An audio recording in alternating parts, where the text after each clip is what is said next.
Hello and welcome to the Southern African Endurance Series. We're absolutely excited to have you alongside us. Listen, we are kicking it off in a bang. We are at ZWARTKOPS to kick off, of course, our very first race of the year. I mean, it is the 22nd of February 2025. My name is Chloe Grace and Fanza. Joining me is Nadine Wilkin. Nadine, I mean, the sun is playing along. I mean, we've had so much rain throughout the week, but today and yesterday, listen, the weather gods have been listening to us. Yeah, absolutely right. Been faithful to us. We've got quite an exciting day ahead of us. I mean, we've got new classes that have joined us for the year. To mention a few is the GT Cup. We've got Sports and GT. We've also got the MRSSA motorcycles that have joined our endurance series. I'm super excited to see. I mean, yesterday started with such a bang. We've already had cars on fire. We've had cars spin out. Luckily, I saw one of the cars I had my eye on is one of the new teams that have joined us, is Jacket Racing, and they are out in the Trans Am from the USA. I mean, they went off track twice yesterday. Car that looks great, yeah, and they managed to pull the car right to get it back on track for today's race for round one. So yeah, super exciting stuff. Maybe you want to run through a bit of the program. I don't know who we're starting with today.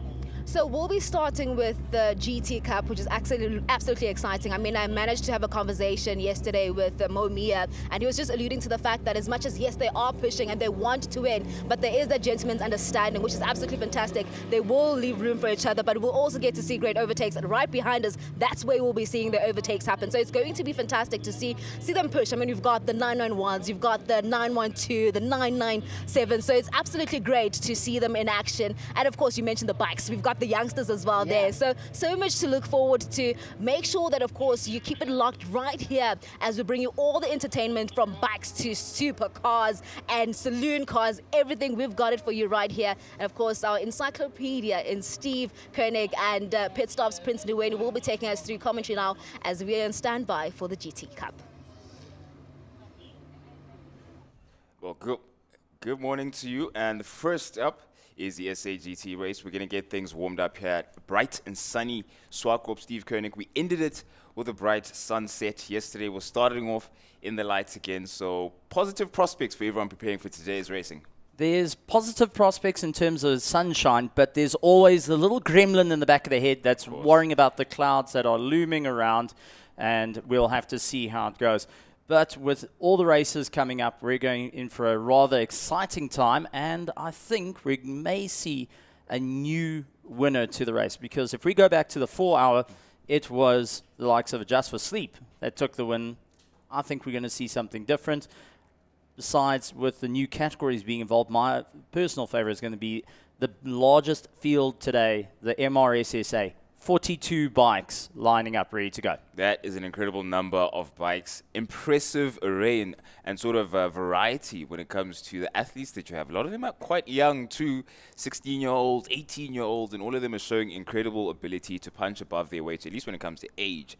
The experience, though, on the other hand, is actually quite impressive. I mean, some of the qualifying stories we've heard, the ability to overcome challenges around the circuit. It's a very unique circuit and very unique layout. And when you have your own challenges coming up with setup, it's quite the combination of things for you to have to overcome. You become a sharper athlete. That definitely is a guarantee. Well, taking a look at the circuit, turn one is where you're going to have to keep it all going. A very difficult one, and it goes and builds up into a huge concertina effect off the start of the race as you go into turn 2, 100 meters onto the anchors, as you got a change of camber and undulation going down a little bit of a hill. You get back on the power and feeding it all the way through, flat out through turn 3 on the back straight, the fastest you're going to go. Little bit of a lift. Some will gear down for turn 4 as they start to climb up the mountainside to head up towards turn 5. Mercedes corner, or better known as tabletop, turn 5 and turn 6. Yesterday landed up with a few cars going and falling off a track. As they make their way down, you'll have a little kinked left-hander. It's nothing yet you really actually notice. That's actually turn 7 because of the 15-degree turning angle. And then down to turn 8. Hard braking, but it is a blind left-hander. So if you manage to spin out there, everyone coming at you will only see you once they get past the apex of the corner and back to the start line. Yep, the undulations are definitely a tricky bit to navigate. You've seen some of the events and oopsies that we saw yesterday during practice a lot early on when the cars, the brakes, the tires weren't exactly up to speed and up to temperature. all of those things come into effect. But going into an endurance race, you will want to slow your sort of getting the car up to those paces and getting the temperatures right, because you don't want to rush and end up getting into the kitty litter so early on into the race when strategy hasn't even come into effect yet. So you really have to be careful with the layout, as tricky and challenging as ZWARTKOPS. Oh, it's definitely a high-speed circuit. We saw a lot of cars going and adjusting aerodynamics to try and cater for that, just to go a little bit quicker. For those that can't really adjust aerodynamics, like our national V8 Roadsters, that's going to be providing a bit more of a challenge. They're going to have to rely on brute force horsepower. That's, I have to say, I'm looking forward to some of the sprint racing we have here today. Yep. But those clouds in the back is what's got the entire pit very, very nervous. Yeah, I mean, we've come off the back of, 5 or 6 days straight of nothing but rain. Cats and dogs, really. So it definitely is something you have to be wary of. It's not a matter of you being a sort of, I don't know, a bringer of bad luck, a bearer of bad news, or talking about something that's a bit ominous, but it really does look like a high likelihood, and everyone has to be prepared for it. It comes with the territory when it's in motorsport, but everyone's definitely prepared for it, and we should be out in store, rather, for some exciting racing. We've got our Proton safety car lined up, ready to go. Fantastic vehicle to go and take a look. My favorite feature on the car is when you're actually unlocking the car, it's almost like having a party to just let you know. But this is off a tabletop, turn 5, which is the first right-hander, into turn 6, which is the second right-hander that you're seeing before you head towards 7. Mercedes corner, and you can see those clouds starting to roll in. Expect to see it later today. The wind is blowing it away from the circuit, but Mother Nature is most unpredictable and likes to throw a spanner in the works. Yeah, 22 degrees today as it stands. We're looking at potential increase. A peak of temperatures around 12 p.m. Towards 1. So we'll see what, usually after that peak in temperature is where we see the dramatic change in the weather conditions. So we'll keep an eye out for that. And our competitors certainly are. But we've seen a lot of exciting incidents around this part of the circuit. A few of our favorite cars had to peel in, unfortunately, to get over some niggles. I mean, during practice, we saw with the Inter Africa Racing Lamborghini had a bit of a moment early on in their practice. So they had to peel in a lot earlier than they would have wanted to. A couple of the backdrafts as well. I think it was Gabiani had a couple of moments, having gone off at turn 4. The number 16 as well. There were quite a few. Really had to, despite the experience, face the same challenges anyone would have to face as a rookie, as a novice. It really does not matter. It's all out there for everyone to face those challenges, and I suppose that's what makes motorsport so beautiful.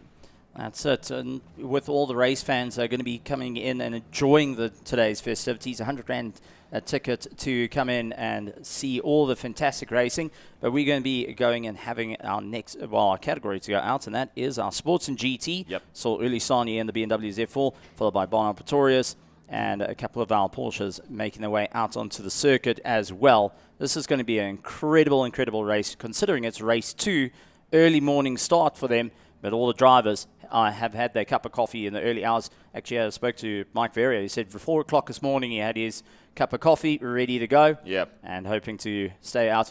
Andrew Horn, on the other hand, didn't get to finish his cup of coffee. It's still sitting in the pits.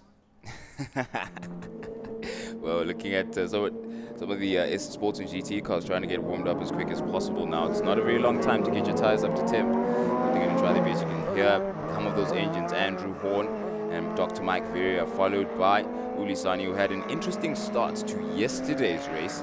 They were brought into very small and confined spaces, quite often at around turn 4, 5, at around turn 5 and 6 in particular, where we saw some interesting coming together for that particular group of races. But today they will have learned where exactly to place their wheels and the ideal way to avoid trouble and also gain a position possibly. So we'll see. Jump for Mike Verrier is critical to stay ahead. Now, we do know the Shelby Can-Am doesn't have the nimbility or being as nimble as the Ligier, but what we did see from Mike Verrier is he's able to make that Shelby Can-Am as wide as possible to ensure he can defend for a position. So if he can get the jump off a line, he'll hold Andrew Horn off for a little bit. Unfortunately, it's going to be a dogfight from there. Once Andrew gets past, he's long since checked out. Uli Sani, we saw off the start of the race, is able to put in a huge chase to the back of the Shelby Can-Am before he tapers off. Unfortunately, brakes start to fade and such. Beautiful shots of that Ligier aluminium tub, and it's fantastic to see. And going back, it actually used to belong to the Rico Barlow team at one stage of its life.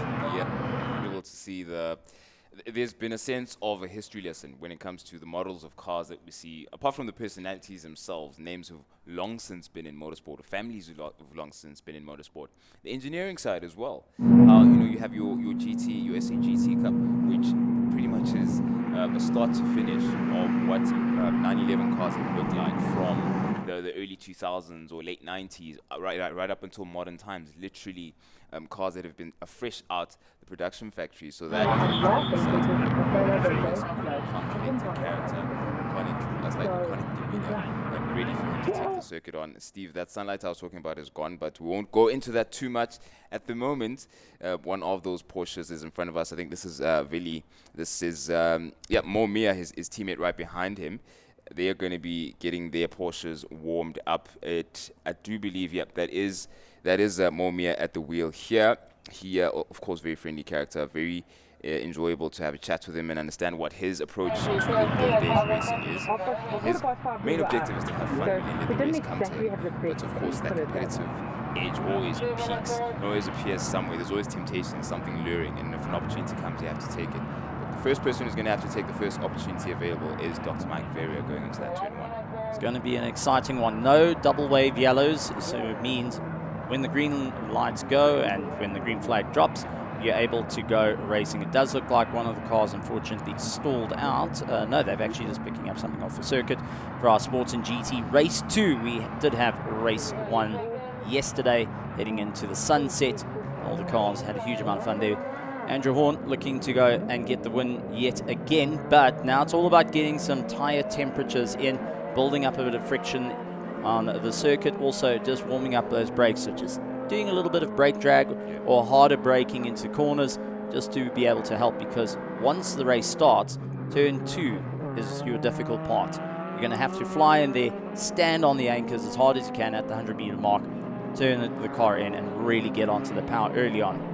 Yep, and depending on how your car is, the weight is distributed across your car, that plays a factor into the handling characteristic. Is it more on its nose or is it at the rear? All of that comes into effect at a well undulated part of the circuit, or at least as well undulated as turn 2 is. I think that possibly is the most challenging one to when it comes to just elevation change and surface change at such a quick rate, because it's more than a 180 turn. So it definitely does take a bit of skill for you to get around there with all as maximum traction as possible. But the bobbing and weaving starts to get maximum temperature and get those tires as sticky as possible between now and the lights off signal. And up towards turn 5, looking over the crest, we did see Mike Verrier always positioned his car to the middle of the circuit. Yes. Wonder if he's going to have a different idea, because a couple of drivers were learning of what he was doing yesterday. So having to do a bit of homework during the evening. Yep, I wonder if Sun Moodley behind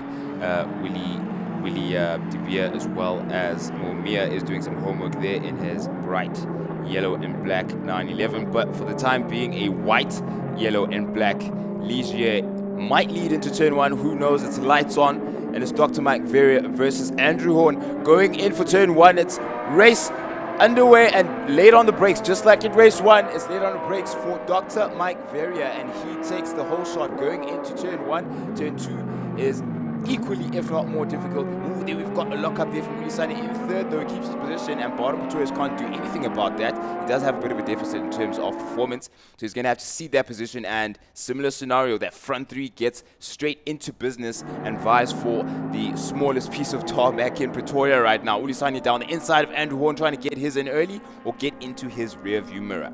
Well, that was definitely a bit of a lunge to try and see if it will work. Unfortunately, not able to do so. Trying to use a bit of top end, while the likes of Mo Mia going and fighting it out further behind with a couple of the other Porsches. Nicky Dix, Sun Moodley all getting involved. Jimmy Giancarlo also part of that battle as they fight their way through. Bonham Pretorius, unfortunately, getting sucked into it, losing a bit of time, and gets right behind Nicky Dix. First and second battle, though, Mike Verrier defensive to the outside line, Andrew Horn inside line.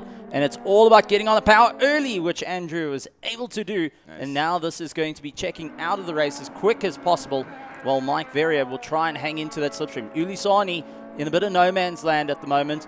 has to be rather cautious of the likes of Mo Mears trying to chase him down at a rate of knots, and will be putting a huge amount of pressure onto the back of him. Yep, Dr. Vera was fair there going into the final turn, but that opening up and then closing off the door and tucking back into Andrew Horner's rear wing is very important for him not to lose the pace and try to take advantage of whatever toe may be available for him. But as it stands, as you said, it's Andrew Horn trying to just check out as quick as he can, and Momia now on the rear of Ulisani. Maybe he's going to have a look down the inside going up into turn 5. Ulisani doesn't quite have to defend yet, but he is aware that Mo is right behind him, so do look out for that battle. In the meantime, Janakaro as well as Willie De Beer also in a battle of their own. Janakaro should enjoy the prospect of an overtaking. In the meantime, Momia down the inside of Ulisani. He's made a stick sooner rather than later. He's wasting no time, but Ulisani later on the brakes and defends around the outside. It says, no thank you, sir, but Momia sticks to it, takes the inside line, and turn 1 is his and his alone. Ulisani is going to have to try again next time. As it stands, we've also got that side-by-side with Janakaro as well as De Beer, but it's De Beer's later on the brakes, and that's 69.911. And it looks like, yep, he's got a decent run out, some decent traction there coming out of turn 2, and a car length also ahead of Janakaro.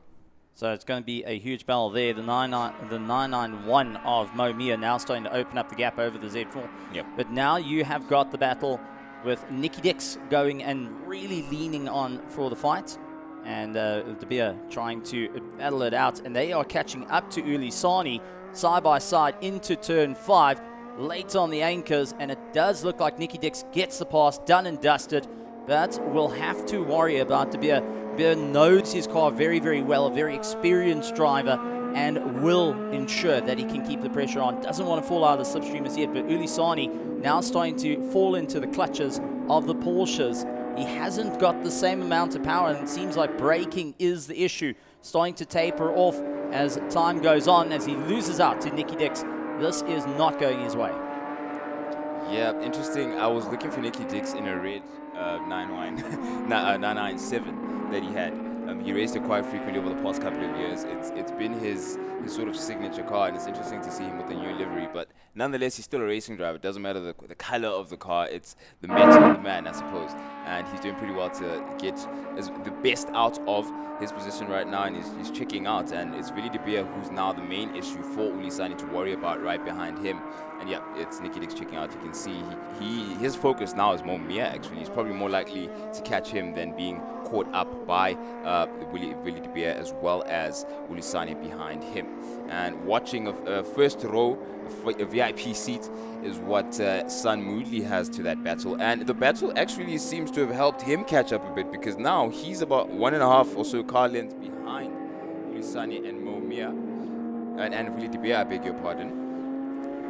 Willie De Beer is going to try and tuck in on the inside and take the inside line going down into turn 1. He makes a stick later on the brakes. Slight tap. And Ulisani has to concede. Let that happen. And Sun Moodley trying to go around the outside. Turn 2. Ulisani locks up again to be as late as possible to keep Sun in the dark, so to speak. And Sun Moodley is going to have to try again, but you can definitely see he does have a run on Ulisani if given the opportunity. Well, that BMW Z4M is definitely losing out some time. I mean, Willie De Beer in his Porsche 911 Carrera, the Cup car, has opened up the gap. Sun Moodley is going to have the opportunity to also get the power down. He's in the 991.2, which is the second generation, going and fighting it out, trying everything at this point to get onto the back of Ulisani as they find it out for their positions. Dr. Mike Verrier going and losing out. Suddenly Mo Mia becoming a very viable threat. It's been quite a long time since we've seen the Porsches and Shelby Can-Ams come to blows, and we get to see it all over again in racing history. I mean, this is absolutely fantastic, but now Mike Verrier has to be very careful here, utilizing the power of that V6 Nissan that's underneath the rear fiberglass body, and now having to deal with an absolute fantastic race car coming out of the Porsche factories with Mo Mia. Looks for the inside line through turn 3, now heading towards turn 4, who's going to be a little bit off, and it's going to be Mo Mia just to put the nose in. But here comes the undercut in the slipstream. Nicky Dix also getting involved in the battle. He's going to try and move across. Mike Verrier goes and moves to the left-hand side to allow Nicky Dix to have a go. I think he's going to try and just utilize Nicky Dix as a wrecking ball here.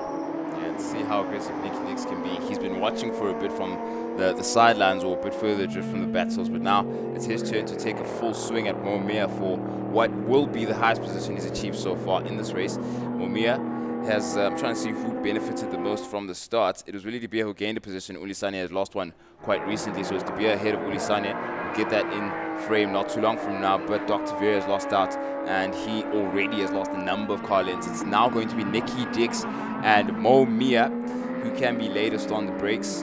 Turn 2 tends to provoke a more conservative approach. You just want to get it right there. You don't want to be too aggressive, but we've seen some very exciting moments at that particular turn, particularly last year, I believe.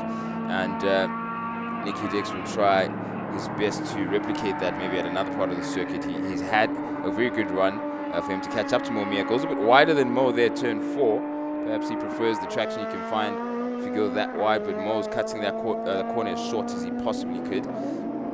Mo now completely misses the curb. Either misses the curb or chose not to go for it, but he didn't have a reason to defend, so he didn't need to be as tight, but that didn't look very normal. It's not a normal line around that part of the circuit.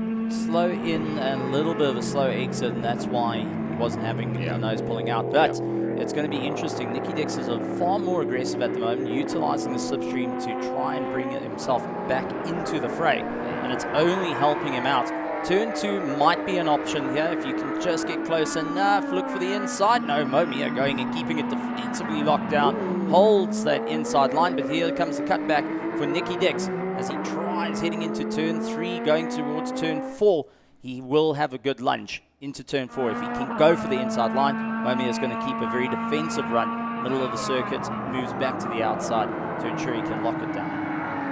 He's going to have to defend with all his guards and throw the ankles down aggressively. Look at that. Very late on the brakes was Nicky Dix there and had to sort of avoid contact there. If he went in later, it was not going to be pretty, but Mo very defensive, and Nicky Dix have to find a very skillful, creative way. How about turn 5 to get past Momia?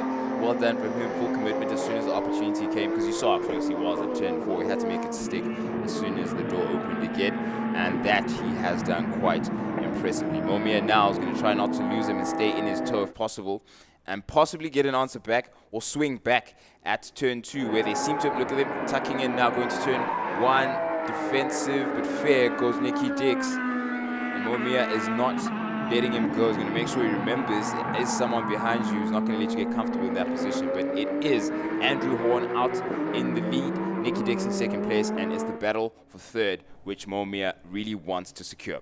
Well, I mean, Nicky Dix is running in second place. Momia has got a firm grip on Nicky at the moment. Huge dive into turn 4. That was a quick evade to just try and do it. Not expecting how much that Nicky's lifted off there. Tried to go for the pass, but it's compromised the drive. I mean, it's put half a second between them, and now closing up under braking. Momia is not holding anything back. He is trying to throw everything and the kitchen sink at Nicky Dix, who is just soaking it up, not watching his mirrors too much at this point, and just trying to hammer in those lap times. And Momia, once again, very aggressive, looks for the inside line into turn 8. A very difficult corner to try and get it right.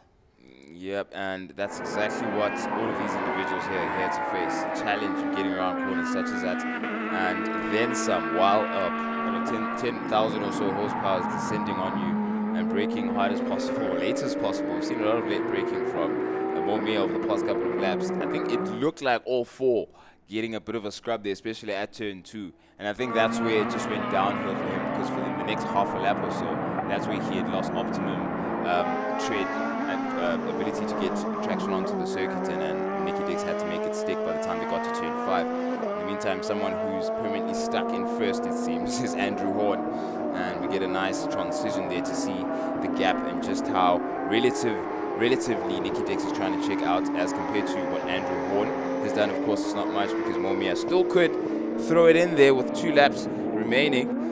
He still does have an opportunity if he can still remain in that toe. I mean, he looks pretty decent. He hasn't lost much since 2 laps ago when he lost that position at turn 5.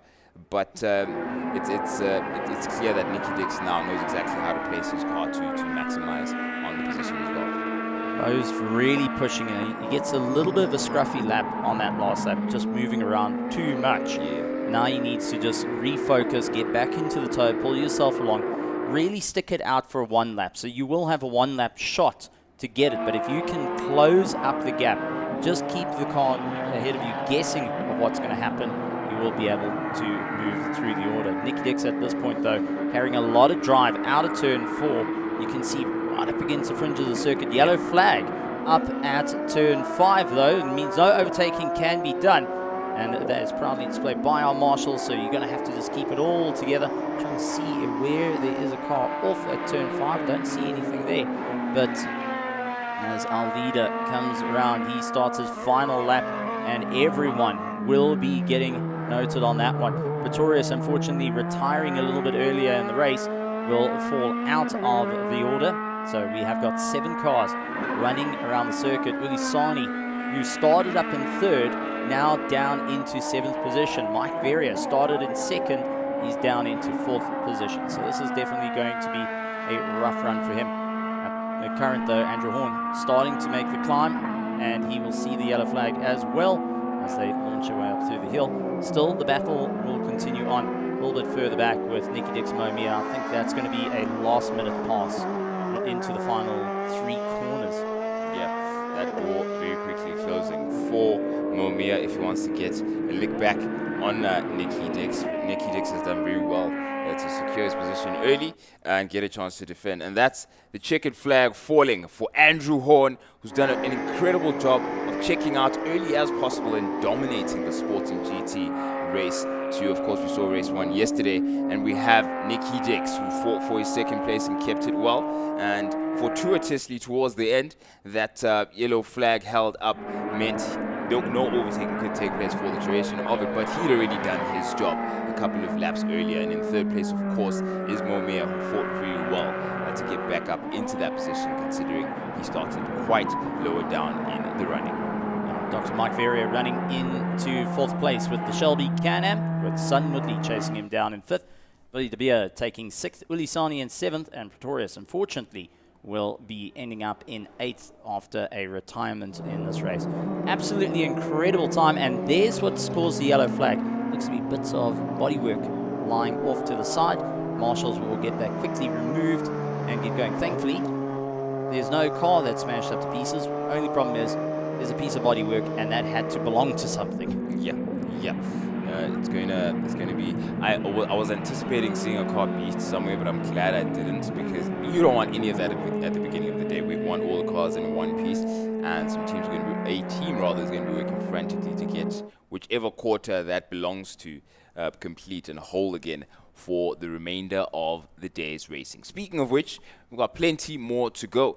Of course, we've got the MRSSA exciting class that's coming up a bit later. We spoke a bit about it towards around the beginning of this race, or just before we started this Sporting GT race, just how there's so much of a variety of talent, a variety of ages, and so many generations involved in the 42 bike strong grid. That is quite something to say, quite a statement to make about two-wheeled racing.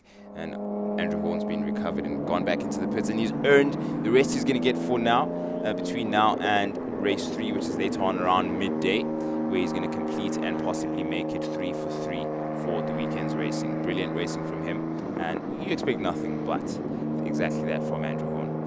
I think a little bit of a smile is starting to creep in, and to get a triple checkered flag would be great. But he also has to bear in mind, don't push the car too hard. He's still got the 1 hour dash to complete a little bit later. 100%. And he's a fan of Jamiroquai, so I'd imagine all he's thinking is just playing his favorite jam at the end of the day after a long day of racing. So he's looking forward to enjoying that well-earned rest. But this, I suppose, the latest update, is always good to just stick your finger up in the air and know what's going on, which direction the wind is blowing. At the moment, as you can see, it's still relatively lit. It's not as dark or covered by the clouds as we had possibly during the day yesterday. But yeah, we still keep our eyes on that. I mean, at this point in the day yesterday, we had a lot more sunlight and the temperatures were starting to build up. By the time we got to midday, it really was a sweltering day and a typical Pretoриan sunny day. So yeah, we'll have a look and see how we deal with the challenge of the temperatures as the day proceeds. That's it, and Marshall's getting ready to make sure the track is all set or clear for our next set of racing. got to say I'm quite excited for it. Debut run for them debut season racing with the SAES is going to be the MRSSA. Been around for a number of years. A beautiful shot of the landscape here out at ZWARTKOPS in Pretoria. If you're just joining us, a huge welcome to you all, and thank you very much for joining us. Round 1 of the South African Endurance Series, where we have got not only endurance but some sprints to get you all warmed up and ready for today's action. 100%.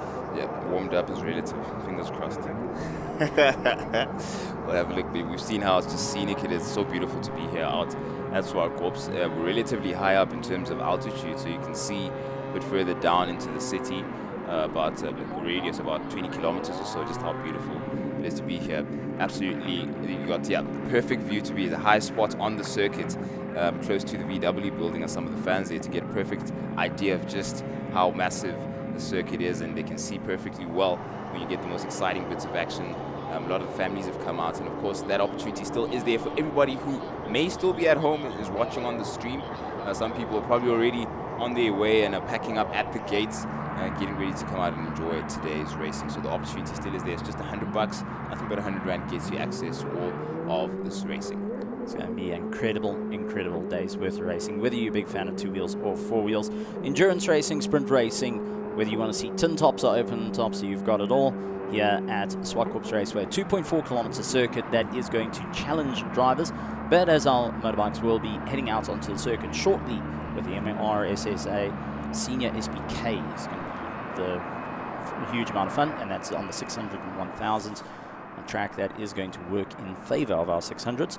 But Prince, your thoughts thus far, seeing the action that has already started. What's the game plan? What do you think is going to happen for today? I think teams will be more confident because we didn't get the worst of challenges yesterday. I think the confidence level, the general mood in the pits is actually quite high, and everyone wants to make sure they maximize on the opportunities that they have throughout the season, because everyone learned lessons. The championship contenders saw that you have to be there for each and every round, and they nearly paid the price towards the end and fought a bit harder than possibly they may have needed to if every round was taken into account. But as for when we look at the two-wheeled action, I'm impressed by just the tenacity of all of these riders, the challenges they've had to overcome. We spoke a bit earlier on about the likes of Sia Shabalala, for example, who had to, fight through quali with non-optimal conditions when it came to his tires, but he's still able to qualify really decently. We also had Simpiwe as well, another young rider who's impressed quite significantly. He finished his session early, set a benchmark, got a hot one in, and sat, and he managed to secure a pole position for his qualifying, and all that also with tires that he's having to manage and nurse. So that in itself tells you the character of these riders and the amount of skill that there is for them to be able to manage a situation that is suboptimal but still bring in the results. So in a nutshell, that is the long and the short, which is more long than it is short, of how I'm impressed by the professionalism of everybody here and how they're definitely competitive, and they've laid out a decent base for us to go into the rest of the season. I think we're in for a great one, but we've also got champions that are going to be reliving their times and seeing how it's going to go. But let's take a look at the track for the bikes. Now, slightly different in what you need to do and how you are wanting to attack the corners is turn 1. You don't want to go too wide. You prefer more middle of the circuit. So you're going to go a very wide entry, get to the middle of the circuit. You don't want to go too far on the inside, purely on the fact of the marbles that is lurking around. Turn 2, though, it's a lot more open. You're able to get 2-3 bikes in to have the fight and have a bit of a scuffle. You don't want to be too tight on the inside, otherwise you are going to be gearing down quite a bit. Kills your drive heading into turn 3. If you're on the far outside, that is the worst place to be, because you will drop down the order, and you're not going to just have 1 or 2. You're going to land up with 5 and 6 coming past you as well. So make sure you're not on the outside heading into turn 2. You quickly want to try and exit turn 1 being on the right hand side. Turn 3, all the way to turn 3 flat out. You'll keep them pinned, heads down, try and get as much aerodynamics. Slight tap off through 4 as you make your way up the hill into turn 5.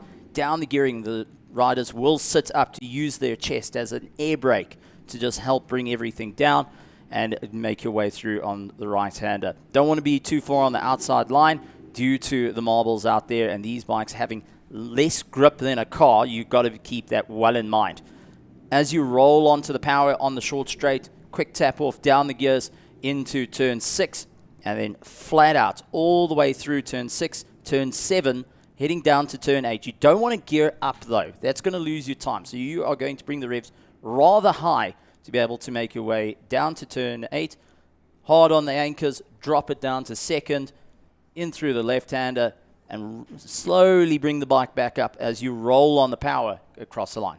Yeah, absolutely impressive to see. Mentioning how they actually pull their bodies up, the upper body up, to use as an air brake. The aerodynamic forces that bikers are exposed to are something I think is slightly undersold to a layman looking from a distance. But can we talk a bit about the bodywork and different types of fairings that you have across the board to influence the aerodynamic factor, at least, that comes into bike racing? Well, I mean, we'll see the older bikes, the classics and the HMG will be heading out. You will see a variety of different bodywork that's been utilized over time, how they've slowly molded it to give it more of an arrowhead shape to try and help with the aerodynamics. Once again, crash helmets have also developed to try and get aerodynamic flow. The riders in themselves will also have to position their way to doing it. A lot of riders will lean off to the left if they're going to preempt everything. That will help push the air onto the side of them. Also helps with leaning the bike over, and they'll be leaning left, leaning right, preemptively on the straight. You'll see them just slightly move their bum off the seat just to get themselves ready. When you're on the straight and you want to be in the slipstream, you want to be as close as you can to the tank. Your chest needs to be on the tank. Your jaw of the helmet needs to be resting on the tank, looking through the small perspex that's there. No mirrors to look around, so the only way that you're going to be able to do it, same as a go-kart, turn your head round. And the main thing is, you don't want to go and turn to the left because naturally you're going and rolling off power. You want to turn to the right to ensure that you're still holding the power on. You'll watch most of the riders look after the right shoulder, not their left. But this is our SBK Seniors 600 and 1000s heading out onto the circuit with the leader, well, the champion of 2024 for our SBK 600, Diego De Pont, looking to carry that through. He's under some serious pressure for some young blood and a new set of riders in the field. And for our Super 1000s, you're going to see towards the front, Adolf Buschhoff will be leading out the grid, and he will be under some serious pressure from Tembo Khumalo, who is hungry for the championship, going and narrowly missing out. But he also did tie up in the championship last year with Damien Perficati lining up in 3rd place. So a bit of bitter rivalry will come into play. Yep, you can see that running order definitely is competitive. The front 4 there are names that are featured in championship contention battles. I was looking for someone else here, but I don't think I've found them yet. It was a different rider, a lot lower down in the order, but I'm going to confirm just now. Yes, it was Tonking I was looking for, actually. Yeah, there he is. He's a bit further down. Of course, our timing is going to reset itself so we can see the grid and how it sits exactly. But in terms of championship standings, Tonking, someone I spoke to yesterday a bit in passing, everyone was a bit busy getting their bikes prepared for the racing, but I managed to speak to Temba Khumalo as well. He's looking amped for the prospect of today's racing. Also spoke to Simpiwe and as well as Sia Shabalala, and in passing, in a very quick in and out moment, spoke to Troy, of course, 2nd place last year in the championship, and he, again, that grit is always there. It remains there, because when you come that close to taking the championship, you're not just gonna kill off that momentum, and momentum is what it's all about. So he's not gonna let the likes of DuPont sort of sail into the sunset when it comes to championship standings. But all of these people are incredibly competitive, and it's all at 0 now. Last year really is only for reference for us to perhaps look to certain riders in terms of an impressive performance, but your challenges differ from year to year. You just never know what's coming at you. Well, the 600 cc's are going to have the advantage being a little bit lighter than a lot of their 1000cc counterparts. Turn 3, out of turn 2, turn 3 into turn 4 is a problem for them, because that's where there's no replacement for displacement. Those 1000ccs are going to get the legs up on the competition, but the 600s will make up time. Turn 2, turn 5, turn 6 into turn 8. So if you can maintain a good pace, you will be able to do it. You'll notice that all the riders going and putting on a new set of Pirellis to get the ultimate amount of grip on the bikes, and that's one thing that all the riders swear by is Pirelli's going in, ensuring that they can get to the top of the order where our Dunlops come in for the cars. So there's a whole lot of interesting factors that will be coming into play as our MRSSA trying to line up on the grid. You will notice they're not doing a sighting lap. They will stop on the grid, rev it up, get ready to go, and drop the clutch and go, heading into turn 1. Remember, don't go and lift too quickly off a clutch, otherwise you've got a problem.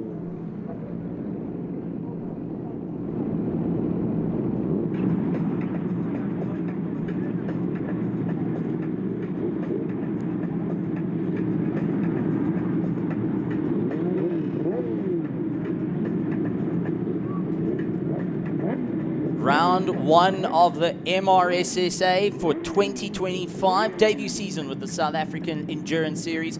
It is our senior SBK 600 and 1000, along with our bots and masters that will be going and battling out as everyone scurries off the race track, getting ready to enjoy. We have got Adolf Buschhoff, who will be leading out the pack, Turnbull Kamalu, Damien Perficati, who fought it out in the championship for 2024, reliving their rivalries as they get ready to go, knuckling down, putting weight onto the front wheel and ensuring they watch for the lights. You don't want that front to kick up. You're going to bring the revs up gently, about 4,000 RPM to get it going. There is a little bit of a hold at the back, and away they go, launching off the line. Bit of a rough start for the likes of Tembo Kamali as they make their way in through turn 1, heading into turn 2. This is where it's going to get a little bit tight for all the competitors as the concertina effect becomes a little bit more real on the way through. Keep an eye out though, as many of our riders battling to find any form of grip out there. The track's still a little bit cool, and the riders having to just really go and figure out what's the next step. But Buschhoff off to a great start and looking to check out early on. Yeah, great start for Buschhoff. Not so much for Kumal, who still looks a bit unsettled and braking at turn 4. He's going to have to defend a bit. There you go, he pulls away quite decently now, going up into turn 5, so he seems to have gotten into his groove and found some traction there, but it really was not a great start from him. And there we go, there he is back in it. The concertina quite quickly going up into between 5 and 6. Still difficult to tell them apart at the moment, but someone who's certainly easy to tell apart from the rest is Buschhoff, who's gone and cleared Pinar in second. So it's going to be Pinar leading the pack and giving them a decent. He's now also starting to open that gap. Initially it was a slipstream coming out of turn 5, 6, and 7, but now he's also trying to check out and get further ahead, and that podium is looking a bit clearer now with Purificati in 3rd place. Well, keep an eye out for the 600s as well, as Tay Jans van Rensburg leads out the pack on the 171 bike. He's got Ryan van Niekerk, former rivals in short circuit racing and long circuit racing, so they're going to be battling out. Ori Piri is not quite getting the drive. He's on the number 26 that will be trying to make up some time, as we have got our thousands really putting down the power and starting to open up away from the rest of the riders. You can see immediately the thousands heading up the hill will have plenty more power, and the 600s will make up a lot of time under braking as they fight it out. Ryan van Niekerk and Bertioni going and duking out. Bertioni really doing everything he can. A little bit of unsettled for Damien Perficati under braking. Sorry, that was Buschhoff under braking. Lost a bit of drive there and now needs to refocus on the situation at hand. Yeah, focus is absolutely a necessity when it comes to being on 2 wheels. Like you were saying, you look over your shoulder at the wrong angle and you're going off the power. So you have to be absolutely aware of exactly where you're putting your 2 wheels and how you're aware. Spatial awareness is another thing, because you can see these riders can very easily become a situation you're getting locked in or tucked in under your fellow competitor. You want to be very careful of that. We've seen a couple of situations now coming specifically here at turn 4 when Temba Kumalo was trying to find his footing or set his wheels a bit better. It seems like he was getting a lot closer, but he has gained a position. He's up to 4th now. What he had initially lost at the start, he's gotten back, and he's going to try and reel in Purificati as quick as possible. So Jans van Rensburg taking a look behind him, seeing Ryan van Niekerk constantly putting the pressure. Look to the inside line, no space, and this is going to be a battle for the 600s as they are currently running 5th and 6th at the moment. Bertioni on the number 7 chasing down, trying to close up to the little train. We've also got Diego De Pont and De Brain further back, along with Urapiri, going and keeping a wide eye on the situation. But for the 600s, it is going to be a dogfight the whole way through. Van Rensburg going very defensive to try and hold the line, but it is going to be Ryan who's hoping to just keep within the slipstream. They've been tinkering, working on that bike the whole of last season to get it up to the pace. Now with 7 laps to go though, we will start to see if the likes of Bertioni will get into the fight as well. He's so close, he's just seen that rear fairing, but not able to get the power down as quick as he would like. Yeah, I was about to ask if Bertoloni, look at that also. I think it was Van Niekerk having a look around, having a look at his left shoulder to see how far off Bertoloni is. He's definitely aware of the threat. You possibly could hear him changing down right behind him. Someone's gone off. Those peeled off. Who is 37 that has come off. Unfortunately, going and braking late into turn 5 gets a little bit of a runoff and will need to get onto the circuit. Thankfully, staying on the bike and will wait it out. That might actually be Diego De Pont. That actually fell off. That's a 57. Yeah, sad news for him. But in the meantime, it's still that battle between Bertoloni and Van Niekerk as well as Van Rensburg. That 5 battle for 5th, 6th, and 7th. At certain points, it looks like turn 2 is where Bertoloni is losing out, but he reels them back in going. By the time they're at turn 4, he's more of a threat, and at turn 5, it's the Van Niekerk having to look over his shoulder. We're going to have a look at that scenario once again. You can see that number 7 is a lot closer now. He seemed to go a bit wider as compared to, look at that, Van Niekerk as well as Van Rensburg. A bit of a side-by-side shot we had of them there, but Van Niekerk still putting away. Well, Bertioni is on the 1,000, so he's got a lot of power underneath him, but not winning through the corners as a huge send from Ryan Van Niekerk. He's done it more than once to try and get it done and dusted, as we have got one rider, Marshall's checking up on him, making sure he's all okay. But keep an eye on the likes of Ryan Van Niekerk. He's opened up now to try and get a little bit of momentum, as there will be a call from our Marshall side. Out of safety of the competitors, make sure everything's okay. The riders will have to be rather cautious on the approach. Red flag is out. So, a new procedure that has come in, brought in by Motorsport South Africa and also from the riders. It's to go off the racing line and slow the bikes down. You put your hand up in the air, but you're off the racing line. Gently slowing the bikes down, so reducing race pace. Reason for that is when you got a rider that hasn't seen the red flag, they still generally on the racing line, giving it full taps, you out of the way means no collisions can happen. So it is a new rule that has come into play and is ensuring rider safety. So while our riders will make their way around the circuit and will be stopping back towards the pit lane and our start finish line. So going to be an interesting one throughout it all, but currently let's go through who is where before our red flag. It is Alex Bischoff with Tristan Pinot running in 2nd place, Damien Perfecati in 3rd on our 1000s, with the likes of Tembo Kamalu, the Brain running in 5th place with Luca Bertioni, and 7th is with Nicole Perfecati, who unfortunately didn't make the start of the race purely because of technical issues with the bike, had to withdraw. Leading out our SBK 600, it's Ryan Van Niekerk that got the run on against Van Rensburg. Troy Tonking Orapiri down into 4th place. Mitch Mortimer in 5th. 6th place, Diego De Pont along with Arno Erasmus in 7th. For our bots, this is one that we were missing out some of the fights at the back, and that is Leon Horn that was leading out the back with Alan Holscher and Mick Landy, who's on a brand new Ducati, looking to really show off what it can do. But he's having a fight with Alan, who is on the last of the V twins that is out there. Great to see the battle, see how that's going to go, and a little bit more onto that. It's actually piston sizes that separate the V4s and the twins. So the old twins have these extremely large pistons in the V configuration. Yes. The V4s have smaller pistons, and it's got 4 of them. It's 2 banks, so you got 2 on one side, 2 on the other, going in a V configuration. So it's different in trying to get a little bit more power out of the bikes, but the original twins do have a lot more low end in terms of acceleration. They're able to power their way through, where the likes of the V4s have a lot more higher end power. They can rev a lot higher, but they're not the greatest out of corners in comparison. Then we've got close for our Masters, LaRue and Ferreira in third. Mick looked so chuffed at the first week, at his new bike. He was looking so proudly at it, getting it into. As I suppose he's in a stage where he has to break it in.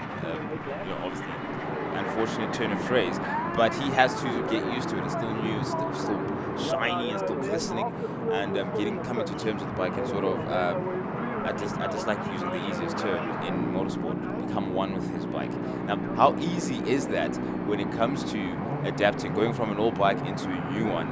Is there much of a disparity from where he's coming from in terms of the bike he was using? Not at all. He was quite confident on it, but I do want to report that the bike that he's currently riding, he went and ordered it in November. December, it was all okay, it's coming. January, it arrived, but there was still talk about building a special box to house it at his house because of how amazing it is, and only getting to race it in February by the end of it. I mean, this is its first proper shakedown that it's ever going. Imagine having that. Your Christmas present will come in February. Wow, that is either good or bad depending on your comprehension. But initially, I would take it as my Christmas present is coming very early. It's early for the next Christmas, not the one you just came from. How about that?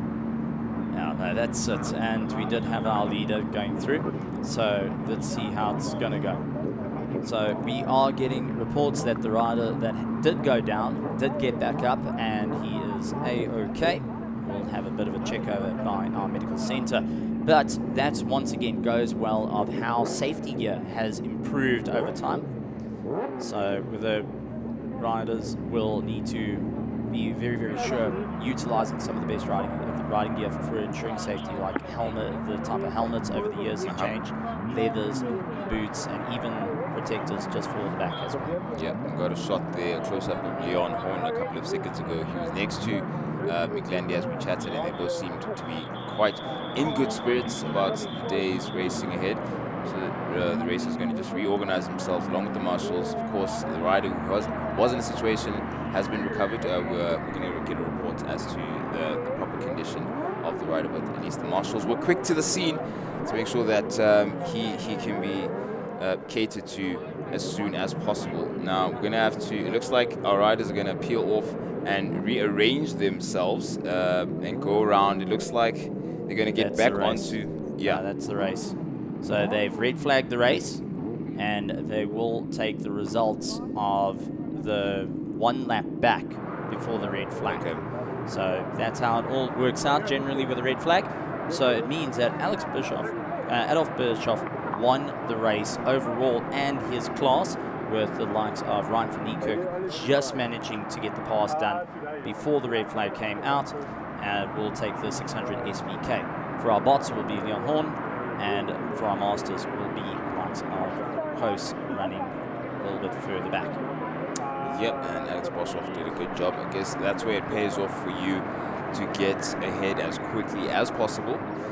But that was unexpected, I suppose, for a lot of the riders, but that's where it pays off for you to be as prepared as possible and max out on your performance as quickly as possible, as the likes of Alex Boshoff have done. Well, it's going to be an exciting one, and considering round one of the MRSSA Senior SBK Race 1 is done and dusted, Bischoff will get the win for the 1,000 and overall. So let's see how it's going to work out later on.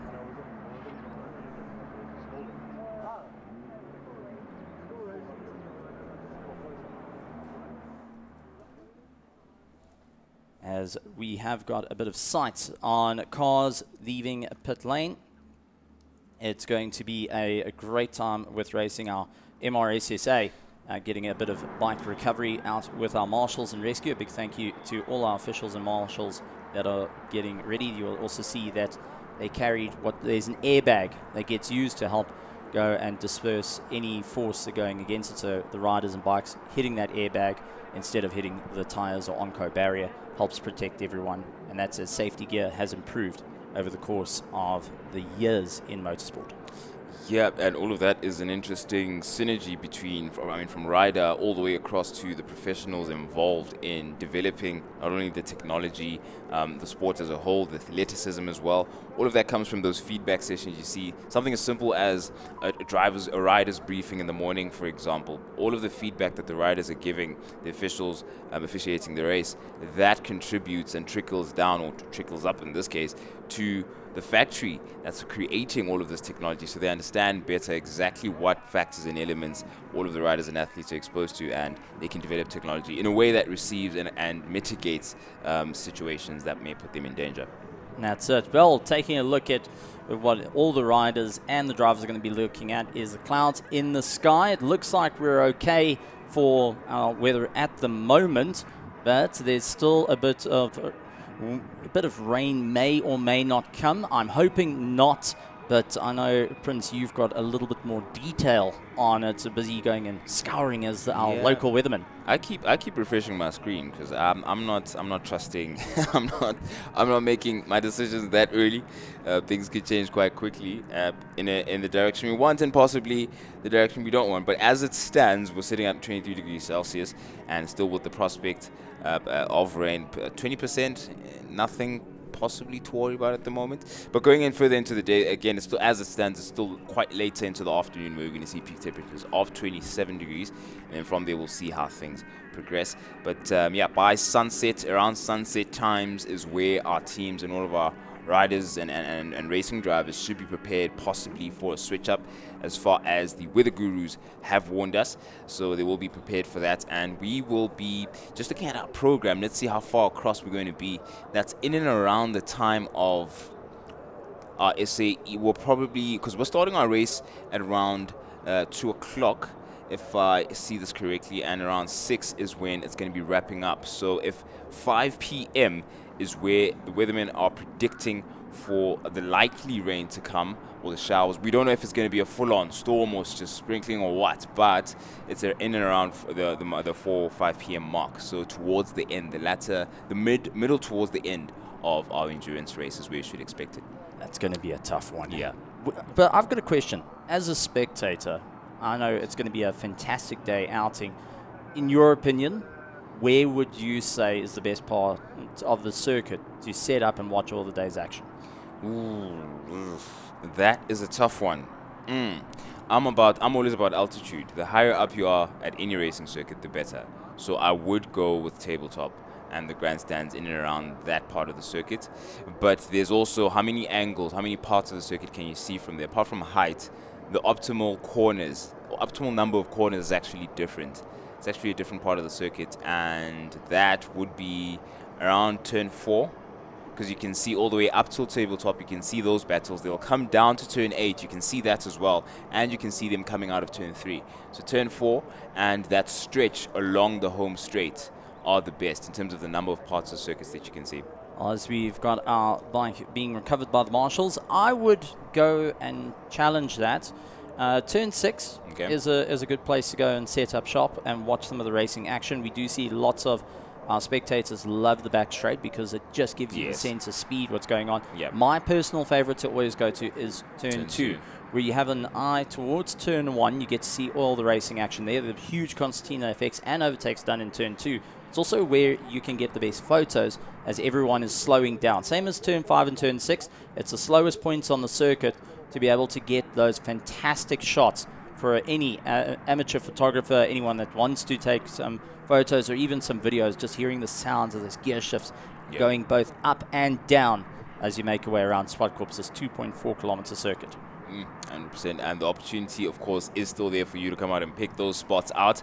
We've done as good a job as we can to show you what options you have at your disposal, so be quick to get those tickets. Mere 100 Rand will get you access to this beautiful circuit. As you can see, there's the angle we were talking about, down the back straight. So the stretch on the back straight, this is the angle you would see. So you would be able to see the final overtaking move towards the end of the race when all the action has come to an incredible peak, or you can see that turn 4 overtaking opportunity that very quickly may change between turn 5 and 6, where a lot of changes in the running order have occurred over the past weekend and over the years really at ZWARTKOPS. It's a really beautiful spot to enjoy some racing action from there.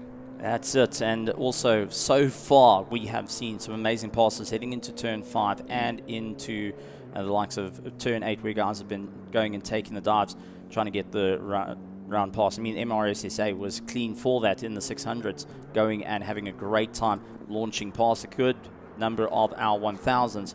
Luca Bertioni going and getting stuck behind the two 600s of the likes of Ryan van Niekerk and going and fighting it out with Jens van Rensburg on the 600s. They're getting a little bit more of a climb. Let's see how this race is going to go for the rest of the day. But once again, you don't want to miss it. I mean, this is round 1. This is important to kick off your season. If you're off to a bad footing here, who knows how your season's going to play out. So ideally, you want to be on the best footing possible to ensure that you are A-OK for the championship. And like we discovered last year across all the championships that are joining us here in the SAES, 1 point separation can be make or break. And even if you're tying in points, scoring well, the more wins you get, the better the option. And where there's tied in points, it comes down to, well, who led the last race? So that's where it is. Got to make it work. Yeah, got to make it work. The circuit is looking crisp. I wonder if, look, we've had 2 groups go on so far, so definitely far less green than we were early on this morning. So the riders and racing drivers coming up later on during the day from now on will appreciate the amount of rubber that's on the circuit at the moment. We're looking at, I think it's turn 6, where we've got Mercedes and the beautiful changeovers and transitions that we've seen occur. We had a bit of as much as we've seen some decent overtakes as well, there was a bit of an oopsie, and we had a chat with Ryan Nike in particular, who had a moment at this part of the circuit, and we were just talking about how he had to sort of handle himself a bit better, and he's used that moment to his advantage, and he's just adding layers to how he's going to approach his weekend's racing.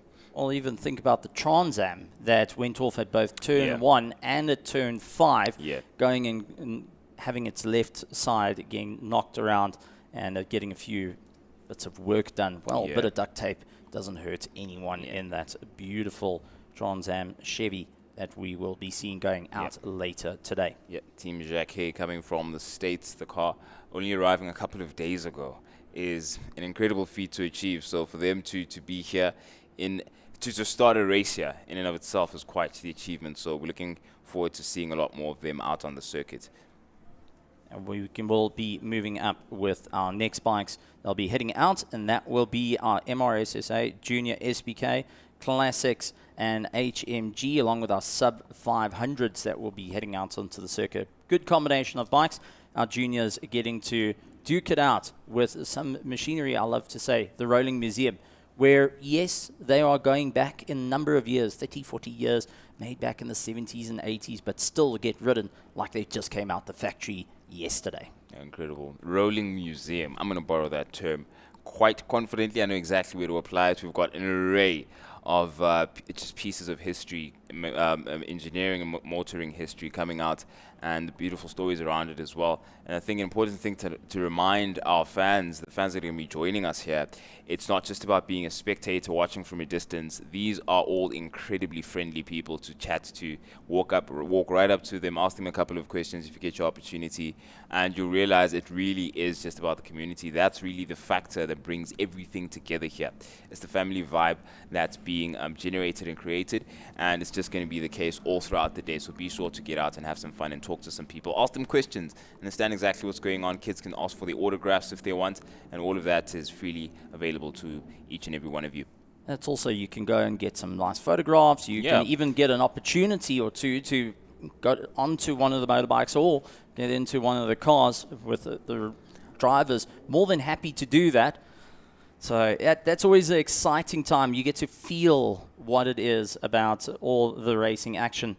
But I've got to say, I'm really, really looking forward to seeing how the HMG and Classics go out yet again, because you cannot buy any of their parts at any store. Really? That is all manufactured by the riders in-house, because they are worn out over the years that is going on. So always great to see, as we do see our Classics and HMG heading out onto the circuit. They will be joined by our sub 500s. This is the SBK Junior class that will be making their way around. We do see the 81 out on track, and that's John Kusterman on the Suzuki, getting followed by the number 7 of Etienne Lowe. Keep an eye on the bike. Etienne Lowe is one of these riders that's very late on the brakes to try and claw his way up through the order. Not going to lose out, but he is on an older motorbike compared to quite a few that are racing around, like compared to the Suzuki GXs of Robert Curtis and Dean Kemp, who are going and making a huge turn of events there. The Honda VTR as well. You'll take a look at these ones and go, in my youth I used to ride one of those, or knew someone that had it, which is always fantastic, and it's why it's been kept. Wessel Kruger on the 163 bike will be going and having a huge amount of fun on his Suzuki and looking to stay up towards the sharp end of the field, as Richardson will lead out the pack on the number 20. And Tyler Richardson will hopefully be a good one. He's in the sub 500 class to ensure he can stay in for the fight. Came second in the championship behind Orapiri, so he's now in for a chance to take the championship for 2025. But he's got a lot of hard work, as don't count out our HMG class. 100%. I'm just trying to get a sense of the kind of results he put in. It really was about consistency and showing up each and every time, and that's what put him in a good position for that championship. You don't always have to necessarily win every race you're at, but you do have to show up to the races for it to make a difference for you. And what's going to make a difference now is how soon you can get that whole shot. You can look at Etienne Lowe, sort of, I don't know what, he's getting suspension sort of movement and up and down movement there on his bike. Wonder what he's trying to get going as they went away there. But down into turn 1 they go. And turn 2. Fight going on with already. Fugel McAdam trying to take on Kusterman as they make their way through. And Fugel McAdam is an incredible rider that, given the gap, he will open it up as fast as he can.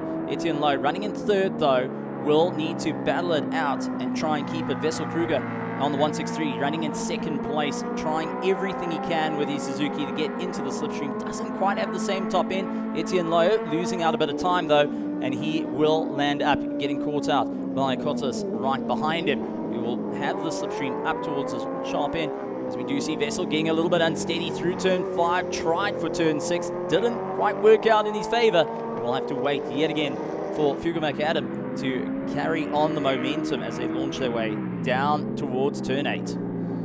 Yeah, it looked like Wessel, when he lost his balance there, was trying to get the rear stable again was a bit of a challenge. And that's where he's lost all of that time. He's going to have to try and get it back. And turn 2, he seemed to be pretty happy to try and make an attempt at turn 2. Let's see if he does so now. But in the meantime, it's Etienne Lowe, who has, I think it's the number... It's John Kusterman, who is fighting on the 81 as he tries to power his way through with his Suzuki, not able to go late on the brakes. But you can also see the difference in designs over the course of the years, with the likes of Etienne Lowe on a little bit of an older one. It's a little bit more narrow, hasn't got the aerodynamics over the front to just go and work it out. He's on the older traditional bike, but he's not afraid to get in without a fight. Does get a little bit wobbly every time he tries to get onto the brakes and gets a bit unsettled, but that is going to allow likes of John Kusterman to open up the gap as he closes up towards the sharp end of the field. You can see Etienne Lowe's body position is a lot more upright as compared to his other riders. You can see the aerodynamic, or that position in aerodynamic development at that time in history was a bit different as compared to the likes of John Kusterman. You can see it's a lot lower down. You can get a shot there. You can see exactly just how different the approaches to each corner is and how low each of them can get. And there's a perfect shot where you can compare the two of their riding positions. John Kusterman now making up a bit of time as he catches up to Kruger ahead of him, doing everything possible, just trying to make up that time. Fugel McAdam has got the gap, 2.4 seconds. Remember, I said, as soon as he can get that breakaway, he does so, and will continue to open up as fast as possible. But these classic machinery are powering their way through, showing off what they used to do on the factory floor, and the riders battling it out. Etienne Lowe trying to make small adjustments as he gets any bit of power possible, and these riders will be needing to work it out. These bikes are also incredibly heavy compared to their current day counterparts, also require you to work a lot harder as there is no electronics coming into play here. And this is the evolution into what we see as the 91 going and making a great one. Fugel McAdam still keeping ahead of Kruger and maintaining that 2-second gap. McAdam wants to ensure that he has a dominating victory for the debut season here in the SAES for the MRSSA, especially for our HMG and classics that are absolutely bolting around the circuit. Yeah, I'm trying to get a sense of how low down our riders are leaning now. If you're getting some knee pads touching the apexes at the moment, no one's gone. I think the lowest I've seen so far has been from Kosterman as well as Whistle Kruger, but nothing that scrubs as much. You don't want to be leaning to. You don't want to be taking too much of a risk at the moment. But we'll see if they get closer again. If that's going to force their hand. There goes Etienne low. The he went even lower. Part of the term of phrase at turn 2, which forces you because of that undulation change. So what they're trying to do by leaning is just to help with getting the bike around the corners. Yeah. You're not using the handlebars as much as one would care to think. Yeah. You want to try and keep the wheels as straight as possible and really utilize the rubber that's on the sides of the tire. So you'll notice they're in a V shape. If you ever go look at a bike's tire, and that really works out. And in these period of time bikes, it's still got a slight V to it. It's more of a U at this point before anything, and as time's progressed, they've gone and changed the whole way of getting a bit of grip. But ultimately, it's going to be a huge run for our MRSSA. Late on the brakes goes our 81 of John Kosterman, trying to settle it down a little bit, and we could see that Etienne Lowe was gaining a bit of time there, so obviously fatigue starting to become a factor as well, and that is just going to bleed in. So Kosterman on the Suzuki, now needing to try and break away from Etienne Lowe, who is on the rival brand, the Kawasaki's. We've got the green versus blue in this fight. Incredible. Well, it's green versus blue in terms of disparity in lap times. You mentioned the fatigue becoming a factor. Kosterman's best time, or most recent time, is a lot further off than his best. His best time was looks like 100th of a second between him and Kruger, but now that difference as of late is something like 2 seconds. So that should tell you exactly how difficult it is to navigate around the circuit. It's not as easy as it looks, and the results will speak for themselves when fatigue comes into effect. So taking a look, Etienne Lowe, who's now catching up to Kosterman, who's a bit unsettled. Etienne Lowe, who is the previous F2 champion, now making up a bit of ground. He is on one of the older bikes, but he is really trying everything he can. John Kosterman came 4th in his championship in the F1s, and not being as settled, time has not worked out for him. With 5 laps remaining though, who has got the run, who has got the legs, who's got the endurance, and which one of the machines are going to be able to help. And this is where we're starting to see a little bit of fun. It's Etienne Lowe clawing back the time. He was it was roughly about 2 seconds. He's now 1.7 seconds and gaining on Kosterman, who is slowing down his last lap time, actually going and tapering off quite a bit. So he's having to really just rethink of what his game plan is here. Yep, significantly faster than Kosterman ahead of him. It's quite a jump. I think he found something. He recharged his batteries and now he's going for it. Let's see how long. 5 laps is a long time. He definitely would be able to get in there and threaten that position that Kosterman seems to have been comfortable in for the past 3 or 4 laps. So Lowe is definitely a lot more focused than he was before. And you can see now he's going to try his best. There's that lean, there's that angle we were talking about here. You hardly see any movement of the upper body. It's all about keeping the bike, like you were saying, keeping that bike as straight as possible. I've never actually, now that I think about it, I've never actually seen a rider visibly and obviously move the handlebars. No, you don't want to. Remember, you want to try and keep things as straight as possible. Utilize weight to your advantage here. And this is why it becomes a little bit more of a challenging, and it's also the physical exercise that you actually need to do to get in and riding a motorbike correctly and properly. You need to ensure that you're not the biggest guy out there, as that is going to have the largest impact. Etienne Lowe, though, is now within striking distance on his Kawasaki, putting his head down, trying everything he can up against the likes of Kosterman on the Suzuki, not winning in terms of top end, but braking every little time. He's getting earlier, well, the likes of Kosterman's braking that fraction earlier, where the likes of Etienne Lowe is able to carry that bit more momentum. There's going to be a rough time here. The top end differences between them will be the main fight, as Fergal McAdam doing the fastest lap time of the race with a 1:11.3. which is Daylight. absolutely incredible. Yeah. But this is the fight currently for third place on circuit, with the likes of Kosterman not able to break away. Etienne Lowe all over the back of him. Now will be absolutely putting the hammer down, trying everything he can, heading down to turn 8. He is rather comfortable for taking dives into turn 8. This time not close enough to make it work, but will line himself up. Heading into turn 1, I think he's going to stay in the slipstream. Turn 2, on the other hand, he's going to dive for the inside, force Kosterman to sit his bike up and lose out that drive. Let's see how late he can be on the brakes. That is low. I mean, he's definitely got him in range. Is it turn 2? He seemed to be quite comfortable around here. They came close there, right up under his bike. But John Kosterman is going to have to open that bike up and let it breathe a bit. Going down to back straight now. The next opportunity highly likely to be turn 5 and 6. Etienne Lowe's look really good around there, and has enjoyed his runs. But look at that, 3 or 4 bike lengths now in between the two.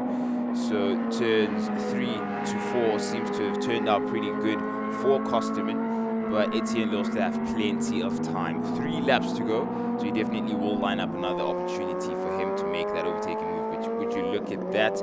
I think once Kosterman was aware that Etienne Lowe was closer than I thought, closer than I last checked, he was like, I'm checking out again, and you can see that gap is significant now. Closing up at a rate and not needing to work that little bit harder. This is how the race is going to turn out, and a battle between our F1 and F2 classes seeing out there. So 2 different classes having a go at one another, but at the same time it is for overall track position. Currently Kosterman in the F1 class, not going and gaining time on his competitors, a little bit ahead, and the likes of Fugger McAdam, who was second in the F2 class for 2024, leads out the race. Kruger going and running in second place. He was running down in 6th, going 7th position in the championship for 2024. He's looking to try and get a fantastic run through it all. Then we have got the likes of John Kosterman, Etienne Lowe. Kotas is running down in 5th position on the number 8 bike. He is doing everything he can. This is our leader, Fugger McAdam, going and sliding around, trying everything he can, desperately hanging on to ensure he can keep up the power. And there we go. You see the slight positional body lead, gets himself geared up before the corner, and just able to make his way around. It's one of those mental ones that you can do. You get yourself all preemptively ready for the corner, much like in a car. You do everything in a straight line. The bikes, you also want to just make sure you set up and ready to go. Also gives you a little bit more comfort in identifying where the apexes are. Yep, I could also see Lowe adjusting himself as he was approaching turn 3, just trying to get, as you said, as comfortable as possible, and trying to get a sense of the braking here that Fugger McAdam practices. I mean, it seems like just a clean tap off.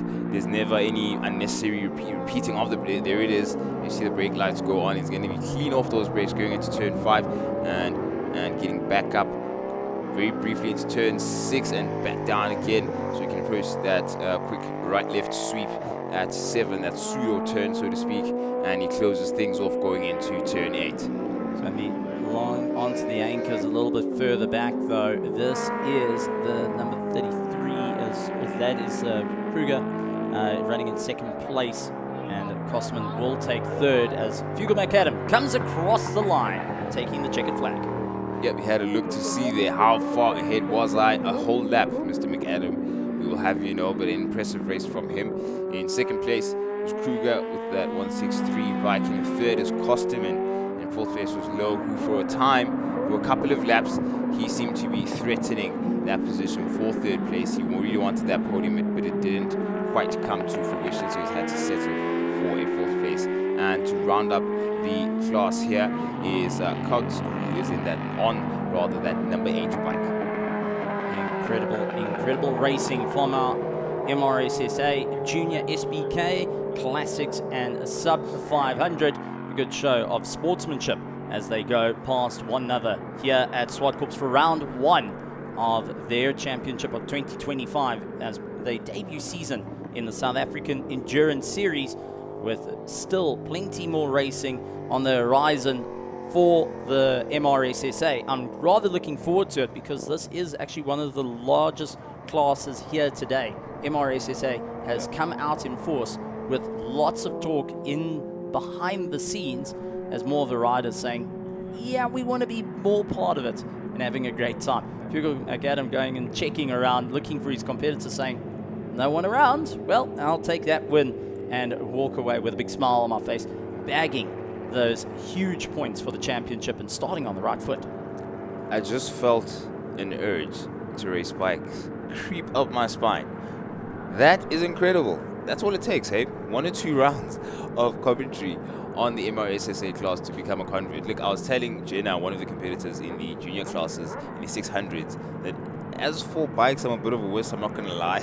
I prefer 4 wheels. But the more you get exposed to it, then you learn about the engineering behind it. Also, meeting the people always helps. But just to understand the dynamics of the bike and knowing how to handle yourself, it does make it seem like quite the attractive prospect. I'm definitely leaning towards, so to speak, getting myself onto a circuit or getting some training at least. That'll be great. Maybe that's a start. Well, that's definitely it. If you could take one of our MRSSA historic bikes out, what will it be? Who would you go? Etienne Lowe's Kawasaki Z1000J, who was running up in 3rd place. Would you take Fugal McAdams' Honda VTR 1000 out for a run? Would it be John Kosterman's Suzuki GSX 1100, or it is 110, going and really fighting it out there? What would you prefer in for it? But we will have plenty more racing to come next. Our MRSSA senior club race will be heading out onto the circuit for their action. Personally, I would have to go for Etienne Lowe's bike, being that beautiful Kawasaki, to ensure that you can have a great time out there. The Z1000J as a huge, huge run. Yeah, I think I'm going to go for the Honda VTR. As a layman, you look for the guy that wins, Steve. Like, my bias is swayed by the easiest and the lightest of breezes at the moment. Until I get a bit more previous, savvy about things, rather. Then I'll be able to tell you, give me X, Y, Z. But for now, the guy that's winning, like Honda VTR, that's what I'm going to go for. I'm going to talk to McAdam and see if he can give me some tips. You're going to have every Triumph fan not liking you, really? just by the way. Oh, there's a Triumph Honda thing. There is a Triumph Honda thing. Oh, jeez. I just always pick the most difficult spot to be in. Great, I'll take it with my chest. I'm going to own it. But that's the scene here at ZWARTKOPS Raceway. We've had a couple of rounds come and go now with the MRSSA. A bit earlier, we also had the GT Cup SA have its race 2. They began their racing a bit early and got it in towards sunset yesterday. So they've only got one more race to go for them to wrap things up. But we now look forward to another of the MRSSA classes. Some of the youngsters are going to be pulling up now.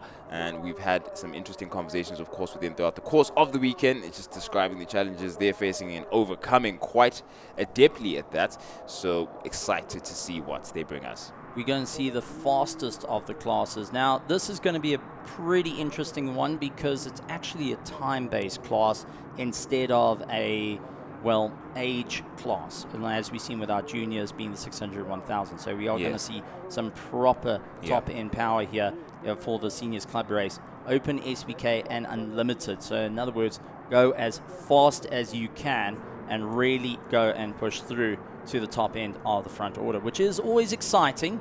And the time to be breaking out of the novice class, which is racing in this, is a 1:09. Okay. So if you hit a 1:09, you will move up a class. If you wish to stay a novice, you don't go for that. But the whole purpose is about going and really racing throughout. They'll take it into effect for both their heats during this race weekend.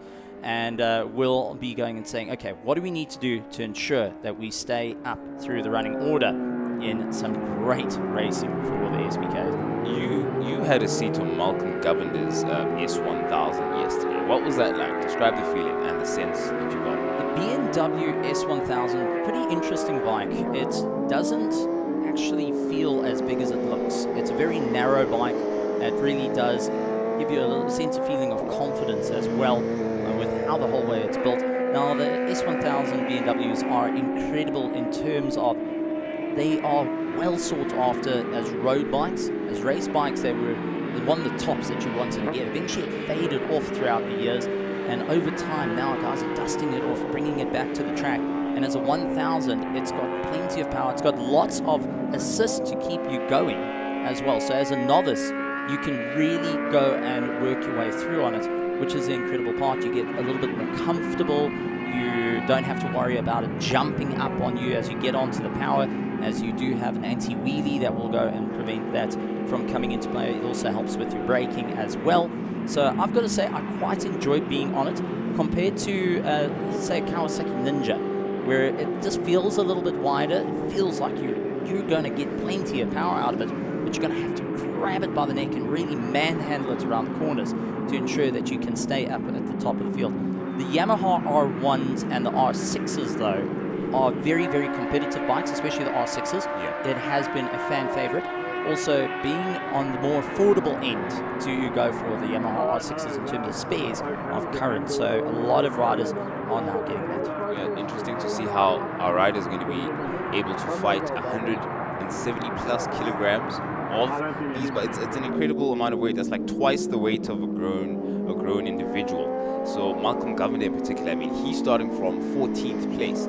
He's number 6 S1000. Fighting from 14th place is going to be tough. I also saw he's got a wrap around his hand. His right hand is all wrapped up. I think he's dealing with an issue there, but he's obviously in good enough condition to race. He's just saying that he is facing a little bit of discomfort, but it's something that obviously is given the green flag. He is able to be able to compete. I think that's him in frame, if I'm not mistaken. Yeah, that is Malcolm Governor right there. He's going to be fighting his way from the rear and should be impressive. It's just an all-round friendly guy, and I'm impressed at the way he described the bike. Like you were saying, it gives you confidence and it gives you that sense that you actually can push a bit further and find a bit more time. So I'm looking forward to seeing how he fights through that slight discomfort. Tyler Richardson will lead out our open superbikes with Chabalala on the Unlimited 1000s. Will be running in second place. Clive Turnbull in third as the bikes get ready. Rev it up to 4,000 RPM in first gear. Hold the clutch, drop it and go as they launch off a line. One, unfortunately, not able to get the best start. And it is a run down into turn 1. It does look like Visser getting a really good run with Perry as well, launching off a line, trying to break his way through. And Mabaso hoping that he can carry on the drive all the way through. He's had great momentum. He's always fantastic on the starts, but it is time to see how it's all going to play out as the race continues. Yep, immediately Richardson out into the sailing. Well, that was a brilliant start from Richardson. How was he able to get so much of an advantage? Sabalala going out wide. Something seems to be amiss there at turn 4. Let's see if he's recovered. Yeah, seems to, but he's lost a position there. Definitely seemed a bit off, but he's going to have to regain it going up into braking up at tabletop. And there he is, late as you can, getting deep, and it's going to be able to maybe recover that position. By the time you get to turn 8, maybe in a, there's Governor down the inside, coming out of 6, going into 7, but he's kicked out at 7, so he's going to be outside now and going down into turn 8. He's had to cede that position, but in the meantime, it's still Shabalala trying to have a look down the inside there and gain a position on Richardson. Clive Turnbull checking out of the race as quick as he can to ensure that he stays in for the fight. And it's not going to be an easy time for him as he will look to try and open up the gap on the 27. Chabalala still in an absolute argument at the moment as he his way through Mabaso. No, giving him a tough time as going off into the dirt. Mabaso capitalizing, continues on the drive as they launch their way through. So Chabalala going and not having an easy time out there. Peterson and Fourie will immediately get onto the back of him. I think that was Masobo. Masobo was ahead of Shabalala there. That's the battle that's heating up in that front running, that top 3. It's going to be exciting for a bit, but there's plenty going on now. I think that's Malcolm Governor again tucking in, going up to the top at tabletop there. He will possibly be getting a move and getting a position. Nope, he peeled back, so he's still fighting. We're going to keep an eye on that. But he's definitely gotten into the thick of it. He stands 8th overall at the moment, and he will be looking to recover speed, and he's already gained a couple of positions. Someone has a look down the inside there. Get a picture in a moment of who exactly that is, but turn 8 is the perfect place to do it, as there's enough space and it's a fair amount of room being given, of course, not overly defensive there. Jonathan Visser running in down for our Unlimited 1000s, trying to make his way.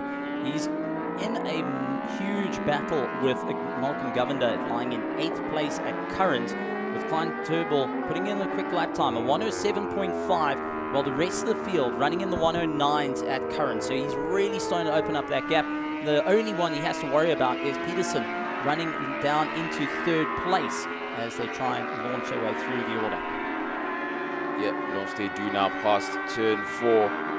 Not as wide as someone had to be readjusting themselves. It was Governor there. He wanted to go deep and late as possible on the brakes, but he looked like a possible collision with Botha, which he tried to avoid and did well to do so. He's going to have to reshape that that campaign for him to try and get ahead rather of Botha and rehash it, possibly going down to turn 2. Haven't seen him quite in a while there, but Shabalala has got some breathing room ahead of and behind him. That's Free going and fighting out with Tyler Richardson, trying to get a little bit of momentum, and you can see the difference in the bikes as they fight it out, trying everything they can to really hold on to that 5th and 6th place, with Tyler Richardson only just going and getting ahead, but immediately loses out to the likes of Farid, trying to go late on the anchors and doing everything he can, both in the open superbike class. So it's maximizing points here for our riders, with Farid only just keeping ahead of Richardson as they continue. They fight side by side into turn 4. A little bit of momentum there, and it does look like that is going to be Tyler Richardson, unfortunately losing out that little bit of a step. He's going to gain on the acceleration heading up towards turn 5, but the likes of Farid is just a little bit quicker into the corners. He's a little bit more nimble there later on the brakes, and he's just going to have to carry it out that little bit further. Yeah, and this is a pound-for-pound fight, so that's quite interesting to see where these two riders are able to extract performance. It really does come down to their skill and their level of ability to get the spike as quick as possible.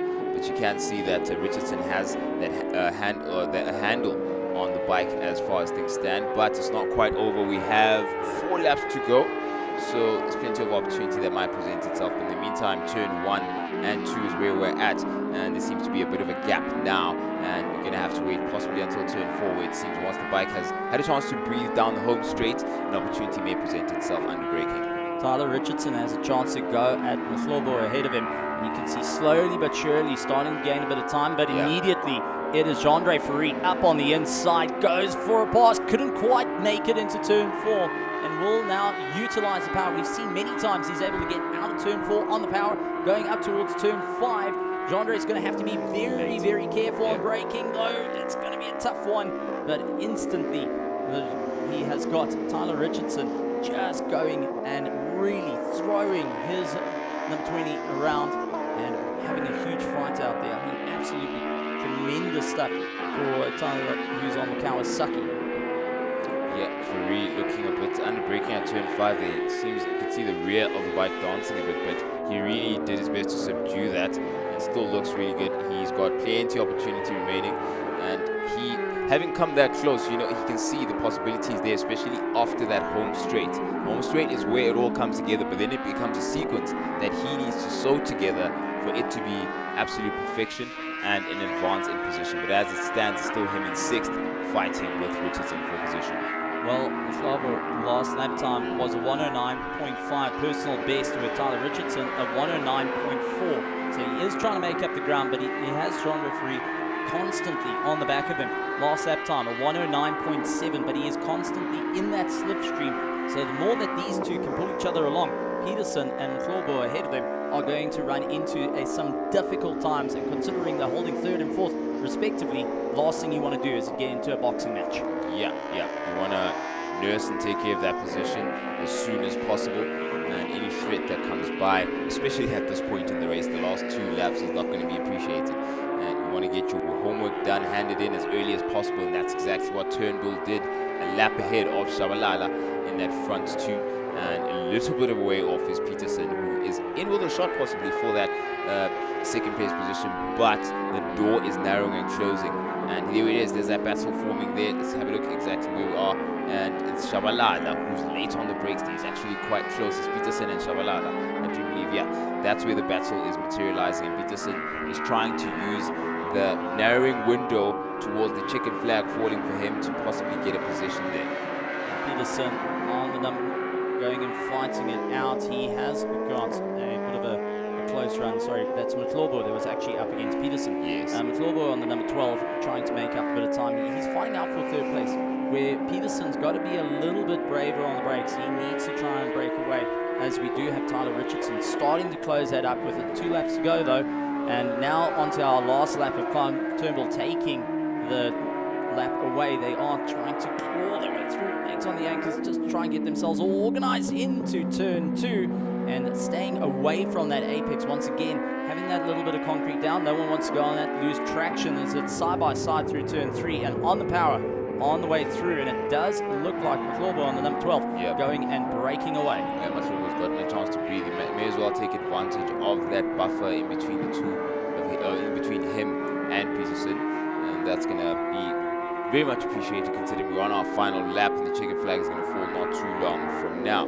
That was optimized by McClawber and left right until the end. You definitely appreciate that. But right now in frame we have, I think that is Turnbull's about to now collect the checkered flag. He's done very well to check out early as possible for the race and put some distance in between himself, Shabalala and Peterson to take it home. Absolutely great stuff from our riders. Clive Turnbull on the Suzuki goes and takes a win for the Suzuki XR 1000 and ran away from the field. Chabalala will need to take that second place and carry a lot of momentum, but Peterson not giving up in the fight just as yet. McClawber trying to get back into it and give it everything he's got, but Peterson on the BMW S1000 will have to go and sit it out and figure out what he needs to do. McClawber going and taking that third place on the Yamaha R6. That was mighty impressive considering the quali battles that came in with those front runners, the particular two that I spoke to were Shabalala as well as Mahlobo, both of them having to make the best of a not so great situation in quali. Mahlobo qualifying quite impressively, and so did Shabalala, and they were in it for the race as well. So consistency all round from them to round up that top 3. Very good podium. Well, you've got Clive Turnbull on the Suzuki, but a big yay comes in for the likes of the Yamahas. The Yamaha R1 of Chabalala takes that second place, and McClawber, who goes and finishes out on the Yamaha as well. So Yammies getting a 2 out of the 3 positions, not bad, but Suzuki still sitting with a big smile on their face. Oh, snap. Superficial update. The term Yammies, the name Yammies really appears, like, imagine telling people I'm part of the Yammies. That really, there's something about that. So we're now neck and neck in terms of me and the Honda VTR that I said was my favorite. Okay, so I'm just going to note that down. I could potentially become a Yami. So that's a work in progress. We'll keep you updated on that. Just some housekeeping. Now, the Yamahas are incredibly quick. The Suzuki's also quick. But, oh man, there's so much to go. And the BMWs showed some fight in them this race with the likes of Governor trying to push himself a little bit further. Mohammed, we've got more Aesop, who is also on the BMW. So it's absolutely incredible racing throughout today. And there's plenty more action for the MRSSA for 2025. Yep, that's a plenty action. We've gone from 2 wheels, and on the horizon is a brightly lit, slightly cloudy horizon with some optimism, 90% optimism and 10% pessimism about the weather prospects. On the horizon is the SA GT Cup, the GT Cup SA rather, race 2. We had Sunset Racing, of course, earlier on, and we're now going on to race 2, and I will be joined, of course, by Sudhir Matai, who is well versed with this particular set of racing drivers. My man, how are you doing? Doing fantastic. The racing breakfast has really got me going, man. It's looking good for the rest of the day. How are you? It is a good day to go racing, isn't it? Look at this fantastic weather. Yeah. A little bit of cloud cover is always good if it stays as cloud cover and doesn't empty its contents onto the racetrack. Yeah, keeps everyone humble. Like, everyone is like, there's a sort of metered confidence about everyone, but it's great. Absolutely fantastic.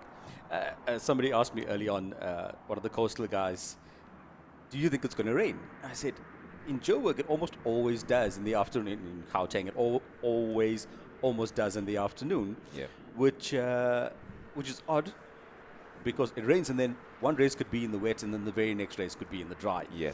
Which is quite cool for some people and not for others. It always adds a nice element of variability into the equation. We've seen this in motorsport all the time. Perhaps new winners and new podium sitters, but I mean, it looks great out there. It's just holding off a bit Yeah, hazy it's and, just and right. keeping the sun away from our skin. Yeah, it's just right. It absolutely is just right. But yeah, we saw a bit of racing, of course, in race 1 when it came to the what Steve Koenig has now, I'm going to borrow and steal the term, is a rolling museum. So we were in the rolling museum of the GT Cup SA with beautiful Porsche 911 machinery, just seeing how all of it has transitioned from the 997s going up until the more recent models, and Yeah. how each of them perform differently on different levels. I mean, the impressive bright orange R-Spec, the endurance-built, purpose-built Porsche of Charles Rangi's taking top honors yesterday.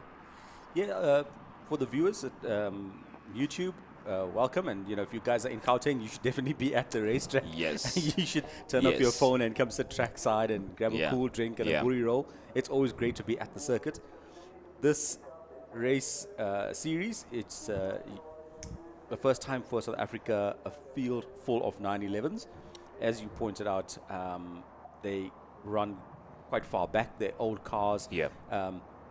The sort of criteria for entering the series is that the car must have been built by Porsche Motorsport. Yes. So every one of those cars is a purpose-built race car from Porsche's Motorsport division.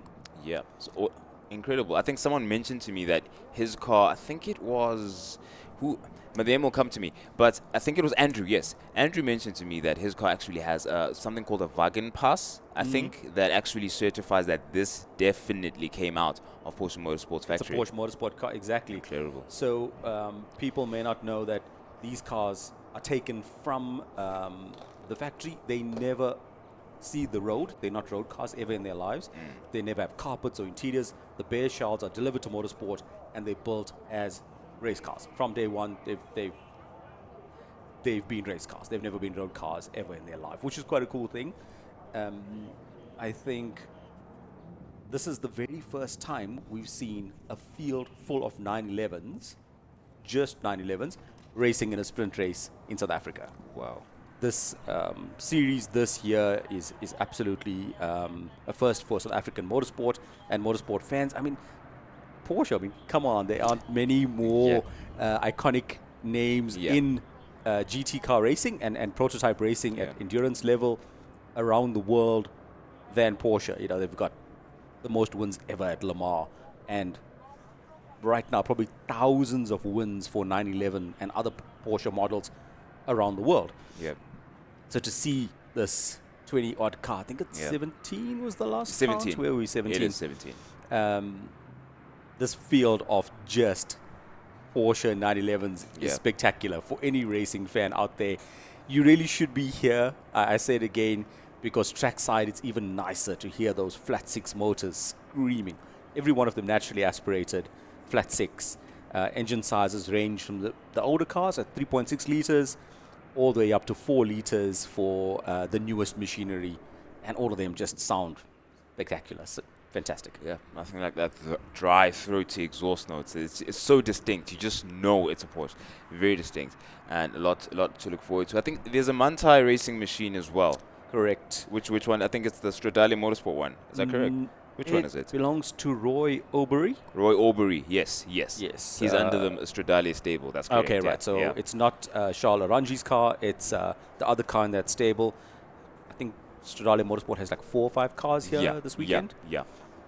And Roy Aubery's car is a GT3 that's been modified by Manthey Racing, which is a division of Porsche now.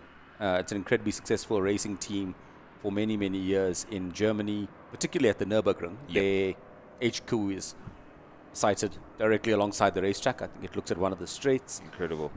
And these guys take Porsches and modify them, and they've been doing it for so long, and they do it so well that Porsche looked at it and went, "This is a great company. We're going to buy this." Yeah. And they ended up buying Manthey Racing, or certainly a majority share. So we can see the cars lined up in pre-race paddock. The car we're looking at right there is the car we were looking at a second ago was the 996 Mark II. Yep. I think the driver's name is Van Vieren. Let me look at my notes. And we've got some of our fans enjoying the scenery in the exact way you should be doing it. That's how you do it. Yep, come along and enjoy the sun, park trackside, get your booties out, get your price setup out, and you should be good to go. Now, I was looking at some of the lap times at the Nürburgring. Porsche at the moment sits second, I believe, and Lars Kern rather set that record in 911 GT2 RS with Manthai Racing. Yeah, that's a Manthai Racing kit on a production GT2 RS. There's a pretty cool livery there on a 996 Generation 2 car. It looks like a topographical map, but it also has race circuits on it as the cars roll out of pre-race for their formation lap. I think the guys are just ready to go, waiting for the all clear from race control. I think that was Janakaro, if I'm not mistaken. Yes. Yeah, that was the GNH transport. A GNA car, exactly. Yeah. So looking forward to the race. And there is more Mia. We got involved in some of the action earlier on today. So did Nicky Dix and Sun Moodley. They warmed their cars up with our Sports and GT race that we had earlier today. So they'll know exactly where to put a wheel and where not to. And so did, I think that is De Beer. That's really De Beer as well. De Beer, correct. Yeah, he also had a race earlier on, so they're already up to speed, relatively at the very least. So the guys trailing now have a bit of catching up to do. They're slightly on the back foot as compared to that front four. It's a smart move to go out if you can in an earlier race just to get your eye in for today. You spent all day yesterday practicing, and you arrive at the circuit today and you've had a good night's sleep and you're relaxed, and maybe you need to get a session in. Yeah. As you mentioned, there is Mo Mia's car number 786. Car number 137 is Nicky Dix. That's a 991 generation car for those of you out there who know your Porsches. The guys are forming on the grid to set up their start positions. And pole position should go to Charles Aranges, although I don't see his car. Yeah. We don't see Charlotte Aranges leading the pack here. This is an interesting development. We're going to have some more insight in just a moment. Is this a matter of, I don't want to call something that isn't the case. Let's just wait until we get actual feedback as to why Charlotte Aranges is not up ahead of this field as he should be. Maybe slightly delayed because we've got a couple of, I saw on the back straight now. A couple of cars still coming out. Okay, cool. He's still coming out because, wow. Yeah, that would be interesting because yesterday he just scurried away from the field pretty quickly. Okay. So Charles Aranges should take pole position, and Arnold Neervelin should be second on the grid. Third place, we already saw Mo Mia, car number 786 with the cool livery, also with the racetracks. Roy Aubrey in that Manthai Racing. Oh, that's Sun Moodley on screen. Mr. Moodley, a long-time Porsche campaigner. Yeah. And smiley face all over the pits. People tend to know him all over the country. That's Neervelin, correct. That's Neervelin, car number 54. So it looked like the Stradale team guys kept their cars in the pit a little bit longer than everybody else. Neervelin. And even from the commentary box, our studio, I can hear the GT3R screaming between turns 3 and 4. So distinctive. That is Dr. Martin Prince from Cape Town. Come up to race this weekend. He's having a blast in a 991 generation Porsche. Car number 84 is Devon Pillay. He was one of the initiators of the series, so he must be quite proud and having an absolute blast. He finished 11th in the race yesterday, I think. Yes. And he is having an absolute blast. He has had a smile on his face all weekend. I've chatted to him a few times. We should wait for our pole sitter, and I see him in the background, that very distinctive orange wrap. There it is. And that is Ryan Nyker. That's right. Yeah. Ryan Nyker in a 992 generation GT3 Cup car. So that's Aranges taking his spot at the front of the grid. The grey car in the background is JJ Dazel. And Ryan Nyker's taken up position. I'm looking for him on the grid. 9th. Yeah. So we have a fully formed grid and the safety car is away. Yeah, and Ryan Nyker had a bit of a troublesome race 1, of course. Things went a bit oopsie towards the mid part of the race. I mean, he seemed to be catching up to Aranges, or relatively at least Aranges ran away with it. But Nyker obviously did mention, we spoke a bit earlier this morning, and he was like, look, there was a bit of a misunderstanding of where to place his wheel. Went a bit too wide out between turns 5 and 6, and he learned his lesson there. But of course, he's also jumping in between so many cars. Different race cars. Yeah, it's incredible. Yeah. I mean, some places where you can go wide, maybe you can't quite do such in another car. So he's going to try and rehash his campaign, at least as far as the GT Cup SA is concerned. Yeah, I'm sure he'll have a better race today, having driven that car for a full session. Yesterday, the guys on their formation lap should be 2 by 2, making their way between turns 2 and 3, weaving to get some heat into the tires. The safety car is going to put some distance between the Porsches and himself, so these guys can really stand on the brakes, get some heat into the tires. People may wonder why cars weave around so much. It's to generate heat. Some lateral friction warms up the tire, and slicks require temp. Yeah, it's all important for those slicks to get warmed up. Roy Aubrey also getting his last few weaves in.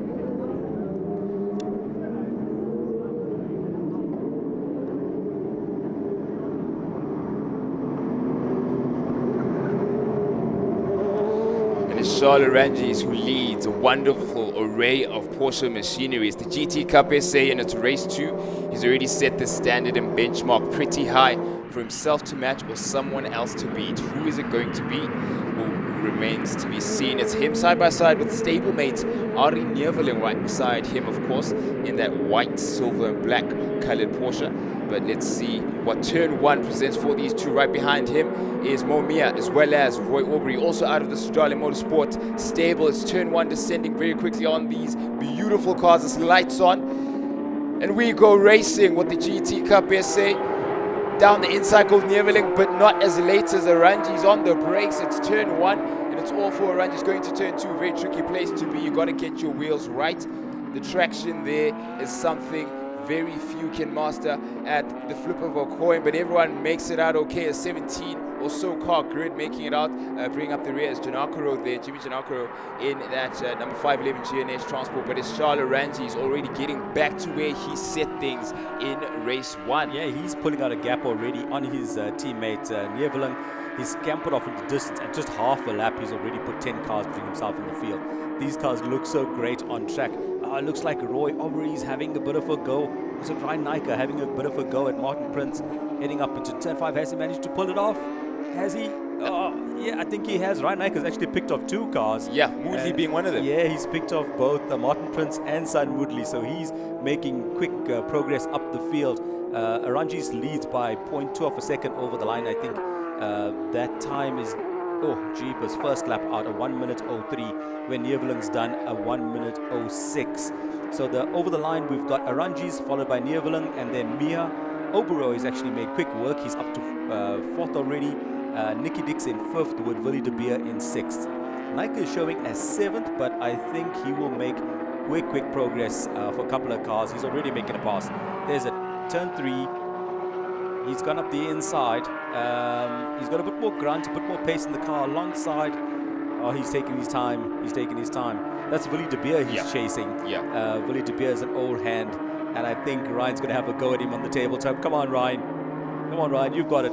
Goes up level. Hits the brakes. Oh, Willie's left it late. He's left it late. He's going down the outside. Oh, Ryan's got him. Willie's run out of space eventually, and Ryan's like, I'll take that position. Thank you very much. Oh my goodness. You Ryan's run out. up to 6th, and Moodley has now pulled up on Willie's back bumper, and Willie will be looking at that yellow 991 and thinking, can I keep this guy behind as well? Oh, geez, after what Ryan Nyker did, it definitely takes a knock. You do take a knock in confidence, but he did so well. But you either run out of track or you either run out of time. So it was one of the two. And in that particular instance, it was track space that was the limitation. But De Beer seems to be okay so far, going to turn 2. And Son Moodley is going to have the challenge now of trying to reel him in. He's got a few laps to do it, 10 laps or so. He's going to be fine. I think he has it in him, but he does have that laconic, relaxed demeanor, so he's going to pick away at those times bit by bit until he's got to be close enough for him to pounce. Yeah, he's a seasoned campaigner. His son, he knows when to pick his moments and when not to pick his moments. If people are wondering why there's such a wide spread of pace across the field, obviously there's a little bit of a discrepancy in driver skill. Not everyone's a professional. the bulk of these guys are gentlemen drivers. However, there are also 4 classes in the field. There's class A, B, C, D, following each generation of GT3 cars. Yes. So it's class A is 992, the most recent generation. And then it goes 991, 997, 996 being the oldest. Sounds a bit counterintuitive Yeah. that the high numbers are older, but this is Porsche's naming structure, not ours. Oh, look at that. I see Ari Neveling's having a go at Charles Ranjis. He's got by him. He's got by him for the lead. Neveling's in the lead. He's taken... Did we see that right? It We is, did see that absolutely. right, Yeah, yeah. I had to look twice. Has Charles let him through, perhaps? Yep. What That's what the timing screens show that Neveling now leads in a 997 series car. So that's 2 generations old already. He's up on the tabletop. I suspect that Charles is just... Oh my word, look at that. A beautiful broadside coming out of turn 5. Nice one, Ari. Oh, and he's pushing hard. That car is squirming all over its rear tires, going, stop, you're pushing too hard.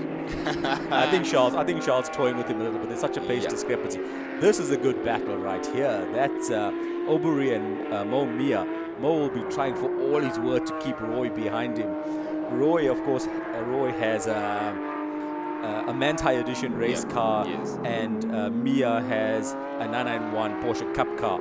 And he'll be looking to keep that car behind. Mo's a really experienced racer, and so is Roy. So this is going to be a great battle for the final podium spot.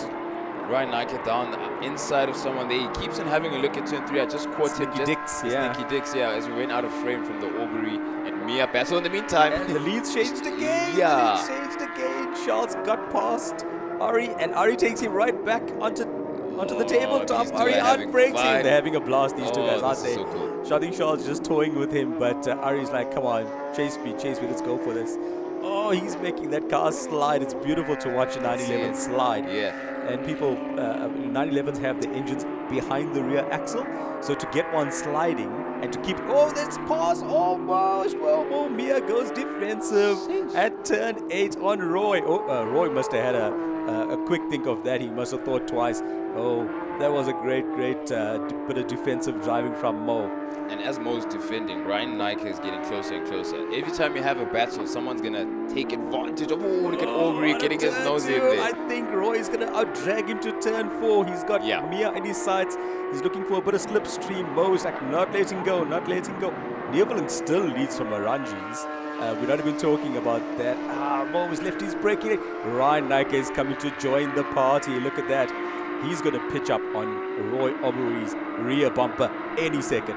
Mia goes defensive up onto the tabletop, and he's gone defensive. He's left it late.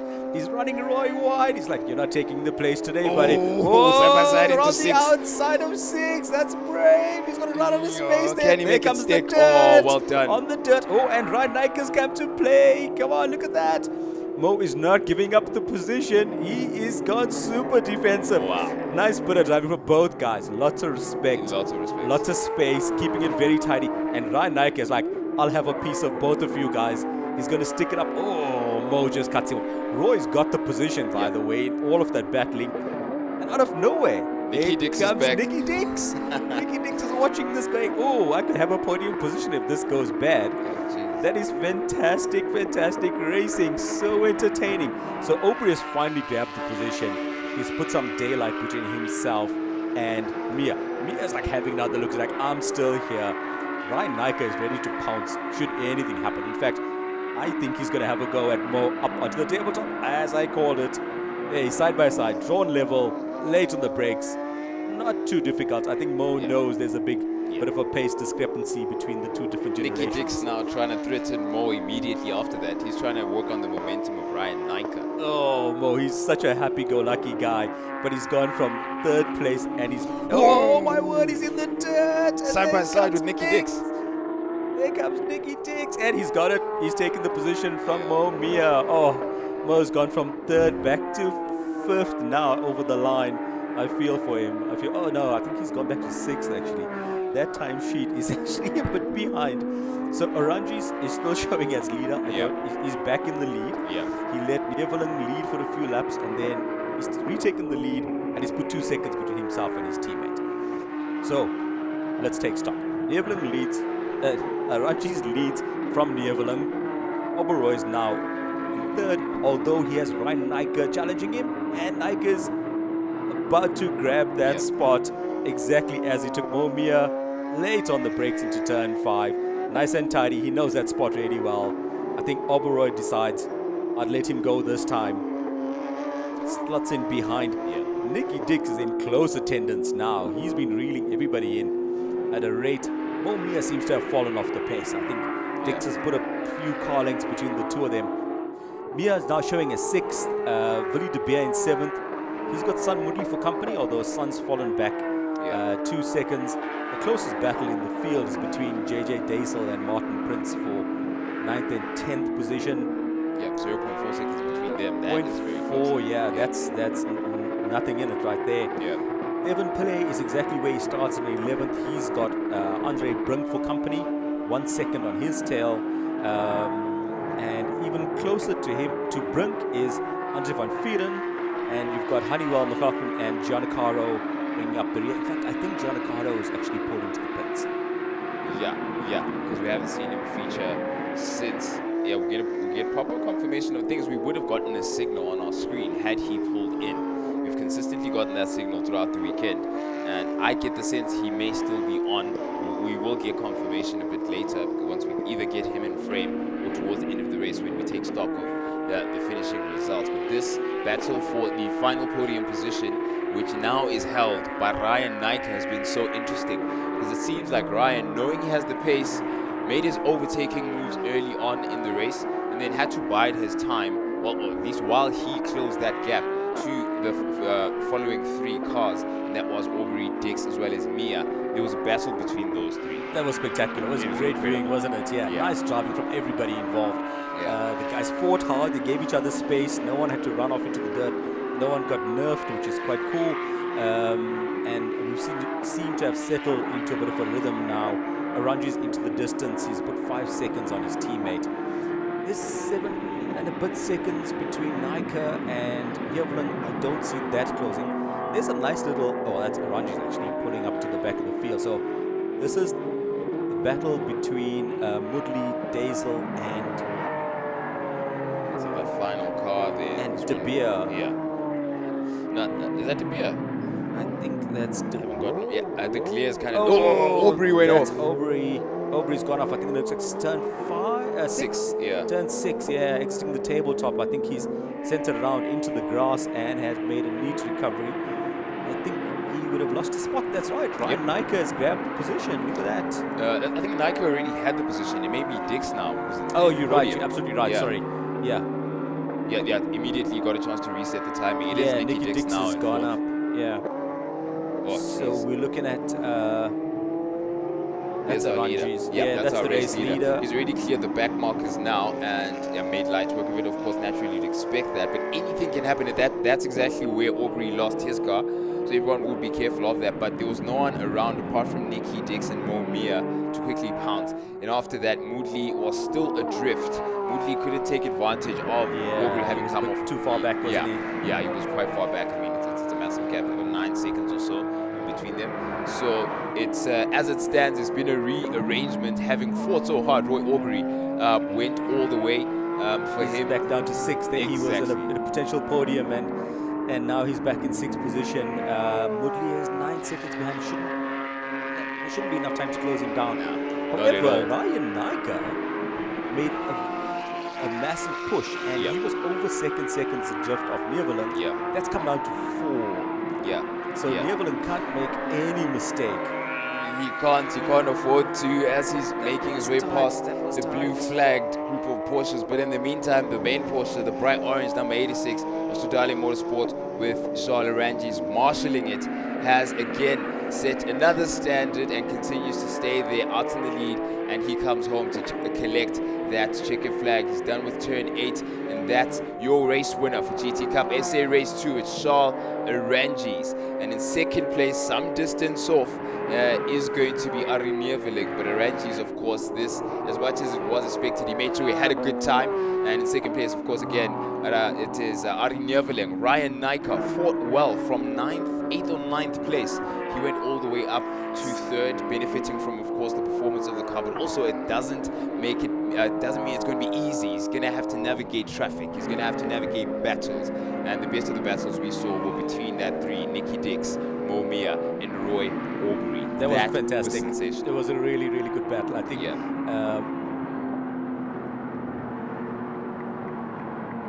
So there's flashing lights of Charlotte Ranjis, who takes the second win in the series ahead of Ari Neveling. Ranaika rounds out the podium with great drives from Nicky Dix, Mo Mia, and Roy Aubrey in the second GT Cup SA race.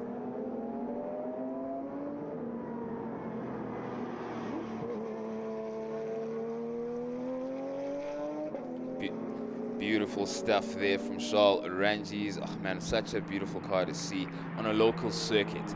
You're used to seeing these cars following on so many other platforms, and then it descends on your local circuit. What you should do if you're watching us on YouTube right now is get over here and come see this for yourself. You still have plenty of opportunities to see all of these cars. This was race 2, of course, for the weekend. Race 3 is still looming, apart from the fact that we have other classes that are going to come up and reintroduce themselves to you for the year's racing. And of course, the big one, the ultimate reason, the SAE, the endurance race at the end, the 4 hours of ZWARTKOPS comes and begins at 2 o'clock. Of course, we're streaming live on YouTube now, so feel free to join us and engage with us, talk to us, chat to us. What do you think of the cars, what it looks like, and if you're thinking of coming through, then please do. And of course, we're going to be live on SuperSport later on today on channel 212 from 12 p.m. onwards. So be sure to join us on whatever platform you see fit or able to join us on. That is Sun Moodley peeling in now. It's Ari Neveling having a chat with Charles. They're discussing probably that little dice of theirs, that dicey moment. Yeah. It was quite exciting. But yeah, camaraderie all around for all of these gentlemen. I wonder if Charles has any ideas to maybe step out of that GT3R into a cup car so we can get involved in the wheel-to-wheel dicing that's happening behind him. I know as a racer, it's great to have a fast car and to be at the head of the field or to be leading out. But it will be so cool to be mixing it up. I've raced a Porsche Cup car. Yeah. But as a racing driver, you just want a car in front of you and a car behind you to be battling, and that makes your day. It doesn't matter where you are in the field. Winning is great, but the reason we go racing as petrol heads and race fans is just to be in the mix and outbreaking somebody or outthinking somebody or forcing them into a mistake. It's really, really cool to be in a door-to-door and nose-to-tail battle. That is really, really exciting stuff. Yeah. To see how witty you can become in situations where you're squeezed. I mean, there were so many moments around that tabletop where I think it was Nicky Dix, it was Roy Aubrey and was forced to go onto the outside. It was very uncomfortable for him, but he made the best of it. In the meantime, I'm going to hear from Nadine in the pits.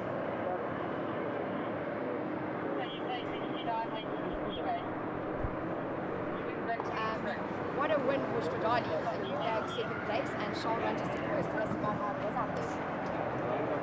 Yes.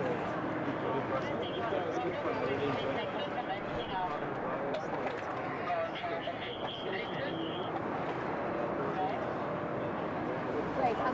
You and Charles were having a bit of a competition out on the track there.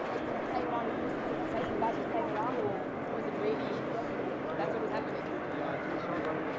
We don't quite have the audio on Nadine just yet, but we should get an update as soon as that is possible. In the meantime, we just saw Wayne, Sun Moodley's team manager, engineer, mechanic, every hat available that man wears. Yes. And right now, he's recovering the car himself and getting it. Like, honestly, Wayne is so impressive to watch. Sorry for Wayne. Sometimes he's always running somewhere with a tire pressure gauge in his hand or a torque wrench or something. You always see him in the pit lane running around.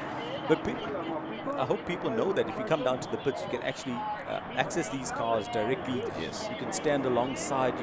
If the drivers aren't working on them, they're typically quite relaxed about showing you around their cars and inside, and especially to bull young race fans, bring them to the track, show them a car up close.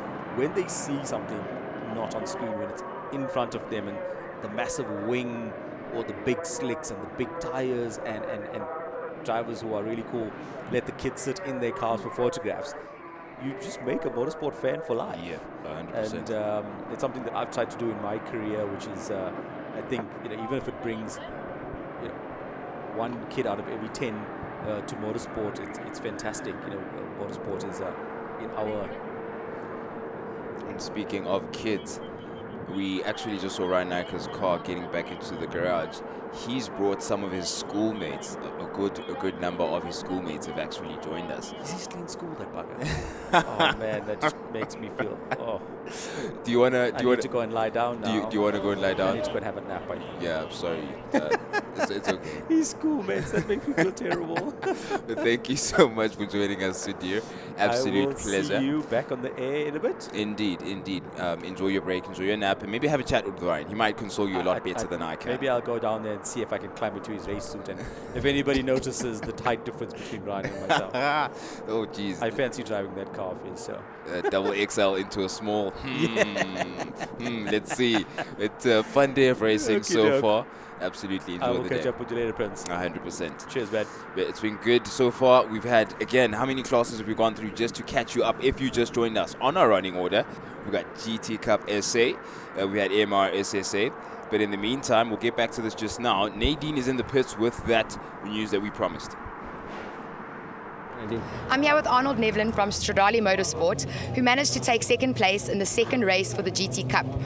But Stradali's managed to bag first, second, and third place for race 2. Arnold, what can you tell us about the race? How was it out there? Yeah, it was a real fun race. It was very nice. It's getting quite hot now, but it was really enjoyable. Awesome, and I see you and Shaw had a bit of competition out there. Was that just some strategy, or were you guys just having some fun? Yeah, it's just all for fun. I think maybe we got a little bit bored and just decided to keep things a little bit interesting and just to keep it nice for the spectators as well. Awesome, and what's your plan for race 3? So race 3, I think I will start second and Ryan will start in third. He's clearly quicker, so maybe just have a bit of a fight in the beginning, but I'm sure he'll be quicker and he'll get past me. So maybe a third will be a reasonable result. Don't doubt yourself, and we'll see you out there. Yeah, thank you very much. See you later.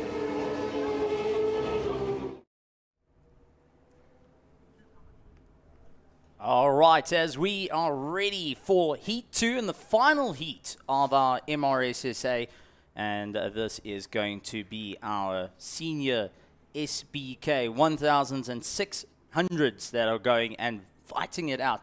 Race 1 landed up with a red flag. Unfortunately, Luca Bertioni coming off the bike, but he will be keeping an eye on all his friends out racing once again. Having a chat to a couple of the riders, lots and lots of positives as the track warms up. It gets better and better. Adolf Bischoff, who ran away at the lead, but still wants to continue that charge, with Temba Kamalu actually doing a little bit of work on his bike to ensure he can keep going. A little bit further down towards our 600s though, it is Ryan van Niekerk who will duke it out once again with Tag Jens van Rensburg, and that's going to be 8th and 9th, but 1st and 2nd in the 600 class, as they will be trying to push themselves a little bit more. Ora Piri, the entire Piri family, also did a little bit of setup work in between to ensure that they can possibly move into that fight instead of dropping off a pace, finishing up in 4th in race 1. Good. Trying to get a sense of the number splits in terms of the 1000s and 600s. Can we perhaps have a look at that? We've got Boshoff, it's Boshoff, Kumalo, Fakati, Pinar, Bertolini. We've got also De Birain, and yep, he in that front 7 is the 1000s, and then from there we're going to have the 600s with Van Niekerk, Van Rensburg, Piri, DuPont, Tonking, as well as Mortimer.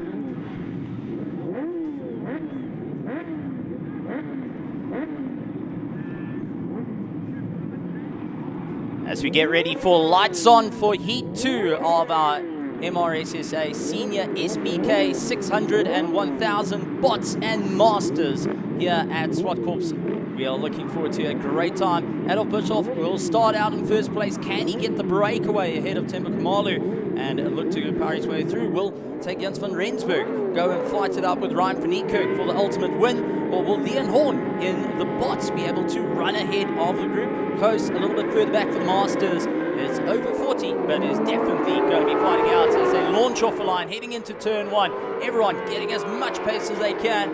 And it does look like Temba Kamalu going and losing out a little bit of time as he powers on. Keep an eye out though, as looks like that is Ryan van Niekerk a little bit further back, getting a huge launch and now needs to keep up the momentum as riders push themselves that little bit further up the road, heading through turn 3 into turn 4. But Bischoff already keeping his head down, not wanting to lose any time off the start of the race. Yeah, it's optimal for you to get the sweetest position here.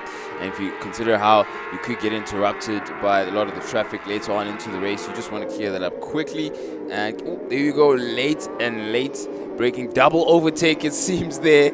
That has to neat it up quickly. What is that hand signal we just saw from a number 77 there with the left-hand side? I think he lost out a bit, but has to be careful now because he's lost the position now. I think that's DuPont, not 77, it's 57. It was DuPont who lost out at 6 because he was trying to reorganize himself and make a signal. What was that? He was just trying to tell the guys to get back onto it, and Ryan van Niekerk going and capitalizing and now moving his way forward. So Ryan going with his little 600 is taking the fight right to the 1000, so he's hoping that he can utilize the drive there. But a simple thing of come get your head into it, let's go, unfortunately has allowed Ryan van Niekerk and Tegens van Rensburg to move their way up into the order. Diego DuPont a little bit further down is running in 8th place as they chase down De Bruyn ahead of them in the 1000 class, trying to stretch open that gap. He's onto the back of Damien Perfecati. Ryan van Niekerk, you can always identify as the team always has a little bit of pink added to their bikes. It makes it easier to see on camera. Also, it adds a bit of a flash in the pan to ensure that he can keep going, where the Tegens van Rensburg trying everything he can to just stretch out those gaps a little bit further on the drive. It is the number 50 going of Pinot, hoping to ensure that he can stay in for the fight as well, trying to march his way through the order. So Bischoff leads out the pack. Pinot running in 2nd ahead of Tembo Kamalu. Damien Perfecati running in 3rd with De Bruyn in 5th. Ryan van Niekerk down in 6th. Tegens van Rensburg on the 171 is in 7th place. Diego DuPont ahead of Ora Piri with rounding out at the top 10. Troy Tonking will stay in for the fight, but the Tegens van Rensburg is on the 171. A little bit of pink, it's not right, as they are in a fight with one another. These two know each other from short circuit racing dating back to Pee-wee 50s and have followed each other's careers right the way through into the Red Bull Rookie Cup. Wow, incredible. So they know exactly how much they can trust each other going into a battle for position. In the meantime, leader of the 600s, that is Van Niekerk, looking good at the moment. Trying to get close as possible to De Bruyn. Let's see if he's going to make a move stick. We're at turn 8 at the moment as it stands, and Van Niekerk has Van Rensburg right behind him. Van Niekerk having a look at turn 8, but pulls out now, and is going to have to rehash that going into turn 1. That has allowed Diego DuPont to get into the mix as well. Yeah. Because Diego's now sitting in a very good position to be able to get the climb, and a little bit further behind him, he has got Ori Piri and Troy Tonking. They are closing up into turn 2. They're not having the same straight line. A quick look over the shoulder for Van Rensburg over the left just to see where everyone is, and we'll continue on. You can really see how the 1000 cc's have broken off because this is a very, very high-speed circuit.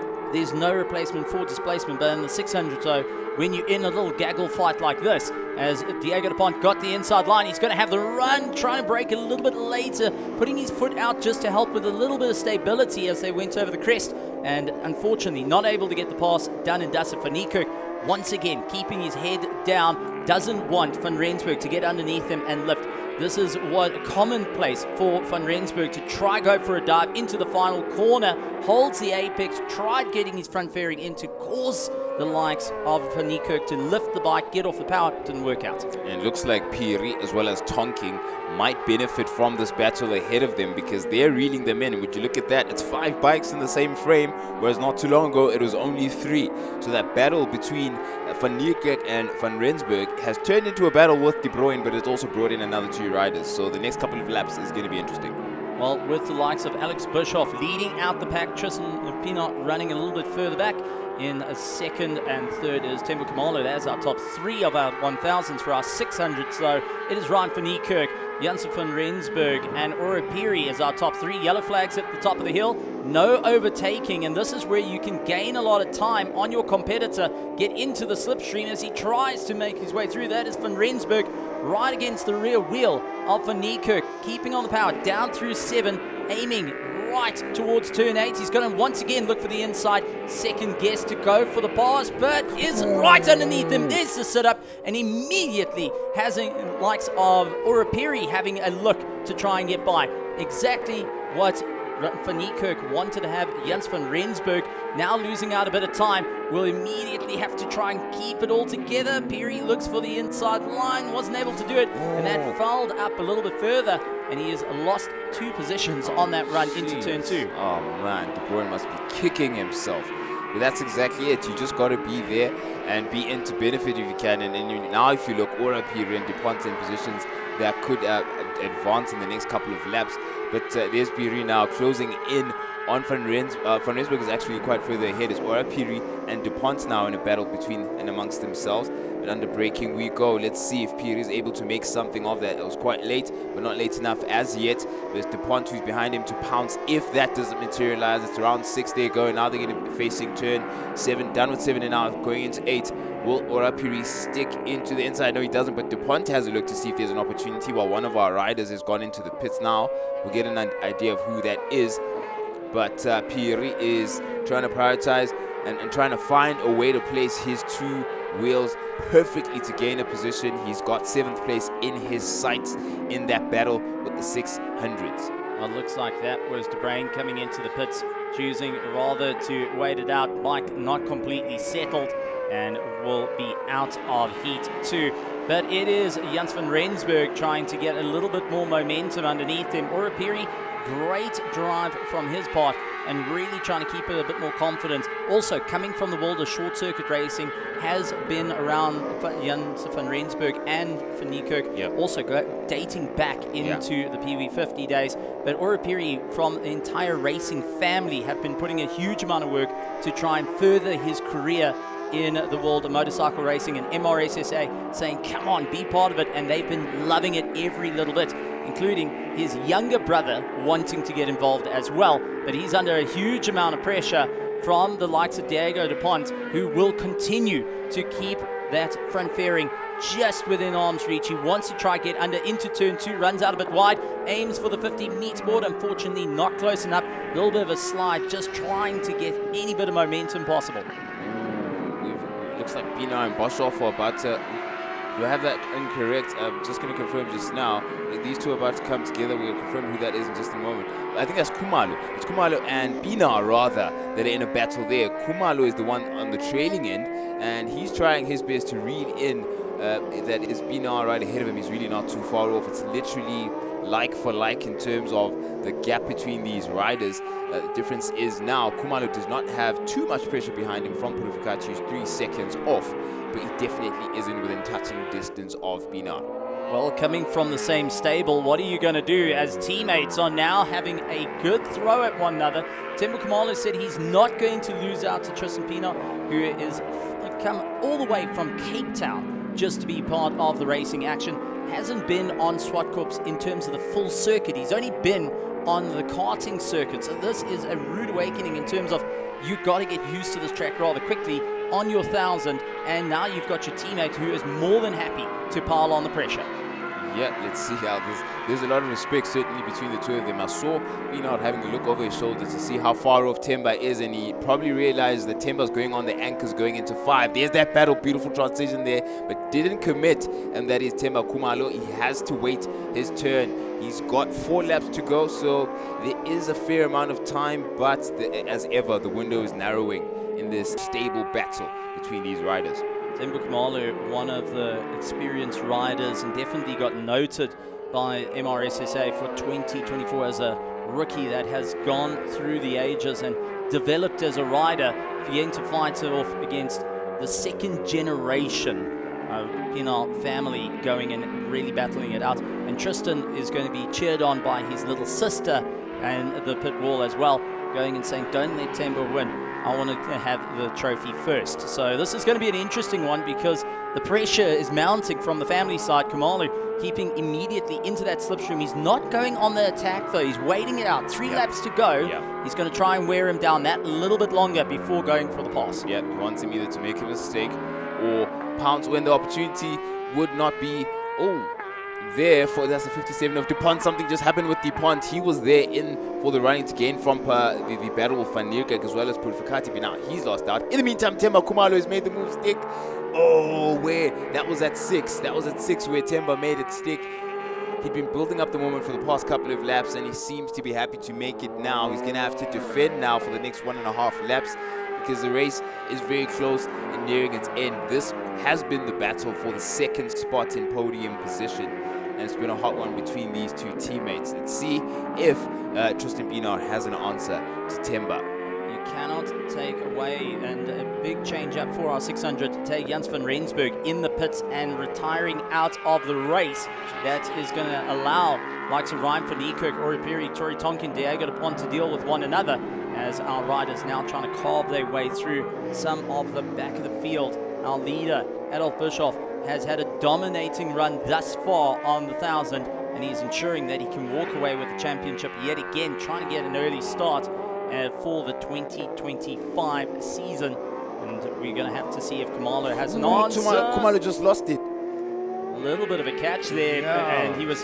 That's actually a monumental save. When it goes wrong, they are traveling close to 100 k's an hour coming out of the corner, and you have not much rubber to deal with. You're busy trying to get that momentum back in your favor. So Temba Khumalo is able to bring it back. Tristan Pienaar got on the brakes, expecting there would be a problem, but has lost out that little bit of time. Yeah, and he's at the same time he's also saving the angle he's leaning at, because at 6 and 7 you're changing from right leaning to left. So as he was coming back up, he had to catch the bike there. That is a lot of skill. A lot of skill. Very impressive. But side by side between Khumalo and Pienaar at the moment.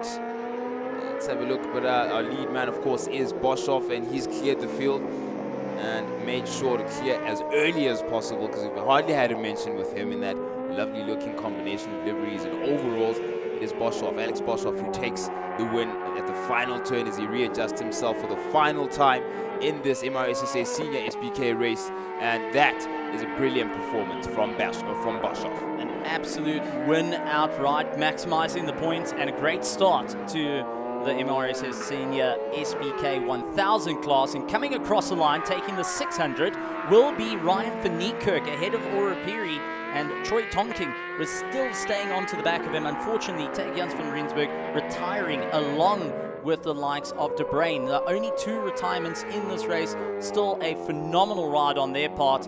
Actually, no, Oripiri taking it at the end ahead of Ryan van Niekerk. We just missed that one out, but Oripiri taking the top of the 600s, while Ryan van Niekerk will be losing it out and a little bit frustrated. The Perry family going to be enjoying it, and Troy Tonking going and taking second of our 600s with Ryan van Niekerk in third.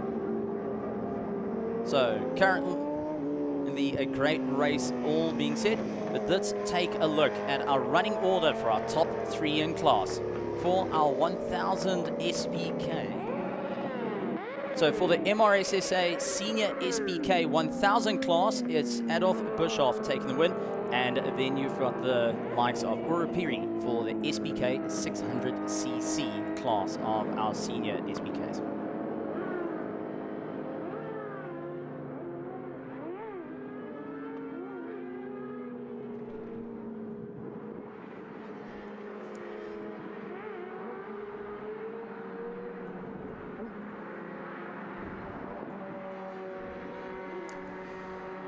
That was some interesting battling across the 1000s with the 600s. We missed out on some of the things with the Masters there, but Leroux takes the lead for the Masters, and Leon Horn in second place initially had the ascendancy.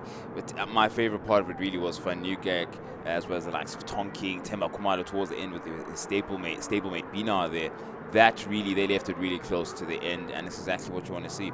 That's incredible stuff, but there's still so much to go on with the day's racing action. The MRSSA going and bringing 42 bikes to the action, and we will be having the next heats coming through as well. They're going to be the final heats for the MRSSA, so it's all to play for in terms of the points, and all the riders know what's on the line. To walk away with a foot ahead in the championship is what's needed to be done here at ZWARTKOPS to ensure that they maybe have that 1 point at the end of the year to win the championship. Yeah, you got to be thinking long game. There's Themba Khumalo celebrating. You can see he's revving up his bike. Absolutely ecstatic. The fact that he was able to get ahead of Bina. Look how ecstatic he is celebrating. I think is that family and friends there waiting for him at the end. And they all enjoyed that battle. Absolutely enjoyed it. Perry family going and being part of it, and that's Aura who's going to be smiling ear to ear. Yeah. And we did have Mr. Mortimer just giving a quick pat on the back. He was supporting his son Mitch Mortimer during the course of the race as well. Yeah. The Perry family ecstatic as Aura takes the win for the 600 class. Will be looking to try and push his way forward, and Khumalo going to be smiling ear to ear through it all. Yeah, Themba Khumalo was relaying to me how he's been around for so long, but you look at his demeanor, his just general aura, and his being around. He's just like a kid in a candy store, really. And that's I suppose the general mood across the paddock. It's just everyone is here because they're passionate about what they're doing, and it keeps everybody young, young and smiling. So it's brilliant to see. Just the passion just does not dissipate no matter how long people have been in the sport, and it's a family affair, as we've seen their families joining them to celebrate there. But and you can bring your family and come and join us here out on the circuit. Plenty of opportunity. You've seen everybody plonked out in different parts and different patches. We're giving you a bit of a layout as to where the best is. You can choose your favorite, whether it's down the home straight from between 3 and 4, or out to turn 5 and 6. There's a shot of 5 and 6 right now at Mercedes, some call it. And this is plenty of opportunity for you to come enjoy. A lot of the action has occurred here. A lot of position changes, people going wide and having oopsies. This has been a very popular spot across the weekend. So that seems to be the best one across the options that we have for you to come out. So get your tickets. On mere $100 gets you access to this array of racing that we have stored for you. I've got to say, I'm really, really looking forward to it. Once again, my favorite spots has to be turn 2 and turn 6, because it is the slowest parts of the circuit, so you can get some great action shots there. Yeah. But at the same time, that's where most of the concertinaing happens. But lots and lots of spectators eye out turn 3 to turn 4 as the main one, because the center speed over 200 kilometers an hour for our top end cars going and racing through. For the bikes also heading close to 200 kilometers an hour before they're hitting turn 4, a slight lift and then the charge up the hill. Yeah, indeed. Charged an electric atmosphere is what we have going into the remainder of today's racing. If you look at our program, there's been plenty that has come and plenty that is to come. The GT Cup SA still getting ready to give us their final contribution. This is their third race that is looming, and we're going to get some action underway with them not too long from now. But yeah, we've seen a decent amount from the MRSSA class rather, and it feels like last year is such a long time ago before they officially joined our tour for the entire season, when CEO Wayne Riddell as well as McLandy were sitting together and agreeing upon that at that meeting, and now it's really a part of the family, a solid part of the tour. Well, they dipped their toes at Kailami and taking the full jump for 2025 here at ZWARTKOPS. The next up is going to be the MRSSA Junior SBK, which is our classics and our sub 500s are going to be going around. Once again, fantastic to see the classics out there racing, giving it everything they got. Etienne Lowe has done a little bit of tinkering on his bike, so keep an eye on that number 7 on the Kawasaki, hoping to chase down the Suzukis ahead of him and ensure he stays in for the fight. Fugal McAdam, a little bit more relaxed when he came into the pits. He was just kicking his feet up. He went and filled up the tank, gave it a little bit of a wipe down. No changes, nothing. Didn't change tire pressures, everything. He said, bike's working, don't want to fiddle too much. Yeah, that's what you want to do. I mean, just polish it and leave it. Pretty much that's the best mechanical instruction you can have, and keep things as they are in terms of performance on the circuit. So yeah, we're going to get a chance, or I'm going to get a chance at least, again, to have a look at my Honda VTR and see how exactly I'm going to, remember I did say I'm neutral, so I could be a Yami's guy here on out, but we'll see. We'll keep an eye on that. So there's the 163 of Vessel, and Fergal McAdam, he set quite a high benchmark for everybody to match up in the previous race, so we may want to continue on that trajectory. And we also have John Kosterman in that number 81 as well, joining us on the grid. Yeah, and he had Vessel Kruger going and running up a little bit ahead of him. Vessel Kruger currently doing a fantastic job, considering he was having a nightmare of a run in 2024, as we get ready to line up and have our race for Heat 2. Yeah. Heat in the literal sense, we'll be hoping, as they get ready to see how, again, that lower riding position. Etienne Lowe going and fouling up the start for E2 of our MRSSA SBK Juniors. And this is our classics going around. Etienne Lowe going to be kicking himself on that one, releasing the clutch a little bit too early, and is now down the order as he tries to make a little bit of time up through the race. But it is Fergal McAdam that needs to really get the hammer down, and also the 81 going and having a great launch off a line, and that is John Kosterman, who now stays ahead once again of Etienne Lowe after getting the pass done on the likes of Kottas, who is just keeping himself all in order. And it was Etienne Lowe at the start that I had my eye on. If you can see how he was significantly higher up in his body position, just to show and display that difference in the design and the models of those bikes and the riding positions they're able to achieve rather. The lower down you are, the better, and Lowe's going to have to salvage the situation after the start now, and he just may be able to. I mean, if you look, John Kosterman is not too far off from him, so he still may have a chance there to get an improved position as compared to the start. John Kosterman going in really trying to put the hammer down for the Suzuki GSXR 110R, and they're really trying to hammer it on the way through. But it is up towards our leaders that we've got to keep an eye on. Kruger leading out the pack, trying to break away from Fergal McAdam, who is really trying to lean on him a little bit as they fight their way through. Up on the inside, McAdam gets the dive done and dusted, and will instantly get onto the power, but he has got Kruger up on the inside, gets the pass done through turn 3 as they power their way through, heading towards turn 4. Who is going to be late on the anchors here? McAdam is a rather brave rider, but how brave is he to sweep across the nose of Kruger? Cleared up, done and dusted by the time he got to turn 4. I think that is one of the most impressive maneuvers we've seen. Getting the work done in early by 3. It looked like Kosterman was already a threat. So I beg your pardon. McAdam was already a threat to Kruger, and he wrapped it up by the time they got to turn 4. Very, very early in. It's a display of confidence, really. When you know you've got the pace, when you know where to place your bike, you want to get it up cleared early as you can. This little Kruger is actually on a bike that's got less horsepower compared to McAdam, who's on 1,000.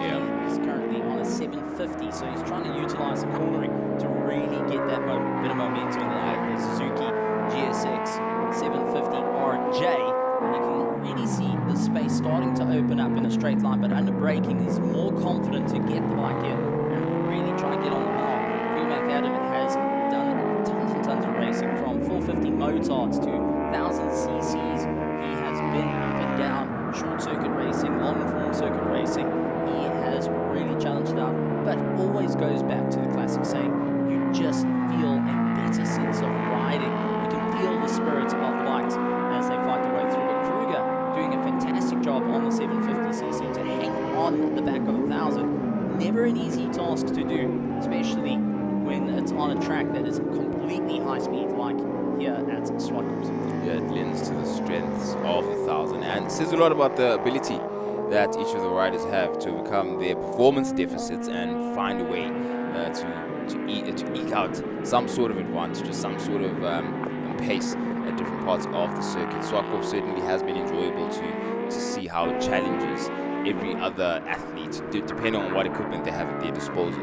So plenty more of that to come. We've got one more rodeo to go when it comes to the MRSSA. So this is our penultimate race for the day's racing. So there's plenty for you to enjoy and plenty of opportunity, not only on our live stream, but of course coming out to the circuit.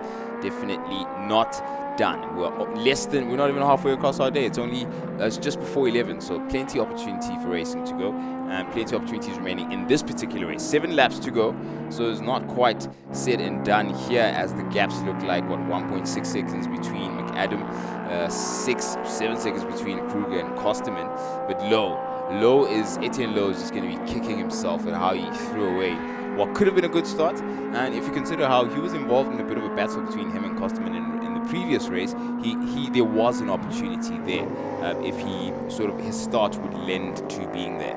Well, just getting a little bit too excited. Hand off the clutch while it's in gear. Game over. John Kosterman, though, is going to be keeping a very close eye on Etienne Lowe, going and gaining a lot of time up through turn 5, turn 6, up at tabletop.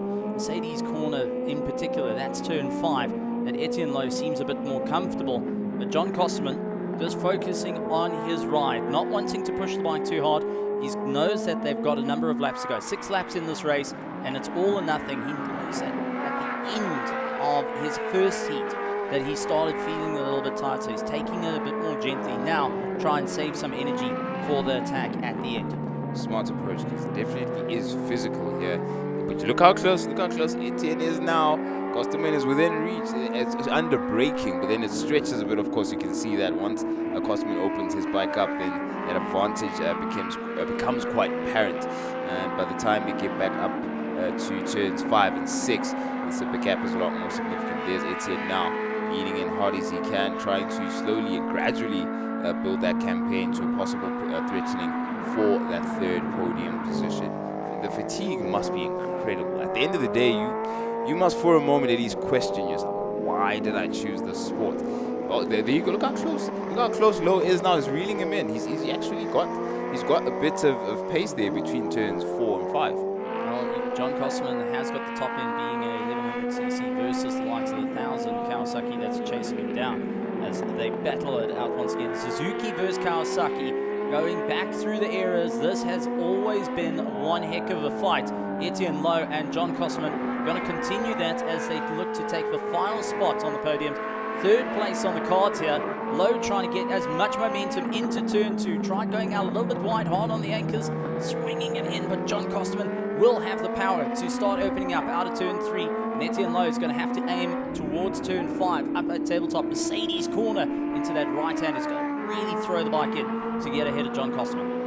Oh man, the concertina between these two is so interesting to watch, and it may for a moment work and test Lowe's patience. You can see, by the time they get to turn 2, he could literally reach out and at some point touch Kosterman's exhaust if he wanted to, but then by the time they get up at tabletop, for example, like as you can see here, we can't even get both of them in the same frame with a relative amount of ease. It's really interesting to see how that battle materialized. But in the meantime, Kruger riding a lone race, 3 seconds adrift of McAdam, who's riding an even lonelier race out ahead with no one ahead of him and not much behind. Robert Cortes running a little bit further back on his Suzuki GSX and will be just enjoying the ride at the moment, having a fun time out there, going and really just stretching the legs on what he can do. The bike hasn't been out for quite some time, so he's just trying to also shake off all the cobwebs and just get in those points. But Etienne Lowe, once again, very, very close, unbraking into turn 2, trying to get the hammer down, and unfortunately the Kawasaki just a couple of cc's off the likes of the Suzuki ahead of him. John Kosterman opening up that throttle and really starting to make it up. As you pointed out, the frustration that starts to build up of got you, Don, as the laps tick away. Yep. 4 laps left of this MRSSA Junior SBK Classics, and already you can see the head diving down of Lowe. Not a happy camper to lose out. Yeah, it's a bit of a Tom and Jerry dynamic. Yeah, and in this case, Lowe is who's the cat? Who's Tom? Tom's the mouse, yeah. No, Jerry's the mouse. Jerry's the mouse. Tom's the cat. So you've currently got, if you're putting it that, John Kosterman is Jerry, while Etienne Lowe doing everything he can would be Tom the cat. But under braking, he is just light years quicker. And unfortunately, once that Suzuki gets on the power, that's it. That's 1100 is able to open up the distance. Not too much into turn 1, turn 2, but definitely turn 3, 4 up into turn 5. Yeah, you can see by the time it gets into 3, it's already starting to spool up nicely, and it just opens up and breathes, and you can see that advantage is quite clear. Trying to get a read on Lowe's body language at the moment. Yeah, I think you can see he's still pushing ahead, but he's accepted.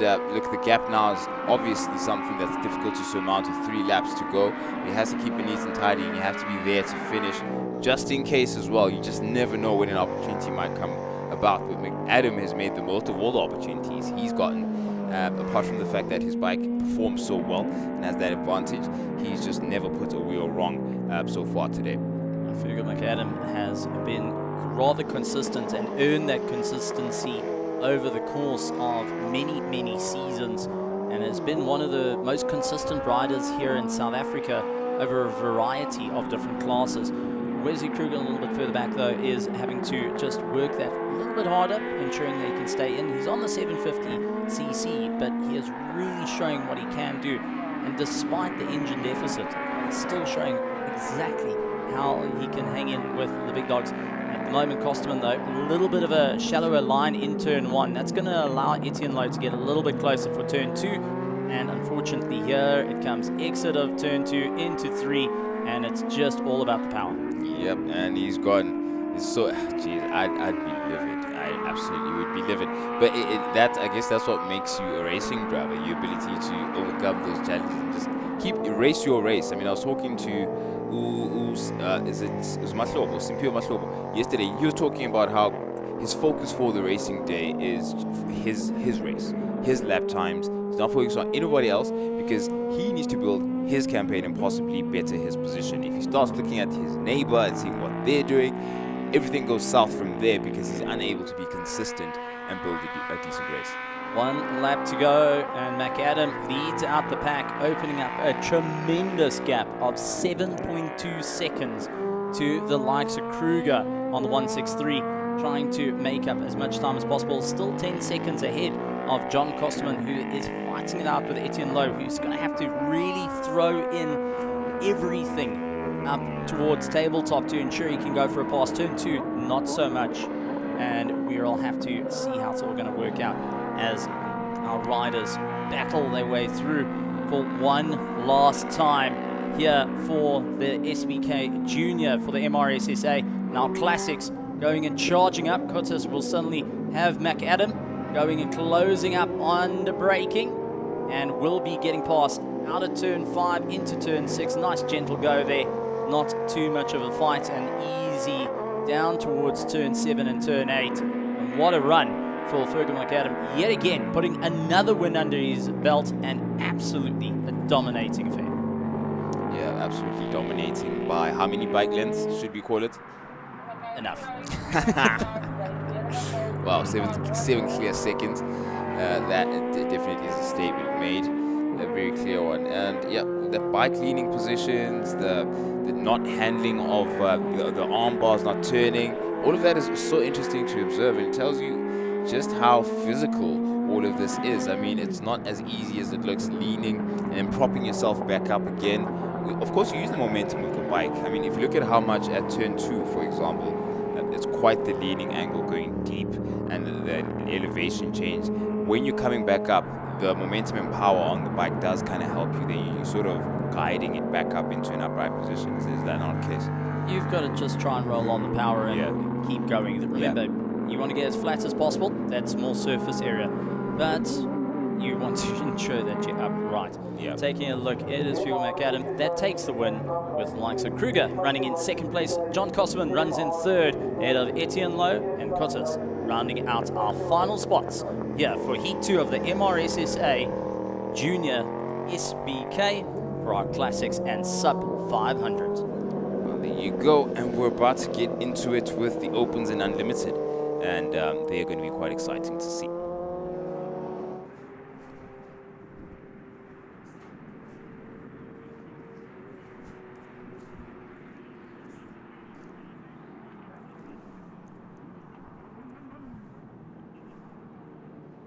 So our next set of racing will be the likes of our MRSSA Senior Club race, our Open Superbikes and Unlimited, heading out onto the track. And looking forward to seeing how they're going to go. Some very, very tight battles all the way through. I know there was a fair chunk of work for the likes of Jens van Rensburg after having to retire in his lot. I know the team have been frantic working behind the scenes to ensure that they can keep going. And just a reminder of our Open and SBK and our Unlimiteds work mostly on a time breakout. Remember, you've got to be under a 109 to be a novice, and a 109 and above, guess what? You've broken out and you're going to be messing with the pros in it. So absolutely incredible stuff. Majority of the motorbikes there are sitting on 1000 cc's. You do have a couple of 600s lurking around to ensure that they in for it. And honestly, some great running throughout it all. Whether you're a fan of Ducati, Suzuki, whether you're a fan of Hondas or Yamahas, there is a class and a bike just for you. And it's a welcoming class to invite those that do have your motorbikes parked in the garages. You're busy looking at it and going, just maybe. Well, get it out here. Go and have some fun. Be a part of it and grow in your riding career here with the South African Endurance Series and the MRSSA. Yep, and important to note just how close of a community it is as well. It's about the people, it's very welcoming, it's very friendly, and really there is no, when you're walking in the pits and just talking to people, you don't get the sense that a few minutes from now, all of these people are going to be neck and neck vying it out for position in the race. So all of that definitely makes it enjoyable, and your long-term commitment is there as well. I mean, generation after generation. You've got the Piri family, for example. I don't see the sport leaving their family for a long time. The Kumalo family, you know, all of it is very, very much a family affair and fun for us to enjoy all together. We've got a slight change in the scene with our cloud situation there. But nothing to panic about. Of course, it looks like we're still running according to program. Peak temperatures are coming a bit later on, with 27 degrees at around 2 or 3 p.m. And then from there, who knows what would happen. I'm not going to preempt anything. But so far, so good. Smooth days running.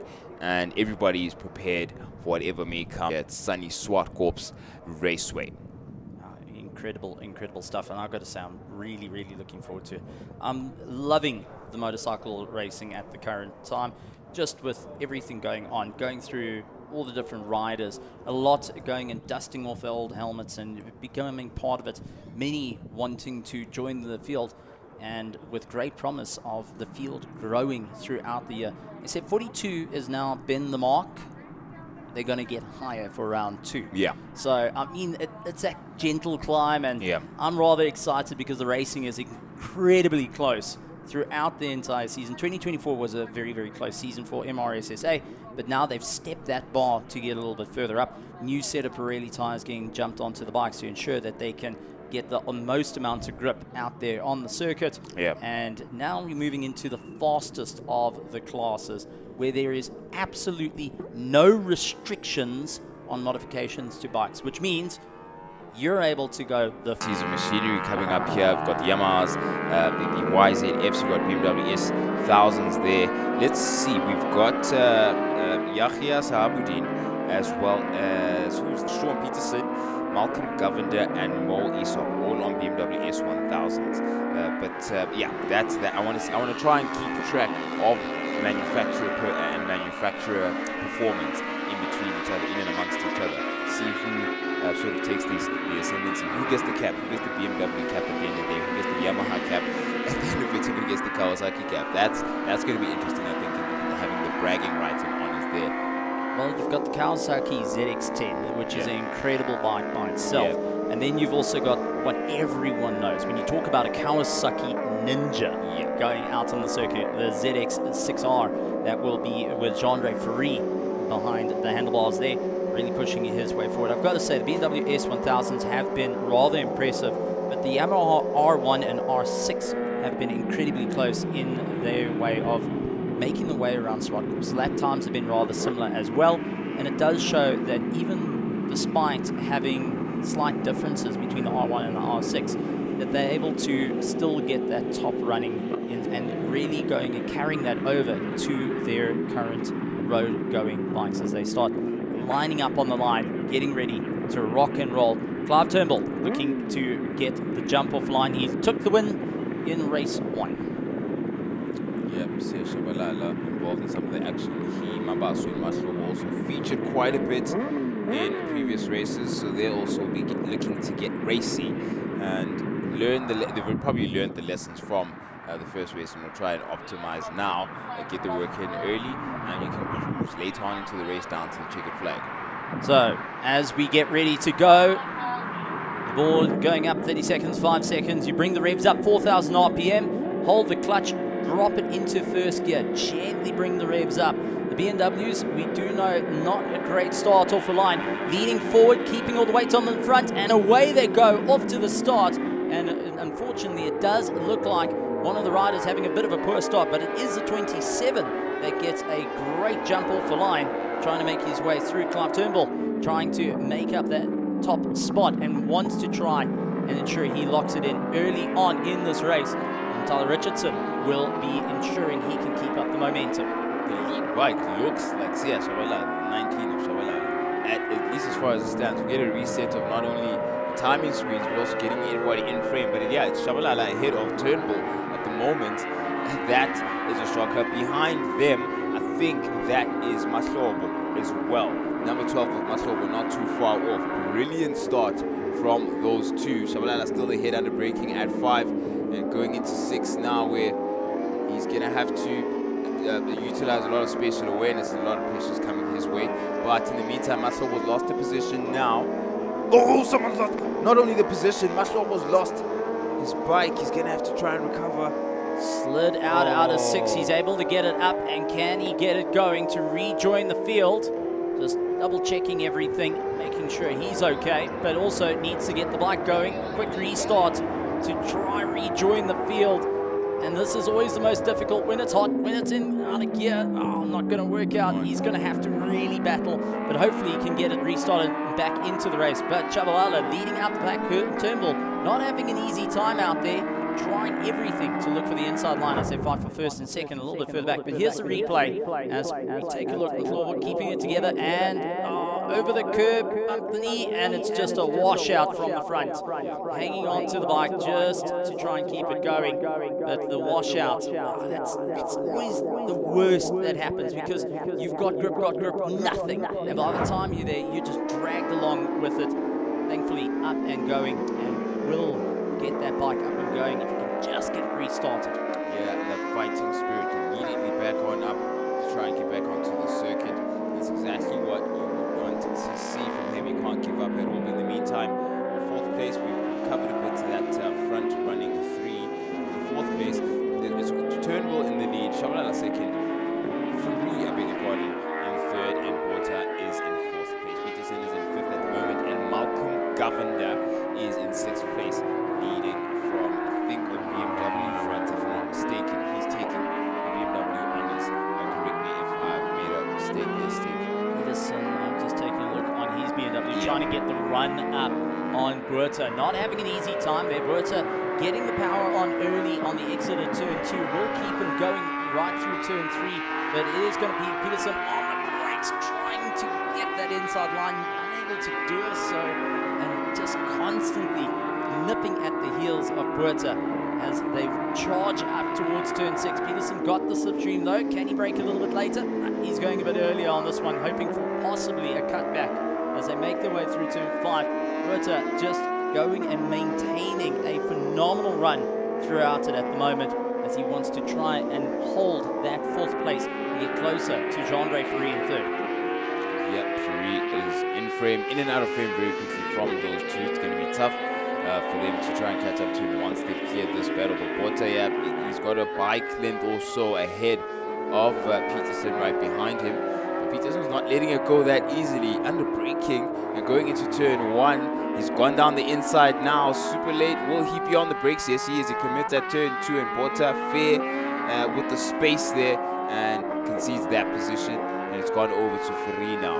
Well overtaken there. Well, that is Sean Peterson. Yep. He's on a new bike, that BMW S1000. It's something he's still trying to get to grips with, but showing off what he can do. And you've got the likes of Darius Buerta trying to claw his way back in for the fight. Going to be lots of hard work. A little bit beyond them is Malcolm Govender going and fighting it out with Jacobs Visser as they try and make their way through. So incredible action all the way through the race, but ultimately current, it is going to be the number 19 of Shabalala running in second place. Clive Turnbull got the pass done and now is just opening up that gap, knowing that time is running out. 8 laps remaining of this final heat for the MRSSA Senior Club Race, where we've got our Opens and Unlimited. There's thousands that are going and giving it their absolute all.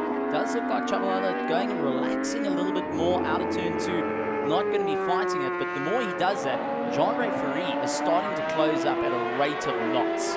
And that is going to become a little bit of a headache on his part. Looks over his shoulder just to see that Ferry is coming at a rate, hoping to be part of that fight out until the end for for second place. 8 laps is long enough for Jean-Referee to trouble Shabalala. It certainly is plenty of time. A bit of a readjustment. It looked like a bit of a shudder there from Shabalala, but he's fine. Going around at 6 and 7. Yeah, Farid definitely does have enough time to try and get in close enough to Shabalala to make him aware that he's around. At the moment, it looks like one section away. Should I call it maybe from one apex to the next? There's a distance between the two of them significantly at that. But Shabalala could be in with a shout with him and Turnbull. But Turnbull, the real problem may have been just the start. In terms of pace, he's looked really good and stable. While Shabalala has now settled into a more relaxed, managed pace at the moment. It doesn't seem like he's dialing up the aggression, at least as it stands, but there's so much more time. 7 laps to go, and he just may dial it up a little bit more towards the end of the race.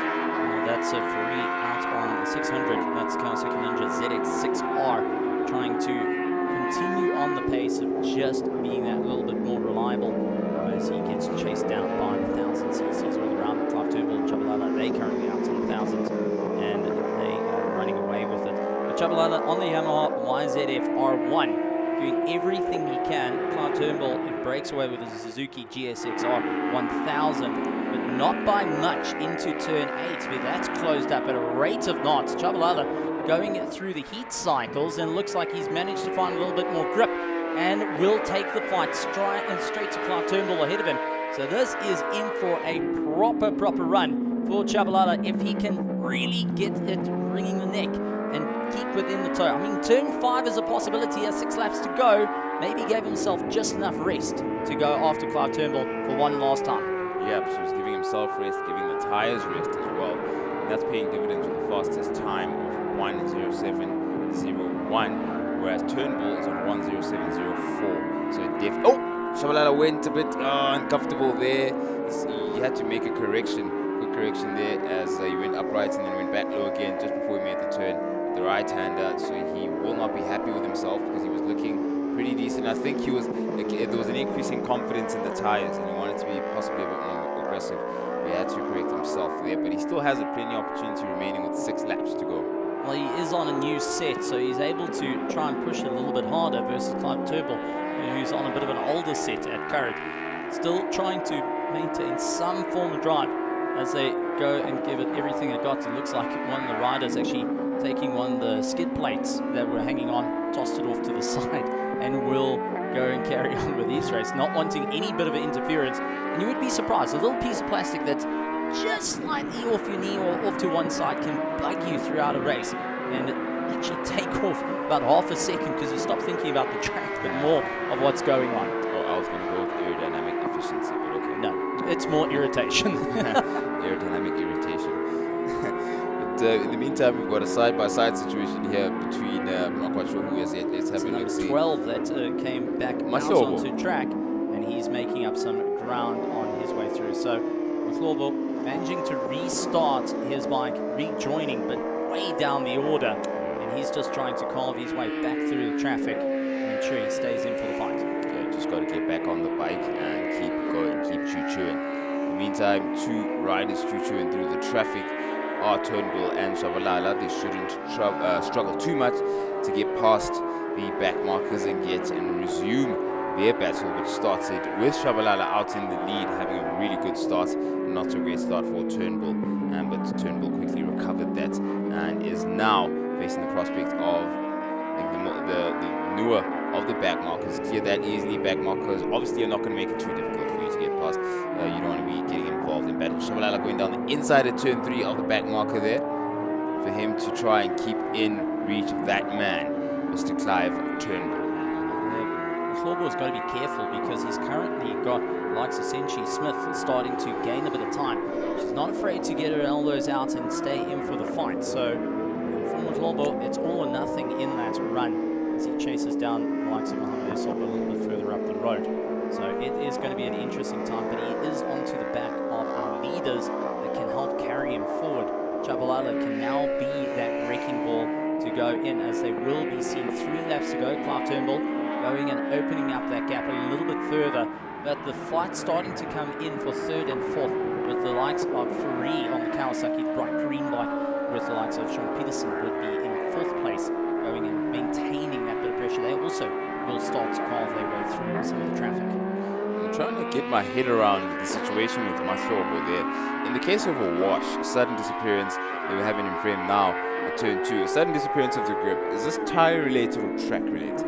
This is just your lean angle's wrong, you're getting on the power, you lose the grip. It's a multitude of it. Okay. It's basically, think of a domino effect. When you lose grip on the tires, you're only relying on a couple of centimeters of tread. You haven't got four wheels to play with here. Also, if your lean angle is a bit too much, you can land up getting that right onto its side, and then you've got no traction. You've now put the wheels up in the air, and your knee is what's going to drag you out as well. Also, he was on the curb. That didn't help it out as well. Braking traction, a little bit of marbles actually sit on the inside of the curb. But here is going to be the battle, and this is Faree, who is trying to carve his way in through the fight. Faree, distinct, beautiful looking livery and overalls.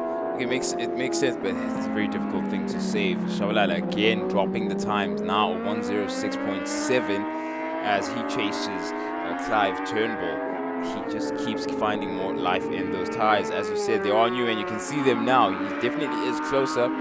And looking a lot more racy and the way he's going about it. Turnbull a lot more, if you just look at their body, the way they're approaching each turn and each apex, you can see the relaxation and the aggression level between each of them. And Shabalala right now looks a bit more racy. Trying to put a lot of pressure on that front just to get it to pivot in and get back onto the power as quick as they can. The rear squatting down as they open up the gas, just doing everything they can. And Shabalala now can utilize some of the back markers throughout the race to ensure that he can lock in that position, or he will end up getting boxed in and Clive Turnbull gets a win here, because they will be starting their final lap for the MRSSA senior club for our Heat 2, and this is their final run for the day, so it's all or nothing at this point. Clive Turnbull looking to walk away with maximum amount of points for the championship to kick off 2025 for MRSSA. It's going to be a tough time though, as Shabalala has really run the neck through turn 2 into turn 3, pushing as hard as he can. He's only got turn 5, 6 and 7 to make an impact here, because turn 4 miles off the effort, and the back markers will come into play. Heading through 4, it's going to be all on the gas, up to 5, and Clive getting a little bit caught out, trying to make his way through. He's stuck on the inside line. This is going to kill off some of the drive as he makes his way into 5 on the power out of 5 into 6, and Shabalala unfortunately too far back. That is him done and dusted, and we'll have to just say a little bit of defeat, but getting that second place is not a bad effort for the championship. Oh, not at all. Well ridden by both these gentlemen. Turnbull, not the greatest of starts, but he messed it up and recovered in the finish, taking the checkered flag ahead of Shabalala in second place, with Peterson in third. Marvelous riding from the both of them. And Shabalala tried a patient campaign and a patient recovery, but it just didn't quite work out. And he was going to have the prospect of the back markers rather as well, disturbing his ability to catch up to Turnbull. But it's either, as I say, it's either you run out of time or you run out of track. And this time it was time rather in the case of Shabalala.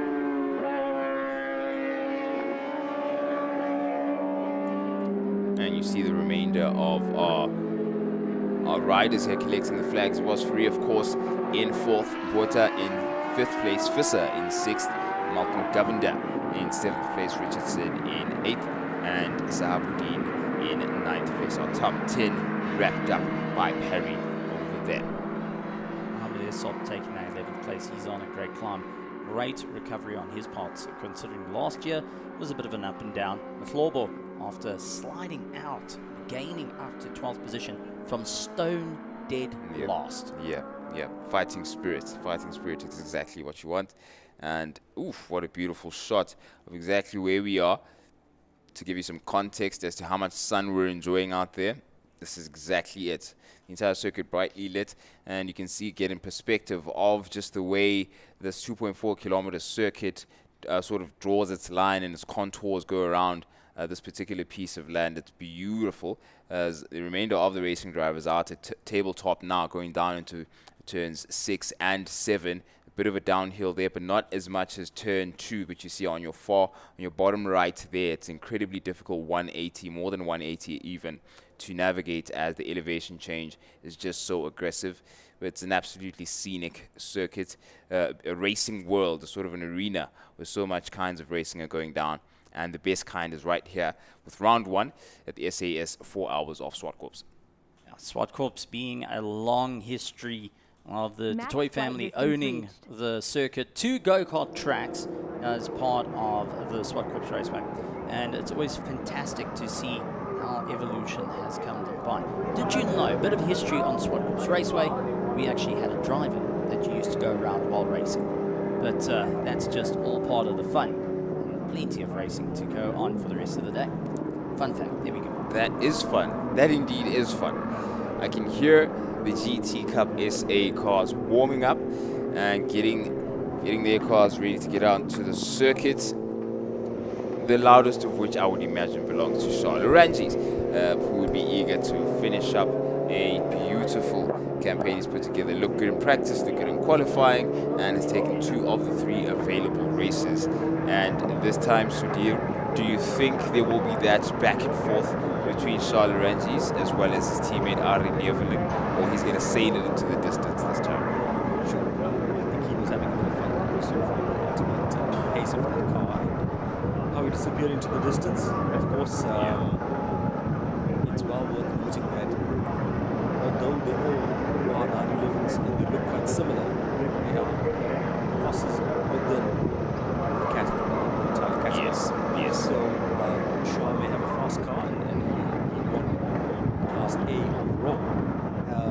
Neveling actually finished second on the road in the Class C car. So it was a great drive. Yeah. And it's, you have to pay really close attention to notice, but the classes are based on generation of cars. Yes. So 996 generation cars are Class D, 997 Class C, Class B is 991, the newest cars are Class A. And Porsche's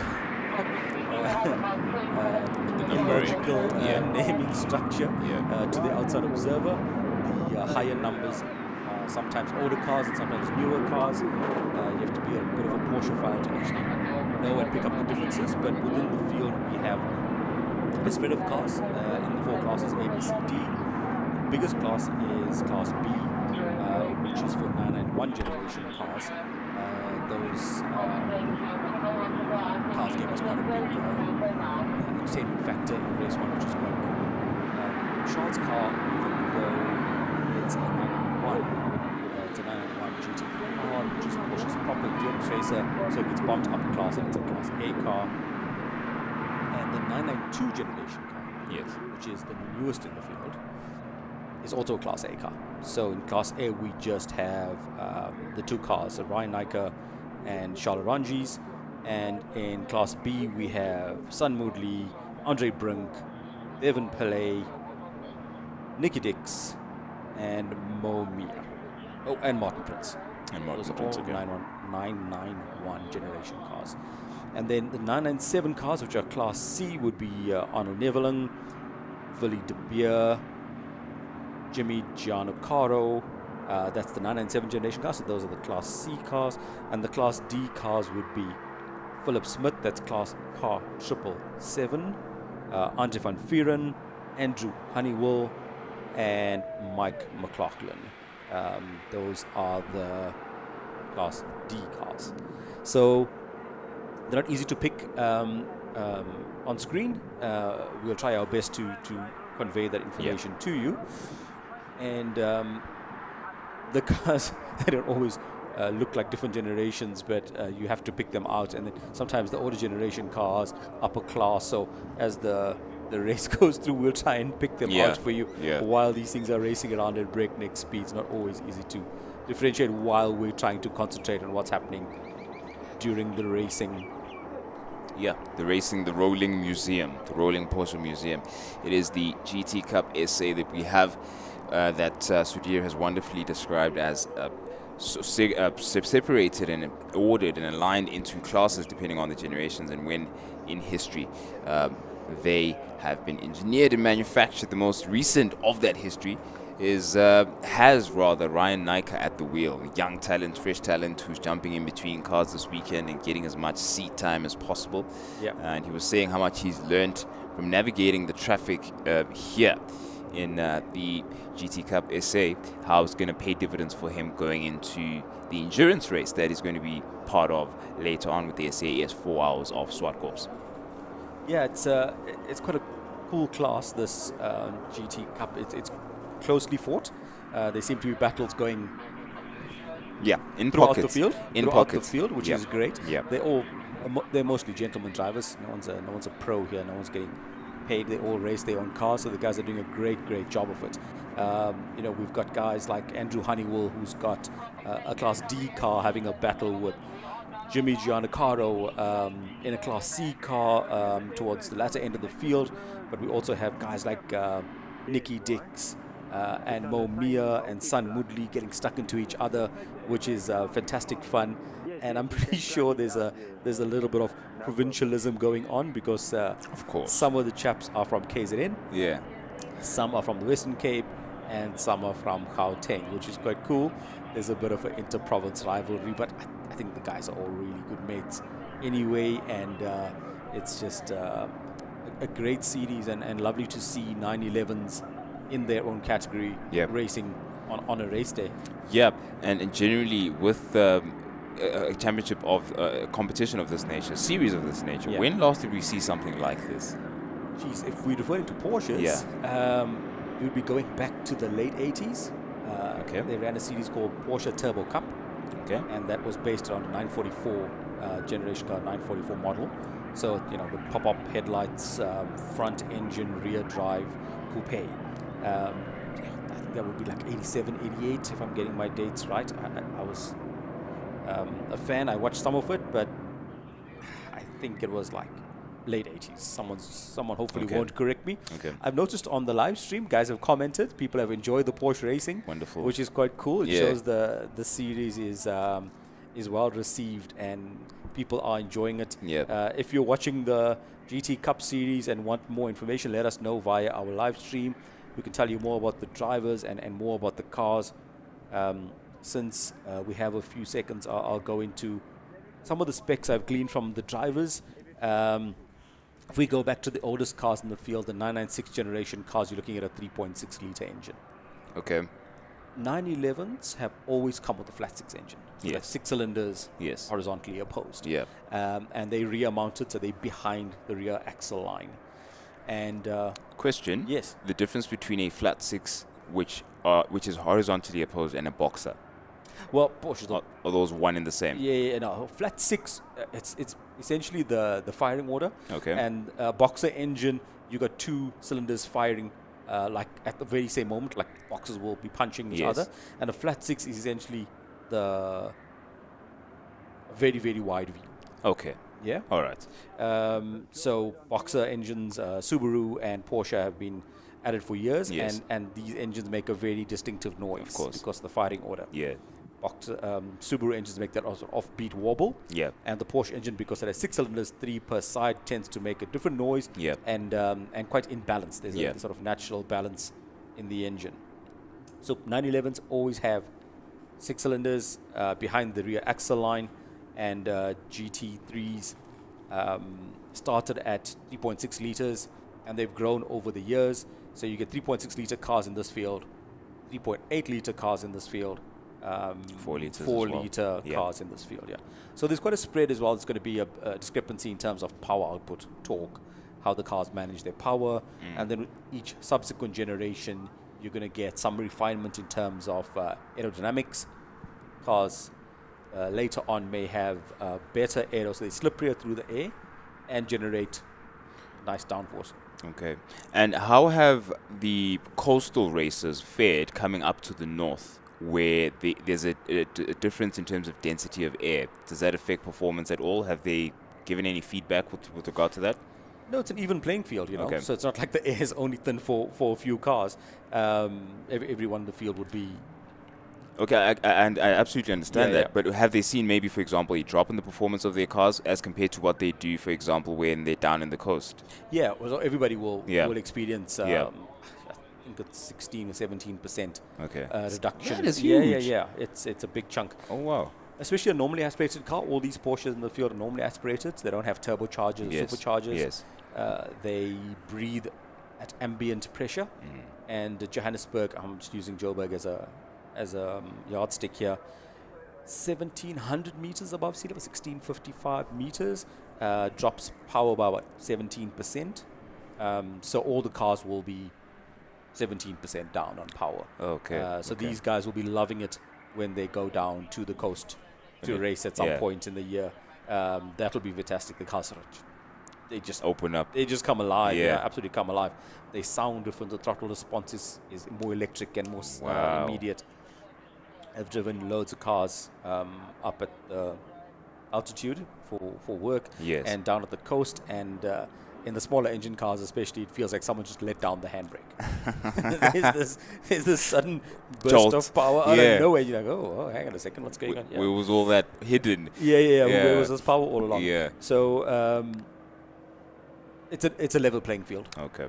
for these cars. Okay. They're breathing it at ambient air pressure, so less than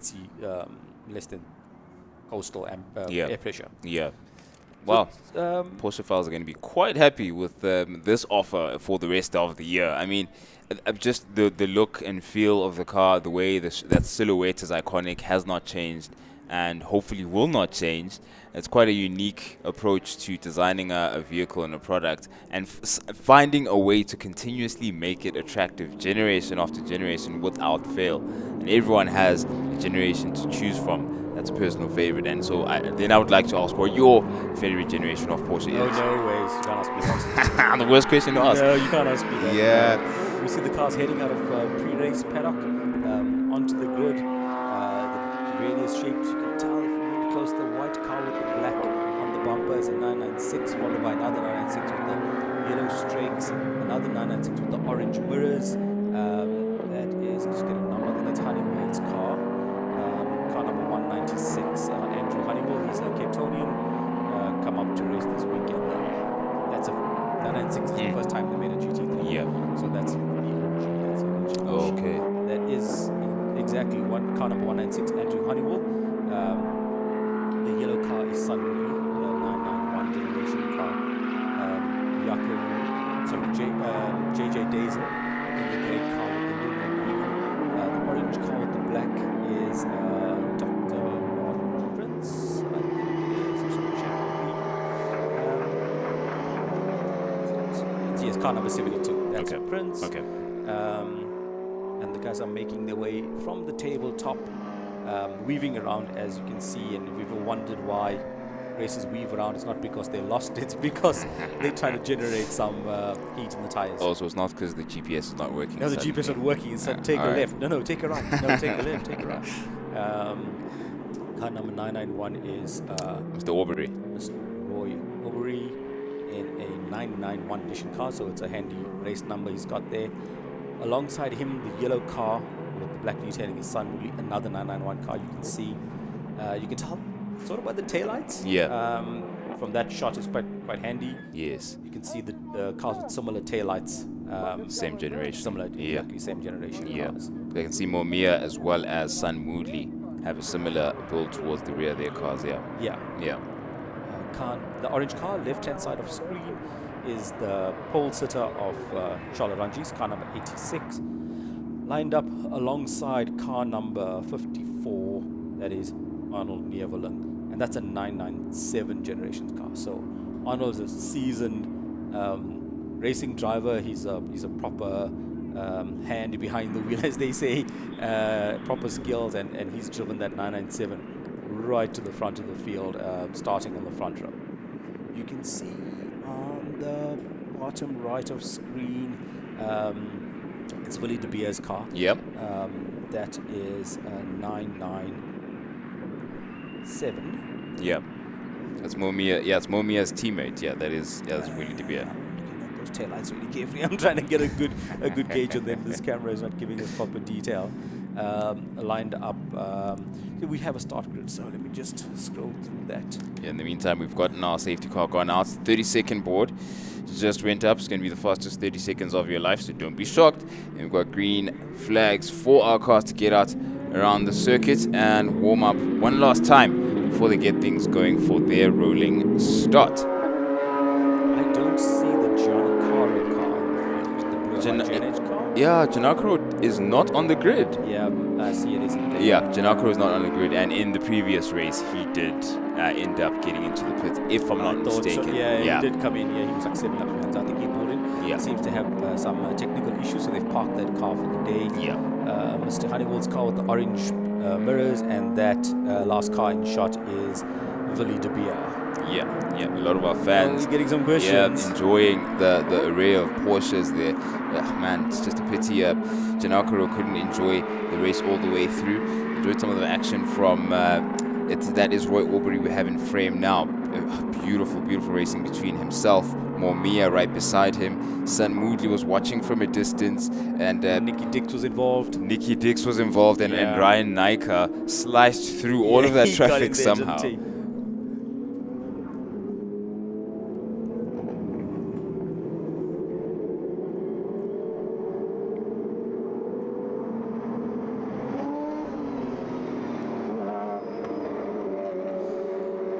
And for the final time, we have the GT Cup SA. It's race 3, and we have the question: will Shalaranjis make it 3 for 3? Looks like a strong yes so far.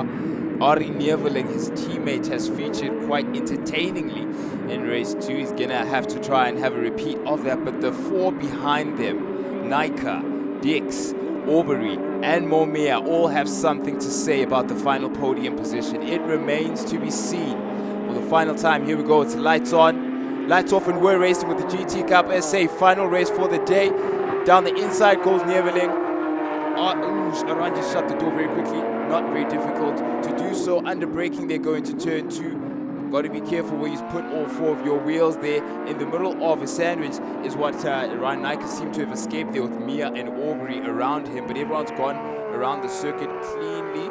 It looks like the trailing car is that of Willy de Beer, who's made another position now immediately after escaping turn 2. And in the thick of it, that battle's already forming, the one we alluded to with Dix, Aubrey, as well as Mia. But we'll get to that in a moment. In the meantime, it's Dr. Prince now looking at Denver, if I'm not mistaken, going down into turn 5, going up into turn 5 rather, under braking. In goes Prince. Down the inside, has a tap there. That was close. That was Prince and it was Devin Woodley. Yeah. Oh my goodness, that was look at close. all these 996 in the back of the field having a proper go shot. This is great fun. Yeah, that was Devin Pillay. It was Dr. Prince and Devin Pillay coming together. And Pillay took that position back now. He's not going to be happy with letting Son it go. Woodley having a go at Martin Prince as well. Willy de Beer has made up great number shots. Oh no. Dr. Prince lost out again. Prince seems like he has some trouble. I think he may have an issue, maybe a flat tire. He slowed right down to the back of the field. Charlotte Rogers leads out.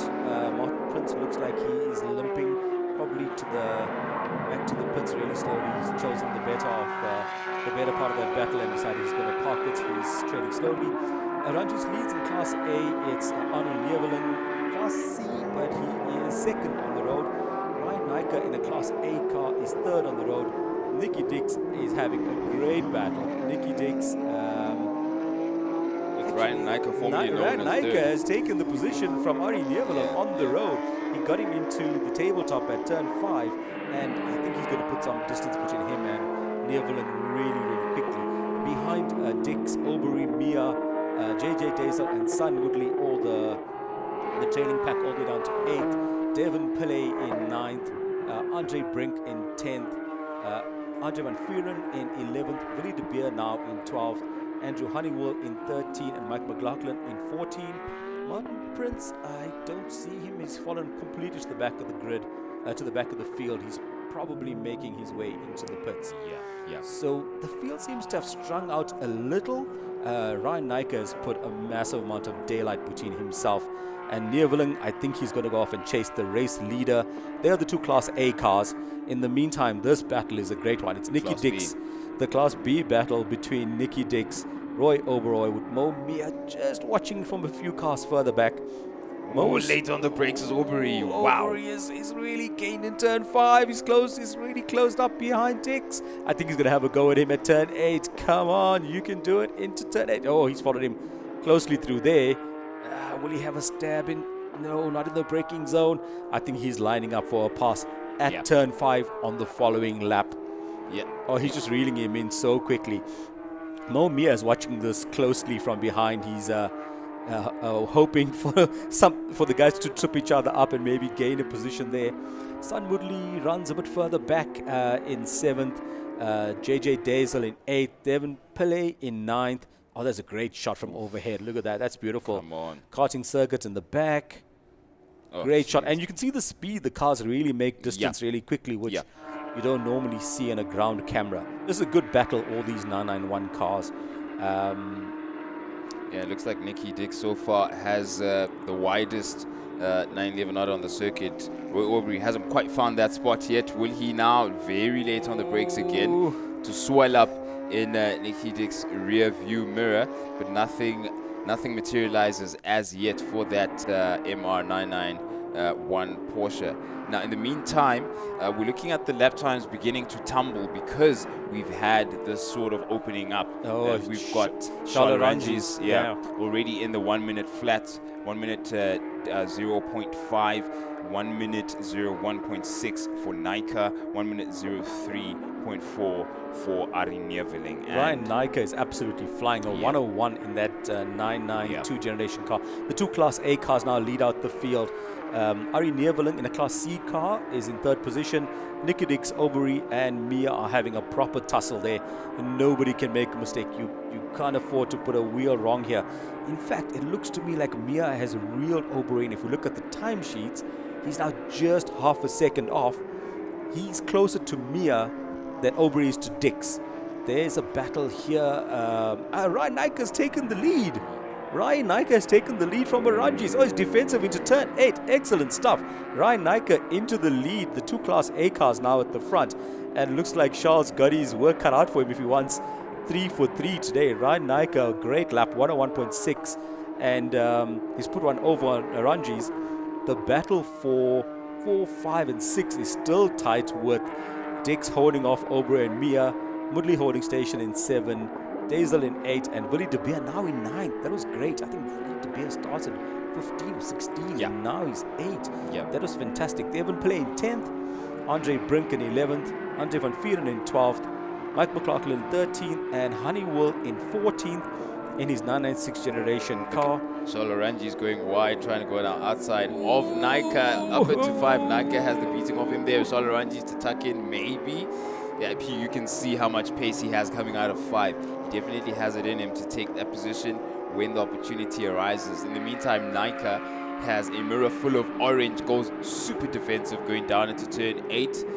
Can the same be said of turn 1 and 2? It remains to be seen, but down the straight, very short, quick straight there is the start finish. And going down now into turn 2, late on the brakes. Who can be later? Let's see. There's the 50-meter mark. He's trying to go both on of the them on the same outside. mark. He's trying to go on the outside. No, there's no space out there. But, oh, man, he's just fighting through the apex. He's got so much more corner speed. Now down the back straight, he's going to slipstream him. Will he have a go into turn 4? Will Ryan Nika let him? It doesn't look like it. He's got defensive.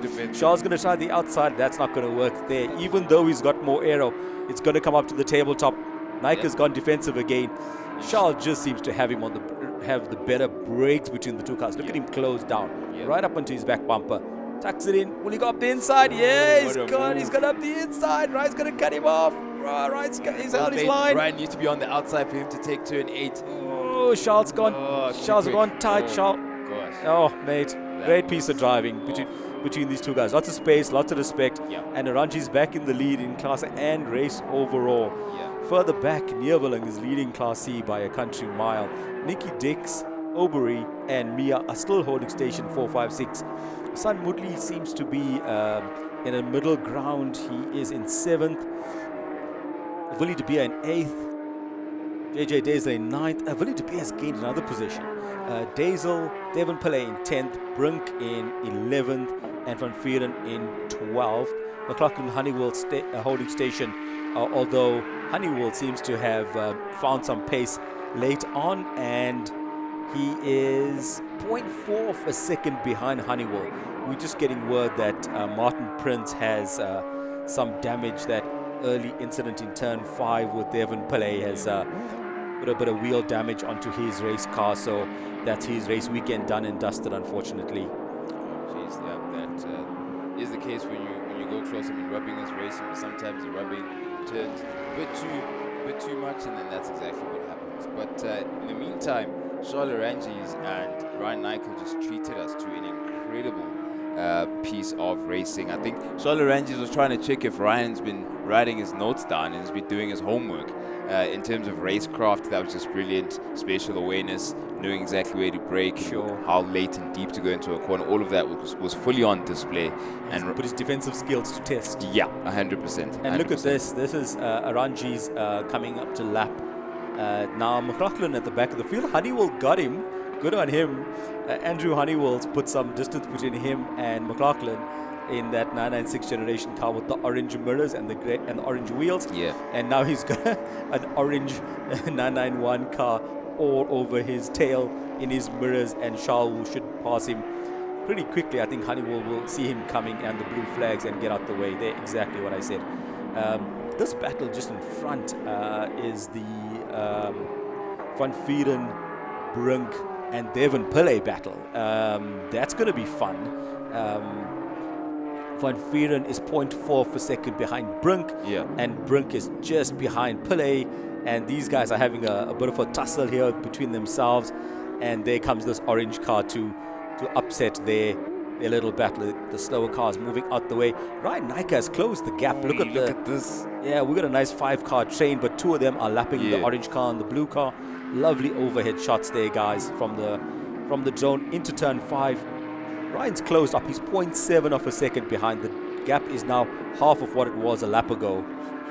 And he has to find a very small space to get through. It's going to be 3 at Brest for a brief moment. We just didn't catch it in frame there. And it was. And Ryan Nykel had to pull out from that battle between Brink Deysel as well as Van Vieren. But now he's going to have to get his own back as we get to the remainder of the lap. He has just turn 8 remaining down the inside. He goes, and yep, he's got his position back right behind Charles Ranges on the road. Yeah, unfortunately, it cost him a little bit of time. It was did. Andre Brink maybe not realizing it was a race leader, or perhaps he just wanted to make life difficult for him. Oh no, Aubrey has had a spin again in the same place. He went off. Yes, it is. In a prior race, he had gone off at turn 6, and now he's recovered at 7 and making his way down the hill. How close behind? He's lost a position. He lost a position to Mia, and Sun Mudley is now right on his tail. It was him and Mia, and yeah, he just lost the rear. Self-inflicted. Yeah, the rear left him. Yeah. He climbed on the gas a bit early. It spun up the rears. Yeah. No traction. It looped around. Mia had good awareness to see it spinning and take a defensive line and got away. Mudley is now on Aubrey's tail, 1.3 seconds. He's really closed that gap. Ranges now, after dealing with the traffic, is 3.6 seconds in front. Neervelin's holding station in 3rd in his Class C car. Excellent drive from Ari. We know he's a real hand in that 997. In Class C, he is the leader. Nicky Dix, Mo Mia, and Aubrey is now in 6th. And Mudley is not that far behind, but it's just a single lap to go, so I don't think he could be able to close that down. Yeah, and with a single lap to go, it is the perfect 3, driven to perfection, never set a wheel wrong all weekend, it seemed. It's Charles Ranges. Had a bit of fun on the way too, having a couple of battles with his stablemates in particular. Seemed to have a preference for that for some reason, but this Porsche 991 has been incredibly impressive.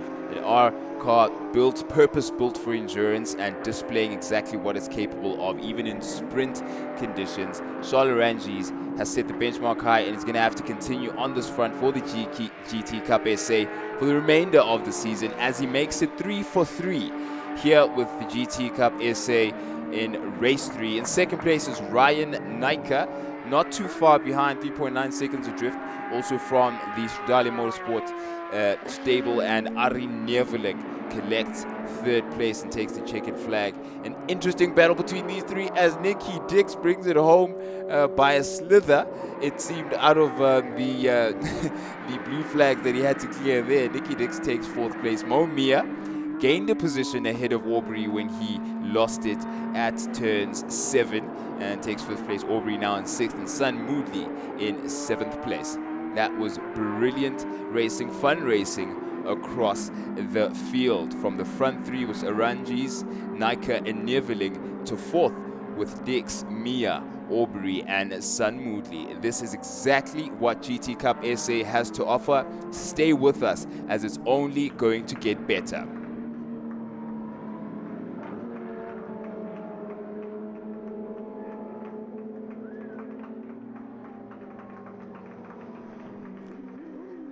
So you can see Charlotte Ranji celebrating his 3 for 3 in this inaugural GT Cup outing, followed home by Ryan Nike in the GT2 car. These are two Class A cars, so as the finishers in Class A were Ranji's first and Nike second. Neveling, excellent drive in a Class C car, 997 car. Neveling would win Class C. He's had a great day. The fastest Class B car would have been Nicky Dix, so he'd take the victory in Class B. And if I'm not mistaken, I'm just gonna check and ensure that I'm getting this right. While you do that, I'm just going to enjoy the scenery. This drone shot is something else. This is just dopamine on another level. Premium dopamine. This is just exactly how you want to see the most entertaining racing. I mean, there's a view, a beautiful shot there of the three cars. That is Aranji's, Nika and Neveling leaving there, getting out of their cars and getting to the pits with the Stradale Motorsport team. Worked hard to prepare them and get them into race trim, and they'll be very impressed with the overall package and how they performed. Each and every one of their cars up to standard, no niggles that they couldn't overcome throughout the entire weekend. You can see what they're building, you can see what the long game is for them, and we're certainly excited to see their contribution to the GT Cup SA with the cars that they have to offer and the racing talent that's in the stable. I can't wait to see more of these 911 race cars in the field. We started with 17 this morning, 1 or 2 issues. We finished with 15. I don't think Martin Prince, no, he didn't finish the race, he pulled in. So we finished with 14 cars. Still great battles throughout the field across the various classes, A, B, C and D. And I hope we get to a point where we at 20 or 25 or 30 of these going around the circuit. I think they're a proper draw card. People know Porsches as sports cars. Absolutely beautiful. And we absolutely have enjoyed the introduction of this series. And look, the more we, there's that Trans Am on the bottom left hand of your screen that we've seen come and go a couple of times. They had a bit of a moment in oopsie and they've had to overcome a couple of challenges to get their car built up again. And there's JJ Daisel now. He's joined the fray with that Stradale 4. Roy Aubrey out of the car now. Things went a bit wonky towards the end, but he recovered well. At least the car was in one piece. Yeah, it's just exciting. The prospect that a full grid, I mean, capacity here at ZWARTKOPS is around 34, 33, 34. Thereabouts, yeah. Yeah, 34 cars. And I mean, if we can get a grid that touches that number right now, we're sitting at 17. Another 17 is not a tough ask. I am pretty sure there are a couple of individuals on the Porsche registry sitting somewhere, and they can make the number up and join us. That'd be phenomenal. Even if it gets to 25, if it gets to 25, it's a proper field of race cars. It's like Polo Cup kind of numbers. So One Make Series always provides great close racing. I look forward to a day when there are north of 20 or 25 cars in the grid, and the noise, man, the noise is spectacular. Yeah. If you ever want to hear full-on, normally aspirated race cars at full chat, a field full of Porsche Cup cars is incredible. I was lucky enough to witness that firsthand when attending a Formula One race, and Porsche Super Cup follows some of the Formula One circus around Europe, and these guys go from a standing start. So you've got 30 odd cars Dialing it up. maximum RPM, Yeah. 9,000 RPM at standstill. Incredible. The arena, they were louder than the Formula One cars. They were absolutely, it was like Wow. shrieking noise, like you expected a swarm of angry insects. And just a moment as we have the GT Cup SA winner with Nadine in the pits. I'm here with Charlotte Ranjis from Stradali Motorsport, who's currently a championship leader for the GT Cup, who's managed to bag all 3 wins this morning. Charles, how's it going? Nadine, it was a great weekend. I think, coming here for this weekend with the Porsche boys and really showing off the brand, the mark, and, how we can put something together between a bunch of enthusiasts. It's just fantastic. First time in South Africa that we could actually pull this off, and I mean, what a grid. 17 Porsches screaming. It was just total joy. And quite a big weekend for Stradali as well. I mean, you guys had 5 of your own Porsches out there as well as a Lambo. How do you guys manage that as a team? Yeah, look, it's a big story logistically to get everything done for this weekend. So, yeah, that's why we aren't in the 4 hour this weekend. It's we're running 5 Porsches, we're running a Lamborghini in the 1 hour. So, yeah, Just and the boys have just been putting in extra hours, getting everything ready. And I mean, 5 out of 5 Porsches finished. I think we almost won every single class that we could in the Porsches. Testament to Stradali being just a phenomenal team. And then, now it's time for the 1 hours and playing with the big boys. Well, we wish you everything the best, and it's an absolutely spectacular performance from Stradali. Thank you. Thank you so much.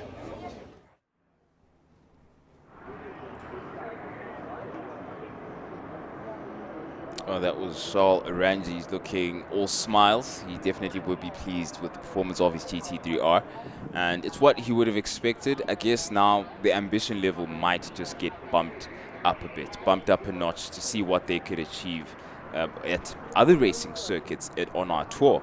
So we're looking forward to seeing how all 6 rounds are going to look for him with the SAES.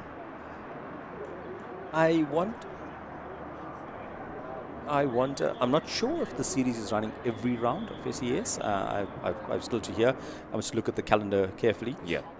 It will be great to see them at the coast. It would be. I think it'll be fantastic to see, Yeah. because the bulk of the series runs up here in Gauteng. So to see them in Killarney or one of the coastal circuits is going to be really cool. Yeah, Killarney is going to be exciting because we definitely are going to Killarney. So looking forward to see if we can get in the entire tour in this trim. That's definitely going to be exciting. And also young talent. The gentleman driver dynamic that brings on young talent to sharpen them and get them up to speed and with the international grade of racing, but on home soil. I think that makes a huge difference when it comes to them now getting over across the pond and joining the European competitive side of things in main circuits and the American or Asian sometimes in cases, but in Asia it seems to be more single-seater focused a lot of the time, whereas the GT racing is sort of funneling into Europe for a lot of our at least recent crop of talent that's gone overseas, like the likes of your Ryan Nikers. I think it's easier to go from here to Europe. One, there's it's the time issue. Yeah. And maybe the cultural differences. So it's just an easier translation to go from South Africa to Europe and to deal with racing there versus going across to the Far East. Yeah. Makes perfect sense. And also I think infrastructure-wise, the establishments that are around when it comes to GT racing and main circuit racing, all of that really is focused on Europe. Absolutely, yeah.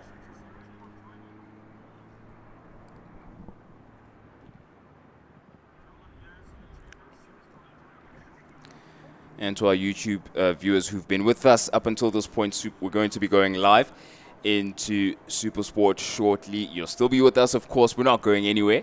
There's plenty we have to offer you. We've just got a bigger family. We've just increased the room, and it's just going to be all the more fun for more people to join us for this incredible live racing that we have for the rest of the day.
Round one of the MRSSA for 2025 debut season with the South African Endurance Series. It is our senior SBK 600 and 1000 along with our bots and masters that will be going and battling out as everyone scurries off the race track getting ready to enjoy. We have got Adolf Buschhoff who will be leading out the pack, Turnbull Kamalu, Damian Perfacati who fought it out in the championship for 2024, reliving their rivalries as they get ready to go, knuckling down, putting weight onto the front wheel and ensuring they watch for the lights. You don't want that front to kick up. You're going to bring the revs up gently, about 4,000 RPM to get it going. There is a little bit of a hold at the back. And away they go, launching off the line. Bit of a rough start for the likes of Tembo Kamali as they make their way in through turn one, heading into turn two. This is where it's going to get a little bit tight for all the competitors as the concertina effect becomes a little bit more real on the way through. Keep an eye out though as many of our riders battling to find any form of grip out there. The track's still a little bit cool and the riders having to just really go and figure out what's the next step. But Buschhoff off to a great start and looking to check out early on. Yeah, great start for Buschhoff. Not so much for Kumal, who still looks a bit unsettled and braking at turn 4. He's going to have to defend a bit. Oh, there you go. He pulls away quite decently now, going up into turn 5. So he seems to have gotten into his groove and found some traction there, but it really was not a great start from him. And there we go. There he is back in it. The concertina quite quickly going up into between 5 and 6. Still difficult to tell them apart at the moment, but someone who's certainly easy to tell apart from the rest is Buschhoff, who's gone and cleared Pinar in second. So it's going to be Pinar leading the pack and giving them a decent. He's now also starting to open that gap. Initially it was a slipstream coming out of turn 5, 6, and 7, but now he's also trying to check out and get further ahead, and that podium is looking a bit clearer now with Purificati in third place. Well, keep an eye out for the 600s as well as Tay Jans van Rensburg leads out the pack on the 171 bike. He's got Ryan van Niekerk, former rivals in short circuit racing and long circuit racing, so they are going to be battling out. Ori Piri is not quite getting the drive. He's on the number 26 that will be trying to make up some time as we have got our thousands really putting down the power and starting to open up away from the rest of the riders. You can see immediately the thousands heading up the hill will have plenty more power, and the 600s will make up a lot of time under braking as they fight it out. Ryan van Niekerk and Bertioni going and duking out. Bertioni really doing everything he can. A little bit of unsettled for Damian Perfacati under braking. And sorry, that was Buschhoff under braking. He's lost a bit of drive there and now needs to refocus on the situation at hand. Focus is absolutely a necessity when it comes to being on two wheels. Like you were saying, you look over your shoulder at the wrong angle and you're going off the power. So you have to be absolutely aware of exactly where you're putting your two wheels and how you're aware. Spatial awareness is another thing, because you can see these riders can very easily become a situation you're getting locked in or tucked in under your fellow competitor. You want to be very careful of that. We've seen a couple of situations now coming specifically here at turn 4 when Temba Kumalo was trying to find his footing or set his wheels a bit better. It seems like he was getting a lot closer, but he has gained a position. He's up to 4th now. What he initially lost at the start, he's gotten back and he's going to try and reel in Purificati as quick as possible. So Jans van Rensburg taking a look behind him, seeing Ryan van Niekerk constantly putting the pressure. Look to the inside line, no space, and this is going to be a battle for the 600s as they are currently running 5th and 6th at the moment. Bertioni on the number 7 chasing down, trying to close up to the little train. We've also got Diego de Pons and De Bruyn further back along with Urapiri going and keeping a wide eye on the situation. But for the 600s, it is going to be a dogfight the whole way through. Van Rensburg going very defensive to try and hold the line, but it is going to be Ryan who's hoping to just keep within the slipstream. They've been tinkering, working on that bike the whole of last season to get it up to the pace now. With 7 laps to go though, we will start to see if the likes of Bertioni will get into the fight as well. He's so close. He's just seen that rear fairing, but not able to get the power down as quick as he would like. Yeah, I was about to ask if Bertoloni, look at that also. I think it was Van Niekerk having a look around, having a look at his left shoulder to see how far off Bertoloni is. He's definitely aware of the threat. You possibly could hear him changing down right behind him. Someone's gone off. Those peeled off. Who is 37 that has come off. Unfortunately, going and braking late into turn 5 gets a little bit of a runoff. and will need to get onto the circuit. Thankfully, staying on the bike, and will wait it out. That might actually be Diego DuPont. Yeah. That actually fell off. That's a 57. Yeah. Sad news for him. But in the meantime, it's still that battle between Bertoloni and Van Niekerk, as well as Van Rensburg. That battle for 5th, 6th, and 7th. At certain points, it looks like turn 2 is where Bertoloni is losing out, but he reels them back in going. By the time they're at turn 4, he's more of a threat, and at turn 5, it's the Van Niekerk having to look over his shoulder. We're going to have a look at that scenario once again. You can see that number 7 is a lot closer now. Seem to go a bit wider as compared to, look at that, Van Niekerk as well as Van Rensburg. A bit of a side-by-side shot we had of them there, but Van Niekerk still pulling away. Well, Bertioni is on 1,000, so he's got a lot of power underneath him, but not winning through the corners as a huge send from Ryan Van Niekerk. He's done it more than once to try and get it done and dusted, as we have got one rider, Marshall's checking up on him, making sure he's all okay. But keep an eye on the likes of Ryan Van Niekerk. He's opened up now to try and get a little bit of momentum, as there will be a call from our Marshall side. Out of safety of the competitors, make sure everything's okay.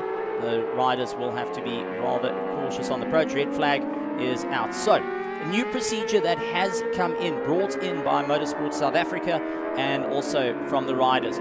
It's to go off the racing line and slow the bikes down. You put your hand up in the air, but you're off the racing line. Gently slowing the bikes down, so reducing race pace. Reason for that is when you got a rider that hasn't seen the red flag, they still generally on the racing line, giving it full taps, you out of the way means no collisions can happen. So it is a new rule that has come into play and is ensuring rider safety. So while our riders will make their way around the circuit and will be stopping back towards the pit lane and our start finish line. So going to be an interesting one throughout it all, but currently let's go through who is where before our red flag. It is Alex Bischoff with Tristan Pinot running in 2nd place, Damien Perfecati in 3rd on our 1000s, with the likes of Tembo Kamalu, the Brain running in 5th place with Luca Bertoloni, and 7th is with Nicole Perfecati, who unfortunately didn't make the start of the race purely because of technical issues with the bike, had to withdraw. Leading out our SBK 600, it's Ryan Van Niekerk that got the run on against Van Rensburg. Troy Tonking Orapiri down into 4th place. Mitch Mortimer in 5th. 6th place, Diego DuPont along with Arno Erasmus in 7th. For our bots, this is one that we were missing out some of the fights at the back, and that is Leon Horn that was leading out the back with Alan Holscher and Mick Landy, who's on a brand new Ducati, looking to really show off what it can do. But he's having a fight with Alan, who is on the last of the V twins that is out there. Great to see the battle, see how that's going to go, and a little bit more onto that. It's actually piston sizes that separate the V4s and the twins. So the old twins have these extremely large pistons in the V configuration. Yes. The V4s have smaller pistons, and it's got 4 of them. It's 2 banks, so you got 2 on one side, 2 on the other, going in a V configuration. So it's different in trying to get a little bit more power out of the bikes, but the original twins do have a lot more low end in terms of acceleration. They're able to power their way through, where the likes of the V4s have a lot more higher end power. They can rev a lot higher, but they're not the greatest out of corners in comparison. Then we've got close for our Masters, LaRue and Ferreira in 3rd. Mick looked so chuffed at the first week, at his new bike, looking so proudly at it, getting it into, as I suppose he's in a stage where he has to break it in, obviously, unfortunate turn of phrase, but he has to get used to it. It's still new, it's still shiny and still glistening, and coming to terms with the bike and sort of, I just like using the easiest term in motorsport, become one with his bike. Now, how easy is that when it comes to adapting, going from an old bike into a new one? Is there much of a disparity from where he's coming from in terms of the bike he was using? Not at all. He was quite confident on it, but I do want to report that the bike that he's currently riding, he went and ordered it in November. December, it was all okay, it's coming. January, it arrived, but there was still talk about building a special box to house it at his house because of how amazing it is. and only getting to race it in February by the end of it. I mean, this is its first proper shakedown that it's ever going. Imagine having that. Your Christmas present will come in February. Wow, that is either good or bad depending on your comprehension. But initially, I would take it as my Christmas present is coming very early. It's early for the next Christmas, not the one you just came from. How about that? No, that's it. And we did have our leader going through. So let's see how it's going to go. So we are getting reports that the rider that did go down did get back up, and he is A-OK.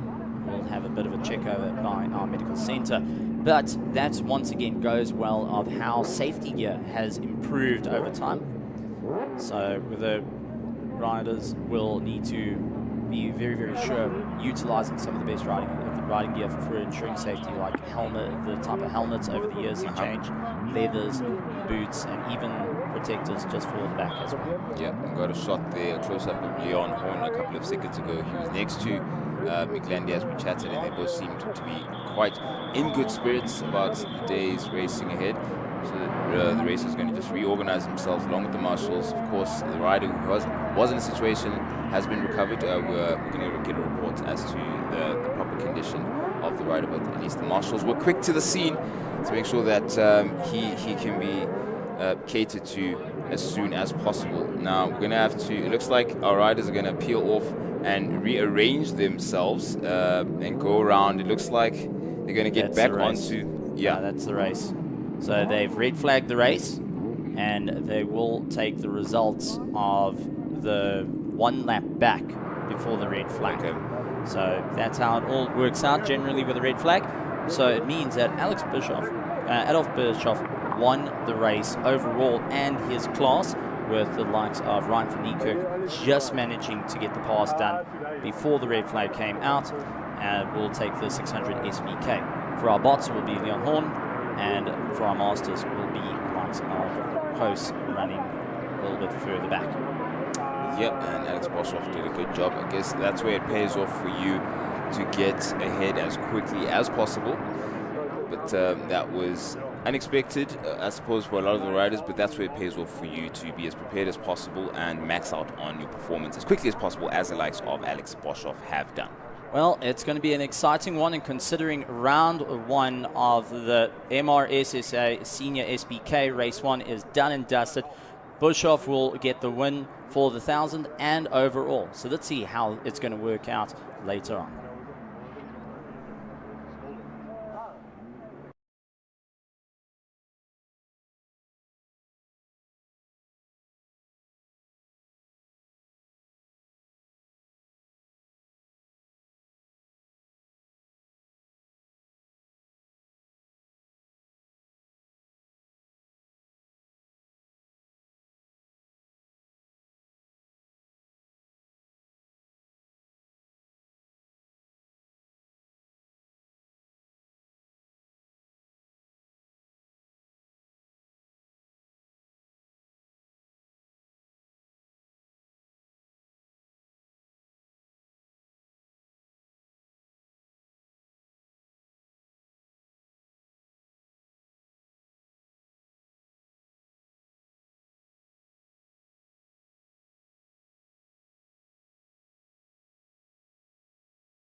as we get ready for lights on for Heat 2 of our MRSSA Senior SBK 600 and 1000 Bots and Masters here at ZWARTKOPS. We are looking forward to a great time. Adolf Bischoff will start out in first place. Can he get the breakaway ahead of Temba Kamalu and look to power his way through? Will take Jens van Rensburg go and fight it up with Ryan van Niekerk for the ultimate win? Or will Leon Horn in the Bots be able to run ahead of the group? Coast a little bit further back for the Masters. It's over 40, but is definitely going to be fighting out as they launch off the line, heading into turn 1. Everyone getting as much pace as they can. And it does look like Temba Kamalu going and losing out a little time as he powers on. Keep an eye out though, as looks like that is Ryan van Niekerk a little bit further back, getting a huge launch and now needs to keep up the momentum as riders push themselves that little bit further up the road, heading through turn 3 into turn 4. But Bischoff already keeping his head down, not wanting to lose any time off the start of the race. Yeah, it's optimal for you to get the sweetest position here.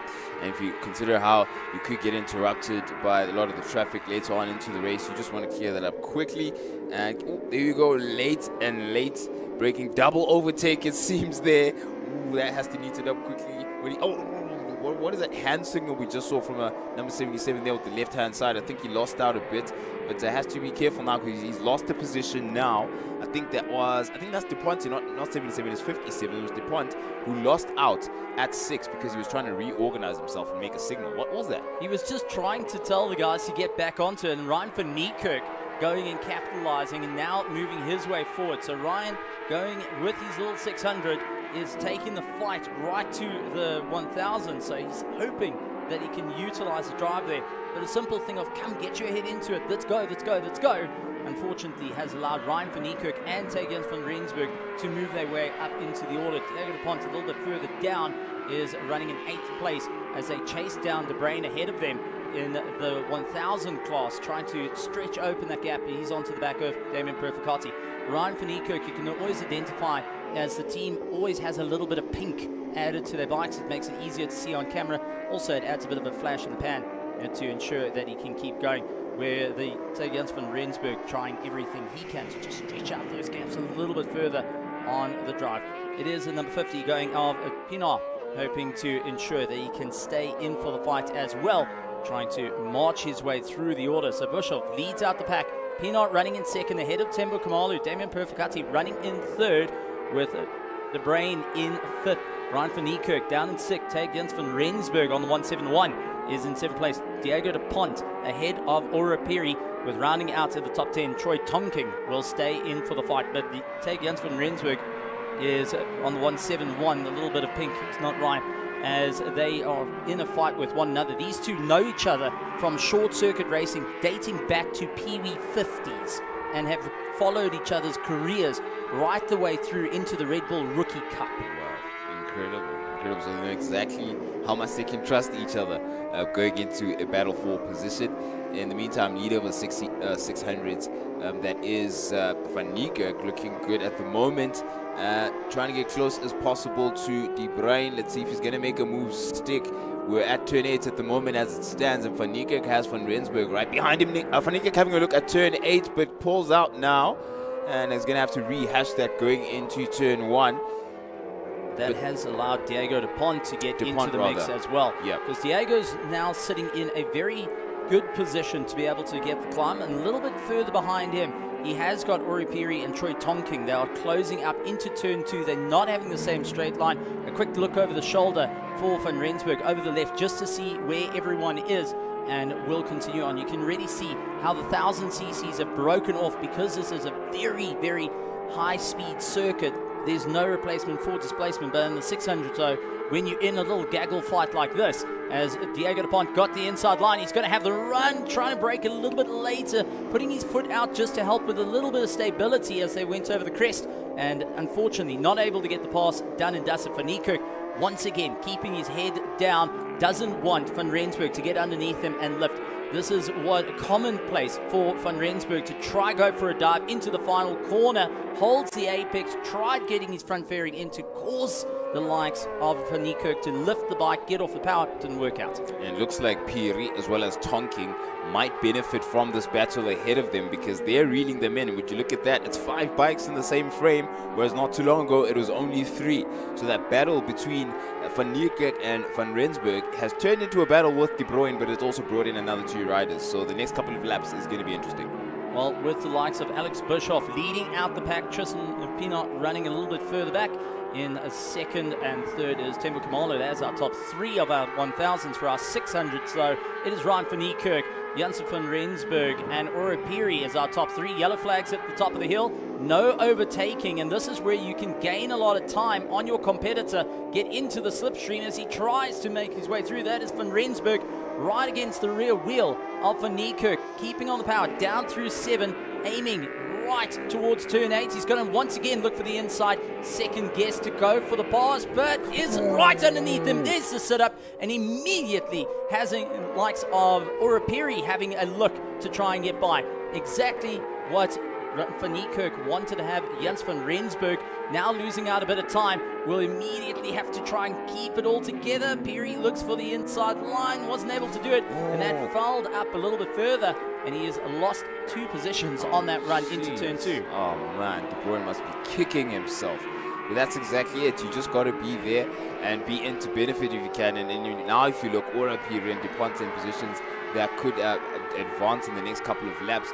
But there's Piri now closing in on Van Rensburg is actually quite further ahead. It's Ora Piri and DuPont now in a battle between and amongst themselves. But under braking we go. Let's see if Piri is able to make something of that. It was quite late, but not late enough as yet. There's DuPont who's behind him to pounce if that doesn't materialize. It's around 6 they go. Now they're going to be facing turn 7, done with 7 and now going into 8. Will Ora Piri stick into the inside? No, he doesn't, but DuPont has a look to see if there's an opportunity while one of our riders has gone into the pits now. We'll get an idea of who that is. But Piri is trying to prioritize and trying to find a way to place his 2 wheels perfectly to gain a position. He's got 7th place in his sights in that battle with the 600s. Well, it looks like that was De Bruyne coming into the pits, choosing rather to wait it out. Bike not completely settled and will be out of heat 2. But it is Jens van Rensburg trying to get a little bit more momentum underneath him. Ora Piri, great drive from his part and really trying to keep it a bit more confident. Also coming from the world of short circuit racing, has been around Jens van Rensburg and Van Niekerk, also dating back into the PV50 days. But Ora Piri from the entire racing family have been putting a huge amount of work to try and further his career in the world of motorcycle racing, and MRSSA saying come on, be part of it, and they've been loving it every little bit, including his younger brother wanting to get involved as well. But he's under a huge amount of pressure from the likes of Diego DuPont, who will continue to keep that front fairing just within arm's reach. He wants to try get under into turn 2, runs out a bit wide, aims for the 50-meter board, unfortunately not close enough. A little bit of a slide, just trying to get any bit of momentum possible. Looks like Pina and Boshoff are about to... Do I have that incorrect? I'm just going to confirm just now. These two are about to come together. We'll confirm who that is in just a moment. I think that's Kumalo. It's Kumalo and Pina, rather, that are in a battle there. Kumalo is the one on the trailing end, and he's trying his best to read in that is Pina right ahead of him. He's really not too far off. It's literally like for like in terms of the gap between these riders. The difference is now Kumalo does not have too much pressure behind him from Purificati, who's 3 seconds off, but he definitely isn't within touching distance of Pina. Well, coming from the same stable, what are you going to do as teammates are now having a good throw at one another? Tembo Kamalo said he's not going to lose out to Tristan Pina, who is come all the way from Cape Town just to be part of the racing action. Hasn't been on ZWARTKOPS in terms of the full circuit. He's only been on the karting circuit. So this is a rude awakening in terms of you've got to get used to this track rather quickly on your 1000. And now you've got your teammate who is more than happy to pile on the pressure. Yeah, let's see how there's a lot of respect certainly between the two of them. I saw Pina having to look over his shoulder to see how far off Temba is, and he probably realized that Temba's going on the anchors going into 5. There's that battle, beautiful transition there, but didn't commit, and that is Temba Kumalo. He has to wait his turn. He's got 4 laps to go, so there is a fair amount of time, but as ever, the window is narrowing. in this interstable battle between these riders. Tembo Khumalo, one of the experienced riders, and definitely got noted by MRSSA for 2024 as a rookie that has gone through the ages and developed as a rider, beginning to fight off against the second generation Pienaar family, going and really battling it out. And Tristan is going to be cheered on by his little sister and the pit wall as well, going and saying, don't let Tembo win. I want to have the trophy first. So this is going to be an interesting one because the pressure is mounting from the family side. Khumalo keeping immediately into that slipstream. He's not going on the attack though. He's waiting it out. 3 laps to go.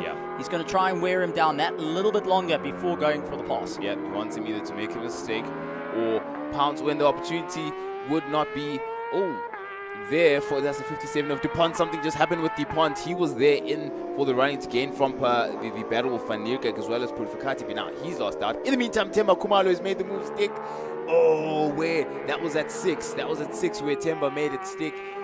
He'd been building up the moment for the past couple of laps, and he seems to be happy to make it now. He's going to have to defend now for the next 1.5 laps because the race is very close and nearing its end. This has been the battle for the second spot in podium position, and it's been a hot one between these two teammates. Let's see if Tristan Pienaar has an answer to Temba.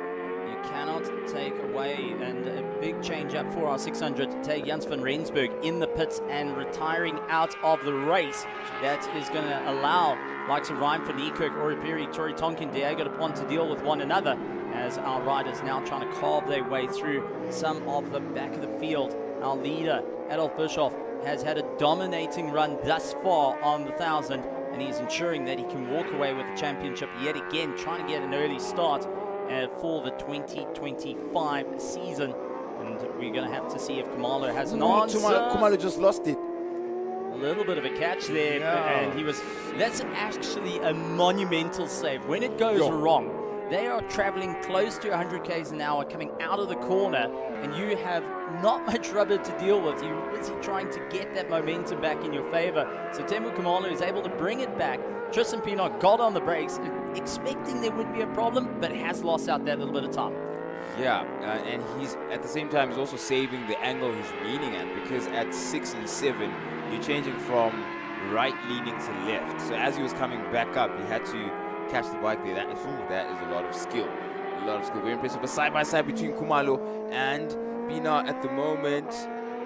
Let's have a look. But our lead man, of course, is Boshoff, and he's cleared the field and made sure to clear as early as possible, because we hardly had a mention with him in that lovely looking combination of liveries and overalls. It is Boshoff, Alex Boshoff, who takes the win at the final turn as he readjusts himself for the final time in this MRSSA Senior SBK race, and that is a brilliant performance from Boshoff. An absolute win outright, maximizing the points, and a great start to the MRSS Senior SBK 1000 class. And coming across the line, taking the 600, will be Ryan van Niekerk ahead of Oripiri, and Troy Tonking was still staying on to the back of him. Unfortunately, Jans van Rensburg retiring along with the likes of De Bruyn. The only 2 retirements in this race. Still a phenomenal ride on their part.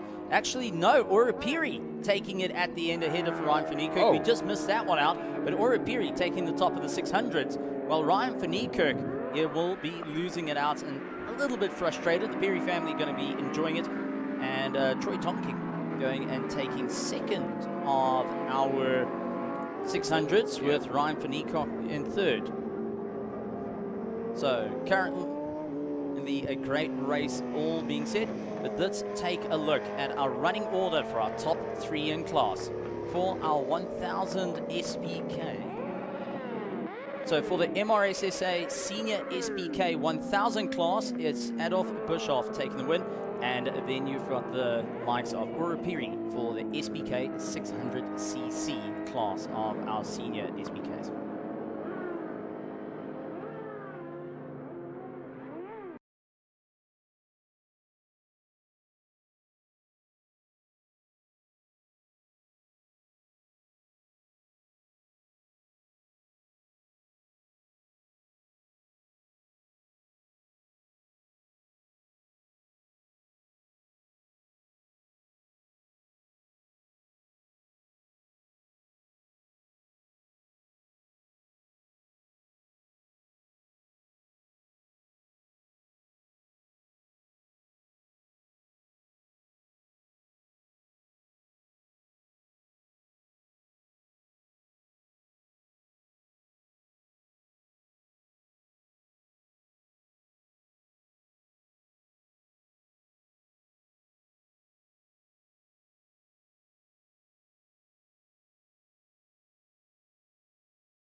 And for the first time in 2025, the GT Cup SA stakes its claim for racing honor and its position in racing history. We have Ryan Nyka and Charles Ranji side by side going into turn one, with Ryan on the inside, despite the fact that he's in second place. The peculiar nature of the turn one, turn two combination of ZWARTKOPS Raceway, but it all comes to nothing. And experience speaks for it all. It's Charles Ranji's and Ryan Nyka side by side. Who is going to take that whole shot going to turn one? It's lights off and we go racing. It's a Ranji's with the whole shot. Nyka, fair enough, keeps that second place and has to ward off Mia right behind him in a group of races. Mia's lost her place and is now in fourth. Tentative and careful on the brakes they have to be going into turn two. We've seen how difficult it is to navigate this particular patch of circuit here at ZWARTKOPS. Difficult real estate to maneuver. The GNH 996, I believe, of Giancarlo at the trailing end. We've got a full grid of cars though out at the beginning of the race, and that's a very good sign. Difficult space to maneuver that turn two, very tight and very twisty, but already Charles Ranji's trying his best to open that gap between himself and a very fast Nyka, who was not too far off him, about one or so tenths behind him going to the start of that race. Authority already is being claimed by Ranji's. Yeah, it was a great start. Everyone made it cleanly through turns 1 and 2. I think there must have been some people holding their breaths. But a fantastic start, and Charles in his GTR is scampered off into the distance. Ari Neveling has gained a position at the start, and he's trying to put some distance between himself and Mia. Mia is in 4th place, followed by Nikki Dix. Roy Oberoi doing really well in 6th place, with old Porsche tuner Willie de Beer in 7th, and everyone seems to know Sun Moodley as a Porsche racer, and he's back in the fray in 8th position. He's followed by Dr. Martin Prince from Cape Town in 9th, and in 10th place is JJ Daisel with Devon Pillay on his tail. Devon Pillay, I don't want to say a rookie, but relatively inexperienced to most of the guys in this field. And he seems to be having a great time. He's in 11th place out of 16 runners so far. Yeah, he is having a great time. He was showing me his Italian accent earlier on when we met on the paddock. That was quite interesting to witness. Someone who's witnessing something interesting as well. In the mirrors of Ari Neveling is Mia, who seems to be showing him that he's there. Going to turn 4, he had a bit of a swing on the inside to say, hey, I'm not letting you go. You're not going to get away from me just yet. But that is Ari Neveling.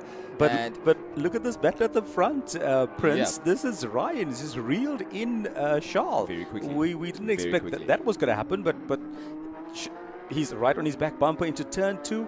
We know Charles got a lot of power in that car and a lot of aero, so he'll scamper off through turns 3 and 4. Nyka is not letting him go. It's 0.6 of a second behind, and there's quite a discrepancy between the two cars. And how beautiful is that 2024 Spec GT car? That is absolutely something to behold. Absolutely, mate. I mean, they're all beautiful. Yeah. Let's agree there. But that car right at the front of the field is just stunning. Yeah, something about that livery it brings it. It's the first, I think, of this nature that I've seen. This rendition of Cup car in, and it definitely suits it well. I think that is Nikki Dix at the moment, clearing up the top of the circuit, at the pinnacle of the circuit, really, at tabletop, and getting down now into final turn right behind Mia. Yeah, he's watching Mo, and he's trying to reel him in. At the same time, Mo is trying not to let Ari Neveling get away. So Arnie's just in front, and Mo is just off him. In the meantime, at the front of the field, Ranji's has been doing a minute 01.2 seconds for those keeping lap times on their journals. Ron Nyka has managed to do a 1 minute 02, and he's in second place, very close behind. It's point, it's 1.4 now that Charles has sort of eked out the gap. Neveling's in third with Mia in fourth, and Nikidik still holding place in fifth. Roy Oberoi is sixth with Willie de Beer in seventh. There's been no change down to 11th place. Mike McLaughlin, another KZN boy, in 12th. Andre Brink down in 13th. Andre van Vieren in a slightly older gen car in 14th. Giancarlo in 15th. And Andrew Honeywell is showing a lap down. I'm not sure if he's coming to the pits or not. I suspect he has. Yeah, I think he's come into the pits. He's fallen off our timing screens now. Oh, sad to see. But he's going to get another run at it during the course of the weekend. In the meantime, Past him. Yeah. Past him. Yep, and he's definitely chopping and changing between cars. I think he's getting his bearings right, but he will be fine. Very talented, very experienced young racing driver, and he's coming to terms with the handling characteristics of that Porsche. I really do wonder what happened. I'd love to just sit down and hear what exactly went on there at turn 5. But in the meantime, Charles Arangis doesn't have much company, doesn't have much to look into on his rear mirrors at the moment, apart from his own shadow. Absolutely flying. Yeah, he's done a minute 0.5, so 60 seconds flat, and you know he's sort of disappearing into the distance. Ryan Nyker is still showing as second, but from now quite far back down. Yeah. Could Charles have been behind Nyker, which is why he passed? We'll have to find that out. Yeah. We missed it on screen completely. Perhaps I don't see how, but Charles could have been a lap or behind Nyker when he spun. Yes. And he then returned to the front of the field. Yeah. So the timing is now sort of updating slowly, and it's showing Arangis in first with Neerveling now in second, which makes a lot more sense. Neerveling in second, Momia in third. He'll be very pleased with that. Nicky Dix now in fourth, Roy Oberoi in fifth, Willie de Beer in sixth, Son Moodley in seventh, and Martin Prince in eighth. The field's moved up. Unfortunately, Nyker's fallen all the way to the back, so he's down in 16th. Dix and Aubrey, let's look out for that battle. They're not too far apart. There could be something that Aubrey is cooking, because he really is trying to stay not too far off from behind Nicky Dix. But someone who's about to lap a group of other Porsches now is Charles Arangis, who's going to try to keep it as clean as possible. You've seen how tricky it gets getting past the traffic here. There it is. There's that battle between Aubrey and Nix. Aubrey is really reeling Nix in at the moment, which, no surprise, generational change and performance change there. Yep. And he's looking and timing as to where he's going to pounce and take that position not too long from now. The Oberoi and Nix battle is a great one, but there's another one developing slightly further back. It's Dazel and Prince. Dazel is just half a second behind Prince, 0.5 of a second. And at the tail end of the field, we've got Van Vieren, Giancarlo, and Honeywell all covered by a half a second. 3 cars covered by half a second. That should be a good battle as well. Yeah, 100%. And we're looking at, it looks, the halfway or so mark of the race distance. We've got about 20 minutes travel time, and we've crossed that line. If we're getting close to crossing that line. We're at the 8-minute mark, so we're approaching the halfway mark, the race distance, and we've seen so many position changes very early on. Momia and Ari Neveling were already involved in a bit of a swap and a switcheroo there. Ari Neveling pouncing early. Will Aubrey go now? There's the battle you were talking about. Yeah, not going to go super battle. late on the brakes there. You don't want to risk it too much. You want to risk it, no biscuit at the moment at least. Let's see where Aubrey's leaving it to, but it's going to be very late. That's an interesting car. Aubrey's car is a Manti Racing Edition GT3. So it's a kind of car that was built specifically for endurance racing at the Nürburgring. Quite fast, good aero. Manti Racing is subsidiary of Porsche, and they have a long history of preparing race cars for racing, particularly at the Nürburgring. Their headquarters are there. And a few years ago, Porsche decided that, hey, you guys do a great job, so we'll buy a piece of you. There's the battle that I was talking about. It's the Honeywell, Giancarlo, and McLaughlin battle. And now Charles Arangis is getting in the middle of it. So you've got this massive 3-car fight going on for honors, and Arangis pitches up massive like a fireball in their mirrors, and people are ducking left and ducking right and don't know which way to go. And Arangis knows how to pick his way through a field. He's an experienced campaigner. He's picked his way through. Unfortunately, I think he's compromised or that battle that was developing so nicely between, I think it was Honeywell, McLaughlin, and Giancarlo. Maybe if some of the guys further back in the field are a bit wily, they can use the orange car for some cover and try and nick a place off somebody. I see Ryan Nyker is also trying to make his way through the field now. He's picked off somebody at the back. It was Van Vieren, and he's using Arangis' pace and arrival and the blue flags to also make some progress up the field. That was a stressful lap or so for Charles Arangis. Oh my goodness. How quickly these back markers descended on him, or the particular parts of the circuit that he wanted to be as quick around as possible. but he didn't really struggle with that. As you said, a seasoned racing driver, he knows exactly how to get around that. Ari Neveling also there, trying to get his way past someone who's in front of him at the moment. I think it's another one of the back markers, because he and Momia are in a completely different, they're worlds apart at the moment, and he set some distance between himself and Momia. And Neveling also seasoned, absolutely seasoned racing driver, so he shouldn't struggle too much. He may even prefer the traffic. Who knows? I think across the field, I mean, there's not tons of experience. Some of the guys are a bit more inexperienced than others, but there seems to be a good mutual respect. A lot of these guys, own their own cars and race their own cars, so it's not a kind of toy you want to nerf somebody into the dirt with. So someone's coming, he's got tons of pace, let him by. That 86 car off Aranji looks spectacular, and you can see it through turn 4, so stable with the the additional aero that a GT3R has. You can notice it also has slightly wider front fenders to the other cars, so it runs a wider tire, it runs an underbody aero, it also runs a massive wing, so there's proper aero at work there, which helps deliver the pace, obviously. Aranji is just picking his way through the field, man. He's just absolutely flying. I think he's up to 9th. He's gone through the field up to 9th position now. He's taken a bunch of guys. And Nike as well has fought his way back. He was stone last, and he's in 10th now. He was in 16th, so he's picked off 6 guys. Yeah. And he's back up to 10th, and he could, I'm not sure if there's enough time to pick off Martin Prince. We've got 8 or so minutes remaining yeah, of the race. We're going to find out. In fact, he seems to be catching Prince at quite a rate, so he possibly will grab that position before the race is over. Oberoi and Nicky Dix seem to be in this fantastic battle at the moment. Yeah. And if I'm not mistaken, they've reeled in Mo Mia.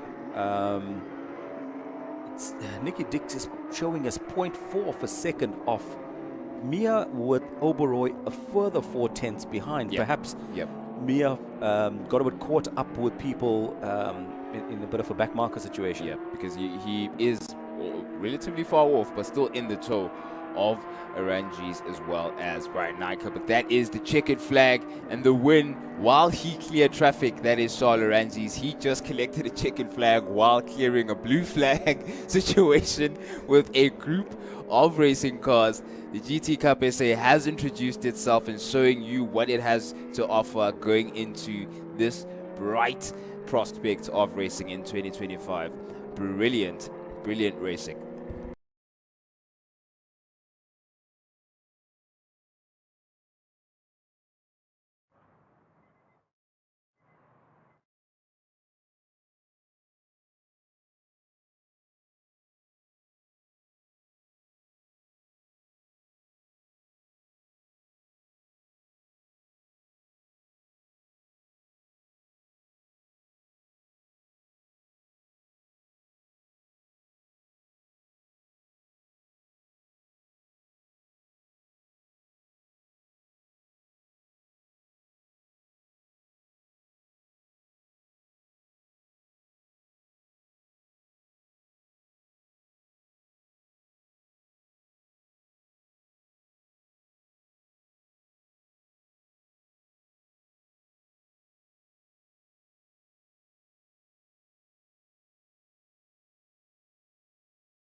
is Charles Arangis, who leads a wonderful array of Porsche machinery. It's the GT Cup SA and it's race 2. He's already set the standard and benchmark pretty high for himself to match or someone else to beat. Who is it going to be?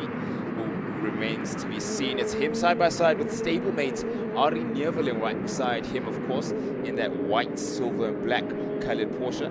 But let's see what turn 1 presents for these two. Right behind him is Mo Mia as well as Roy Aubrey, also out of the Sujali Motorsport stable. It's turn 1 descending very quickly on these beautiful cars. It's lights on and we go racing with the GT Cup SA.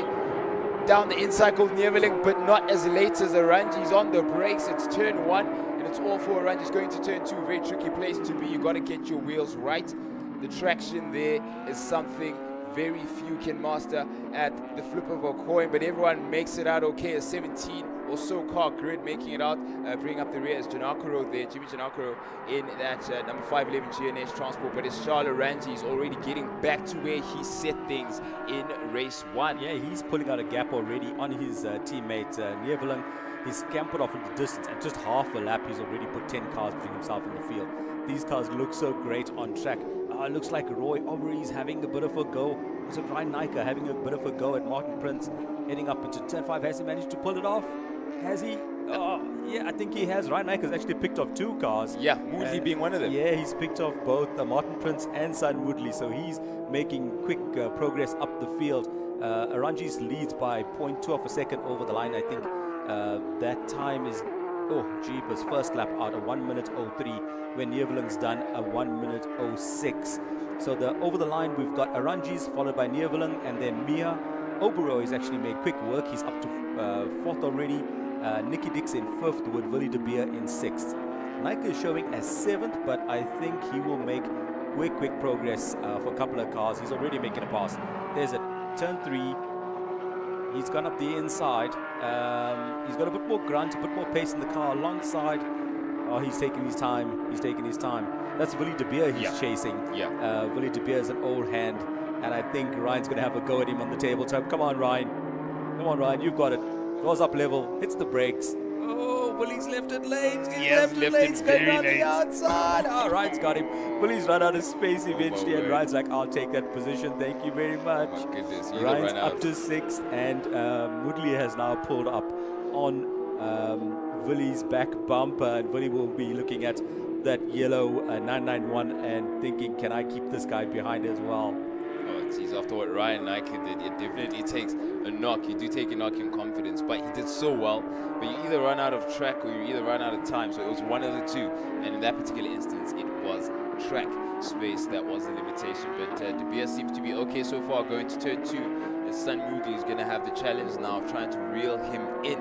He's got a few laps to do it, 10 laps or so. He's going to be fine. I think he has it in him, but he does have that laconic, relaxed demeanor, so he's going to pick away at those times, bit by bit, until he's got to be close enough for him to pounce. Yeah, he's a seasoned campaigner, his son. He knows when to pick his moments and when not to pick his moments. If people are wondering why there's such a wide spread of pace across the field, obviously there's a little bit of a discrepancy in driver skill. Not everyone's a professional.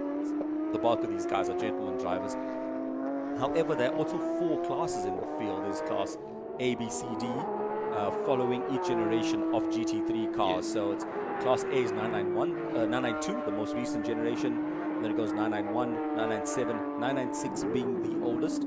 Sounds a bit counterintuitive that the high numbers are older, but this is Porsche's naming structure, not ours. Oh, look at that. I see Ari Neveling's having a go at Charles Arangis. He's got by him. He's got by him for the lead. Neveling's in the lead. He's taken... Did we see that right? It is, absolutely. That, right? Yeah, I had to look twice. Has Charles let him through, perhaps? Yep. That's what the timing screens show that Neveling now leads in a 997 series car. So that's 2 generations old already. He's up on the tabletop. I suspect that Charles is just... Oh my word, look at that. A beautiful broadside coming out of turn 5. Nice one, Ari. Oh, and he's pushing hard. That car is squirming all over its rear tires, going, stop, you're pushing too hard. I think Charles toying with him a little bit. There's such a pace discrepancy. This is a good battle right here. That's Aubrey and Mo Mia. Mo will be trying for all his work to keep Roy behind him. Roy, of course, Roy has a Manti edition race car, Yes. and Mia has a 991 Porsche Cup car, and he'll be looking to keep that car behind. Mo's a really experienced racer, and so is Roy. So this is going to be a great battle for the final podium spot. Ryan Nike down inside of someone there. He keeps on having a look at turn 3. I just caught him. Nicky Dix, yeah. Nicky Dix, yeah, as we went out of frame from the Aubrey and Mia battle. In the meantime, And the lead's changed again. Yeah. The lead's changed again. Charles got past Ari, and Ari takes him right back onto the tabletop. these two Ari are having outbreaks him. fun. They're having a blast, these two guys, this aren't is they? so cool. So I think Charles is just toying with him, but Ari's like, come on, chase me, let's go for this. Oh, he's making that car slide. It's beautiful to watch a 911 slide. Yeah. And people, 911s have the engines behind the rear axle. So to get one sliding and to keep, oh, that's pass almost. Well, Mia goes defensive at turn 8 on Roy. Oh, Roy must have had a quick think of that. He must have thought twice. Oh, that was a great bit of defensive driving from Mo. And as Mo's defending, Ryan Nike is getting closer and closer. Every time you have a battle, someone's going to take advantage of, look at Aubrey getting his nose in there. I think Roy is going to out-drag him to turn 4. He's got Mia in his sights. He's looking for a bit of slipstream. Mo is like not letting go. Neverland still leads from Aranji's. We're not even talking about that. Mo has left his braking. Ryan Nike is coming to join the party. Look at that. He's going to pitch up on Roy Aubrey's rear bumper any second. Mia goes defensive up onto the tabletop, and he's gone defensive. He's left it late. He's running Roy wide. He's like, you're not taking the place today, buddy. Side by side into on the 6. outside of 6. That's brave. He's going to run out of space there. Can he There make it comes stick? the dirt. Oh, well done. On the dirt. Oh, and Ryan Nike has come to play. Come on, look at that. Mo is not giving up the position. He is gone super defensive. Wow. Nice bit of driving for both guys. Lots of respect. Lots of space, keeping it very tidy. And Ryan Nike is like, I'll have a piece of both of you guys. He's going to stick it up. Oh, Mo just cuts him off. Roy's got the position, by the way, in all of that battling. And out of nowhere, Nicky Dix is back. Nicky Dix. Nicky Dix is watching this going, oh, I could have a podium position if this goes bad. That is fantastic racing. So entertaining. So Aubrey has finally grabbed the position. He's put some daylight between himself and Mia. Mia's like having another look. She's like, I'm still here. Ryan Nike is ready to pounce should anything happen. In fact, I think he's going to have a go at Mo up onto the tabletop, as I called it. Hey, side by side, drawn level, late on the brakes. Not too difficult. I think Mo knows there's a big bit of a pace discrepancy between the two different generations. Nicky Dix now trying to threaten Mo immediately after that. He's trying to work on the momentum of Ryan Nike. Oh, Mo, he's such a happy-go-lucky guy, but he's gone from 3rd place and he's... Oh, my word, he's in the dirt! Side by side with Nicky Dix. There comes Nicky Dix, and he's got it. He's taken the position from Mo Mia. Oh, Mo's gone from 3rd back to 5th now over the line. I feel for him. Oh no, I think he's gone back to 6th actually. That time sheet is actually a bit behind. So Aranji is still showing as leader. He's back in the lead. He let Neverland lead for a few laps, and then he's retaken the lead, and he's put 2 seconds between himself and his teammate. So let's take stock. Neverland leads. Aranji's leads from Neverland. Oberoi is now in 3rd, although he has Ryan Nike challenging him, and Nike is about to grab that spot exactly as he took Momia late on the brakes into turn 5. Nice and tidy. He knows that spot really well. I think Oberoi decides, I'd let him go this time. Slots in behind. Nicky Dix is in close attendance now. He's been reeling everybody in at a rate. Momia seems to have fallen off the pace. I think Dix has put a few car lengths between the two of them. Mia is now showing a 6th. Willie De Beer in 7th. He's got Sun Woodley for company, although Sun's fallen back 2 seconds. The closest battle in the field is between JJ Daisel and Martin Prince for 9th and 10th position. 0.4 seconds between them. That is very close. That's nothing in it right there. Evan Pillay is exactly where he starts in 11th. He's got Andre Brink for company, 1 second on his tail. And even closer to him, to Brink, is Andre van Vieren. And you've got Honeywell, McLaughlin, and Giancarlo bringing up the rear. In fact, I think Giancarlo is actually pulled into the pits. Because we haven't seen him feature since. We get proper confirmation of things. We would have gotten a signal on our screen had he pulled in. We've consistently gotten that signal throughout the weekend, and I get the sense he may still be on. We will get confirmation a bit later, once we either get him in frame or towards the end of the race when we take stock of the finishing results. But this battle for the final podium position, which now is held by Ryan Nike, has been so interesting, because it seems like Ryan, knowing he has the pace, made his overtaking moves early on in the race, and then had to bide his time, well, or at least while he closed that gap to the following 3 cars, and that was Aubrey, Dix, as well as Mia. There was a battle between those 3. That was spectacular. It was great viewing, wasn't it? Yeah, nice driving from everybody involved. The guys fought hard. They gave each other space. No one had to run off into the dirt. No one got nerfed, which is quite cool. And we seem to have settled into a bit of a rhythm now. Aranji's into the distance. He's put 5 seconds on his teammate. There's 7 and a bit seconds between Nika and Yevlin. I don't see that closing. There's a nice little... Oh, that's Aranji's actually pulling up to the back of the field. So this is the battle between Mudley, Dazel, and... So the final car there. And De Beer. Yeah. No, is that De Beer?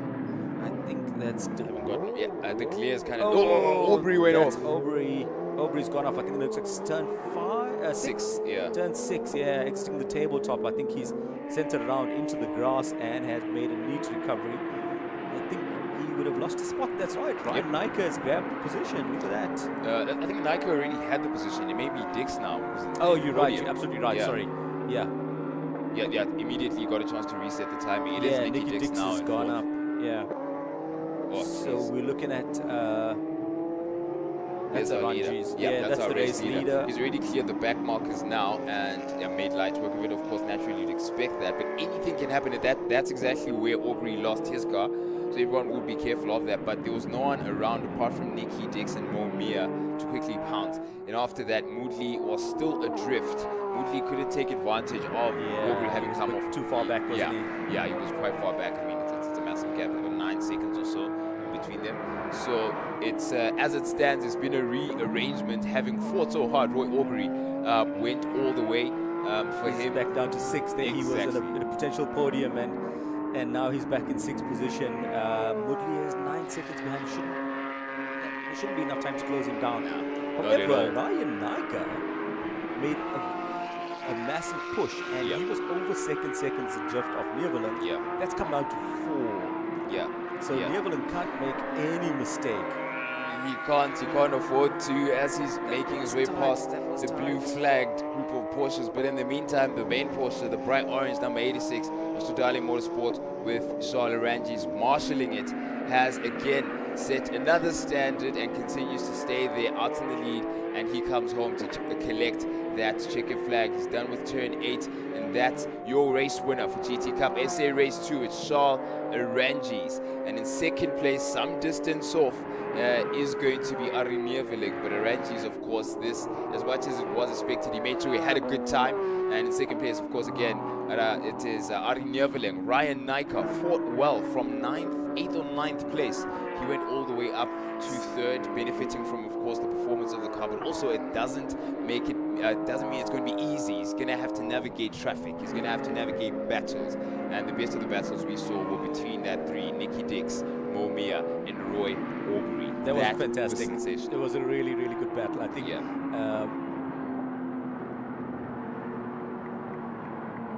So there's flashing lights of Charles Rangi's, who takes the 2nd win in the series ahead of Ari Neerwilling.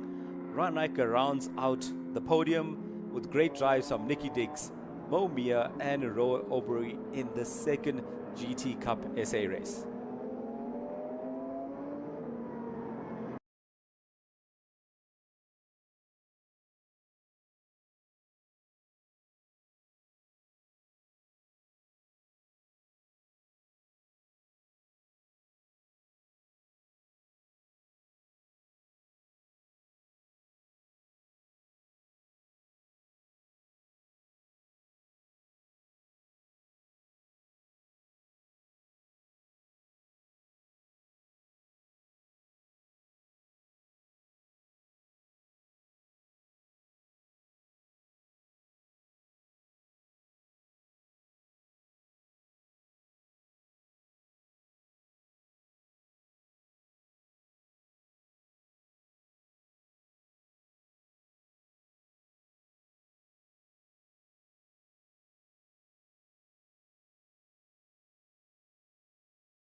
And for the final time, we have the GT Cup SA. It's race 3. And we have the question, will Shalaranjis make it 3 for 3? Looks like a strong yes so far. Ari Neveling, his teammate, has featured quite entertainingly in race 2. He's going to have to try and have a repeat of that. But the 4 behind them, Nika, Dix, Aubrey, and Momea, all have something to say about the final podium position. It remains to be seen. For the final time, here we go. It's lights on. Lights off, and we're racing with the GT Cup SA. Final race for the day. Down the inside goes Neveling. Aranji shut the door very quickly. Not very difficult to do so. Under braking, they're going to turn 2. Got to be careful where you put all 4 of your wheels there. In the middle of a sandwich is what Ryan Nika seemed to have escaped there with Mia and Aubrey around him. But everyone's gone around the circuit cleanly. It looks like the trailing car is that of Vinny de Beer, who's made another position now immediately after escaping turn 2. And in the thick of it, that battle's already forming, the one we alluded to with Dix, Aubrey, as well as Mia. But we'll get to that in a moment. In the meantime, it's Dr. Prince now looking at Denver, if I'm not mistaken, going down into turn 5, going up into turn 5 rather, under braking. In goes Prince. Oh, down the inside, has a tap there. Ooh. That was close, that was close. That was Prince and it was Devin. Devin Woodley. Devin, yeah. Oh my goodness, that was look at close. all these 996 in the back of the field, having a proper go shot. This is great fun. Yeah, that was Devin Pillay. It was Dr. Prince and Devin Pillay coming together. And Pillay took that position back now. He's not going to be happy with their son Woodley having a go at Martin Prince as well. Willie De Beer has made up great number shots. Oh no. Dr. Prince lost out again. Prince seems like he has some trouble. I think he may have an issue, maybe a flat tire. He slowed right down to the back of the field. Charlotte Rogers leads out. Martin Prince looks like he is limping probably to the back to the pits really slowly. He's chosen the better part of that battle and decided he's going to park it. He's trailing slowly. Rogers leads in Class A. It's Arnold Neveling, Class C, but he is second on the road. Ryan Nika in a Class A car is third on the road. Nicky Dix is having a great battle. Nicky Dix. Ryan Nika, formerly known as Ryan Nika has taken the position from Ari Neveling on the road. He got him into the tabletop at turn 5, and I think he's going to put some distance between him and Neveling really quickly. Behind Dix, Aubrey, Mia, JJ Daisel, and Son Woodley, all the trailing pack all the way down to 8th. Devin Pillay in 9th, Andre Brink in 10th, Andre Van Vuren in 11th, Willie De Beer now in 12th, Andrew Honeywell in 13 and Mike McLaughlin in 14. Martin Prince, I don't see him. He's fallen completely to the back of the grid, to the back of the field. He's probably making his way into the pits. Yeah. So the field seems to have strung out a little. Ryan Nika has put a massive amount of daylight between himself and Neveling. I think he's going to go off and chase the race leader. They are the 2 Class A cars. In the meantime, this battle is a great one. It's Nicky Dix. The Class B battle between Nicky Dix, Roy Oberoi with Mo Mia just watching from a few cars further back. Mo's late on the brakes is Aubrey. Wow. Aubrey is really gained in turn 5. He's really closed up behind Dix. I think he's going to have a go at him at turn 8. Come on, you can do it into turn 8. Oh, he's followed him closely through there. Will he have a stab in? No, not in the braking zone.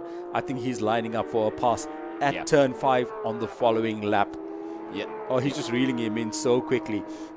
Mo Mia is watching this closely from behind. He's hoping for the guys to trip each other up and maybe gain a position there. Son Woodley runs a bit further back in 7th.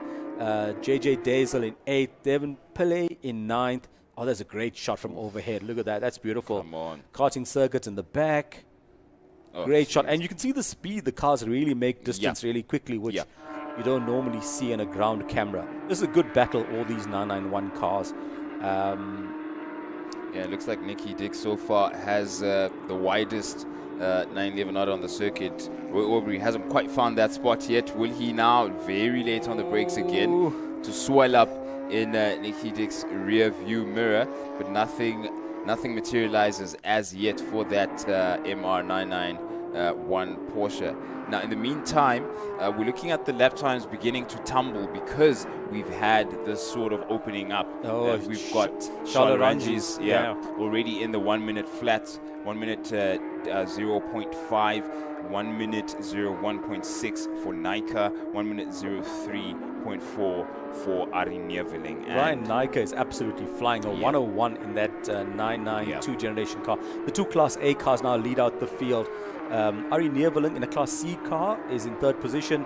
Nicky Dix, Aubrey and Mia are having a proper tussle there. And nobody can make a mistake. You can't afford to put a wheel wrong here. In fact, it looks to me like Mia has reeled Aubrey, and if you look at the timesheets, he's now just half a second off. He's closer to Mia than Aubrey is to Dix. There's a battle here. Ryan Nyker has taken the lead. Ryan Nyker has taken the lead from Aranjis. Oh, it's defensive into turn 8. Excellent stuff. Ryan Nyker into the lead. The two Class A cars now at the front. And it looks like Charles got his work cut out for him if he wants 3 for 3 today. Ryan Nyker, a great lap, 101.6. And he's put one over on Aranjis. The battle for 4, 5 and 6 is still tight with Dix holding off Aubrey and Mia. Mudley holding station in 7. Dazel in 8 and Willie De Beer now in 9th. That was great. I think Willie De Beer started 15 or 16 and now he's 8. Yeah. That was fantastic. They have been playing 10th. Andre Brink in 11th. Andre van Vieren in 12th. Mike McLaughlin in 13th and Honeywell in 14th in his 996 generation car. Sholaranji is going wide, trying to go down outside of Nyker, up into 5. Nyker has the beating of him there. Sholaranji to tuck in, maybe. Yeah, you can see how much pace he has coming out of 5. He definitely has it in him to take that position when the opportunity arises. In the meantime, Nyker has a mirror full of orange, goes super defensive going down into turn 8. Can the same be said of turn 1 and 2? It remains to be seen, but down the straight, very short, quick straight there is the start finish.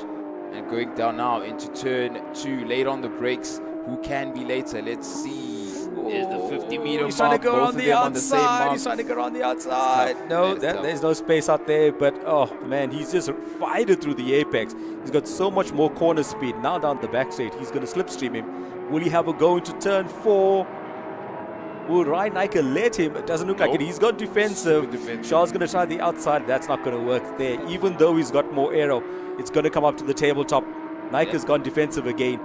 Shaw just seems to have him on the better brakes between the two cars. Look at him close down, right up onto his back bumper. Tucks it in. Will he go up the inside? Yeah, he's got up the inside. Ryan's going to cut him off. He's out his line. Ryan needs to be on the outside for him to take turn 8. Oh, Shaw's gone. Shaw's gone tight. Shaw. Gosh. Oh, mate. Great piece of driving between these two guys. Lots of space, lots of respect. And Aranji's back in the lead in Class A and race overall. Further back, Neveling is leading Class C by a country mile.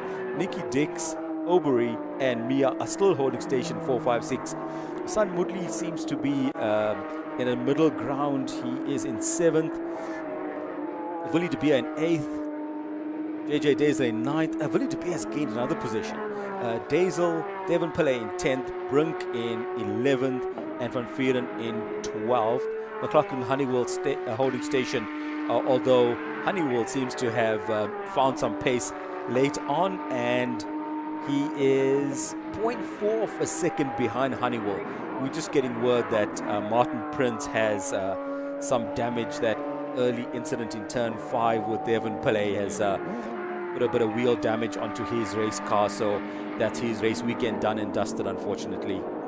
Jeez, that is the case when you go close. I mean, rubbing is racing, but sometimes the rubbing turns a bit too much, and then that's exactly what happens. But in the meantime, Charles Ranges and Ryan Nyker just treated us to an incredible piece of racing. I think Charles Ranges was trying to check if Ryan's been writing his notes down and has been doing his homework. In terms of racecraft, that was just brilliant. Spatial awareness, knowing exactly where to brake, how late and deep to go into a corner. All of that was fully on display.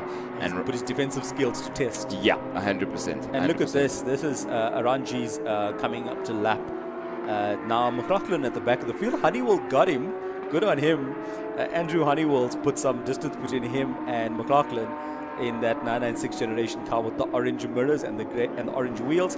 And now he's got an orange 991 car all over his tail in his mirrors, and Charles should pass him pretty quickly. I think Honeywell will see him coming and the blue flags and get out the way. They're exactly what I said.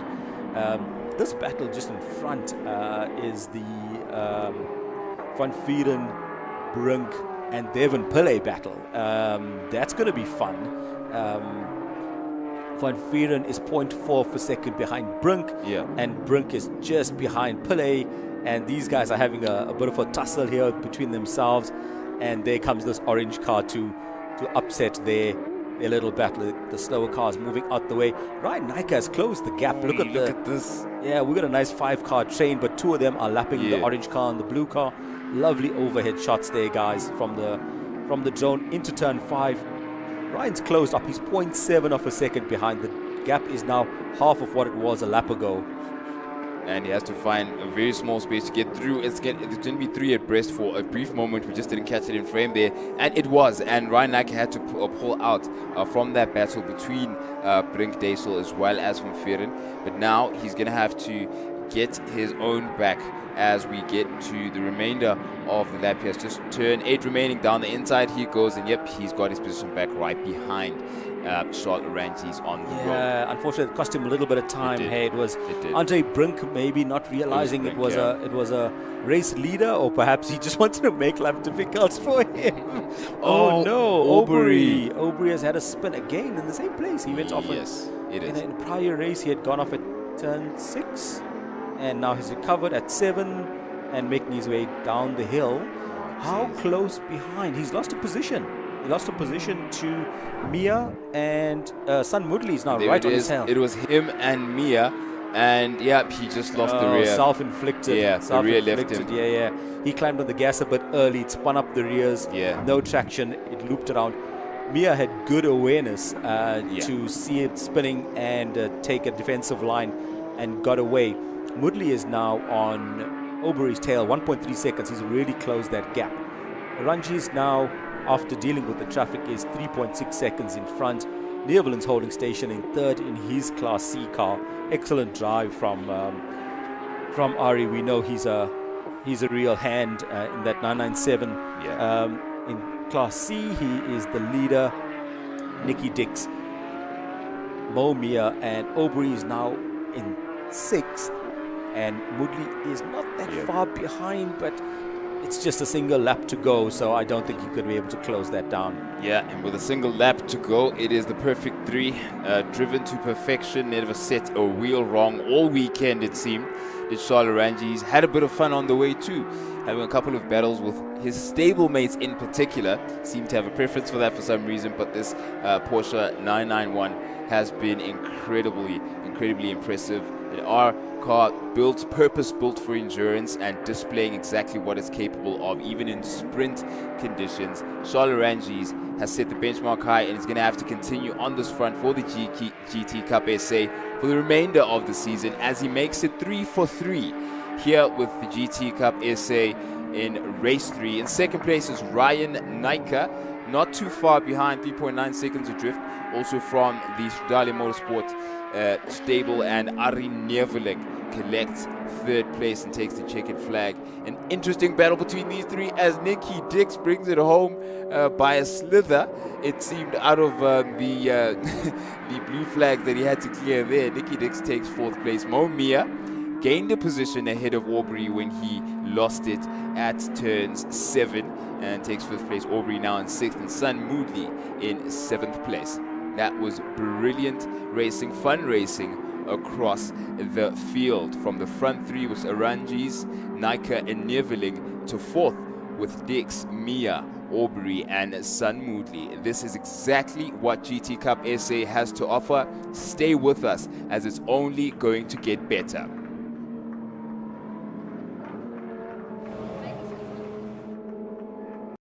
Ready to kick off the 1-hour dash and the 4-hour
Hello, we're ready to kick off the 1 hour dash and the 4 hours endurance race here at ZWARTKOPS Raceway. We are here for the Southern African Endurance Series, and I have to say that we're absolutely excited. We're buzzing. So much has happened today. I mean, you look into the MRSSA, who were here for the very first time taking part in our series. They were absolutely impeccable. Got goosebumps. Not the only ones. The GT Cup as well. They were exhilarating on track. And when you talk about the gentleman's agreement, you could see that here. And what we're looking forward to seeing, I mean, when you look into practice sessions that we've seen and quali yesterday, it was quite interesting, especially when you look into the Toyota Alteza of Sergio Alvarez and Peter van Heiden, including, of course, Marco de Cunha. At some point yesterday, they were running at 7 cylinders, but they have confirmed that they've managed to fix the car. It took about 4 hours, but it is fixed. They're good to start. And then you also look into, of course, the VW Superpolar of Roberto and David Franco, who also, of course, they're bringing in the Italian kisses into the series. And this is, of course, a father-son duo who are hoping to do well. They are starting from pole.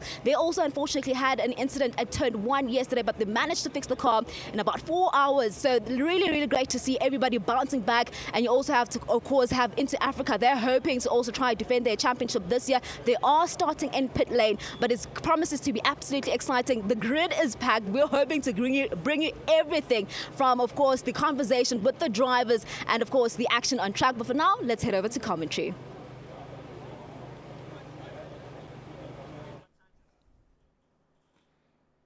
And there you have it, the grid in its full glory, getting ready for 4 hours of ZWARTKOPS. This is SAES 4 hours of ZWARTKOPS. We've been building up to this moment for a long time now, for a good 2 months. We say goodbye to the championship in 2024 with a massive statement at Kyalami. And now here we are, starting things again at a beautiful sunny ZWARTKOPS Raceway. We welcome you if you've just joined us, whether that is on our YouTube stream or on Supersport. We're live on channel 212, and it's great to have you here. Stay with us. It's going to be a long race, a lot of ups, a lot of downs, and we're certainly excited to somewhat help you marshal and captain that challenge ahead of you. And we've got Sudhir, of course, who've joined us. We've enjoyed a lot of a variety of racing. I mean, we've seen two-wheeled racing, we've seen four-wheeled racing, all in different classes, in an array of machinery and different racing drivers and talents. And Sudhir, what have you thought about the GT Cup SA and its introduction into this tour on such an entertaining note? I think it's a fantastic addition to the series. Quite a draw card for people who like sprint racing and like sports cars. I think that series is going to grow and help attract more people to the SAES fold. Yeah, absolutely. Growth is what it's all about. And we're going to get a picture of just how much we've grown as we get a scene of what the grid looks like with Nadine a bit from now. Currently on the grid with a lot of cars to get through. We have a full grid today with 25 cars. Let's get straight to it. On pole position, we have Rico Barlow. Here's Nick Adcock. Nick, quite a nice lead you got there in qualifying. Well, 3 good drivers with 3 good lap times. So, yeah, with the incident that befell the Lamborghini, that was really our competition gone. So, yeah, it's never a comfortable pole position, but I suppose you could describe it as such.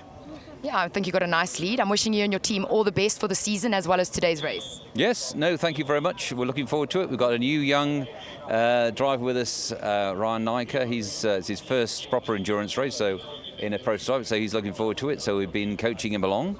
And yeah, we just want a clean run. And if we keep out the pits, then we should be talking again later. Awesome. Well, I'll definitely see you in the pits. I definitely plan to grab Ryan for a chat later as well. All the best. Thanks very much. Thanks. Right, let's go over to Stradali. Charles Ranges, he's gone from the GT Cup and he's now doing the 1 hour dash. Charles, tell me, you've been with the series for quite a while. What's your most memorable race or season? Well, obviously 2023, winning it at the depth was just insane, especially after I've given up and my crew just said, nah, let's go for this. So, yeah, and I think, memorable races, there's been so many. Every race has its own special things. It's a shame we couldn't do the 4 hour this weekend. Just too much cars, too much to do. But to be on the grid with the boys and still be on the front row is insane.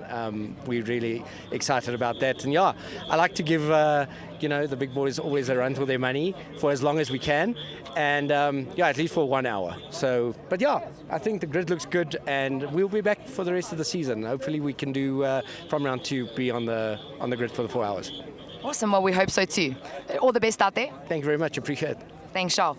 Okay, so let's go over to Damien Hammond, who races for Samland Racing. Damien, I'm not going to get into the conversation your dad and your brother told me to about, finding you a girlfriend and promising me a hot lap. Let's rather talk about this girlfriend here, Beyonce. How's she going? She's going very good, very strong. We're looking for a very good 1 hour dash. Okay, well, that was short and sweet. Anything you can tell us about the car? I know it's your first 1 hour dash. Any specs compared to the one your brother's racing in? It's a big step up definitely from the Gallardo. A lot to learn still. Getting used to the car. But we're just going to go out to have some fun, no big expectations. I would like to see if I can't just stay behind the Porsche. That for us is the end goal. Awesome. Well, I'm wishing you all the best. Perfect. Thank you. Thanks, Damien. Okay, so let's go over to Shahal Harpel. Hi, how are you? Good, and yourself? Good, thanks. So you've definitely signed up with the right team this weekend, eh? Stradali's really showing off here. Yeah, look, we have quite the numbers out this weekend. The team's doing really well. Charles did extremely well yesterday, grabbing 3 wins. So we're going to try and replicate the same thing today. Awesome. Well, I hope to see you on the podium. Perfect. Thank you. Thank you. Okay, over to G&H Transport. So they were actually supposed to be racing in an Audi. Let's find out why they are not. Who can chat to me?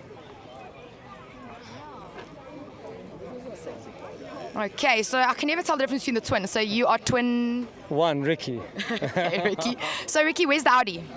The Audi's at home. We sent it back last night. It caught a bit of a fire. So we've cracked out the McLaren just to try and run a bit at the front.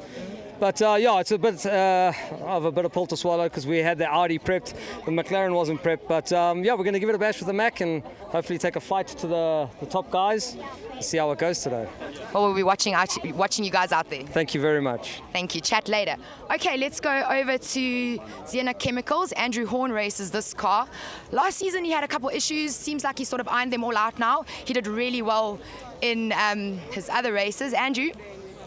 So we're doing the 1 hour dash. How's the car going? Very well for a change. Yeah, no, thoroughly enjoying myself. Well, thank goodness for that. Tell us a bit about what your plans are and strategy for the race. A car like this is a 2-litre Honda, so against a Porsche or a Lambo or something, you don't have the torque off the line, you don't have the pull that they do off the line. But I'm going to give it my best. I think once we get going with a bit of aero through the fast stuff, then I can hold my own. But it's great to be in such an esteemed company. Yeah. So yesterday I heard you had a kiss with a backdraft. What happened?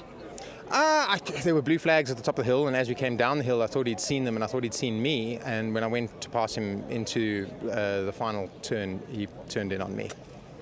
And tell me, any damage to the car? A little bit of cosmetic stuff, but nothing that duct tape can't fix. So awesome. We love a duct tape. No, duct tape is the way forward. So we'll sort that out after this race, and it'll be back to pristine condition. Awesome. I'm wishing you everything of the best out there. Thanks so much. We need it. We've done a lot of work on this car, so it's time for a reward. That's it. Absolutely right. Thanks, we'll guys. see you later. Cheers. Thank you. Okay, so I see Koss Grid 7 Mo is not in. I will find out in the pits later where he is. But let's go over to Samland Racing, see if we can find Nathan or Wayne. No, don't spot either of them. Let's go over here to Roy. Roy, so you were in the GT Cup earlier today. Now you are in the 1 hour dash. Tell me something, how do you need to change the specs of the car now, going from a sprint race to a bit of a longer endurance race, or is it just stock standard like it was for GT? I think the 1 hour dash is what it's called. It's like it's a 1 hour sprint. I must say I'm feeling like a little bit tired because we've had quite a bit of racing yesterday and today. But I'm sure once we get going, I'll get back into the groove of it, but you go flat out. I mean, and that's what these Porsches were built for. They're built for endurance racing, so they can take the hour.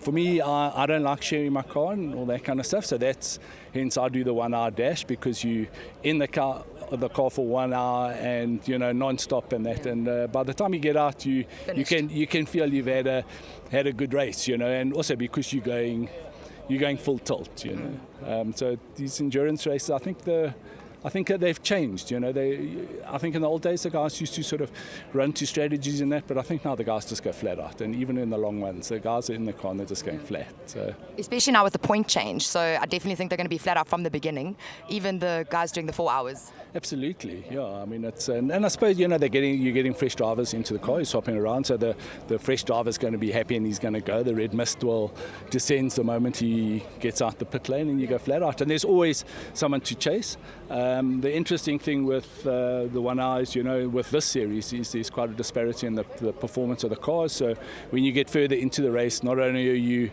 having to overtake all the slower traffic, but you're also having to watch your mirrors and let the faster cars come through. So you've really got to be on point and be aware of the cars on either side of you, the faster cars and the slower cars.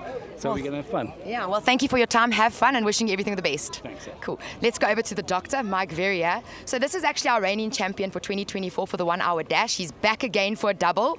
So how was your nap? There was no napping. It was just resting, trying to stay out the heat, but there was no napping actually. I think I caught you just before you dozed off. It's entirely possible. I was starting to feel it, but yeah, it didn't happen. Okay, well, no pressure for taking the win again. Wishing you everything of the best. Thank you very much. I appreciate it. Last year there were less cars in the 1 hour, which is what I expected. I think the 1 hour series is something that's going to grow.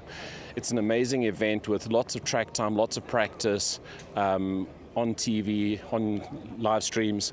So it's a great platform, and it doesn't surprise me that there's more cars on the grid, and I think there's probably 6 or 7 ahead of us on the grid who are in the 1 hour as well. So I'm not expecting great things in terms of that, but I'm glad to be on, and we're going to have fun as always.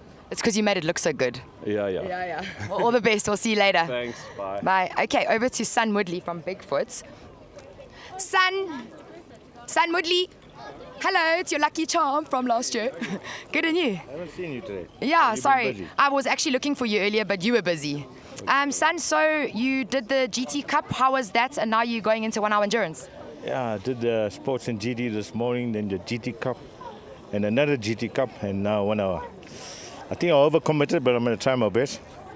Oh, I'm sure you're going to do just fine. And the altitude, it's affecting me now. Yeah, it's very hot. Out and the altitude's high. Yeah. Yeah, so we're not used to the breathing. But I'll try. I'm going to give it. I'm not going to fail. I'm going to give it my best. Yeah. Well, I'm always rooting for you. Yeah. Awesome. Mo was supposed to give me company, but I don't see him. Yeah, I see number 7's open there, but I'll go to the pits and find out what happened with him. Tell him the space is there. He must come. Put his car there at least. Yeah. I will do. Thanks, all the best. Okay. Thanks, son. Okay, so now we are on to Anthony Marks. Hi, how are you? Good, thanks. How are you? Good, thanks. So what's the strategy for today? Keep it in one piece. I think it's obviously a long race, so keep your nose clean and be there at the last 10 laps. Okay, well, I'm wishing you and your team everything of the best. Thanks, Amal. Appreciate it. Awesome. See you later. Cool. Bye. Cool. Okay, let's go over to Graphic Supply World. Father and son combo. They were also supposed to be entering Class A this round, but they entered Class C with their Polo. Hello, guys. How are you? I can just squeeze in between the two of you here. So, Roberto, what happened yesterday? Yesterday was not a good day. First session out on practice, unfortunately, was trying to push my times, and I went off in turn 1, which we destroyed the front of the car. But luckily, Team Universal worked for 3 hours and rebuilt the entire car. And we're back for the last session, luckily. And David managed to pull off some very, very fast lap times just at the end. Yeah. And we managed to get the car properly set up. So we're very grateful to the team and the sponsors and everyone that we can still race today. Thank you. Yeah, as we know, motorsport is team sport, right? Absolutely. Absolutely. Wishing you and David all the best. David, so you guys were supposed to be in Class A, as I mentioned to our viewers. The Audi's not here. I spoke to your dad yesterday. Is the Audi not ready, or is your dad not ready? I think we're both not ready. But yeah, I mean, this car's so great. We've done it now 3 years in the endurance series, and we still enjoy it like it's our first year. So really, really excited, and hopefully the Audi will be, we'll say, by Cape Town. Okay. That's the plan. Well, wishing you and your dad everything of the best. Thank you. Thank you very much. Keep it out the walls, eh? Thank you. Okay, let's go over here to 27. They were supposed to be in a carbon car, Steve Clark and Mike McLaughlin, and they are in a backdraft. Steve, do you want to tell me where the carbon car is? It's loaded on the trailer. We just weren't happy enough to run it and battle along. It's a workshop job, not a track job. Listen, I mean, that's how I know you and your partner Mike, right? You guys don't put stress on the car at all. Rather pull out and save it for the season instead of wreck it and run race. 100%. Okay, well, I'm wishing you guys everything of the best in this backdraft, and I'll see you guys out there. Thanks very much. Cool. Okay, Pesty Racing, also 2024 champions. You guys took index of performance as well as your class win at the end of 2024, and we're back for a double. Yeah, last year was a really good year for us. Super happy with 2 championships. I mean, the second time we've done it, but that index championship was quite a shocker when we got it at the end of the year. We weren't really in contention, and then a 9-hour played in our favour. So super excited for this year. I reckon we want to win it again. Definitely Class D, as they call it now. So go and run, try our best, and just have another awesome year of racing. It's good to be back. Super excited. I think SAES has put up an awesome show for everyone. And yeah, can't wait. It's going to be a long 4 hours, but we're excited, we're prepared, and the team seems quite excited for it. So yeah, good times ahead. Yeah, well, I'm excited for you guys. All the best. Thanks. Pleasure. So just a quick note about Baron. He's actually training a couple kids on how to come into motorsport by starting with karting. Okay, so I told you I was going to find you. This is Richard van der Heerde from Dutchman Brown Deck Dutchman. What does it actually mean? No, Dutchman's the name of Gavin's company, and Brown Deck Roofing is my company, so it's just a combination of the two. Okay, so phone you for a roof. Phone me for a roof, no problem, I'll get you covered. Okay, so anyways, I heard a little rumor that you've got a nickname, Blocker. Do you want to tell us why, or should I tell them? Well, it's Dr. Block, it'd be nice. At least it's got a doctor in front, eh? So you can free to tell them, but no, the guys get behind me, they just can't get past. So it's I enjoy keeping them behind me as much as I enjoy chasing them down. So that's got their nickname. And that's just not on the track, it's also in Sims as well. Yeah, but I'm afraid so, yeah. Well, you keep it up, block all those cars behind you. Definitely. We'll see you a bit later. Sure. Okay, so here's a point of view. An Italian and a Brit arrives at ZWARTKOPS racetrack. How did you two end up together? We've known each other for many years. Our fathers used to work together as well, so we've come across each other at many races, and we've done races before in Europe, so why not come here? Okay, thanks, Mark. Gianni, I hear your fathers didn't just used to work together, but they actually both raced Formula One, if I'm not mistaken. Yeah, he's a Formula 1 driver, endurance world champion with Lancia Martini. So our motorsport background starts from our grandfather. So was a sponsor of Williams Formula 1. So from the early 70s till now. Okay, so it's in the blood. So no pressure today then? It's here. It's nice to be here. The weather is fantastic, and the car is super funny. So I'm here to enjoy first. Well, wishing you both all the best, and I'll see you guys a little later. Okay, thank you. Okay, so let's go over to the Swiss Hotel Group. I see Mark Harvey standing over there. Mark, so when I met you, your car was white. Yes. Then the last time I saw it was grey, and now we're back to white. Do you want to tell us why? Well, we always did well in a white car. And then, I don't know, call me superstitious, but since we made it grey, nothing worked. So we decided to go back to white. I'm loving the new look. I love the Lumo yellow you have going here. And I'm loving your teammates sitting there on the grass as well, rooting you on. Yeah, they're putting in all the effort this afternoon, as you can see. Great supporters. Well, listen, I'm wishing you guys all the best for the season and the race today. Thank you very much. Thanks, Mark. See you at the end. Yes. Okay, over to Dan Hirsch, my very own personal lap driver, and Fabian Lanz, and we've got Lucian Ramchandir here. I'm going to go over to Lucian. Lucian, interesting story. You are the 2024 single-seater champion, and now you're doing a 4-hour endurance. How are you feeling about the change? So it's been a big adjustment for me. Obviously, coming from single-seaters, this is my first official race in a, call it a 10 top, even though it doesn't have a top. Yeah. Driving style's a bit different, but I think I'm adapting quite well. Every session seems to get better and better. And yeah, with a little bit more practice, I think we'll be up there with the quick guys. Yeah. Well, I'm wishing you all the success on your new journey in the endurance. Thank you, Nadine. It's a pleasure. Okay, now I'd like to go over to Kobani. Sorry, guys, I'm going to catch you both in the pits later. I have to get through all the cars. Fakile's over here, and he's got his little son here, who's actually the little guy that I was chatting about, Baron training in karts. So I'm sorry, I'm not going to give you the publicity today. I'm going to give your little guy the publicity. So yes, you are on TV right now. How's your training going within the go-karting? Good. Okay, and you want to be like your daddy when you're big? Yes. Okay, well, I'm wishing you everything of the best. Thank you. Okay, Daddy says one day that they're going to drive together, but at the moment he's a bit broke because the tooth fairy keeps visiting.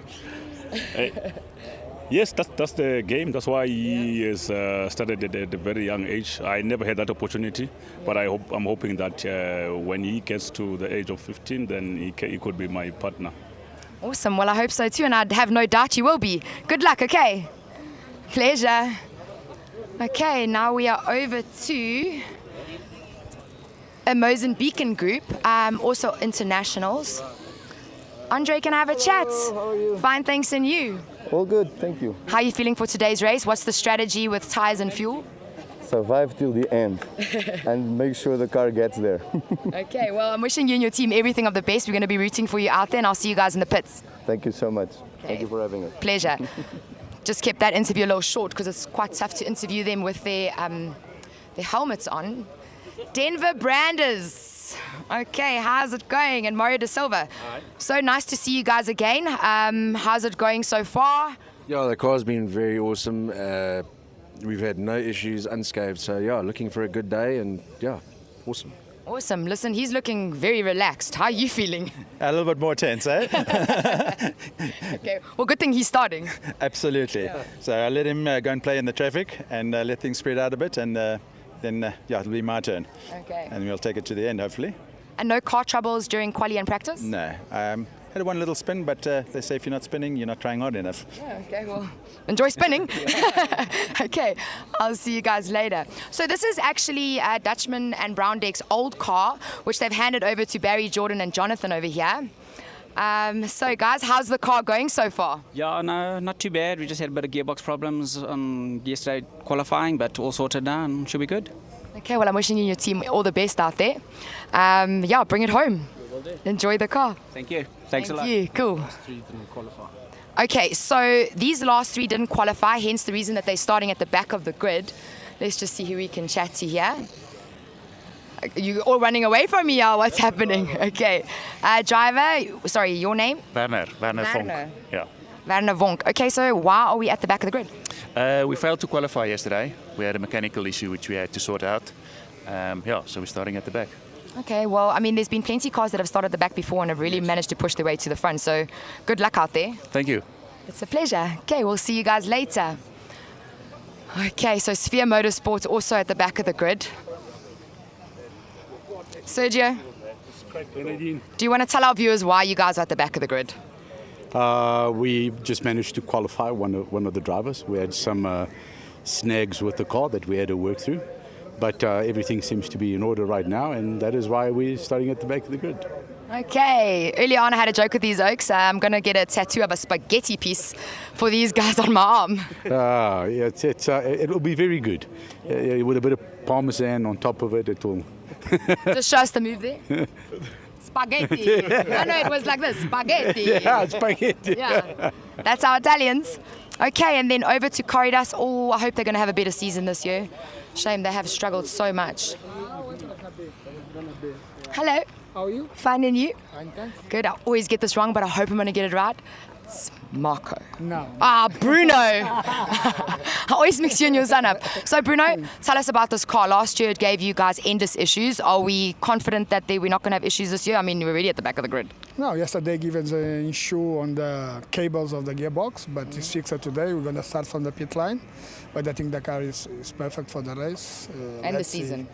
No, the season we're going to change car. Okay. I can tell you that now. Okay. But you said that last season. No, but now it's going to be true. And what car are we going to change to? Do you know yet? Yes, we're going to Audi R8. Okay, nice. And when will the Audi arrive? Already arrived. They're preparing, and I believe, I don't know if for PE or only for Cape Town. Okay, well, I'm so happy to hear that. Me too. Okay, great. I'll see you guys a bit later. Thanks. Right, so we managed to get to the end of the grid. Unfortunately, Into Africa is starting in the pit lane as well, as they also didn't manage to do all their quali sessions. But yeah, that's all from me right now. Let's head back over to commentary. Before we do that, I just want to wish all of our drivers everything of the best. Keep it safe out there, bring us the action, and yeah, let's keep our viewers entertained. Thank you so much. I'll see you guys in the pits later.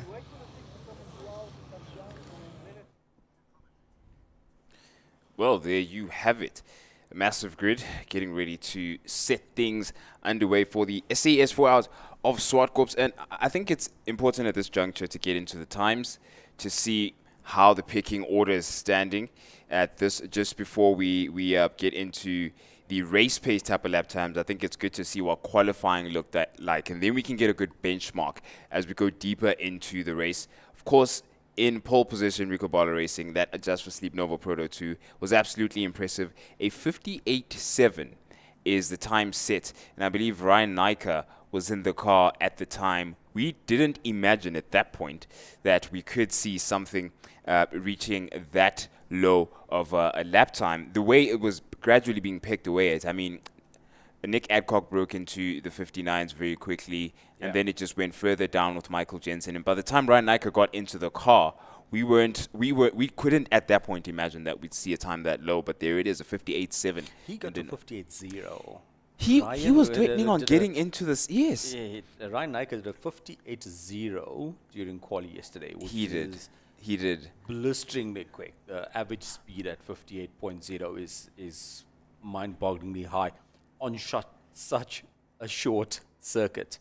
It's just, he's a great talent, obviously. He spent lots of time behind the wheel, races multiple cars, seems to have the support of a good team. He's got good people around him. I think he's gonna make a good career out of this. It's nice to see young talent. He's doesn't come from a racing family, I don't think, but it's great to see his family throwing this great support behind him. Yeah, fully supportive of him. No, you're absolutely right. Ryan Nyker did threaten to get into the 57s, which was going to be a scene. So at the time when qualifying ended, we also learned that Inter Africa Racing, because they couldn't complete qualifying, it meant that then they have to start from the pit lane. So it's important to note that's why they're absent from the grid. And Inter Africa are, of course, the reigning champions. They've got a Class A and overall championship to defend. And it says a lot, just the rhetoric around all of these racing drivers is that, look, we have to commit from the beginning. Everyone's incentive is ramped up that much higher from the beginning of the season, and that's why it's a lot more pressure for them to overcome the kind of niggles that you're going to be coming across. They struggled with an issue in practice. Remember, they peeled off to the side and had to deal with that quickly. And then qualifying came with its own headaches, but still. I found out, actually, in qualifying, Stuart White, guy who shares the car with Zulile Atlaka, the reigning champions, said that had a wheel speed sensor failure, one of the front wheels, and the ABS relies on that wheel speed sensor to function. I see. So once the sensor failed, the car had no ABS. Got it. So when Atlaka approached turn 5 on the tabletop, hits the brake pedal, nothing. Full lockup. Oh my goodness. Yeah, so there's no anti-lock operating, and hit the brakes thinking there's going to be its anti-lock. It locked up and sent him straight. Okay. They've experienced that problem once before, so they brought the car in and knew exactly what to sort out, replaced the sensor. So they did eventually complete a number of laps, but because all their drivers didn't set a competitive time, they, as you mentioned, start from the pit lane. Yeah. There's a great shot we're looking at right now of the overhead. The entire grid, you can see the variety of cars and colors. You can see people camping out on the embankments. You can see the transporter trucks behind pit lane. Motorsport is not just about, oh, there we go, 2-minute board.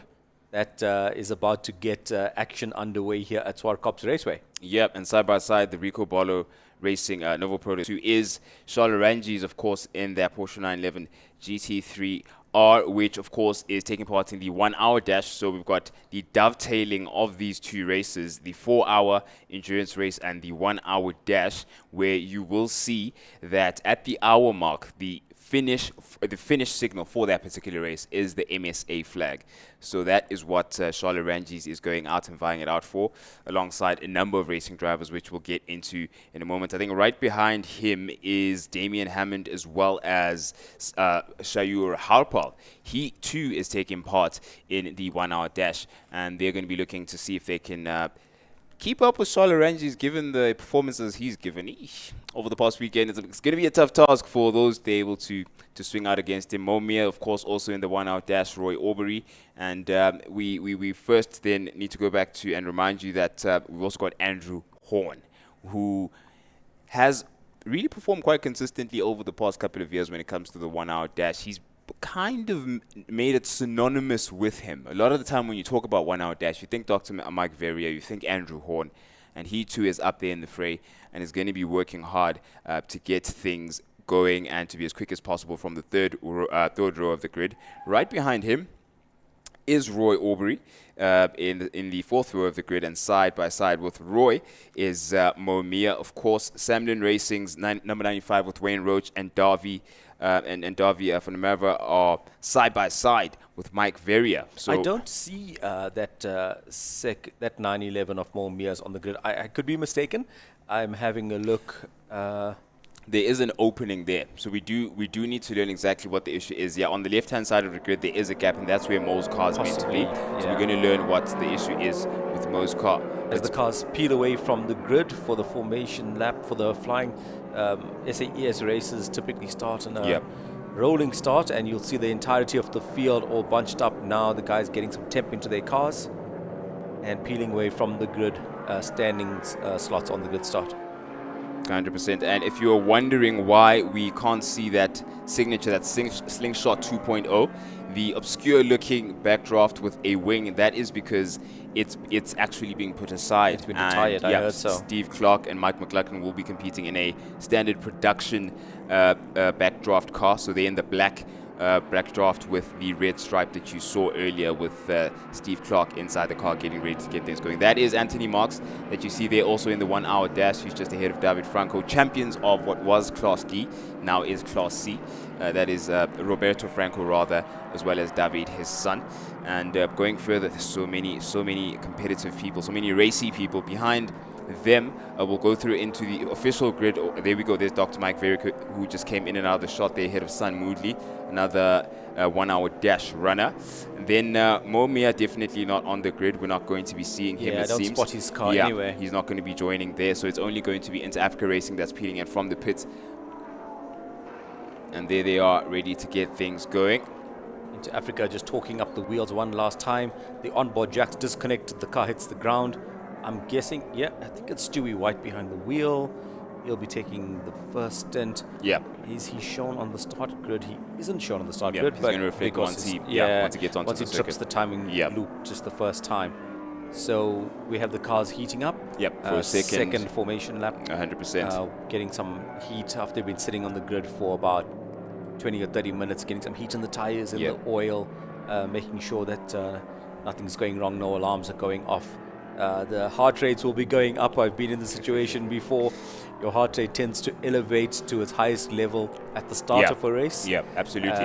It becomes the most nervous part of a race. Interesting that your heart rate really peaks at the start of a race, and then it settles as the race goes on, because as you go further into a race, you sort of you calm down and you end up in a space where you're in a rhythm and you know how to drive. It's 100%. Just the beginning you worried a little bit about. Well, that's interesting. Yep. We've got a number of the cars starting from pit lane here. We've got the Inter Africa. We've got 5 in total. We've got also the Trans Am, the number 32 there. That is the Jacquet Racing car. The Alfa Romeo as well, number 33. And the, I think that's Alvarez Alteza. The Alteza, also started from the pit lane. But the safety car's done its job for the first 2 warm-up laps. And we're getting things underway for the SAES 4 hours of ZWARTKOPS. Proudly sponsored, of course, by Samlin Racing. This is going to be an exciting event. The benchmarks have been set. It all has been said and done. There's no practice, no qualifying. It's racing now. We're lights on for round 1 here at ZWARTKOPS. Lights off and we go racing. Start the timer. It's 4 hours and counting down. Down into turn 1. It's Charles Rangi's as well as Nick Adcock looking very close there. Nick tried to close the door, but Charles Rangi's insisted. We've got the Inter Africa car getting onto the circuit. Trans Am as well. The Alpha, the number 33, onto the circuit. Getting a clear picture now. Sun Moodley getting racy with the GSW right behind him. Nick Adcock ahead of Charles Rangi's. Made sure he claimed that space and did it quickly.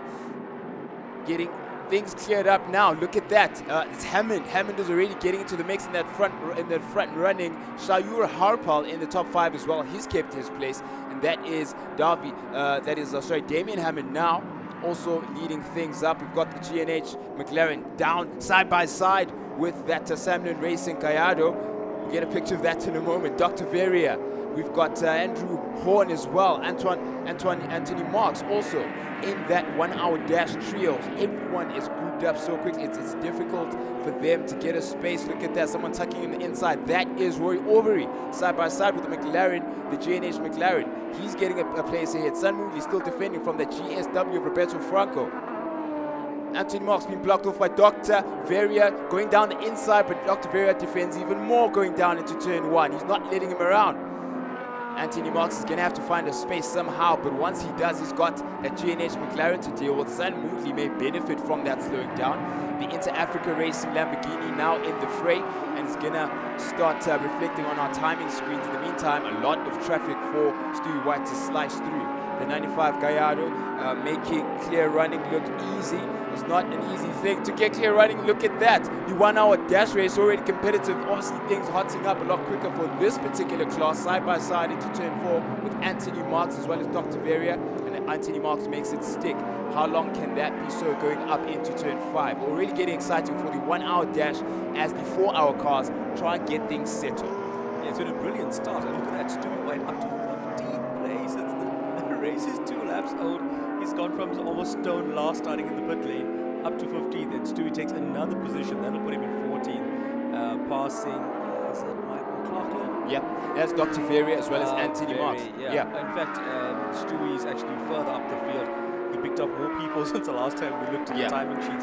He's now in 9th place, and he is directly on the back door of Blunden in the McLaren, and he's making big work of that. He's dispatched with the McLaren even before they get to turn 4, showing a proper turn of speed is Stewie, and we all know how fast he is. And that is signature Stewie.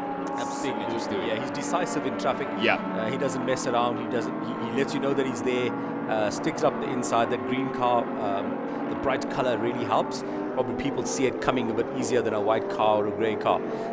Stewie showing now in 9th position, and further down the field we've got Marks in 10th, Mike Verrier in 11th, Sun Moodley in 12th, David Franco in 13th, McLaughlin's showing 14 and 15, Sechaba Machiko in 16th in one of the backdrafts. There's a real gaggle of cars further back down the field. The front of the field, Nick Adcock has opened a gap already on Charles Ranjis in his Porsche. Adcock driving the Novo Proto opened up a gap.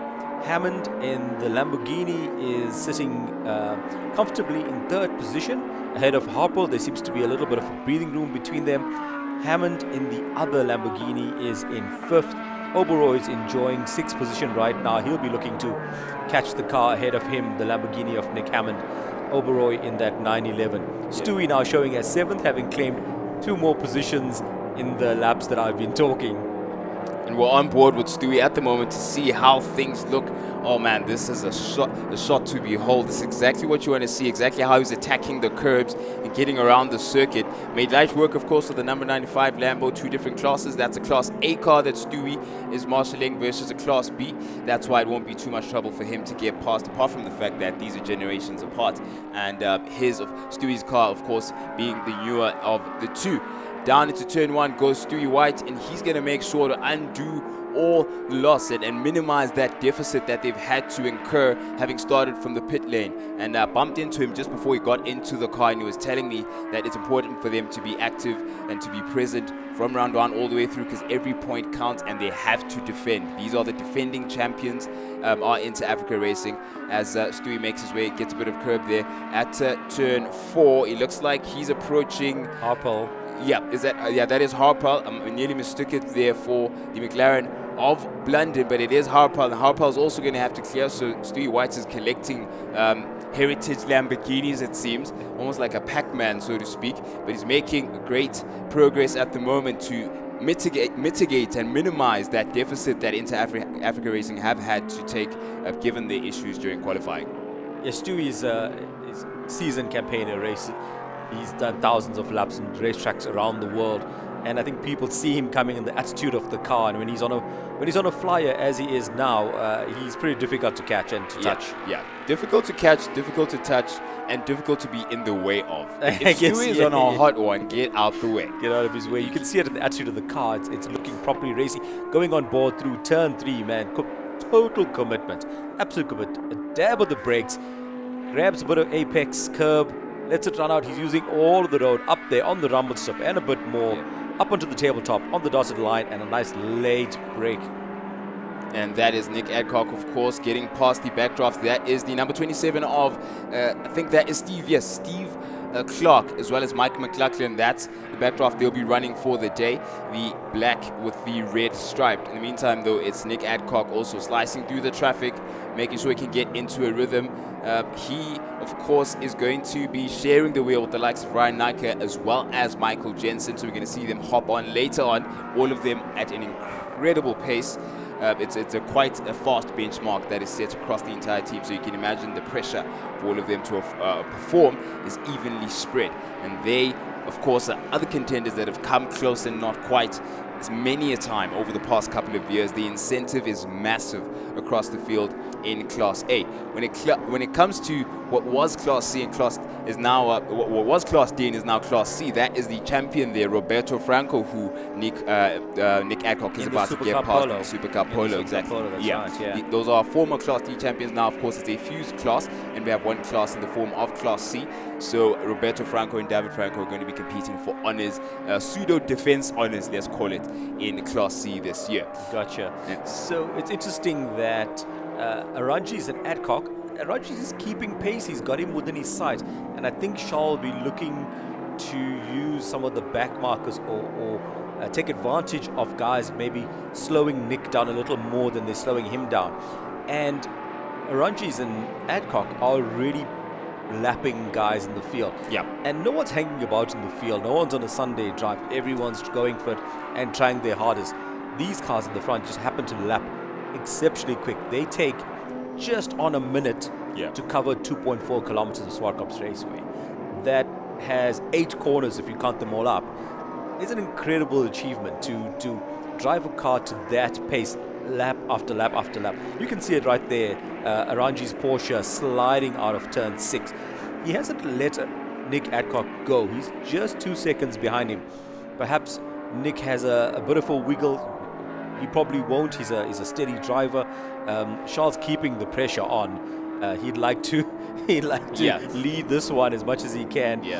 We have to tell viewers and race fans, of course, that there is a race within a race. So about, I think it's like 10 of these cars will peel off after 1 hour, so people shouldn't get concerned and confused. The first 10 or so cars will peel off having completed a 1 hour dash, and their race will end with an MSA, sort of white and yellowish with a South African flag in it waved.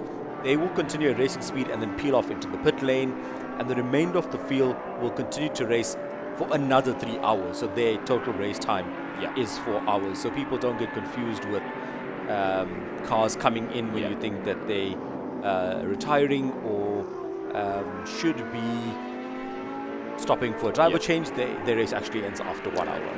And the lead of that particular race within a race is Charles Aranjis, and you see he's definitely in comfortable trim at the moment. The man getting into a rhythm in hot lap mode is Stewie White in 3rd place overall now. 3rd place overall, starting in pit lane. Oh my word. Yeah, sounds exactly like Stewie White. He's reversing the damage and he wants to get this done as quick as possible. And this is a domino effect of pressure, because now it means Nick Adcock also needs to push and to try and maximize on the advantage of the fact that the closest competitors had to start from the pit lane. You need to get some sort of benefit from that. So here's the number for you. It's 12.3 seconds. Stewart is off the leading car by 12.3 seconds, having started in pit lane, dealing with 24 odd cars worth of traffic, 2 dozen worth of cars. Now 12.2 seconds off the leader. We'll keep an eye on that. It's likely to chip away, and we've gone on board with Stewie, so you can see how he's attacking the track down to turn 8, deep on the brakes, gentle on the inside curb, runs it wide, and he'll be full commitment through turn 1.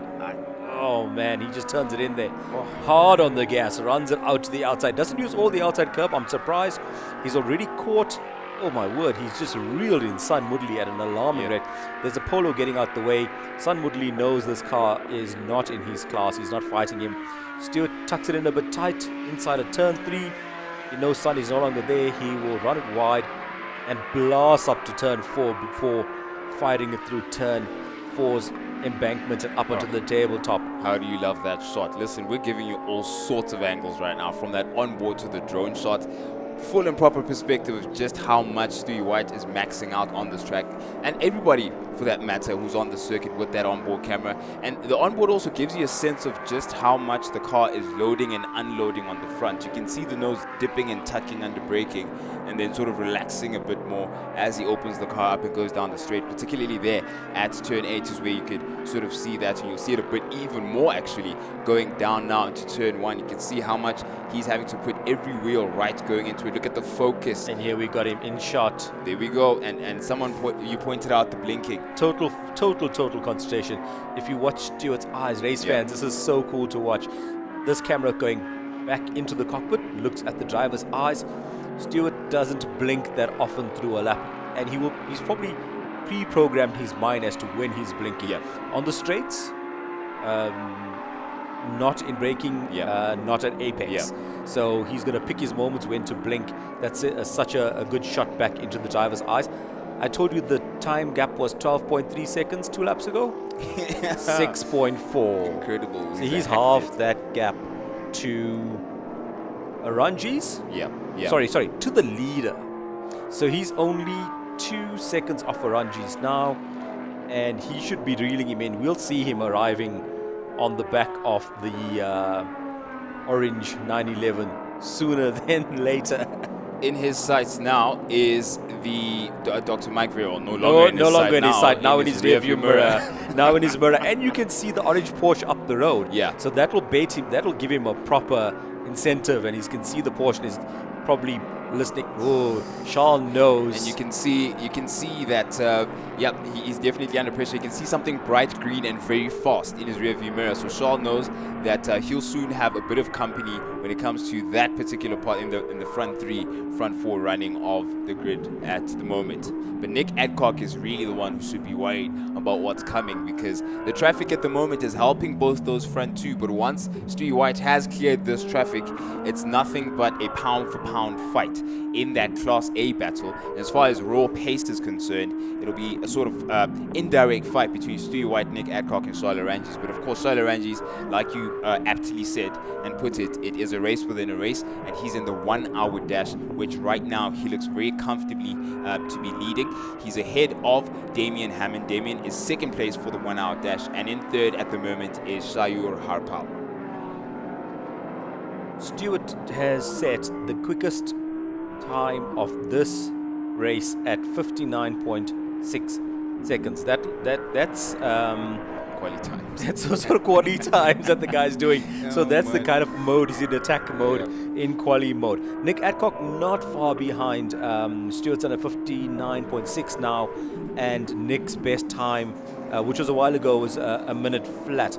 Oh my goodness! How wide can you go? Yeah, that's track limits. Stuart White is putting down an application for widening the circuit, like an indirect application right there, because that is so much curb to be taking, and he's keeping all 4 wheels onto the circuit. That is incredible. Look at the attitude of this car. It's squirming, it's moving, it's on the springs, it's compressing, it's unloading. You can see it all happening. There's so much energy going on because Stewie's trying to extract every ounce of pace out of it. Now he's got Charles in his sights. We can almost see them in the same shot. You just can't see it, but of the Lambo, and then you see, oh, there we go. You see the Porsche disappearing out of shot, and the Lambo appearing in shot. That will give Stewie a lot of incentive now. And it's like, I've got him.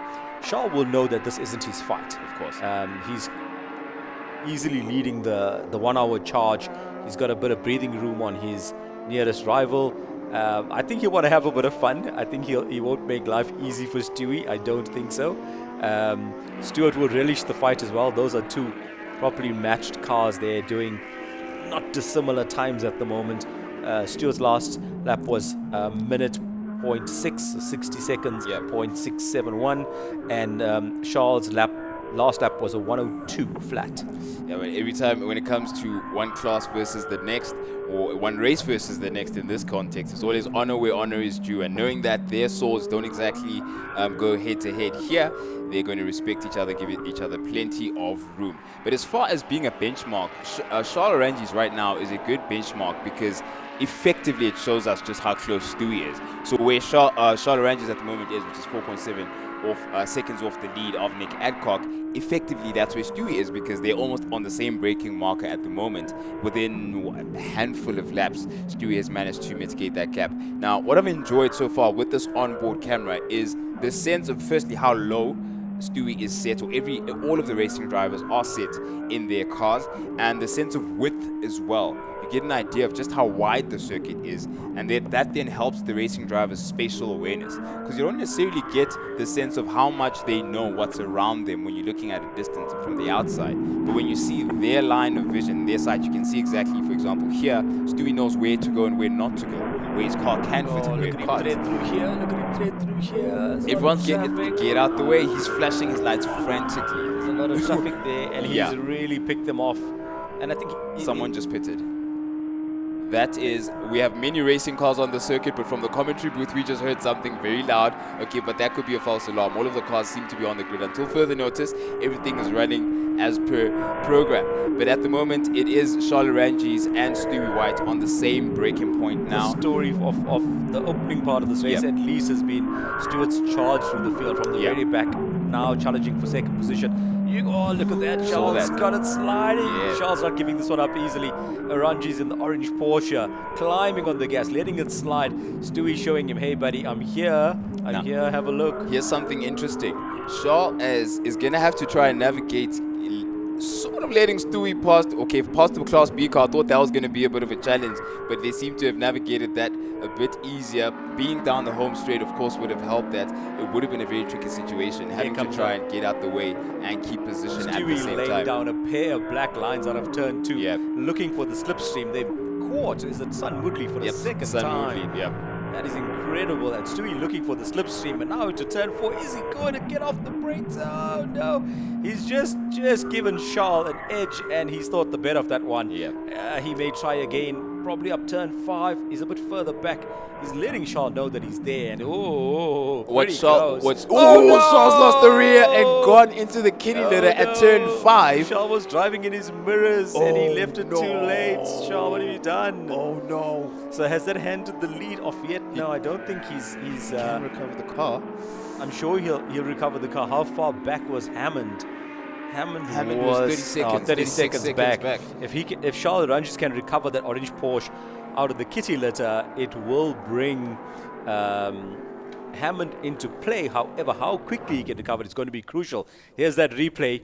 Stewie was late on the brakes. I think Charles was maybe watching his mirrors. Perhaps thought Stewie was coming through. And now here's the thing. He's recovered. Hang on, that car is leaking. Yes, it is on the left-hand side. A lot of fluid, and it's coming from the front. That fluid actually may have been coming out of the front wheel. Yep, it's coming from the front. Causing you can see it coming out of the door. Causing the initial slide. I did catch a hint of it. I caught a hint of it. If we see that replay again, we'll see a little bit of fluid coming out. Is it? Now we've got another of the Hammonds. Number 57 of Damien is beached now. That looks like the exit is at turn 3. I think it's between 2 and 3. Yeah, between 2 and 3. He's parked it on the inside. It's not the worst place to be parked, but that's a shame. That's 2 cars out within the space of a lap. They are now inspecting the GT3R, the 911 GT3R of Charles Rangi's. He would have reported, guys, there's something not right here. The car seems to be dripping some sort of fluid. I don't think Charles would have seen that, but perhaps the fluid caused the incident. I thought that maybe he was looking in his mirrors watching Stewie White, but I suspect there may have been fluid on his front wheel. There's a waved yellow at turn 3 for that stricken Lamborghini. So the field's quietened down a little bit. No overtaking. May call a safety car. It's that car it's not in the worst position. Not in the best either. Yep, safety car board is out. That's SC board is Yep, out. That's safety it. car So board is out, yeah. the entire field's going to get bunched. I wonder if Charles will be able to get back out. Buys them time. It does buy them time. It does buy them time, but I try. think it's Prince. We should really run through the field. It's given a chance to breathe. yeah. We've had enough action in the opening sequence. Yeah. Opening quarter of an hour. Yeah. We've got 4 hours to go. It's quarter of an hour. Yeah, and that is Stewie White. We're on board. Was that Stewie? That was yes, Stewie that was and the Stewie Nova Proto. And the Nova Proto as well. They're getting in for a refuel, splash and dash for them. Remember, the Nova Proto has a smaller fuel tank than its competitors in Class A. If I'm not mistaken, stands at about 90 liters as compared to 120. 110, 120, yeah. 110, 120 for the GT cars. So they will be fuel savvy as much as they need to be for the race to go smoothly. Out they go, as they now understand, of course, that they actually used and consumed a lot more fuel than they may have wanted to because of the pressure Stewie was putting. Because of the pace. The pace was really hot at the start. 100%. So they needed to recover that deficit. So the safety car came at a very fortuitous moment for them to recover. Stewie also now has to get back to normal fuel levels. So the pace if will. you're new to endurance racing or any form of racing, when a safety car is out, it makes sense often to take a pit stop because your entire the entire field's going really, really slowly. So in typical racing conditions, you would stop while everybody's at pace and you would lose time. And if you stop while there's a safety car, your loss to the field is actually quite diminished.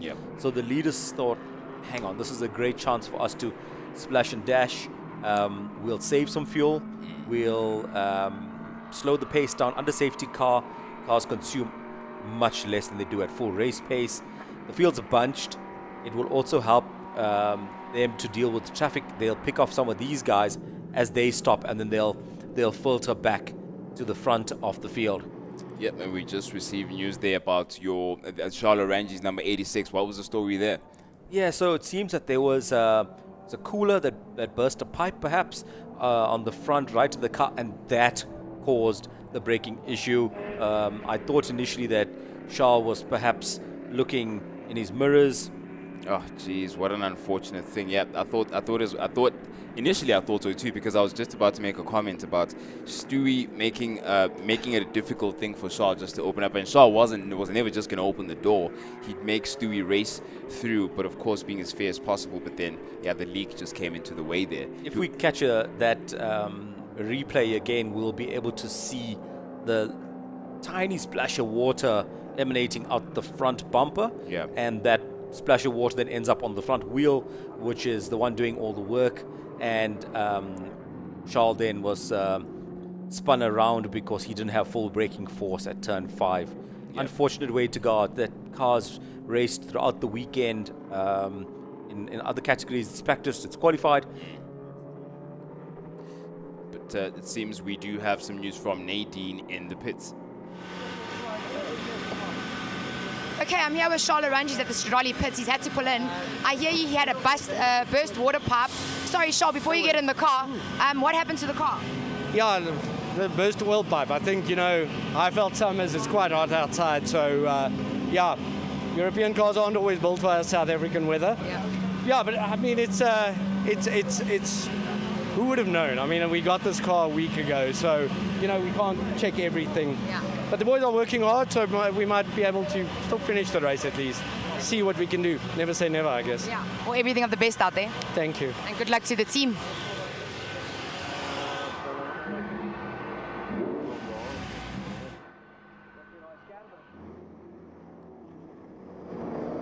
Yep, and that was the Stradali Motorsport 911 GT3R being repaired. They're tending to that water pipe issue that now needs a certain quick hand. They have a closing window. I mean, they're part of the 1 hour dash. We're halfway across in terms of race distance there, and we were praising that beautiful, beautiful car to the sky, the racing driver at hand as well. We're going to get back into racing conditions. You can see the cars are now at pace because they've got green and we're ready to go racing once more. Stewie White getting into a bit of he's the bottom slice, should I say, in the sandwich there. He, as well as Nick Adcock, were getting past Sun Moodley. The two Class A cars need to establish a pecking order quickly. they are in a direct battle now. This is a battle for position. They are on the same lap. And the lead of the race. For the lead of the race. So that is a live race we're looking at right there. And they're going to make sure to firstly slice past the traffic and then establish who is the king and who rules the roost at the moment. But for the time being, it's Nick Adcock who's going to go. I don't know how he's going to go defensive here when he's got all back markers doing it for him. Andrew Horn is trying to get past some of the backdrafts while he's inadvertently now blocking Nick Adcock. Nick Adcock somehow found a space in between the two backdrafts on the left-hand side. One of them being, I think that is Mark Harvey in the car. I stand to be corrected. But in the meantime, Nick Adcock has made light work of that. He now passes Steve Clark on his right-hand side. We have this thanks to the onboard on Stewie's car because he's making the same passes that Nick Adcock is making, getting past these back markers. And off they go now, going into turn 1. They've cleared all the backdrafts, and now their next obstacle, let's call it, is a 1-hour dash competitor in the form of that is Andrew Horn. It's Andrew Horn. That's Andrew Horn. Down the inside they go at turn 2, and now you've got Roy Aubrey to clear. It's so much admin and so much hand-eye coordination that is needed, hand-eye-foot coordination that is needed, and controlling your temperament. Nick Adcock had to avoid going around the outside. He nearly went into the rear of David Franco there. Yeah, I think he was a bit caught out because the Polo has such a earlier brake marker, and he was trying to slipstream that Porsche and the Polo.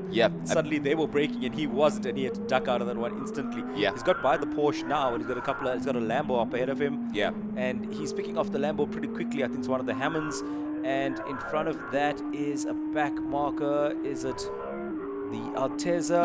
That's the Trans Am. It's the Trans Am, the 32 Trans Am. Very far down the field, and Stewie's going to try and duck up the inside here. Turn 8, make quick work of this car. Nick hasn't gotten away. They've both suffered in the traffic a little bit. It's a part and parcel of endurance racing that there are always slow cars that you have to navigate as the race leader, the overall race leader. But this is a full-on battle for the lead, and Stewie will be looking to take that position when he hands the car over to his driving partner, that he hands him the car with maybe a bit of a cushion. That's Adcock into 4, passing one of the Lamborghinis, the white Lamborghini off. Is it Harpole? I think it's Harpole. So these two chaps have now lapped everybody up until 3rd position. Yeah, that's it. That's the place. Oh, Nick Adcock locks up at 5. Tabletop is going to be a bit difficult now. You've got your mirror full of green, and you have to find traction. Something went awry there, but he seems to have found himself again. And off they go now, going down to turn 8. It's Nick Adcock having to try and make his Nova a bit wide and challenge down and try and slow down, rather, Stewie White, who's been pressurizing him from the back of the grid, and now he's right behind him, full in his rear view mirror. Let's see how Nick Adcock places his car now, going down into turn 2.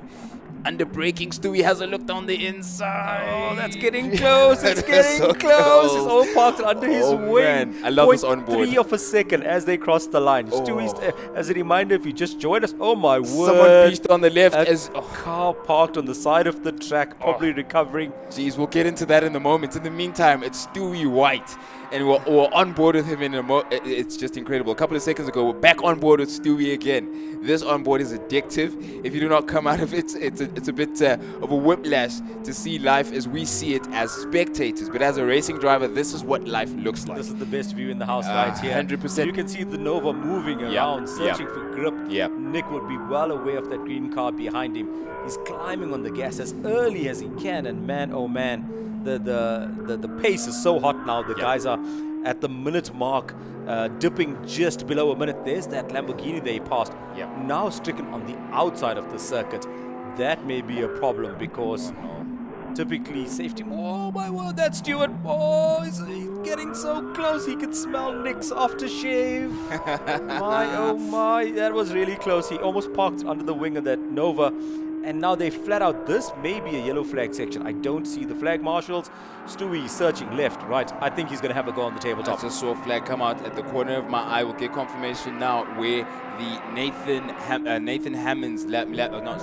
Damien Hammond's Lamborghini is out at turn 3. We'll get confirmation just now. But what Stewie's doing now is making Nick compromise his fuel consumption strategy. Stuck up the inside. Oh, that's nearly contact. That was nearly contact. That was so close. That was That was measured in centimeters, not even meters. And they're doing all of this while picking their way through traffic. They're slower cars. For people on the outside, if you're following the race really close and want to know why Stewart can't pass, is that the Nova is not a very heavy car. So its advantage is under braking, where he can brake much later. Yep. And mid-corner speeds are really high because he can climb on the gas early and carry the speed. Yeah. The Lamborghini is heavier. Facing body roll like has crazy. more power. You can Yep. see the Lamborghini moves around a lot more. There's a nice indication of the speed. The Lambo reels him in, but the mid-corner speed of the Nova is high. You can see Nick Adcock opening up a gap through the apex of turn 4. Back onto the tabletop, I think Stewie has just taken a breather. It looks like he's eased off a little. Nick is gone defensive. He's well aware of what's behind him, so he's off the racing line, compromising his times a fraction. But right now, it's not about the lap time; it's about keeping your rival behind you.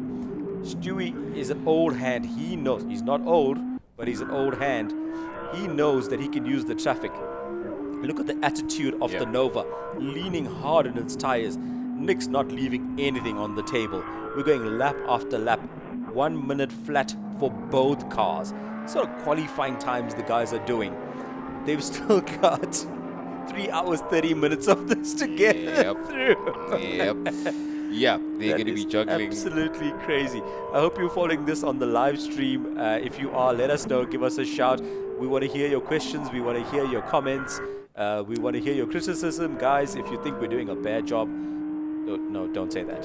We don't want to hear that bit. The entertainment's been at the front. There's so much racing going on down the field.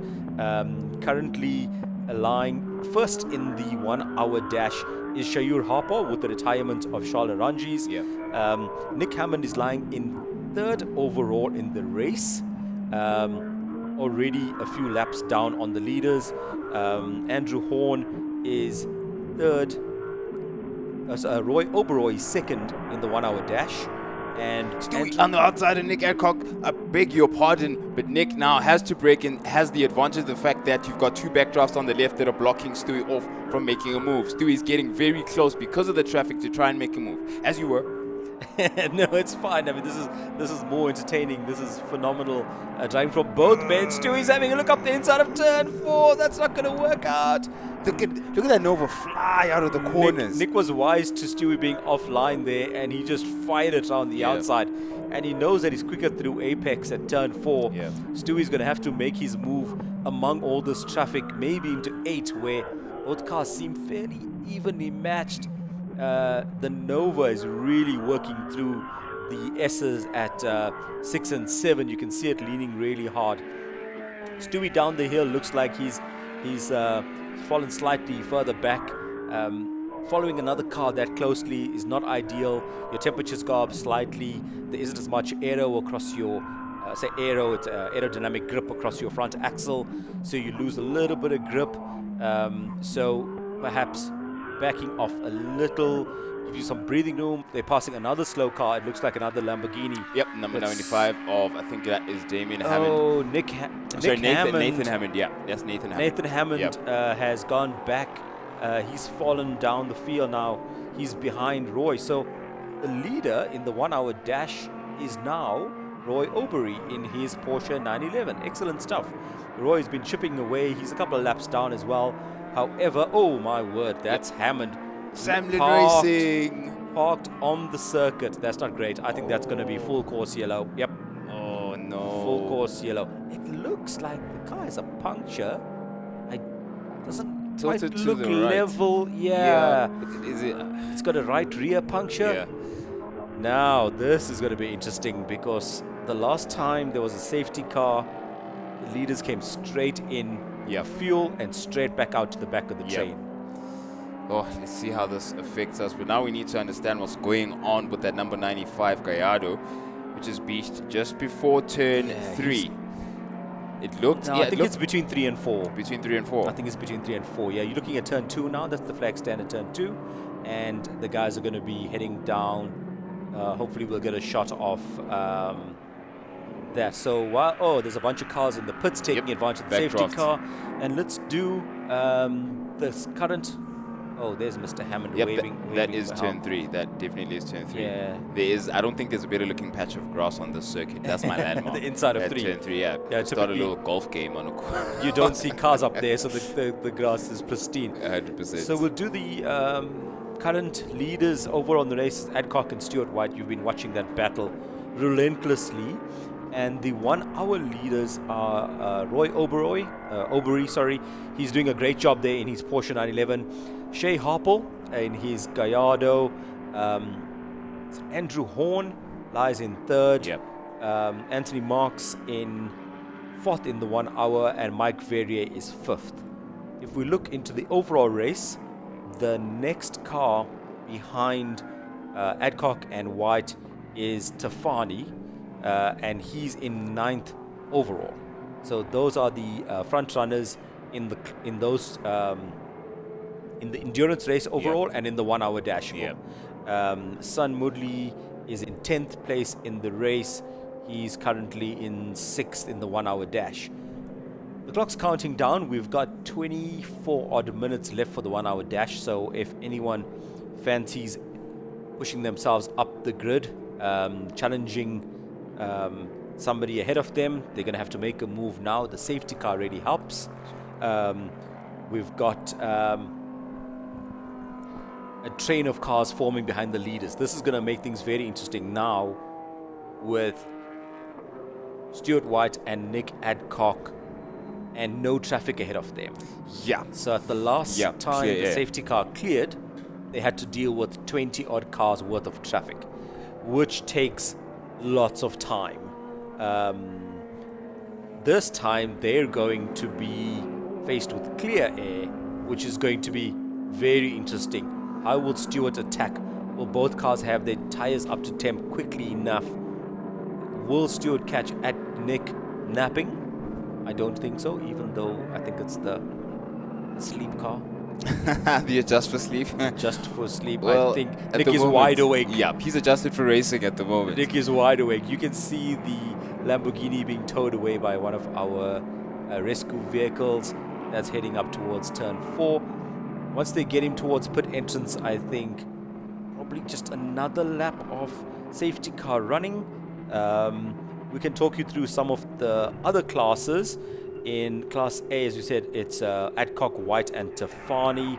Class B, it's Hammond and Alvarez. Class C, it's Fonk, DeFranco and Alves.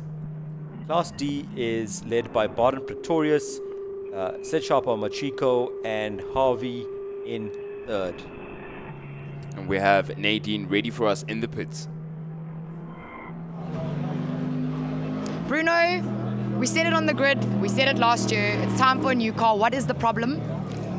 Cables from the gearbox. Ay, ay, ay. Yeah, burning again. Oh, I'm so sorry. Do you guys, you're going to manage to fix it? We're changing, yes. We're changing. We hope in 20 minutes we can go in again. Okay, cool. Lucky it's an endurance, right? So it's still a long race ahead. Yeah, of course. Yeah. Of course. Okay, well, everything of the best. You know. Yeah. Yeah. Well, I'm wishing you and your team everything of the best.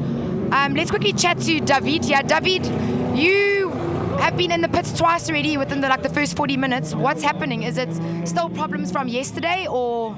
No, we don't think problems from yesterday because we seem to be fine during qualies, but I think putting a bit of heat and strain on the car has brought some other problems around. We don't know quite yet what it is. Seems gearbox related, but we'll find out shortly. Okay, well, I'm so sorry to see you guys in the pits, and I hope you guys can get out there quickly. Absolutely, yeah. We'll hopefully get it sorted. I don't know if it's going to be possible, but let's see what they can do. Yeah, that Audi is calling your name. I know, it seems like it, eh? All the best. Thank you, guys. Yeah, there you have David in high spirits, despite the fact that the car is in quite the opposite temperament at the moment. A couple of updates to that car, none related to heat, bearing issues or bearing the strain of heat. Nothing gearbox related either. It was just suspension and brakes that were worked on to update the car to get ready for this particular race. But now something else has come up. And yeah, rightly put perhaps by Nadine, that Audi that they have waiting somewhere in a garage somewhere is calling their names. But in the meantime, we're also going to find out a bit more from the pits about what's going on with Samlin Racing. Of course, the current full full safety car that we have at the moment is because of the second Lamborghini out of their stable, the second bull, as it were, the number 95 of Wayne Roach, as well as Hammond. As though the safety car is peeled in, exactly that. The safety car is peeled in. As we approach the start-finish line, we should get racing again. Stewie's going to be all over the back of Nick. He's already showing him his nose. We're heading for the start-finish line. We're on board with Stewie, and let's go racing. Let's go racing. Turn 1, will he dive him into turn 2? Stewie on Nick Adcock's tail. He's looking racy. It's his best chance right here. How right late here. was Nick on the brakes? Nick's gone defensive. Oh my goodness. Oh man, how did he hold him back? And now it's a case of who's got their temps up in their tires and who's willing to brake that fraction. Oh, there we go. He's had a wiggle. Nick's had a big wiggle, a oversteer, a snapper oversteer. Turn 3, Stewie takes his chances, fires it up the inside of turn 4. Who's later on the brakes into the tabletop, turn 5. Come on, let's see who's got it, chaps. Ooh, Stewie holds him out. Stewie holds him up. That's brave, brave, brave. For a smaller, lighter car. Now he's put car length on him immediately. Stuart White in the Lamborghini, the bright green Squadra Corsa colors of Lamborghini there. Chased by Nick. I don't think Nick is going to let him just disappear into the distance. He had the pace to hold him back for lap after lap just before the safety car. Oh my word, and Stewie's like, he's trying to stamp his authority on this already. Off into the sunset. He's put some distance on him. I want to see what Stewie's lap time is. Oh, there's that great shot back into the cabin. You can see Stewie's eyes. Mirror check, looking down at the apex, looking at the alarms on the dashboard, looking at the screen, the data logger. Can't quite place where he is on the track right now. I think that's green. Oh, I can't quite tell where he is.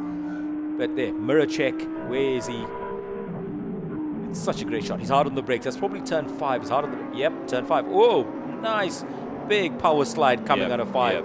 He wants to put some distance between him and Nick Adcock. The gap is showing us 0.6 on the screens. However, visually, I'm guessing it's a little bit more.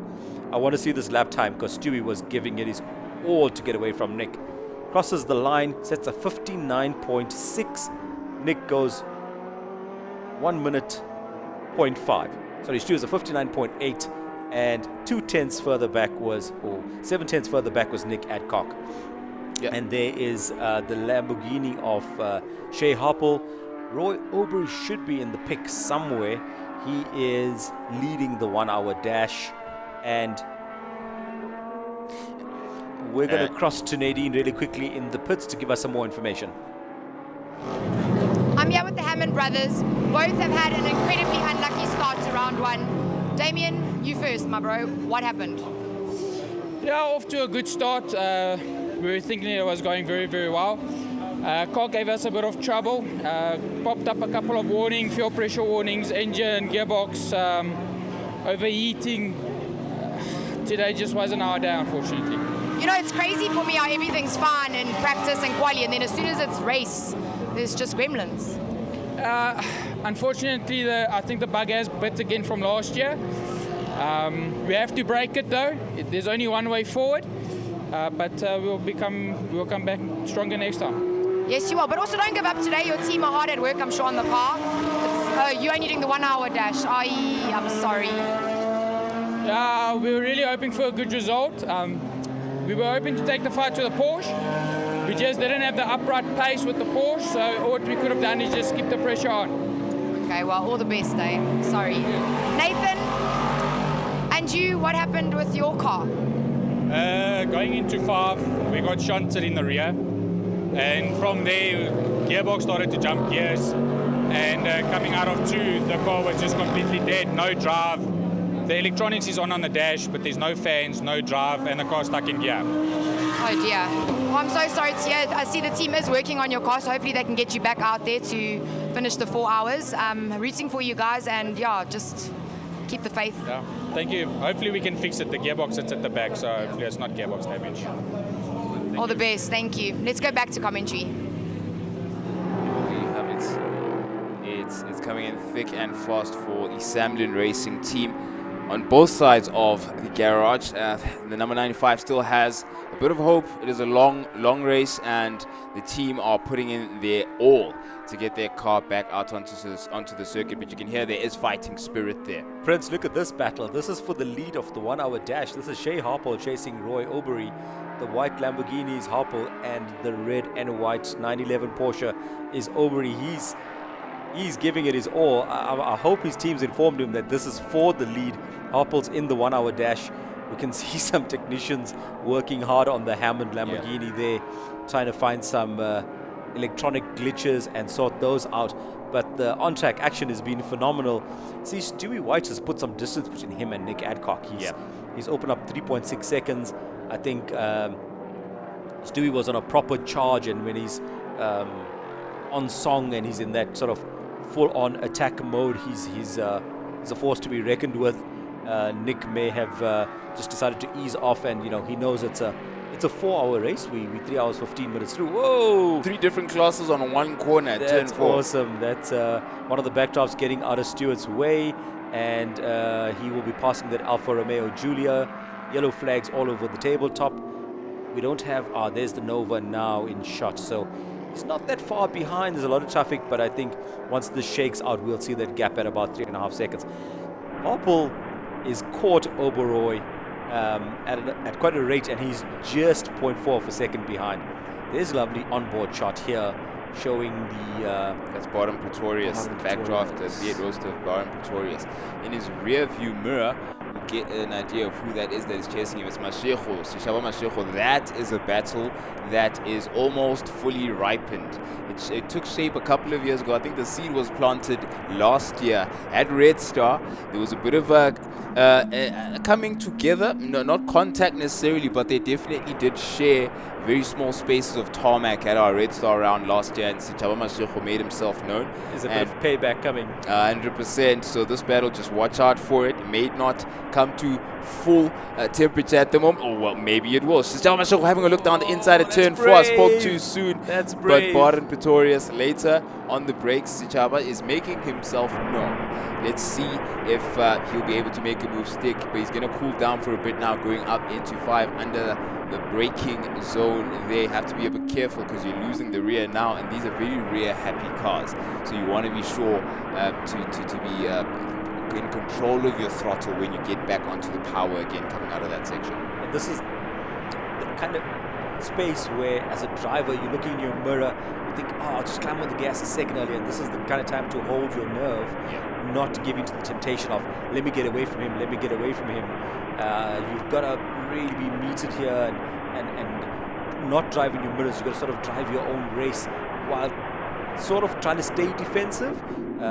Pretorius is doing a great job of just keeping his line. He knows there's a car behind him. You can probably hear it in his helmet. He's looked up into his mirror. He's using a slightly more defensive line, but he's not driving down the middle of the road. He's not made it really wide yet. I think the blue-red car is going to have a stab. He's going to have a look. He's going to have a look. What an angle. It's such a great shot to watch one car approaching at high speed from behind. And now what's interesting is that this onboard is serving different dynamics and showing different degrees from car to car. In some of the cars, of course, the tin-top covered cars, you can't see what's going on behind the racer. But here, we get a look at the competitor, Barend, as well as the guy right behind him, doing all that he can. That is Sishaba Mashego at the moment, trying to mimic what Barend is doing and possibly improve on it at every point in the circuit. Past the Alteza they go. Around the outside of the Alteza is where Mashego had to go, and so did Baron Pretorius. In the meantime, Samlin Racing working hard to get that Gallardo back onto the circuit. An electronics issue, it seems, at the moment, but they're hoping they won't have to disassemble that gearbox to have a look at what the problem is. Stewie White doing things that Stewie White does, getting past one of the back markers so he can open that gap between himself and Nick Adcock in that Nova Proto 2. The gap's now grown to 4.4 seconds at the front of the field. Harpole's now taken over the lead of the 1 hour dash. Andrew Horn's in second place in the 1 hour race, and Andrew Horn is second, and Anthony Marks is in third. The next car in the 4-hour race is Stefani in 7th position, car number 40.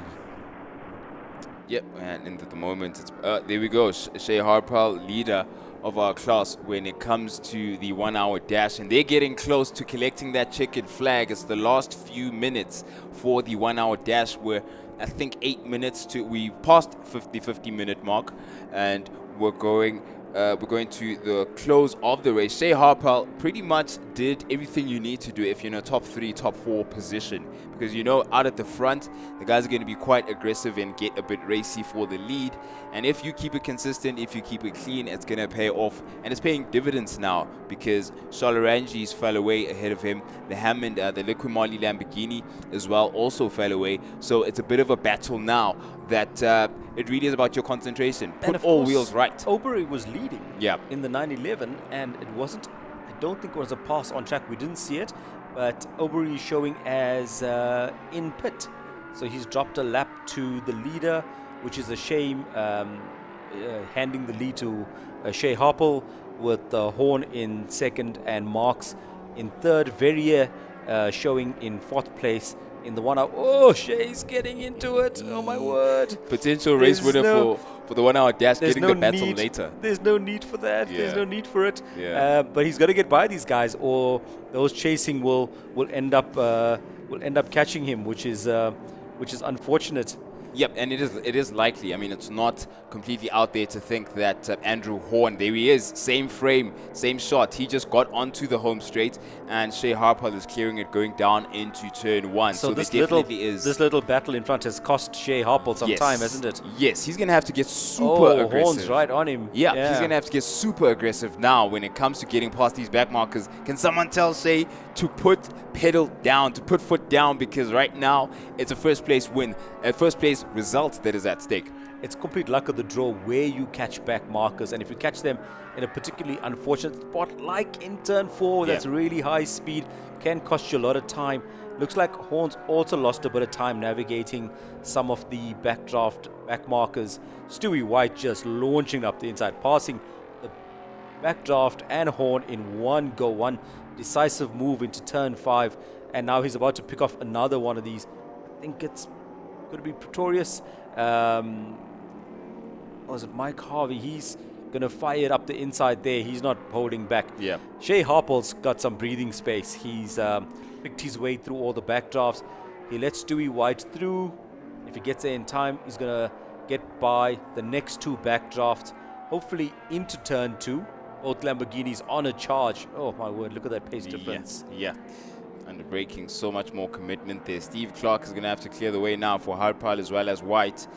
And Harvey also in the mix there. And now Stewie will try and get past Harpal as well. And Harpal is the leader in the 1-hour race. Horn has actually struggled a little bit in traffic. Yeah, The gap has been maintained. And Horn has had to not only try and get past back markers, he's also a back marker himself to certain cars. So he's making way while also now losing the aerodynamic benefits that he has of having that lower profile and the general build of that car. Handling wise, it does get affected by losing that clear air as compared to some of his competitors. So he's definitely paying the price to some extent, but he's trying to mitigate as much as he can. And the latest of the cars that are passing him, that was the Nova Proto 2 of Nick Adcock, which sits in 2nd place overall and in Class A. And Nick Adcock is now about to clear Shea Harpal, who is the leader of the 1-hour dash, which in 7 or so minutes comes to a close.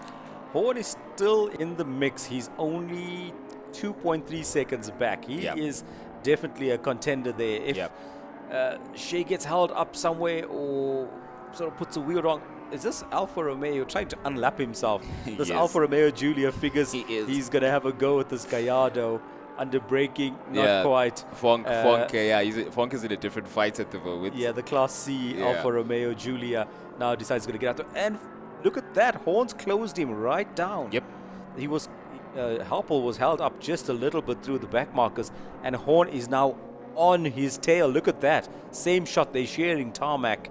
And in the background, we've got, I think, the orange, I was right, the orange 911 of Charlotte Ranjis. Yeah. Repaired and back out, possibly just to perhaps get some points or maybe just test the car under race pace. Yeah. Because the 1 hour flag will be out. Yeah. In a matter of 4 or 5 minutes. Yeah. Shea Harpal's now looking in his mirrors. I hope his team has told him that this is a fight for position, that he's got to keep Horn behind for another. What is Oranges doing?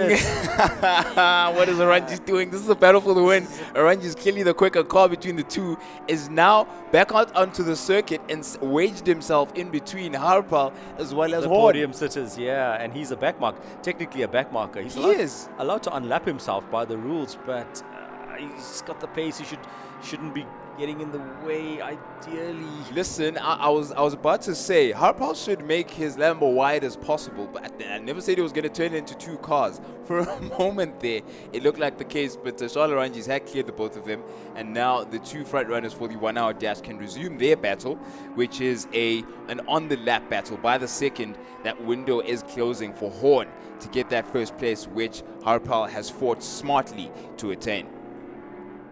And the gap now between Horn and Harpal is shrunk down to 0.3 of a second. It's all to play for now in the 1 hour dash. Who's going to hold their nerve to take the victory in the race within a race? Super defensive there from Harpal going down into turn 2. And size, strength, power, all of that is relative. If you look at the Gallardo, it looks diminutive compared to many of the cars on the grid when you have the full grid together, but now it looks like a giant as compared to that Ligier. Yeah, next to that sport prototype. Harpal seems to have opened a bit of a gap. That gap strung out fractionally to Horn. Harpal, hopefully he was saving a little bit of pace over the last few laps, and now he's put the hammer down. He's got 3 minutes. That's just over 2 laps if he gets it to the line now.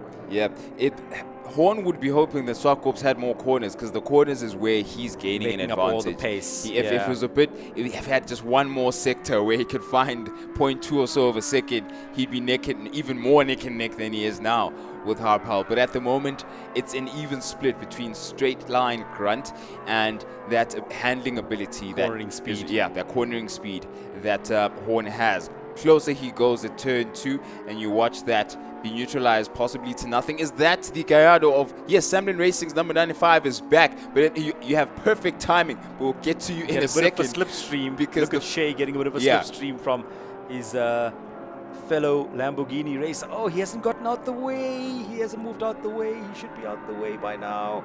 He's held up Shea Harpal fractionally. Horn gets the blue flag and the prototype gets through. Shea holds on for another lap. San Mudley in front.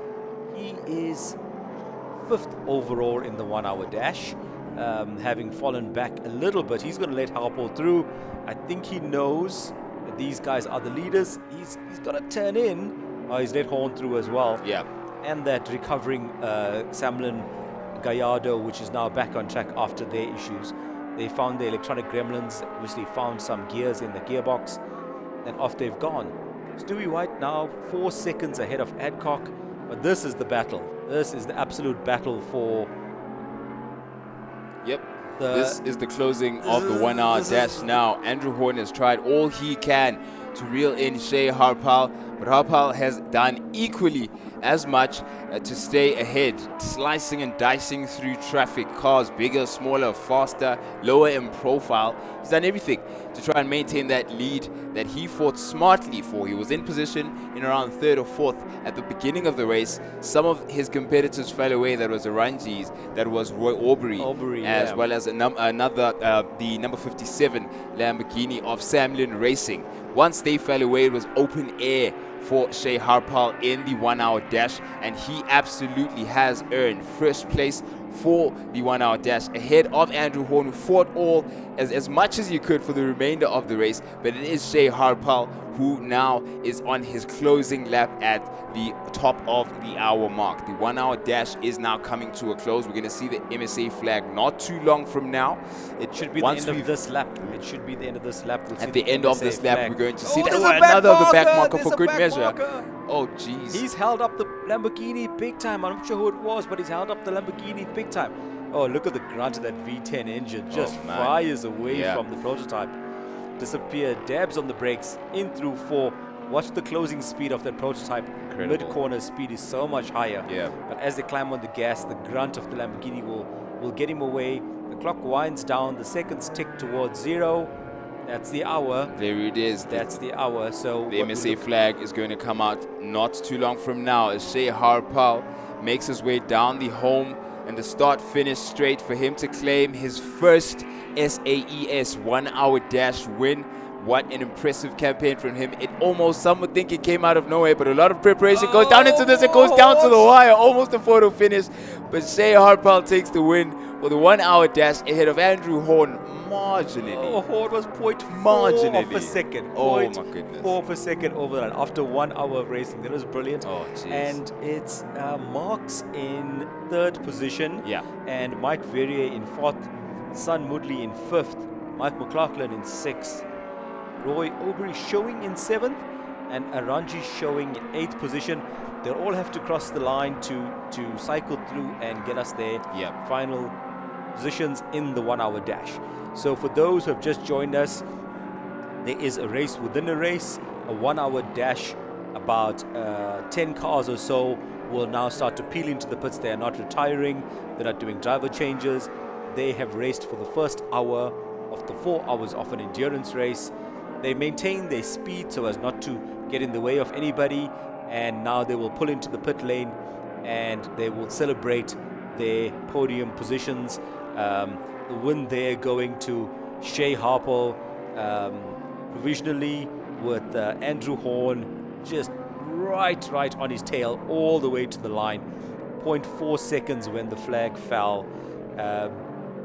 Marks was 3rd, Mike Verrier 4th, Son Moodley in 5th, McLaughlin in 6th, Aubrey showing in 7th, Aranji's in 8th, and Damien Hammond showing as 9th, 31 laps behind. So that is the end of the 1 hour dash. 10 cars will now pull off the track. I think it's 9 now. Will pull off the track, and the remainder of the field will keep pushing on for a further 2 hours and 57 minutes. Yeah, Brown in that number 32 Trans Am still pushing on. They've come across a few challenges this weekend. It has been a smooth one, but at this point and at this juncture, not only does the 1 hour dash class and the 10 cars peel off into the pits, we also have a change and a bit of a pit change for us, as Steve Koenig will now be joining me in place of Sadir Matai. It's been a great hour. We're going to see Sadir a bit later. He's going to catch a breather and get some information for us. What's going on in those pits, so we can get some more secrets and possibly project into the end of the race. But Steve, so much has happened, and I know you've been in Cyclostevia as well as Steve Cyclopedia. You haven't chosen which, but I know you've been doing a great job of keeping our fans on our YouTube channel abreast of regulations, specs of the cars, the shape of things in terms of our series. So I hope they're all well informed, and keep those questions coming. And what we don't know already, we will be able to find out for you and get that answer to you ASAP. But we love the engagement. Keep it coming. We're really enjoying the questions and the comments. So please keep that coming. And if you've just joined us, welcome to the most exciting race on African soil. I'm going to say that boldly because so many unique things, so many unique points in history are happening and descending upon this racing event at round 1 at the SAES. 4 hours of SWARTKOPS. It's been absolutely incredible, but listening to some of the radio comms from the drivers, even behind the safety car, that's when it got worse. Everyone complaining about the heat coming and really starting to affect them. The humidity is the one that's playing up. A lot of the drivers are saying it's getting to an absurd amount in the car. They're really starting to battle. Even your more open top vehicles are starting to feel that impact. And just absolutely some amazing shots from our iCams. Got 21 of them lurking around in the different cars, which is just tremendous. As I said, wants to be on the Christmas side of things. But yeah, I'm loving the racing so far. 2 safety cars has come out though, but thankfully no major breakages. So hopefully we can still see plenty of action out on the track, and the fans getting exactly what they came here to see: fast and fierce action. Yeah, it's exactly that. It's coming in thick. It's coming in fast. At the moment, we're on board with the number 33 Alpha, and that's been an interesting feature. As under braking, it flashes its hazards, which is a very interesting electronic feature with the car. The history of the car towards the end of last year, there were some niggles at the Kyalami race. I remember they struggled a bit at the SAES 9 hours of Kyalami with the electronics, but they overcame that. They fought as hard as they could, and yeah, they're great to see them back out onto the circuit enjoying ZWARTKOPS as well. It's going to be a long season, so you got to learn as much as you can and attend. Be there to finish. You don't want to just miss out on an opportunity. That's why you see a lot of all of the cars, even though they break down, they fight. They want to be there to finish the race because all of that information is going to be worthwhile. Now, Steve Cyclopedia has not suddenly turned into a person with a honey voice. That is Chloe. Chloe Grayson Panza has been on the ground finding out exactly what's going on for us as we enjoy this lovely onboard with the Alfa Romeo. Chloe, what's on the ground? What's the ins and the outs of the race so far in the first hour? What have you seen? All right, so I just came from the Samlin garage, so currently a lot of heartbreak and disappointment from Damon's side. I mean, he was really feeling confident in terms of the car, but it's quite unfortunate because of the heat. So he's a bit down. He's a bit down. I could see his body language. Yeah, even now he's literally going through all the data till this moment. Whoa! Someone just went goodness. off. It's one of the Edwards. The Edwards backdraft just went into the dirt there and kicked up some dust at turn 2. Wow, you cannot take an eye off this race. You absolutely cannot, because even yesterday, I think we saw a few Lambos hitting, just saying hi to the lawn and getting back on the track. So it does show that it really does need... Outbraked himself, went out too wide, no grip on the outside. It's nothing but marbles. That's exactly what happens at turn 2. How Sadir would put it is you're buying real estate on ZWARTKOPS and you're going to need to talk to the Dutoy family as soon as you're done doing that. That is definitely a lovely way to put it. Gonna have to pay your dues there. But besides the heartbreak at Samlin, I mean, you talk about that never giving up spirit. We're seeing dust on the other side. Did you see that? Yeah, I did across see the dust. track on turn 4, you can see it there. There you go. You've got another of the backdraft just went by. It's the number 23 of Mark Harvey. He just went off at turn 4. Dan Hirsch is now taking advantage of that. That's a loss in position there in the same class, of course, in the V8 Roadsters. Oh man, Mark Harvey's going to be kicking himself. Turn 4, there's something about turn 4, I think, for the V8 Roadsters in particular, because we saw this yesterday with Gabiani, we saw this with someone else, I just don't have them off the top of my head, but the handling characteristics of those burly V8s, the weight shift when it gets to turn 4, something is amiss there, but they'll definitely be able to, they're definitely going to have to keep sharp on that because we've got 3 hours of racing to go. Certainly it's still early in the race, but as you were saying, Chloe. Yeah, no, so about the Hammond number 57, Damien looking, No, I was down with Damon. I was going to Andrew Horn, who I think more than anything, his story is also quite the interesting one. I mean, when you look into his history in motorsport, having of course competed in the Formula V and Formula Ford, so you kind of see the experience. Hence, he is currently where he is.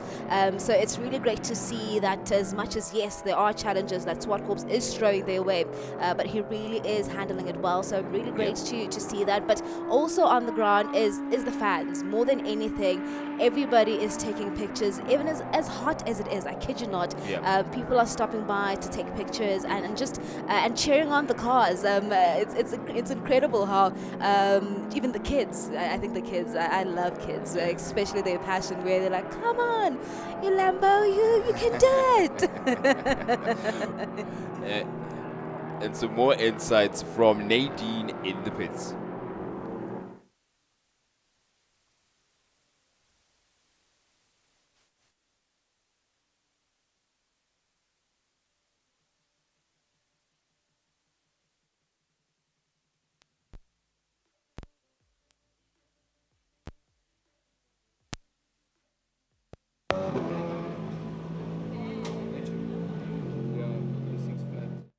All generations around, and the youngest of generations is really enjoying the racing we have here. No, 100%. And it's not only from the endurance perspective, I think from the entire day, because we had, of course, the motorcycles earlier on, and everybody was just excited. So I think just hearing the engines roar really does bring South Africans and moto lovers really together. So it's really been a great sight to see here at ZWARTKOPS, and more than anything, the drivers also have been engaging, and the riders as well, engaging with, of course, the fans here. So it's really it's a welcoming space. Yeah. You could walk up to a Stuart White. Oh my goodness, what has happened? Turn four for the same car, the number 23 of Mark Harvey, and now it's looking a lot more squirrely than before. Something is amiss there. Something's going on, eh? In less than 5 minutes. Oh, jeez. Oh my goodness. Literally 1.5 laps ago, he was coming out of the same patch of the circuit, and he's. You know, pit stops, why yesterday I would have forgiven this, right? Yep. Because a lot of the drivers were alluding to the fact that, okay, we're just still trying to get grip, Yeah, right? But we've done that. Yep. Yesterday we did that. Today it's hot. Yeah. So maybe it's more the heat as well contributing to, of course, then the lack of performance from the tires, and hence we're seeing a young Bambi show in this heat. A Bambi show. Yeah, the tires certainly do struggle with overheating. I remember at Red Star there was an issue there when we went last year. A couple, especially the backdrafts in particular, struggled quite a bit with tires overheating. So it may be the case right here. But it seems like Mark Harvey's going to have to work on that. Whether he gets into the pits, it's going to be a bit different. But fatigue also is definitely a factor there. Being reminded by the team, it absolutely is a factor, regardless of the fact that we're only, a quarter of the way across into the race. 1 hour at pace in these cars is absolutely physical. It is brutal. Nadine will be one to tell you. She got a hot lap with Dan Hirsch last year. Yeah. And if you listen to was it an onboard mic that we have? You want to hear the engine. You want to hear the suspension compressing. 100%. But no, you hear Nadine screaming. Oh my goodness. The entire time. It's crazy you say that. It is difficult. I was having a conversation yesterday with Wayne Roach, and he was just saying that, you know, in the hot laps that they've done in the Lambo, a whole lot of people be screaming. Besides the fact that it is really hot in there. That's the one thing that I also experienced having jumped onto the cars, is that just by wearing a vest pit stop, I am sweating within a split second, and I feel like, oh my goodness, can I even breathe? So when now the speed element is also added to it, so you also have to really respect the drivers for what they're able to do in this heat, because kid you not, it is not easy, because there is so much that happens, of course, on track in terms of also the mental aspect that sometimes we don't really look into, but 100%. You really have to say, I gotta go on. I was actually 100%. Talking to one of the drivers, and they were saying that at some point they were driving with a muscle spasm, but they couldn't stop because they told themselves that there is no way I'm going to stop. 100% tenacity. You got to push all the way through. The two-wheeled racing we saw earlier today. It is Malcolm Govender on his BMW S1000. He also had to fight through the pain he had in his right hand. And that's just the nature of races, just fighting through obstacles. No matter, right now, an obstacle for that number 95 Gallardo is Mark Harvey, who struggled a bit with traction at turn 4. Side by side they go, but that should be an easy one to clear. You just got to be careful when it comes to back markers. You know you're faster, but you still got to be careful, because spatial awareness is everything, and it can change in a split second. No, 100%. And I mean, you are racing in a different race. We might be on the same track, but we've got different goals right now that we are pushing. But 100%. It's really great to see the car number 95 back on track, especially after they've experienced, I think it's enough heartbreak for Samlin. So hopefully they can finish as well the 100%. Race in car number 95. 100%. And I'm trying to get a picture now of who's in the car at the moment, because I haven't had the transponder go off. I think it's Nathan. Yes, still Nathan. It's Nathan in the car, and they haven't switched up. They've stuck to their strategy. Wayne will be jumping into the car a bit later. So it is a matter of Nathan, I guess, also gathering data possibly. It definitely was then an electrical issue. If the shunt, he described it as a shunt, so that would have destabilized something that affected their ability to shift. And now that's been overlooked, and the electronics were reset, and they're able to get things going once more. Nick Adcock the perspective, Nick Adcock's car looks so big when it's on its own, when it's in its own space, but then when it gets closer to these GT cars, it's like it becomes so diminutive, and you have to look around to find it. A car certainly that is not diminutive is Stewie White. He has been incredible. From pit lane. From pit lane. From pit lane, pit stops. What was that like?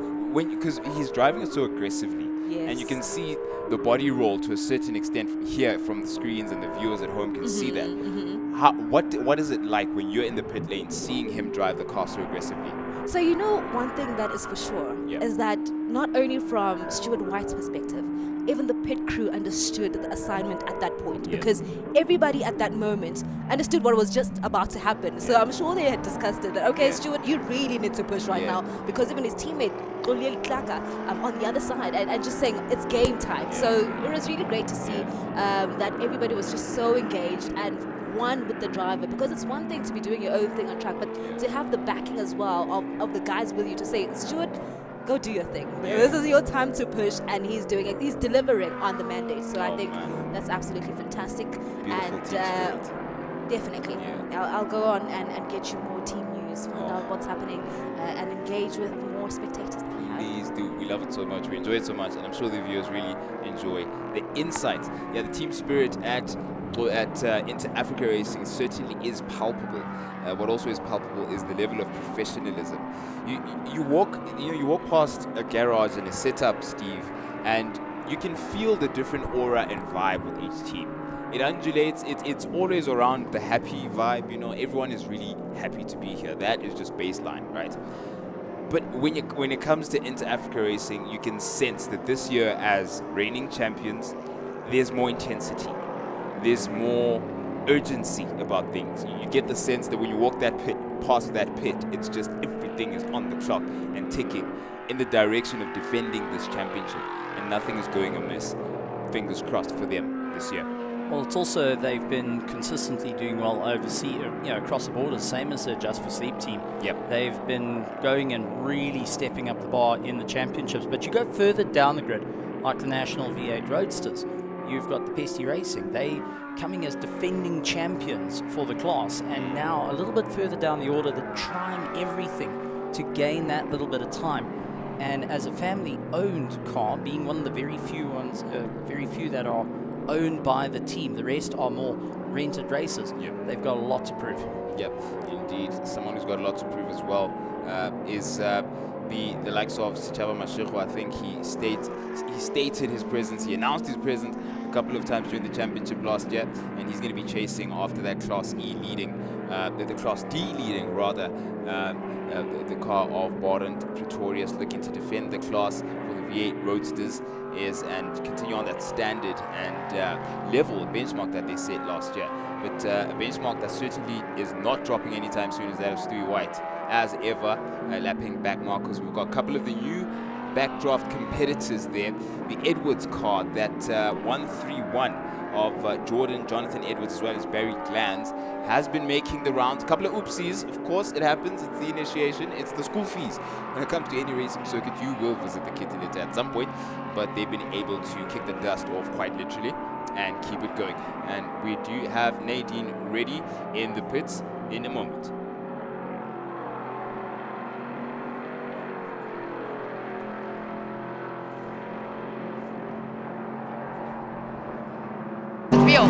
It's something really special to come out after a long time and to still feel that I've still got what it takes to put it on the top.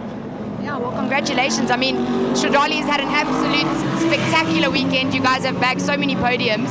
What a team to be a part of. Oh, this is an incredible team. We've done a lot of work over the Friday. I didn't start off like this, certainly, obviously, trying to oil my bearings again.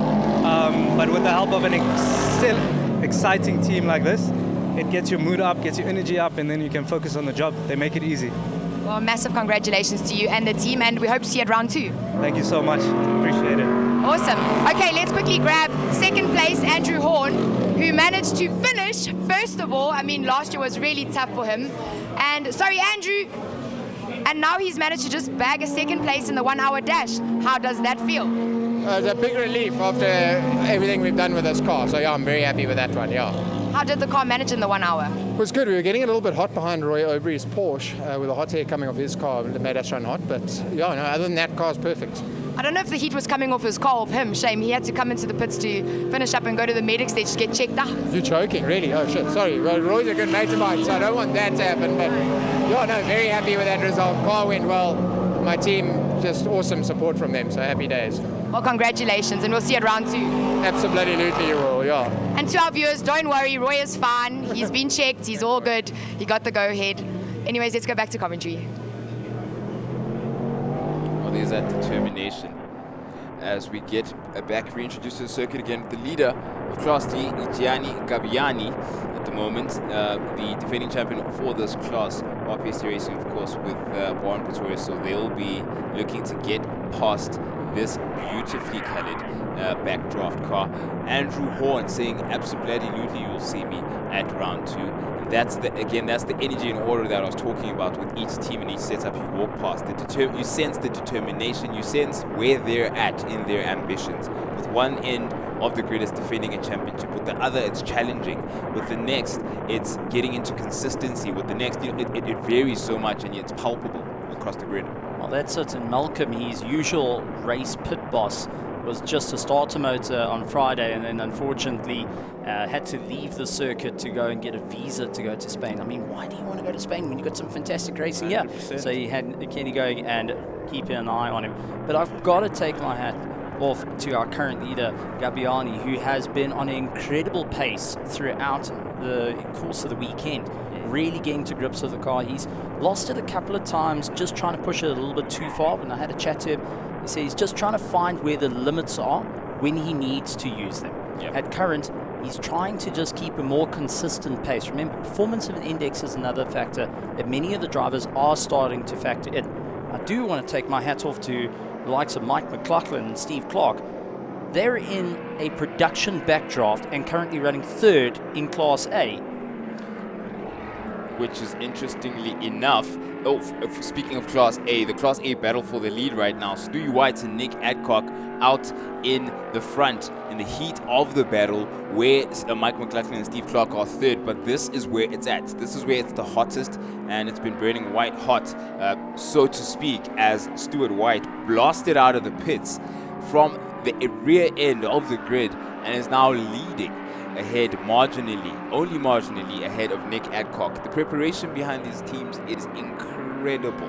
When you follow their journeys in this series and also follow what they're doing outside of the series in preparation, in getting to the level they're at in competitiveness, this late braking is years in the making. This defensive driving is months and months of preparation on many a track, not only on African soil, across the world for both of these teams. This is the culmination of a battle that is going to be written and etched in South African motorsport history for a very long time.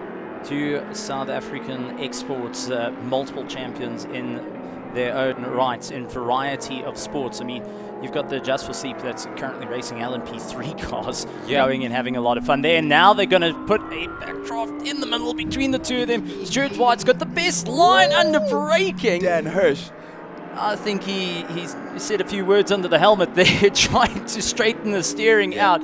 But Stuart White knows he's under some serious pressure and will be keeping an eye on the mirror to see if Nick Adcock's going to box him in, because that is going to be the main thing to do, diving in the inside of turn 4, and will immediately get on to the back of the Samlin Racing Lamborghini Gallardo. But Nick coming over the crest, trying for the outside yet again, goes for the cutback and just can't get the power down. I mean, you've got a V8 in that Norman Nova Proto MP02 up against the V10 of the Lamborghini Huracan. He's got the braking advantage into turn 8. If he can sweep it across, wow, you couldn't get closer if you tried. Couldn't go up and under there either. The straight was the next section of circuit, so it definitely lends to Stewie White's strength with that V8 you mentioned, Steve. This is going to be race long because, one, the preparation level, the minimizing of mistakes is at its peak between both of these teams. I don't see them letting off all race long. They're going to give it their all and make sure somehow to offset each other's strategy. But one thing we saw earlier on, I think we can sort of try and elaborate as we enjoy this beautiful onboard with Stewie White here. The aggression that Stewie White can enjoy leans in his favor as far as his fuel consumption and capacity is concerned. Is that the case? Rather, let me pose it as a question. Is it the case as compared to Nick's V8 with the smaller tank? think it's a little bit of a difficult time because you're still trying to slice through back markers. So your lap times will have some big variations to it. I mean, last lap time for Stuart White was a 103. We've seen him get down to the 1 minute dead and sub 1 minute. So is Nick Adcock, 103s. So they're trying to find a bit of a balance, and already 2 second difference from their previous lap of a 101 now, both crossing the line. So it runs a little bit on the difficult side, trying to figure out what's going to be the best idea, when to get in the pits. Remember, Nick Adcock has to change drivers. He's got 2 drivers after him, and then Stuart White has got Mr. Lukaka to get in behind the wheel as well. But due to it being a 4-hour, the pit stops tend to bottle with one another. 120 litres on the Lamborghini does help, but remember, 2 extra cylinders means a little bit more fuel needed in the tank to get going. That's it. So you've got to be very, very cautious on your approach to it. And with both pushing each other very, very hard, that 1 or 2 laps you went a little bit faster than planned will be the 1 or 2 laps that you need that extra 10 litres at the end of the race. Now every drop counts, every corner counts at the moment. Not a wheel put wrong so far over the past hour and change, and doesn't seem to be the case going into the next few laps for these 2 cars. Absolutely brilliant racing between the 2. White and Adcock will be handing over at some point to their teammates. They've got very capable racers waiting in the pits and watching this closely, and this onboard is just it just is something just to get the perspective rather of the racing driver, how wide the circuit is, how low they sit in the car. Their ability to perceive also is heightened more than the normal civilian, because when you sit in the cars, all you can really see is curbs and tarmac. So it's really all you understand. It's the only way you really have of perceiving the world around you. And of course, your rear view mirrors, you're seeing your competitors. So it's an interesting sensory experience, because you actually become nothing but a racing driver for that moment. You don't have time or break to think of, I don't know, your favorite Netflix series, unless the straight is long enough. But all you're really thinking of is the next braking point and trying to keep the guy behind you further back behind you. It's also interesting to go and look at the race drivers, especially there's been studies with where they're looking. They're not looking at the next, they're not looking at the corner coming up, they're looking at the next corner after that. Just trying to eye things out, thinking 2 steps ahead. When you're in a battle like this, you can't look at the corner you're going into. You have to figure out how you can get past your competitor. For Nick Adcock, he can't see anything once he's in that slipstream right up against the exhaust. Look ahead. Well, you've got a Lamborghini taking up all the space. He needs to move slightly out to see where he needs to go. Muscle memory comes into play. 100%. That's an evolutionary feature of the racing driver, what humans can attain to. You find out by talking to racing drivers and athletes at their peak. And again, a back marker features that says hello, and the 2 Class A cars say goodbye as quickly as they came. We're looking at the, wow, how time flies. We're almost 30 minutes across the second hour already. We're descending on the halfway point of this race. Like, what happened to time? It got dissolved in part by the battle between these Class A cars and overall leaders of last year's championship. And we need to emphasize that point, that we're not saying things are set in stone. By focusing on this battle, anything can happen. We've got sleepers. We've got the likes of third placed Mike McLaughlin and Steve Clark in that backdraft, strategically entering in Class A. They traditionally obviously have a Class A competitive car, but they're not competing in that car. But their names being registered in Class A allows them to compete, and they will then collect the points that they can salvage for this race to put them in a better standing and not to lose as much going into round 2 and overall for the rest of the championship. Yeah, by doing that, they also they have to comply with the rules of being within 107% of the fastest cars. But here's a huge concertina effect. Stuart White's worst nightmare, getting caught behind one of the backdrafts, and now having to try make up a bit of ground into turn 1, touches curb, a little bit unsteady on the exit. You can see the car going and snaking around at the moment. Nick Adcock has got a bit of breathing room, and we've got to mention, we kept talking about the heat, and Andrew Horn pointed it out.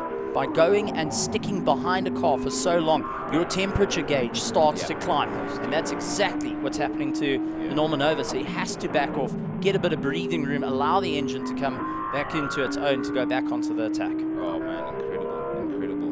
And insight you get from racers as soon as they come out of the cars, it's a whole other world that they're in. And Roy Aubrey, of course, getting the thumbs up in terms of his conditioning after getting out of the car and before getting into the car, because all of the drivers are subject to health checks. So if you see a racing driver behind the wheel on the circuit, all of them have been given the A, OK, and are in condition to actually race at the level and this level of competition. But in the meantime, we've had some really enjoyable times on our live chats. The fans are really enjoying the insights, the progression of the race to this point. Some interesting questions have come through on the technical side, on the simple side. For example, let's start at the fact that this race is not over, the day's still long, and you still can get tickets. 100 Rand is all it takes for you to come and see Stewie White braking as late as he can, and also facing what Steve Koenig says is what he dreams of at night, which are back markers. I can't believe you just said that verbatim. Steve said Stewie White dreams of back markers, and he's terrified of them. So it's Stewie White and Nick Adcock in the heat of a battle. You still can catch 100 Rand. A ticket gets you access to all of this and then some. The family vibe certainly is there. The sun is out, and I'll leave it at that in terms of weather reports. I've been blamed for heinous crimes when it comes to predicting the weather. Stewie White, we have that beautiful onboard. This is one of our favorite features, and I think that's also what's lit up the live chats, that onboard, getting to see what Stewie White looks ahead to and what's behind him, all of the electronics, the frame, the chassis, to see where certain gadgets are attached, for example the ECU, and you see where the ballast is sitting in some cases if your angle allows. With the backdraft you can see the opponent behind him, but behind Stewie White is a massive V8 which it just sounds like explosions behind him if his helmet isn't as soundproof as we'd imagine it is. I think he's got the V10 before the V8 that's screaming at the him V10, first. I beg your pardon. So if Nick Adcock is close enough, then maybe he might hear a V8, but I doubt it. A couple of decibels higher is a V10 than a V8. But there looks to be on Stewie White. We'll get back into his onboard in a bit, but I saw a screen. I do believe I saw a screen to the top left. But in the meantime, it's slicing through back markers, and the said V8 of the Nova Proto 2 also clearing back markers past Steve Clark rather, in the black and red backdraft. There's that screen to the top left. I do wonder what that is detecting. And again, it shows you there's so many things going on, so much information that is being absorbed, processed, and turned into some sort of advantage or improvement by the Inter-Africa team. And I bet that is something that makes a difference. I really want to know what's going on there. I got a funny feeling it's telemetry and onboard cam forward-facing camera that the team can receive all the information. So it's their individual camera as separate to the iCam that we see. Exactly. Yeah. iCam is beautiful for us to see, and also when they tune into the live streams, I mean, it's fantastic.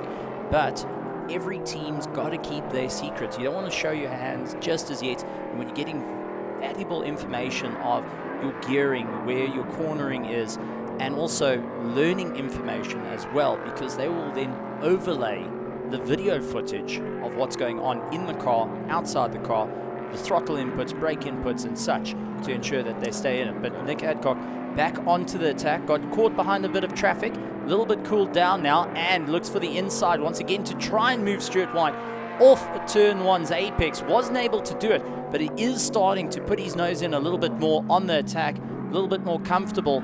And now saying, right, you time to earn it, buddy. You need to push as hard as you can. These two champions are going absolutely nose to tail, and you have got power to weight ratio versus brute force strength going at one another, and you've got a GT3, an equivalent of an LMP3 car, going at it here on South African soil.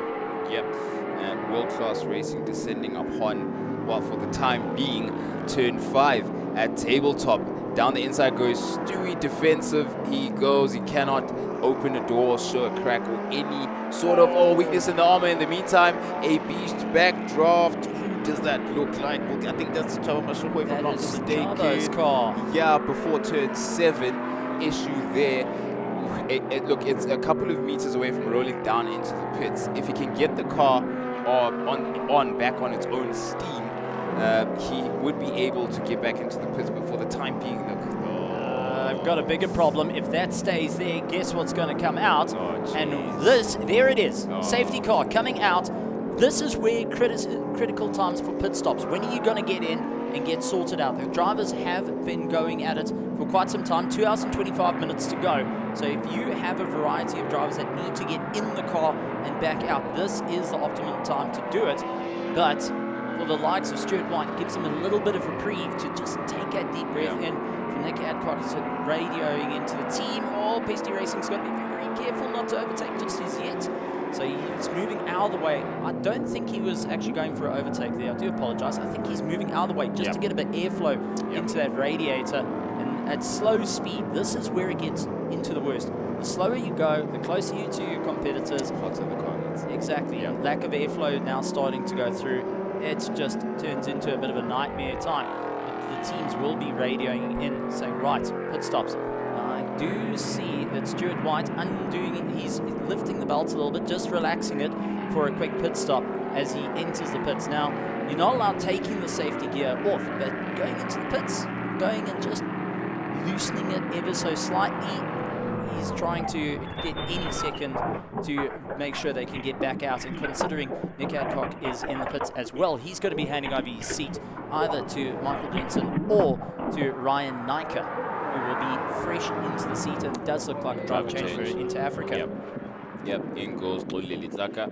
Stewie has done his bit in getting the car out the pits and into the lead of the race. And now Xolile Tlaka is now going to take the reins, and we want to see now what's the story with their rivals at Adjust for Sleep. Are they doing a driver change? Highly likely at this point. I mean, you think about the fatigue. We've passed that 1 hour 10, 1 hour 20 mark when it comes to driver. Yeah, we're at the driver change mark, so it is highly likely that they're doing the driver change as well. Fresh rubber being put onto the Lamborghini as well, so just going and preempting. You got a new driver, refuel, fresh set of boots on, get it back out there and continue on the race. It's going to be the right thing to do for them to ensure that they stay ahead out, and it's all good going. It's quick. I've got to ask, Lutoka's favorite car, what will it be, a Lamborghini or a Ferrari 296? He's driven both. They're both Italian. I know what I would go for. Okay, what would you go for? Okay, what would you go for? Lamborghini. Well, I think about it. Because it doesn't have a big asthma pump connected to it for a turbocharger. The V6 Ferrari 296 turbocharger is good, but naturally aspirated sounds better. Also, which cars you want a championship in? I think he's going to love Lamborghinis for the rest of his life. You can only do it once. You only get it for your first time once, and he did it in a Lamborghini. I don't see that changing. But Aston Martin as well. Aston Martin. His AMR V8. Yes, made history in that. Ooh, okay. In the meantime, while we figure out the reigning champions' taste and affection for Italian cars, we've also got a Nick Adcock possibly stepping out of his Novo Proto 2 safety car. Still, he has stepped out of it. Okay, we've got Michael Jensen in the car now. And I wonder if they too have gone on to new rubber, because look, they're going toe for toe now, and they've been in the elements to the same degree. They've driven their cars in anger to the same degree, so they're definitely in each other's wake when it comes to strategic calls. So let's see if that is the case. But at this point and at this juncture, I'd imagine that car's getting back out not too long from now, so we won't get a chance to understand, at least for now, in real time, whether or not they have new tires, but we should find out later on with our pit crew. But in the meantime, we're still under safety car conditions, and if you've just joined us, it is not a bird, it is not a plane, it is you with the view from our beautiful drone shot. It's just our scenic ZWARTKOPS view of exactly where we are in Pretoria West. It's sunny, it's bright, and it's been great racing all weekend through. And up until this point, we've already crowned a winner or two as far as today is concerned, with the other classes, the support classes on 2 wheels and on 4 wheels. And we've also had the latest of which being Shay Harpal for the 1 hour dash, which was the race within this race, the SAES 4 hours of ZWARTKOPS. It is round 1, and it certainly has been fun at this juncture of the race. Been an absolutely incredible one, but 3 safety cars in. Strategies have now changed enough that you're on plan F by this point. So you're scratching your head, you're trying to work it out and figure out what's going to be the best opportunity. This also does play into the hands when I was chatting to Mike McLaughlin about their car. They're actually hoping not to change tires too much and not push the car too hard, as they're going to be taking it a bit easier. This works out in terms of being able to keep that pace and focus on the performance and the index For those that have taken a cheaper pit stop by pitting under safety car, it's a bit of a gamble, but does work out. And as we get an aerial shot, I'm just trying to see, that is one of our backdraft roadsters. Yep, Dan Hirsch. Dan Hirsch into the pits. Lucien Ranchanda might be getting into the car, or Fabian Lanz. We stand by for that as our transponders reset themselves, as you were, Steve. So, yeah, going to be an incredible one there. But I've got to take my hats off to the drivers and teams working frantically behind the scenes to ensure that they can keep up with the pace, ensure they can keep these cars on circuit. And 4 hours around ZWARTKOPS is not an easy thing to do. It may look like a very simple layout. It is a very high-speed layout. Lots of G-forces on the body, lots of G-forces on the car, and also the heat, and it's just very humid. 78% humidity at current is taking the energy out of not only those from overseas run across borders, but those that live locally here in South Africa. 100%. Racing drivers are working hard. Their pit crews are working hard. This entire championship and series is working hard. All these little mechanisms in different corners are coming together to make this harmonious event happen. We've been working hard here. Our pit crew's running up and down, getting us information. I've been using a wheel gun to change my jawline every now and then, so we can get this commentary flowing out as smooth as possible. So you can hear it every now and then as we do our switcher overs. But in the meantime, we're gonna do a quick update and keep some housekeeping. Class A leaders at the moment. It's Oleli Tlaka, who just got back into the car and under safety car conditions, taking advantage of the pits. That is Michael Jensen in the car R in the Nova Proto 2 in second place, Adjust for Sleep. And in third in Class A is Steve Clark in the backdraft. In Class B, leaders Wayne Roach, safety car into the pits, and that is actually our Class D leader, and Alfa Romeo also into the pits. An issue there. Class D leader is the one that will meet green light conditions first. It is Gabiani ahead of Pretorius in Class D, as well as the 113 backdraft of Giga there. And of course, we see the number 95 Gallardo, which has had a number of issues, which thankfully they have overcome. It seemed to be a gearbox issue after a shunt. They've worked out the electronic niggle and gotten past that and back out onto the circuit.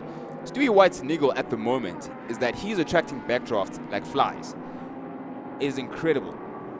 It's like a first time at race pace, suddenly stacked in the middle, and he's having to try and work his way through. I beg your pardon, yes. Now, it's a similar situation. When Stewie White went out to the circuit, he had tons of cars around him. Is the same thing.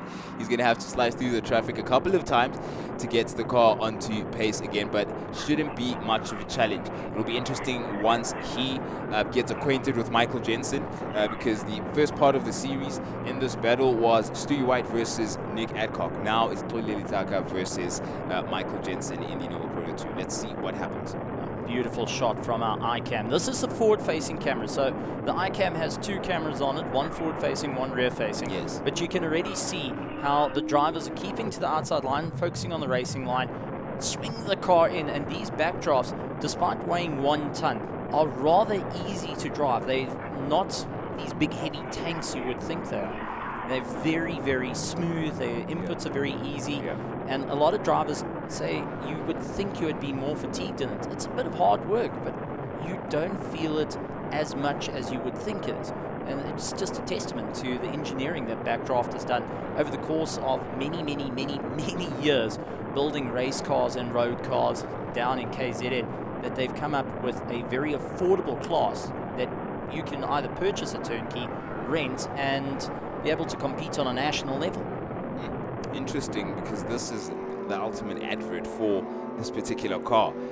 It is in third place at the moment. It's the gulf in between the first two and third place. It is Class A to Class D.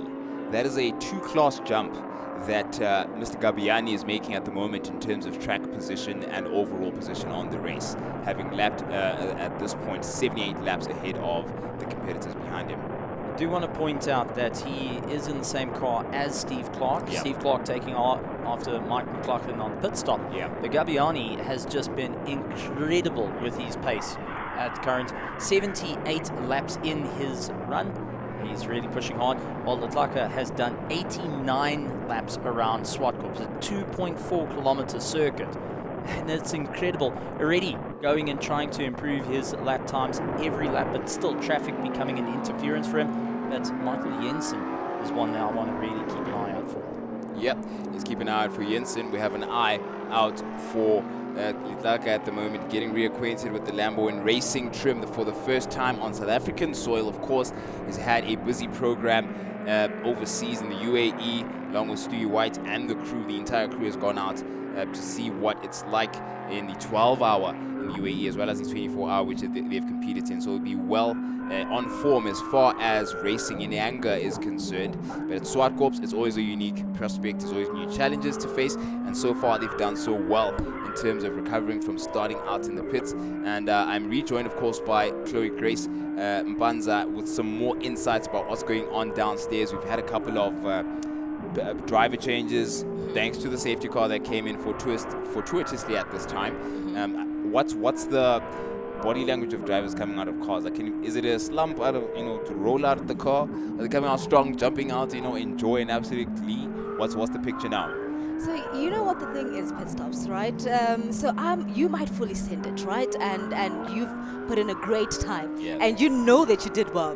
Now it's, will Chloe do the same? Over to you. Is Chloe going to maintain this? And really, as much as, yes, we are a team, but you already see that the pressure is on, and the drivers that are taking over, they understand their assignment, especially if you got a car in a good position. It means you have to then make sure that, of course, you continue where your previous teammate left off. I mean, we see, of course, the Inter Africa, of course, Lamborghini with Chloe Klaka, who's on now. And I mean, it's great. I mean, we talk about leaving the car in a great position. I think that's exactly what Stuart White has done. When you want someone to fully send it, go finish the tires, go finish the rubber, you send in a Stuart White. So I think he's done that. And now Chloe Klaka needs to finish off the job. So it's really, really great, of course, to see the strategy. And I mean, this was necessary for Inter Africa because of the condition and the situation that they started in.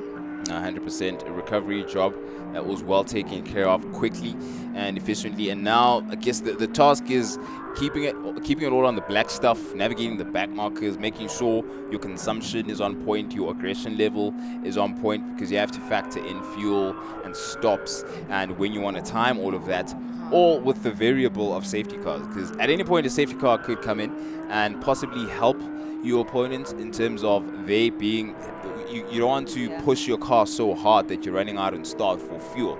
But if you're lucky enough to get a pit stop, now your opponent is happy because you get me. So your opponent is disappointed, I beg your pardon, at the fact that, look, as much as you were aggressive and seemed like you were going to have to force a stop, now you're lucky because of a pit stop. So it really does neutralize a lot of the battles that we see going on.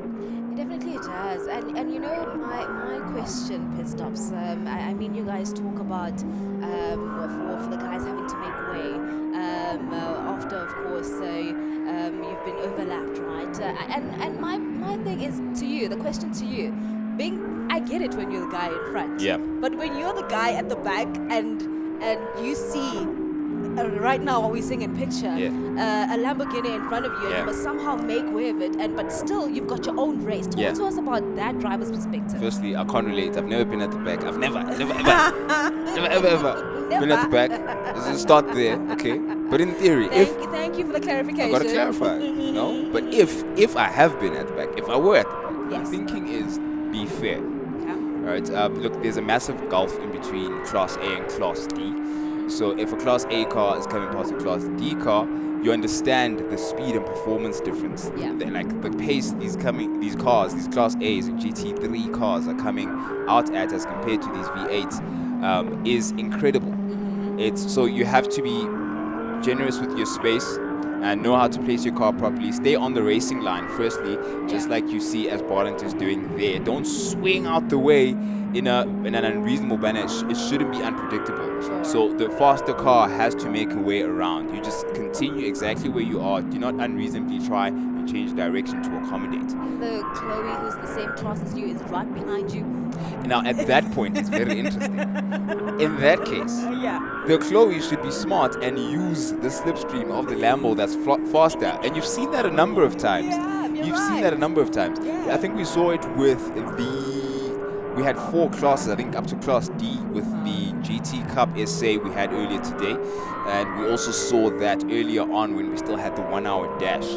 When some of the 1 hour cars were trying to get ahead. Shea Harpal benefited a bit from some of those battles. Andrew Horn struggled. It looked like Andrew Horn was on the back end of situations where he wants to overtake, but now there's back markers. He's the back marker, but now he wants to overtake Shape and must make way for Stewie White. So it's a lot of. It is a lot, and so it's no wonder they come out of those cars tired because it's quite a bit to navigate. Can I get an update as well from you? Turn 4, the backdrops pit stops. I remember when I was here earlier on, a lot of them were struggling. Where are they now? Have they gotten there? Yeah, look, Harvey back onto the circuit now. He's fine, hasn't had the same issue. He was the most popular backdraft at turn 4. He seemed to be very interested in that piece of real estate. But now he's perfectly fine. We haven't seen another visit actually to turn 4 since, because when we saw that dust, I think that was the last time. The last time you and I saw a car there was the last time there was one there, period.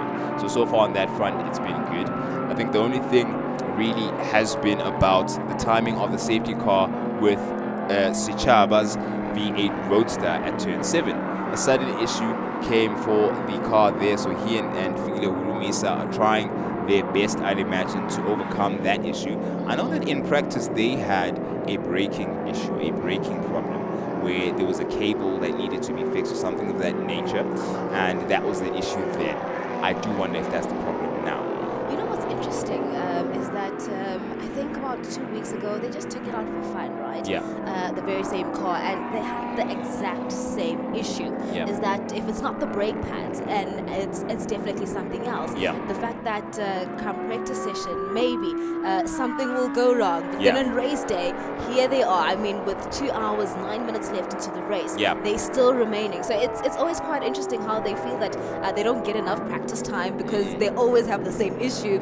But come race day, here they are, and I think that's the also interesting thing about. I mean, we talk about Stuart White and Goliath Kaka in terms of the aggression. So Chapa brings that aggression. As an aggressive driver, all the time. You need someone to get the job done. He does that, and then Fikile will then, of course, then finish off the job. So it's also a really lovely relationship and understanding that they have between the two. The synergy, and we've seen the other side of the synergy, I suppose, with some of these backdrafts. This one we have in particular here, Steve Clark has been at the helm, but we're going to see Mike McLaughlin a bit later on. That it's a backdraft car, but he's entered into Class A. For the sake of continuing in the point scoring standing for Class A, because initially they have a Class A entrant car. But in Class D, the leader is Gabiani, that number 16. Harun Pretorius, last year's winners of this V8 Roadster class, are in 5th position overall and 2nd in Class D, and in 3rd is the 113 of Giga there in 6th place overall. Dean Walson in the number 23, which we've seen visit the turn 4 Kitty Lisa often. He now stepped into the car, having taken advantage of that pitting opportunity. We're on board now with Steve Clark as he makes his way around turn 2. He's cleared turn 2 and goes on now into 3, where unfortunately we saw some of the Samlin Racing Lamborghinis beached as they were dealing with their issues, and you get a picture of the battle now between these 3 because they're in the same championship. And I just want to get a clear picture now. It's Gabiani further out ahead of them, but behind Clark are Pretorius, who's further back. So in terms of real time, with the way the timing looks and where positions are, some of these cars have to unlap themselves and get back ahead. So that's why we don't see Harun Pretorius in the picture there, because he actually is in 2nd place behind. He's actually in 2nd place behind Gabiani in that class. I actually have to mention one thing that I appreciate about Team Pace Team is the fact that as much as they've had challenges. I think yesterday they were of course struggling with their lift pump. Now that is sorted, which is great. But the thing that I absolutely love is how Steve mentioned earlier on that it's more a self-owned team, right? You look into the fact that who helps them out. You've got a James who's there, Emmanuel who's there. Of course, Aram also will help out in setting up the car. So it's really great to see that everybody is just so hands-on into making sure that Team Pasty is right up front to of course compete with the rest of the backdrafts. Steve Koenig himself, Michael Koenig, his his brother. I've seen everybody under that car. My turn is coming. I'm putting down my application. I'm going to talk to Francois. I think I'm going to do it before you. The number 23 at turn 4. Chloe Grace Mpanza, you Don't you dare. Don't turn you 4 dare. Don't and you the number dare. 23 need to have a conversation. What is going on? Okay? I don't know what you're insinuating. That's all I'm saying. I am not a fan of what you're saying. There has to be something in the handling of the car, the way it shifts weight at that point, because it is a tap of the brakes. It's not as hard or aggressive as going into turn 5. I don't know. There's something amiss there in terms of getting the front to bite under turning or under the steering input needed at turn 4. But hopefully they can get over that, because we've passed. Where are we at? We're almost at the halfway mark. So quickly, almost at the halfway mark. So yeah, they've fought well so far to get over it. Issues seem to disappear, but now Wilson is the racing driver for number 23 Adapt Swiss Hotel School's car that would have to deal with that issue and endure, as it were. So I think right now Wilson would agree to say that maybe the commentator's curse might be a thing, and I really truly do apologize. It was just a question at that point, so nothing untoward. I guess it's just timing more than anything. Yep, and speaking of timing, let's maybe have a look at what those laps are looking like. We're on board with Steve Clark at the moment. Maybe we'll start with him. His most recent time, a 1:11.9. He is ahead of that Swiss Hotel School's Adapt backdraft. Let's see what lap times we're getting from Walston at the moment. 1:12.5. Quite the difference between the two of them there in terms of lap time, despite the fact that he's right behind him. I want to make a slight correction and adjustment. It's the number 31 of Van Heerde that's right behind Steve Clark there. So that's the lap time that we're seeing at the moment. Then when we go back to the front runners, Gabiani, lap time of 1:11.9. Okay, that's a bit lower. He's consistently stayed in around this time because his best time is 1:11.6, so 3/10 difference in terms of that is quite decent. He, of course, leads the class at the moment. And just to go back onto the circuit and leave the timing sheets, Oleli Tlaka now has 2 backdrafts to navigate past. 1 down. Let's see what happens with the next. Yep, quite easy. They made it. To move over when there's no one on your back. 100%. Yeah. If there's no pressure for you, then you certainly can be a bit more generous in how you hop out the way. There is Steve Clark still making his way around, and it's a tactical move for them to stay onto the circuit, but it's brilliant to see that they're thinking of the bigger picture and maximizing what the regulations allow for them to do to remain competitive in the championship. And also they want to stay around also long term in terms of entering the races. For you to get into the SAES 9 Hours of Kyalami, you have to have a certain number of races competed in early on in the championship. There's a minimum requirement that you have to meet, so every round counts for you to be able to enter at the end of the year. So the incentive is there from all angles. From the beginning for everyone, and I think that's the one thing, because if you look into the fact that last year Inter Africa was not at the opening, was not at ZWARTKOPS rather. So it's great to see that they are a part of us, and also we're seeing more drivers. I mean, when you look into just the cars going to be, we had a 33 grid car, and you had the bikes, about 40 bikes. So it really shows that everybody is serious about the championship. It is game on from the very first round, and we're going to see it hopefully go down to the wire, to the very last round, come of course towards the end of the year. Yeah, someone who seems to want to take it down to the wire. That Alteza, the Alvarez Alteza, still navigating the circuit. They seem to be struggling with something, man, but they keep on going. They had a couple of issues earlier on, and they're still out on the circuit. Gingerly they go, but they're still going nonetheless, which is a great thing to see. We have Gabiani at the moment who just cleared turn 2, and that's the Tlaka getting past a couple of our backdrafts. The Edwards V8 Rogue just passed, and we're on board now with Gabiani at turn 3. We're going down the home straight, and not too long from now to get a proper perspective of how long these cars have to maximize on the straight line advantage. Tap onto the brakes slightly here, get a bit of curb, not too much of course, and open up the steering and allow the car to stretch and breathe a bit more. Uphill, slight uphill here, going up into later on in what will be the sunset, and just lava, nothing but lava on the tarmac. Get your braking marker. Somehow someone's lost their stuff. It's the 131 of Edwards. Yep, that is it. how fast it comes at you. That was the perfect moment for our viewers to understand how quick, how cat-like your reflexes have to be on a racing circuit.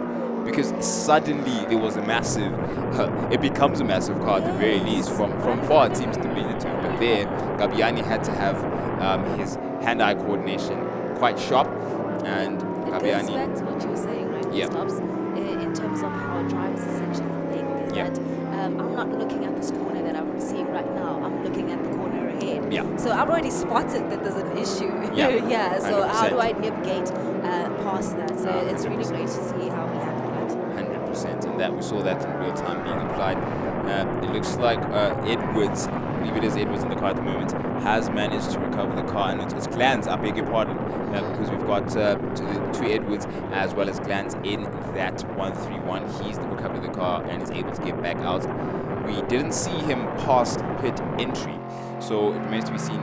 Let's say he's gingerly going. Look at that. The drone shot is doing miracles, showing us that Edwards might be getting into the pits because of the pace that he's at. But as it stands, we're actually we're at the 2 hour mark now. We've completed hour 2 of the race. We've got 2 hours of the race to go. And it is perhaps worthwhile in a moment as another back mark, two back markers is being cleared by the 95 Lamborghini. Yep, that is Edward Glans rather getting back out into the circuit. And he's had to concede to whatever that issue is. Hopefully they can get the car back again. We are halfway through the race, so there's plenty of time for the team to try and fault find and get back out onto the circuit. I want to get a picture quickly of pace out at the front before we have a look at how the race has gone so far over the past couple of hours. We've got Lily Tlaka still leading, and Michael Jensen, of course, behind him. Their best times so far have been 59.6 and 59.6 as well. Similar I'm pace. looking at the difference. The Alteza I was speaking about, that was going gingerly along now in frame. I don't like it. You shouldn't. It was an observation. No. It was an observation. You know I love Sergio Alvarez and Turn 5. and Marco D'Cunha. Really, top 3 drivers. And I mean, after they went through what they went through last night, you were really hoping that they're going to finish. I mean, at some point they had 7 cylinders yesterday, but they fixed it. I think they left the track around 9 to 10 p.m. Just trying to make sure Giving it their all. Yes, to make sure that they finish the race. Yep, and see what safety procedure is going to be like now. Probably going to have a safe. Yep, there we go. We've got the flags so far, and we're probably building up to getting aboard. Let me not preempt that, but we'll see if Sergio is able to get that car out on its own steam and recover it. Then we should be good with the waved yellows for the time being.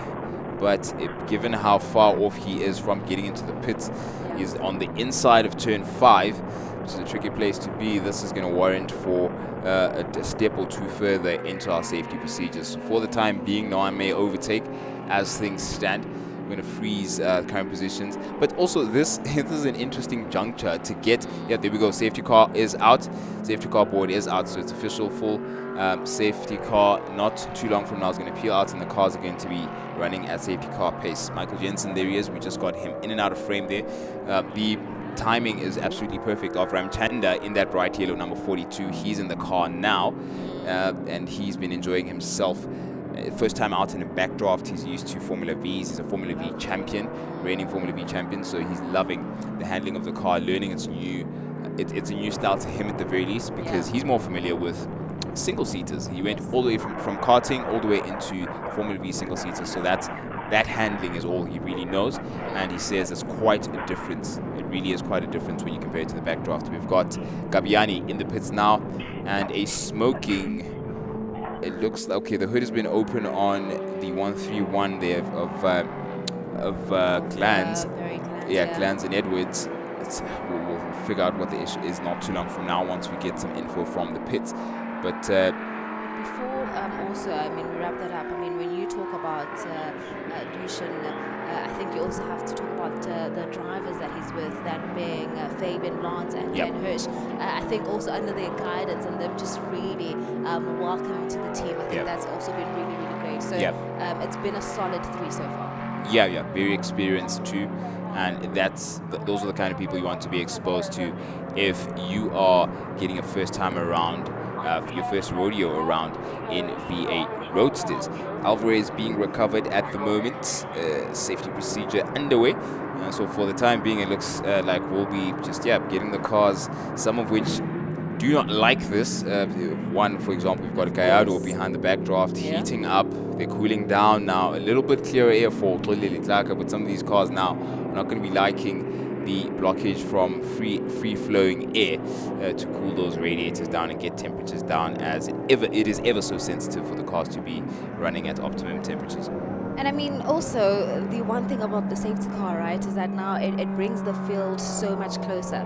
As much as you are trying to pull this gap so much, but now, because of the safety car, it means the Nova is now suddenly on the Lamborghini, and we know how quick, of course, that Nova is as well. So it's really going to be interesting to see the restart as to, of course, how, of course, then they go back into racing. Quick one, pit stop, but what I also wanted to find out from you, I don't know about you, but I love muscle cars, right? I mean, I guess we can talk about it while we're on the safety car. The Trans Am, what did you make of it? I mean, so much difficulty since, I mean, first week, the car just got here, and it's not a great start for them. Yeah, race. I think it's the nature of racing. We've had a number of stories like that, where a team just commits their all into being here, and has to overcome so many hurdles. And at that point, it just calls for the team to be even more committed. And I think Team Jacquet Racing rather has had that responsibility thrust on them to be like, you know what, we're here, we're committed to this, so we're going to try and get this car back together and put it out on the circuit, no matter how many times we have to do that. And that's pretty much what Sergio Alvarez and the team have had to do and endure with the 1111 Altezza. No matter, I beg your pardon, not the 1111, the number 88 Altezza. And no matter what comes their way, they're still going to have to rebuild it and keep going at it until the checkered flag falls. The races, there's always a chance. You either run out of, what is it? You said it first, actually. So you may as well finish the quote. You know? That sometimes you just run out of time. Is that what I said? Pretty much. No matter how many times I need to get a 13 span and a flat screwdriver in my hand, it's all about time. It's all about time. So I still will go at it. So what a shot there, right? Seeing the Pesty Racing there, and right behind we're seeing, of course, that car of Lance and Edward. So really, really interesting. And I love the drone shot. I think that's the lovely thing about technology as well. And not only are we getting to see the driver, but you get to see the full view as well of the track. Yep. The drone shot is scrumptious.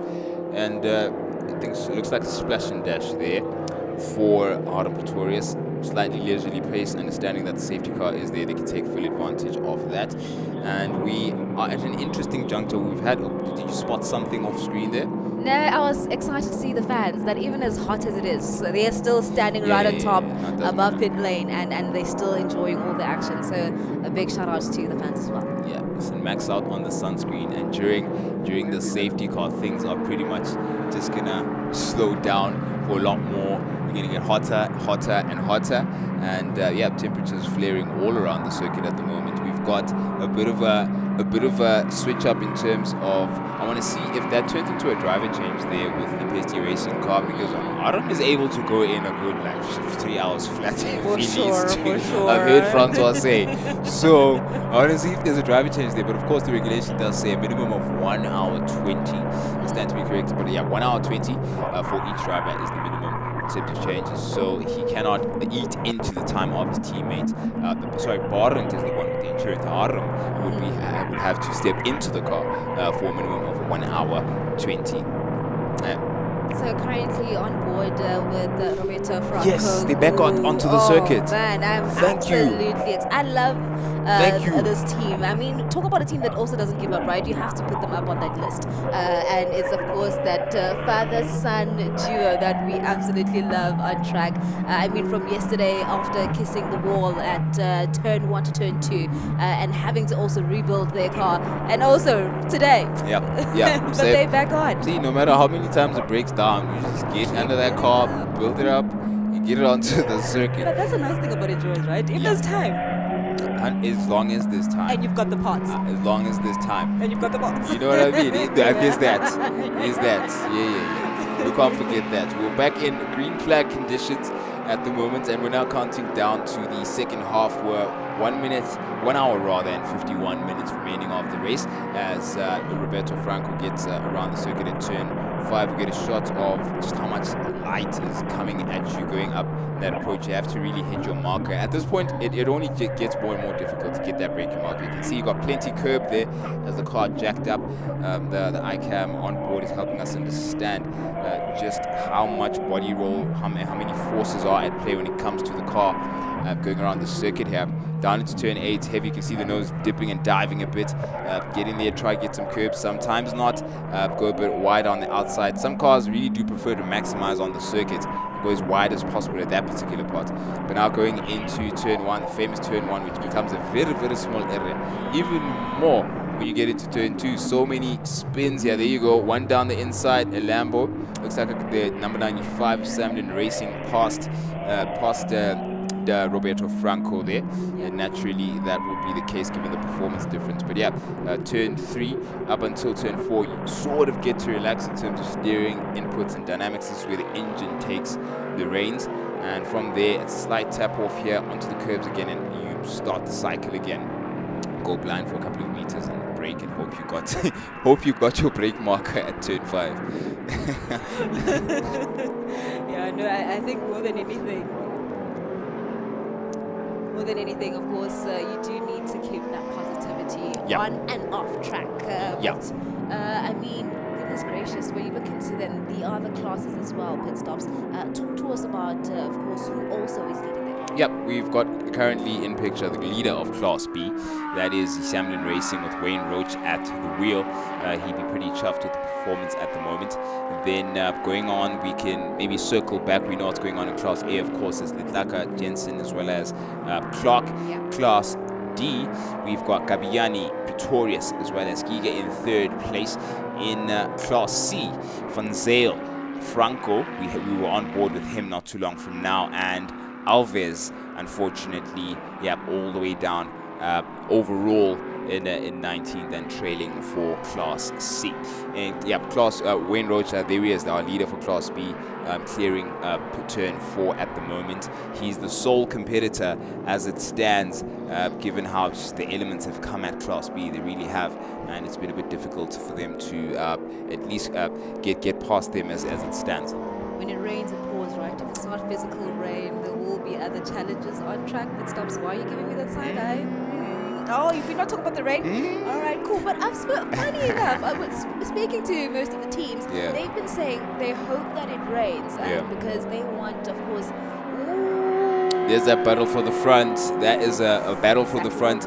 Jensen wants to get a lap back. Jensen needs to get past Litlaka and get back onto the current lap. Litlaka has completed 116 laps and Jensen's on 115.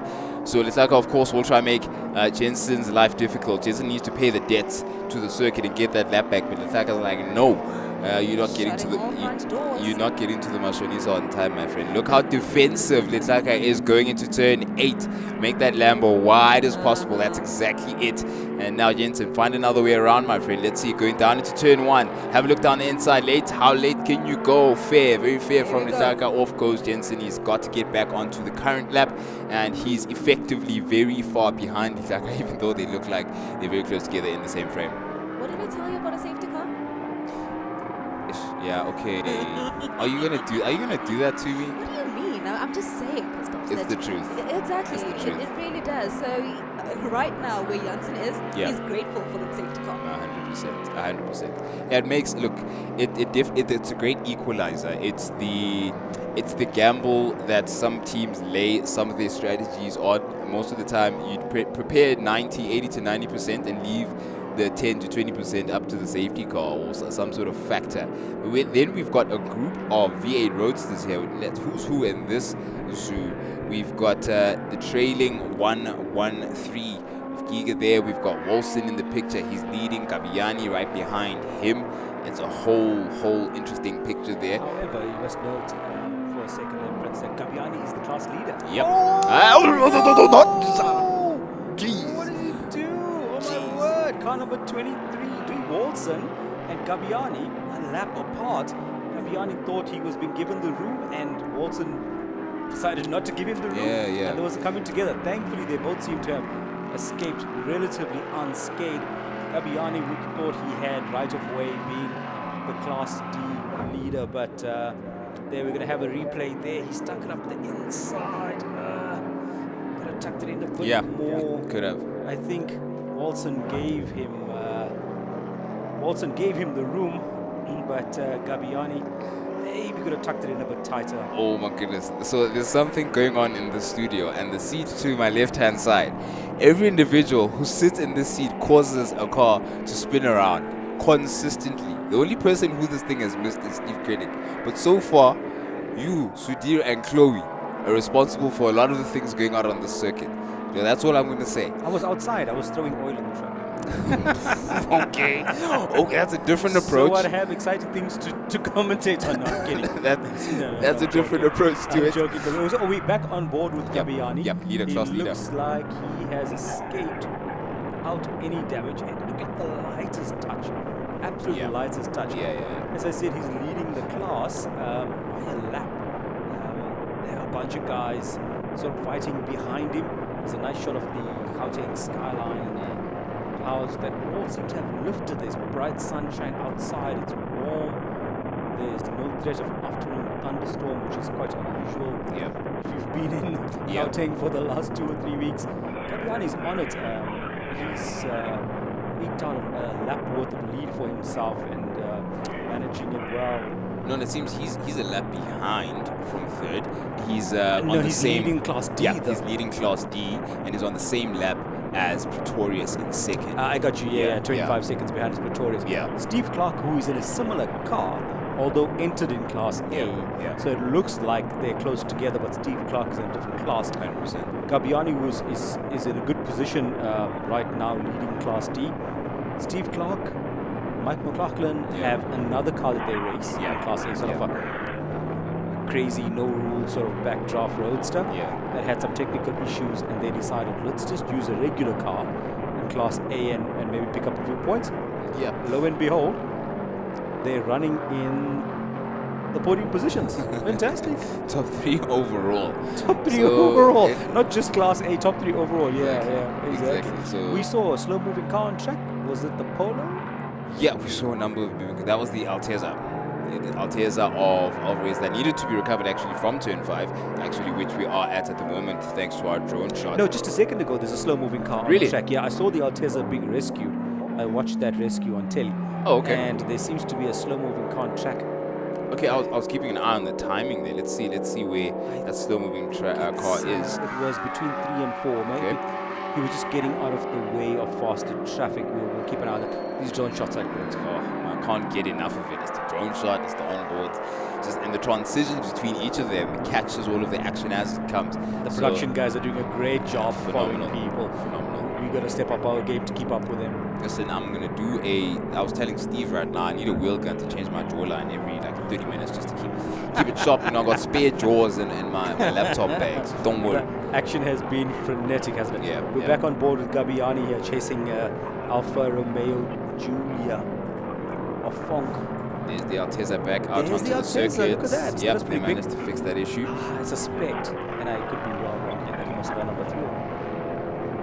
Interesting. That's why he's out so quickly, I'm gonna put out a note on that so we can find out who follows. I suspect he ran out of fuel, which is why the moment he was back in the pits, topped it up and he was on his way again. Let's have a look to see. That would be great, because then if it's not something that they have to fight between now and the end of the race, it's fantastic. We just want to see them out on the circuit. We're going to send Steve Koenig to go and find information for us. Steve, if you can hear us, we need some information about that Alteza. This Gabiani is chasing the Giulia, and the Giulia is keeping him at bay. Look at that. You would think there's a bit of a pace difference, but that Giulia has got the legs on him. Oh, look at it go. Down to turn 1, dab at the brakes, turn it in. He's struggling with a little bit of understeer. He's gentle through mid-corner there, drives it out to the left, nice and deep. Stay on the brakes, be patient. Misses the apex by a day. As I said, he's struggling with a bit of understeer, so turns it in, climbs on the gas, and look at that Alpha machine just go up the road. Beautiful, leaning into the camber, opening a gap on the backdraft.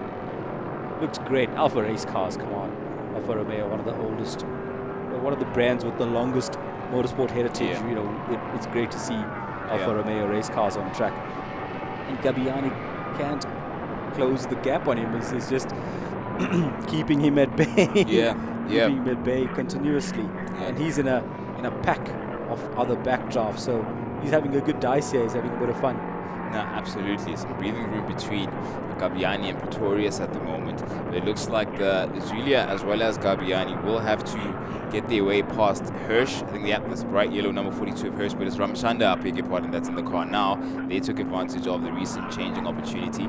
So Ramchanda getting more acquainted with the backdraft, the V8 Roadsters in race trim, driving it in anger. He's had an absolutely good time adding to layer upon layer of his already vast experience in single-seaters, so I bet this would bode well for him.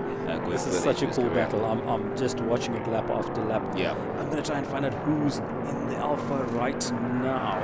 It was Funk at some point, but I think it's Van Sale now. Richard Van Sale. It's That's Van Sale. Richard Van Sale. Yeah. That was a great battle. It was great to watch. And as a racing driver, even if you're not, am I mistaken? Is it Lamborghini going slow? Slower. Yeah, he's coming to pits. The car is crabbing. I saw that. Yeah, I saw that. It's either got a wheel loose, which I don't think would have manifested this late. Big moment. This could be the lead change. It's either got a wheel loose or it has a puncture. But that car looked like it was crabbing coming out of turn 6. Massive moment. You can see it now thanks to that drone shot. Peeling into the pits. What does the pit crew do? Let's get closer and see. The pit crew around the car now, getting an understanding what's going on. Looking at the right rear. The right quarter of the car is being attended to on the right side on Tolile's door. Cars is up on the jacks now.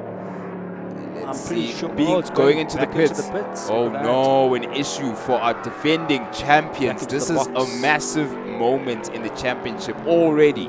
ZWARTKOPS serves it up. It's been coming in fast, it's been coming in thick, and unfortunately so far it's going the direction of Inter Africa Racing. And man, it's a hit in your hands moment, but the team is good enough, is fast enough, is prepared enough to find this issue and to get their car back out onto the circuit. What that translates to on your timing screen is the fact that now Jensen is going to pay that deficit of laps that he had and then some for a couple of moments. We get a shot of Lilitaka getting a break, cooling down a bit. It must be incredibly hot in there. I'm surprised they didn't hand him something cool to drink and maybe open the door with the fan. Yep. It's always nice to be made for your body temp to come down when you're relaxing. Yeah, it looks like his water bottle is connected, his drinks bottle is connected, and I don't know, the frame of mind here, psychologically, I'm not getting out of that car because I trust my team to do it quick enough for me to get this thing fixed in time, and we're getting back out there and chasing that car, which is our closest, at least thus far, competitor out on. So he's already gone further lap down, so Letlaka and White in the Huracan are now 3 laps off the leaders, Jensen, Nike and Adcock car. So they will know that the Lambo has quite a mountain to climb now should it be chasing for the lead. Steve Clark in the backdraft Roadster is 12 laps further back. So can the Inter Africa team sort out that problem quick enough to get the driver back out, Letlaka back out onto the track? If they can, they'll maintain that lead over Steve Clark, but their gamble of just entering a standard backdraft Roadster into Class A is now paying big dividends. 100%. They, third overall in the race, third in class is going to do them, a wonderful favor in terms of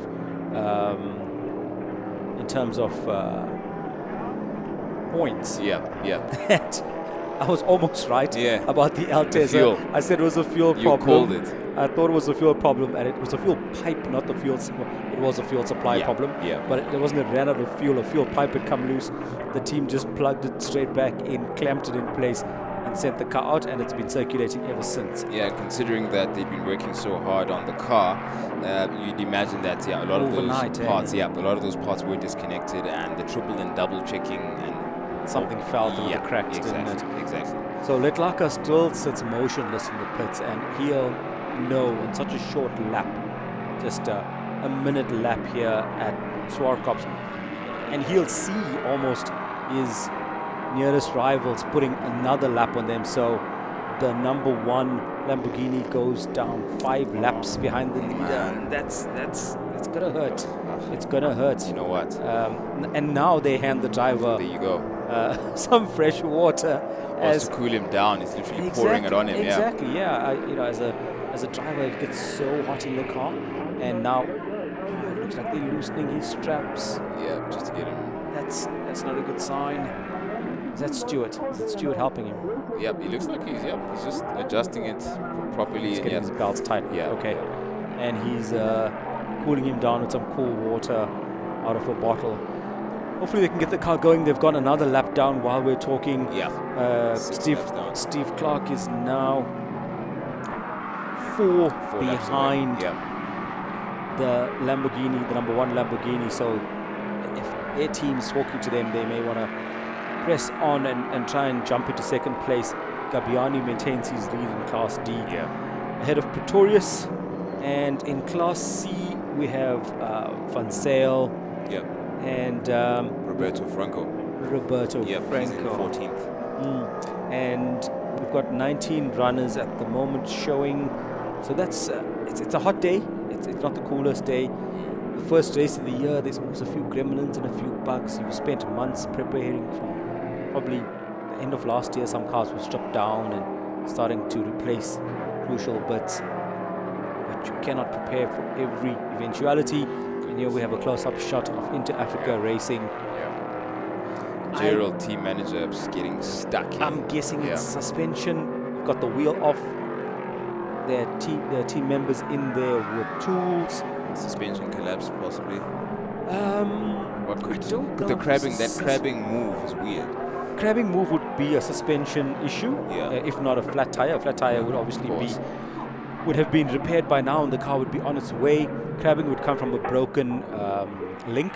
One of the multi-links would break, and then the toe angle of the rear wheel will change. Hence, the car is crabbing because it suddenly has a lot of toe. How many links does it have typically?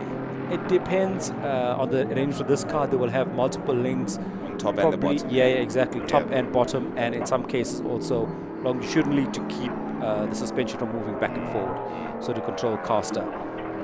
And Gallardo has a multi-link rear. So these guys are busy probably replacing a link if they found the problem quick enough. Look at the focus in Letlaka's eyes. He is just focused on getting back out onto that circuit. You can see how blank his mind is as opposed to the surrounds. He wants to get back out onto the circuit and race, because that's exactly what that car's meant to do, to defend the championship. But we're going to get some information from Nadine in the pits to get some more insight about that exact car. I'm here with Gerald Ekron, our manager of Inter Africa Racing. Gerald, why are you guys in the pits? What's happening with the car? Nadine, unfortunately, one of the back markers hit us and we had some contact and we broke the right rear suspension. But the guys are fixing it now. It's a pity, as we were the leader of the race with almost a lap. So but we will go back and fight back strong and see where we end for the race. But at this stage, it's a bit pity. It is a pity, but you know what, don't give up. You guys started in the pits. You managed to pull it right through to first place before the first hour was over of the race. And as we know your team, you guys have changed parts within 4 minutes in a pit stop, so I have full hope with you guys. Yeah, we hope we can get it back out quickly. The suspension is not something that you change in 2 minutes, but we're going to try our best. Well, wishing you guys all the best. Thank you very much, appreciate it. Thanks. Ah, man, there you have it. I didn't know the cause, but I knew there was a problem with the right rear suspension. You could see it from the behavior of the car. I know from having driven endurance races, you're in a rhythm when you're pounding off fast laps. Where you're comfortable. You're in a real rhythm. You're so focused. Everything is coming to you naturally. There's such a flow, and that's where Zolile would have been up until that point, and then to suddenly stop with this unplanned problem, this unforeseen problem, pull into the pits, stop, and now his adrenaline's going to be abating. His adrenaline levels are going down. He was in a rhythm with braking markers, acceleration points, and apexes, and now he's gotten to a point now it's just gonna take his edge off, and he's gonna take like a lap maybe to get back into the swing of things properly. And now they've gone 10 laps down to the leader. It's going to be a big ask from there. It's an hour and 30 remaining to claw back 10 laps. An hour 30 will be a massive ask. It's not impossible. In endurance racing, anything can happen. And as we've seen, usually does happen.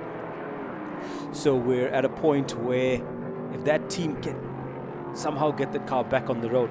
Of course, when you're taking apart suspension pieces. Oh, is that our leader, Gabiani? That's Gabiani's car, but I think Mark Owens is in the car at the moment. You're right. There we it's go. Mark Owens, and they lose the lead. How many laps? They were on the same lap with Pretorius. He was 24 seconds behind him so at the time. They've lost the lead in the class. So they've dropped down to 4th in class. Yeah, that'll equalize itself and get back onto regular running once Haram gets out of the car and Barrington's back into the car. So we've got on board with Steve Clark. Steve is now... Look at the steering inputs. He's still in 3rd place. Oh, he's happy.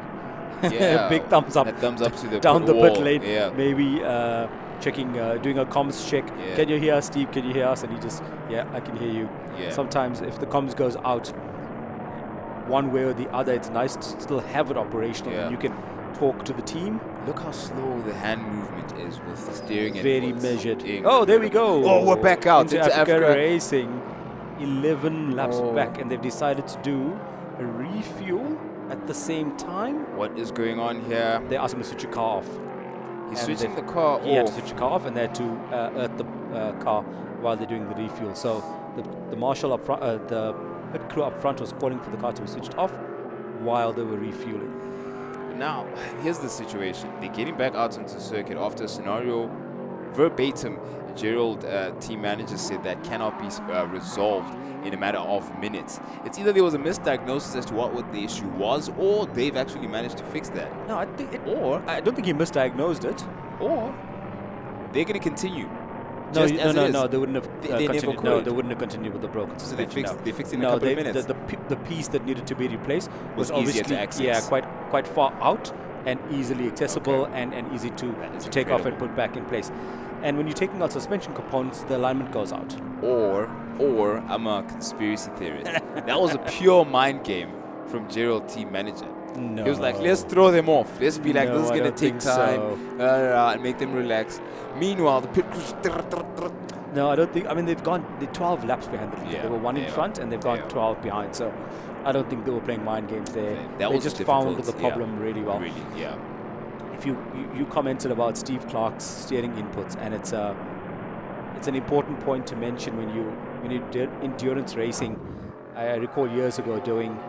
Oh, we have a spinner, turn That's 1. Ramchanda into the kitty losing the rear. Losing the rear.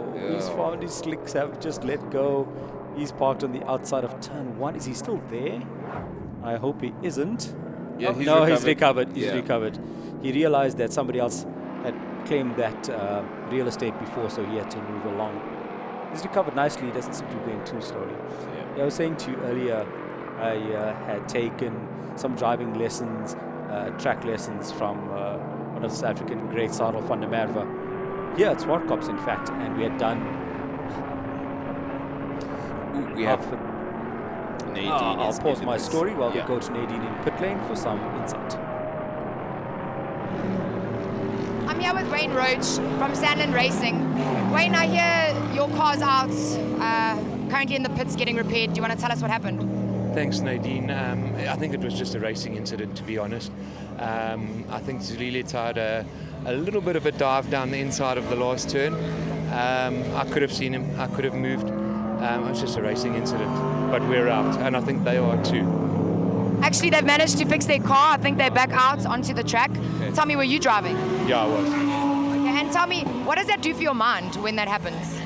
Well, you know, at the end of the day, we're starting the year off like we started last year. So let's get the bad one out of the way and then win the next 5. That's the spirit. Thank you for your time. Thank you so much. Let's go back to commentary. Well, there you have it, Wayne Roach, upbeat. That's exactly the attitude you need, having to take knocks like that. And now we know what happened to Leclerc. Yeah. Yeah, coming together with Wayne Roach, Yeah. 2 Lamborghinis, Yeah. coming together on track. One was a back marker. It seems like there was a slight miscommunication as to who was going where, and Yeah. there was contact, and one car came in for a quick-ish repair, cost them a few laps, and the other car is now out of contention for the rest of the day. Going back to Steve Clark's on board. Oh, we've lost him now, but we're back with Solide, who is lapping at a decent pace. His last lap was a 103.8, perhaps finding out how good the repair was. In fact, he's just crossed the line again. He's on a 106.0. Going back to what I said to you earlier about being in a mindset of lapping rhythmically for a long period of time, and his rhythm was broken by that stop.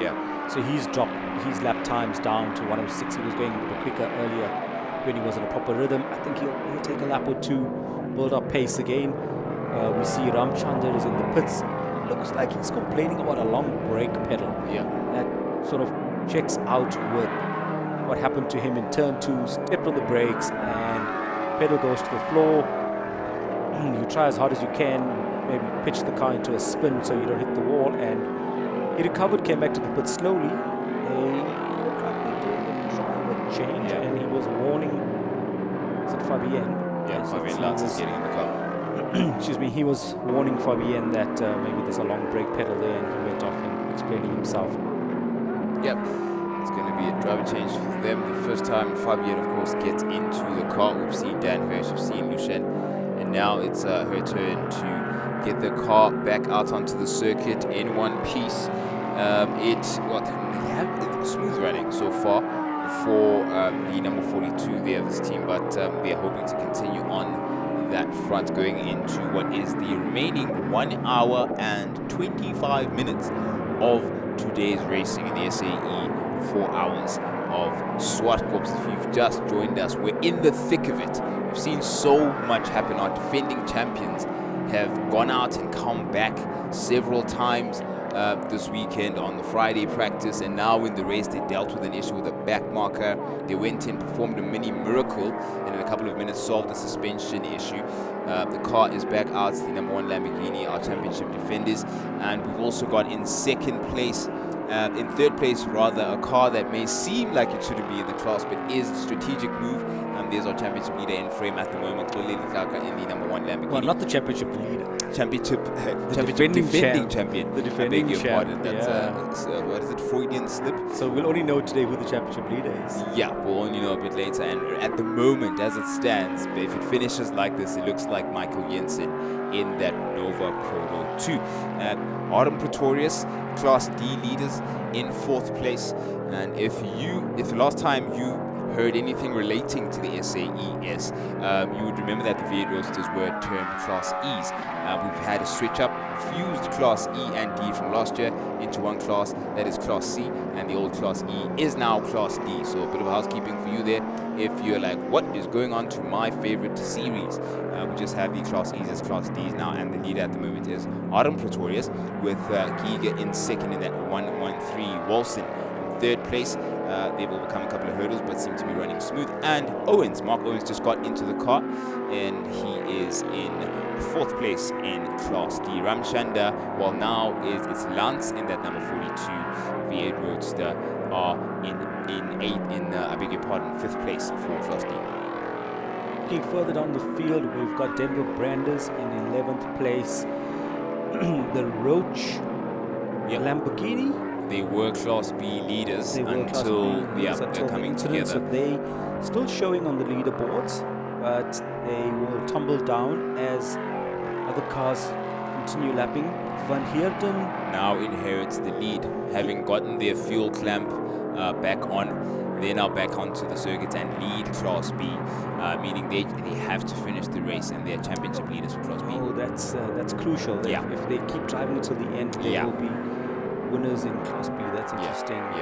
And then Fikile, we've learnt about them. There seems to be a transmission issue that they're working out at the moment. We're seeing their pressure plates, their clutch plates is all out. So they're working, on the transmission side of the car, frantically trying to get it back out. And the beauty about the V8 Roadsters, parts are plenty, and parts placed apace by the beautiful team that runs those 11 cars. The backdraft is absolutely awesome. So they should be able to get something replaced in and out very quickly and get back out onto the circuit. They do a good job. You see the onboard shot of Letlaka finding his focus again, dropping the lap times down to the 103s, dealing with a bit of traffic. He'll be on old slicks now. The car starts to feel a bit different later in the race. It's not as smooth as it was earlier on. The brakes are shuddering a little. Everything's hotter. You start hearing mystery noises. You're like, oh, was that a noise? Was that a noise? Having come together with the back marker, he may be just a little more circumspect now. Every time he's faced with the car, should I get by him immediately or wait for the straight? That's what he's done there. He's passed the black and red, black draft, black draft. Jeez, say that 3 times fast. Say that 3 times fast, trying to make your braking point at turn 5 with the sun in your eyes. With the sun in your eyes. Yes. So he just passed the black and red backdraft, and he is now heading, if I could guess, I think turn 4. Lots of steering angle through there. Lots of speed. Up the hill, you can see the sun now starting to filter into the car. He's at 5. You can see the sun pouring into the cabin, not into his eyes. I've got a big head sticker on the windscreen, so it'll block the sun from his eyes. Soon exiting 6, and then through 7. Is that the Pretorius car? 100%. That is the Pretorius car. That is our class leader for Class D. That he's now the class leader, and you can see, looking into the sun, from our point of view, back up the hill, you can see the cars in silhouette, which looks quite cool. A race car in silhouette with its wings in shadow. Letlaka approaching the Pretorius backdraft into turn 1. Decisive move. Riding the curb plenty there. He had to. There was optimal space. The more optimal space was on the curb, really. And he's pushing on. He's still 12 laps behind the leader. 12 laps is a big ask with time counting down, an hour 19 minutes now. That is a big ask for anyone to go off and find 12 laps in that car. Is 12 minutes worth of lap time, when the car in front of you is doing exactly the same lap time. It's not like they're ailing, or you could take advantage of a pit stop. So it's my understanding that both cars will stop again, because we haven't seen Nika. Have not seen Nika, and Stewie would have to get back into the car. It would be a mighty stint from Letlaka if he were to close it from here. We have just over an hour remaining at the moment, so the likelihood is high that Stewie's going to finish it off for Inter Africa. And I absolutely. Wonder, is it at this point they both have a stop to make, and if they make one stop each, those stops sort of cancel. Oh, we've got a car in the pit lane. We've got, I think that is the, okay, it's not Kobani. Once we get a clear picture, it's the 131. I think it's the 131 there of Glanz. No, was it Glanz? I think it is Glanz. No, it's not Glanz. It's not Glanz. It's not Glanz at all. Glanz is running fine. I beg your pardon. I'm going to get a clear picture now. It's the 113. It is not the 131. It's 113 of Giga at the moment. And Steve Clark comes in from 3rd position overall. There he is, the black and red car. For a splash and dash. For the go-go juice. It seems as though they are not making a driver change. I think Steve's happy to stay in the car. Giga just stepped out of the car for the 113, and into the car could either be Betchencourt or Garcia. So we'll find out in a moment when we get the timers reset for that. So it was an on-song stop for both of those, and those are your, let's see, where was Clark? Clark was leading. Well, Clark is on the trailing end of Class A, I beg your pardon. He was 3rd in Class A. Garcia in the car now. And they are in 3rd place for Class D. Pretorius maintains the lead ahead of Owens in Class D. In Class A, it's still Jensen with a 12 lead lap over Letlaka. Try as he may, he's gone down to the 101s at the moment. He's firing away decent laps, and he's brought those lap times down by a number of seconds, sort of 5 seconds over the last 10, 15 laps. He's dropped that lap time significantly, although all Jensen has to do is match that lap time, which is exactly what he's doing. 100%. So it's 101 versus 101, and that will cancel out any advantage that Letlaka is trying to pursue. Yep.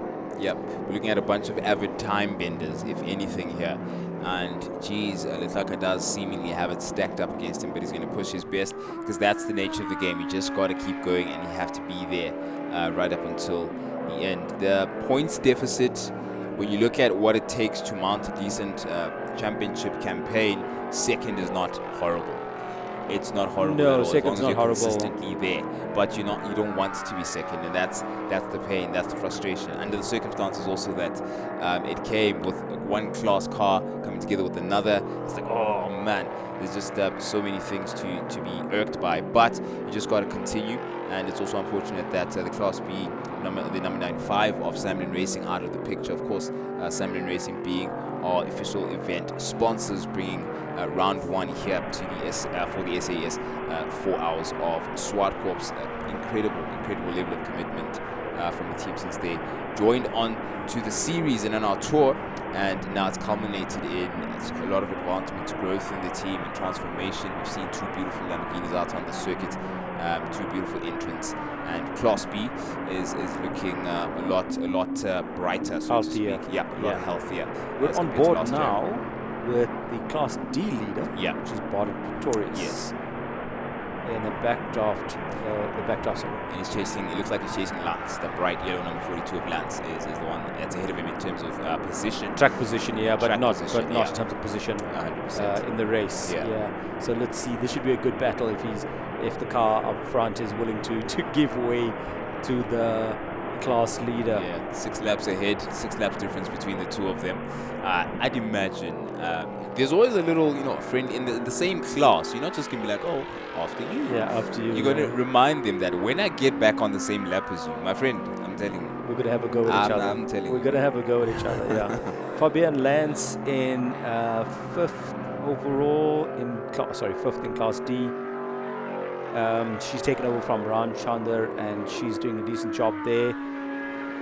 Last lap was a 1:13, and Class D is holding it down.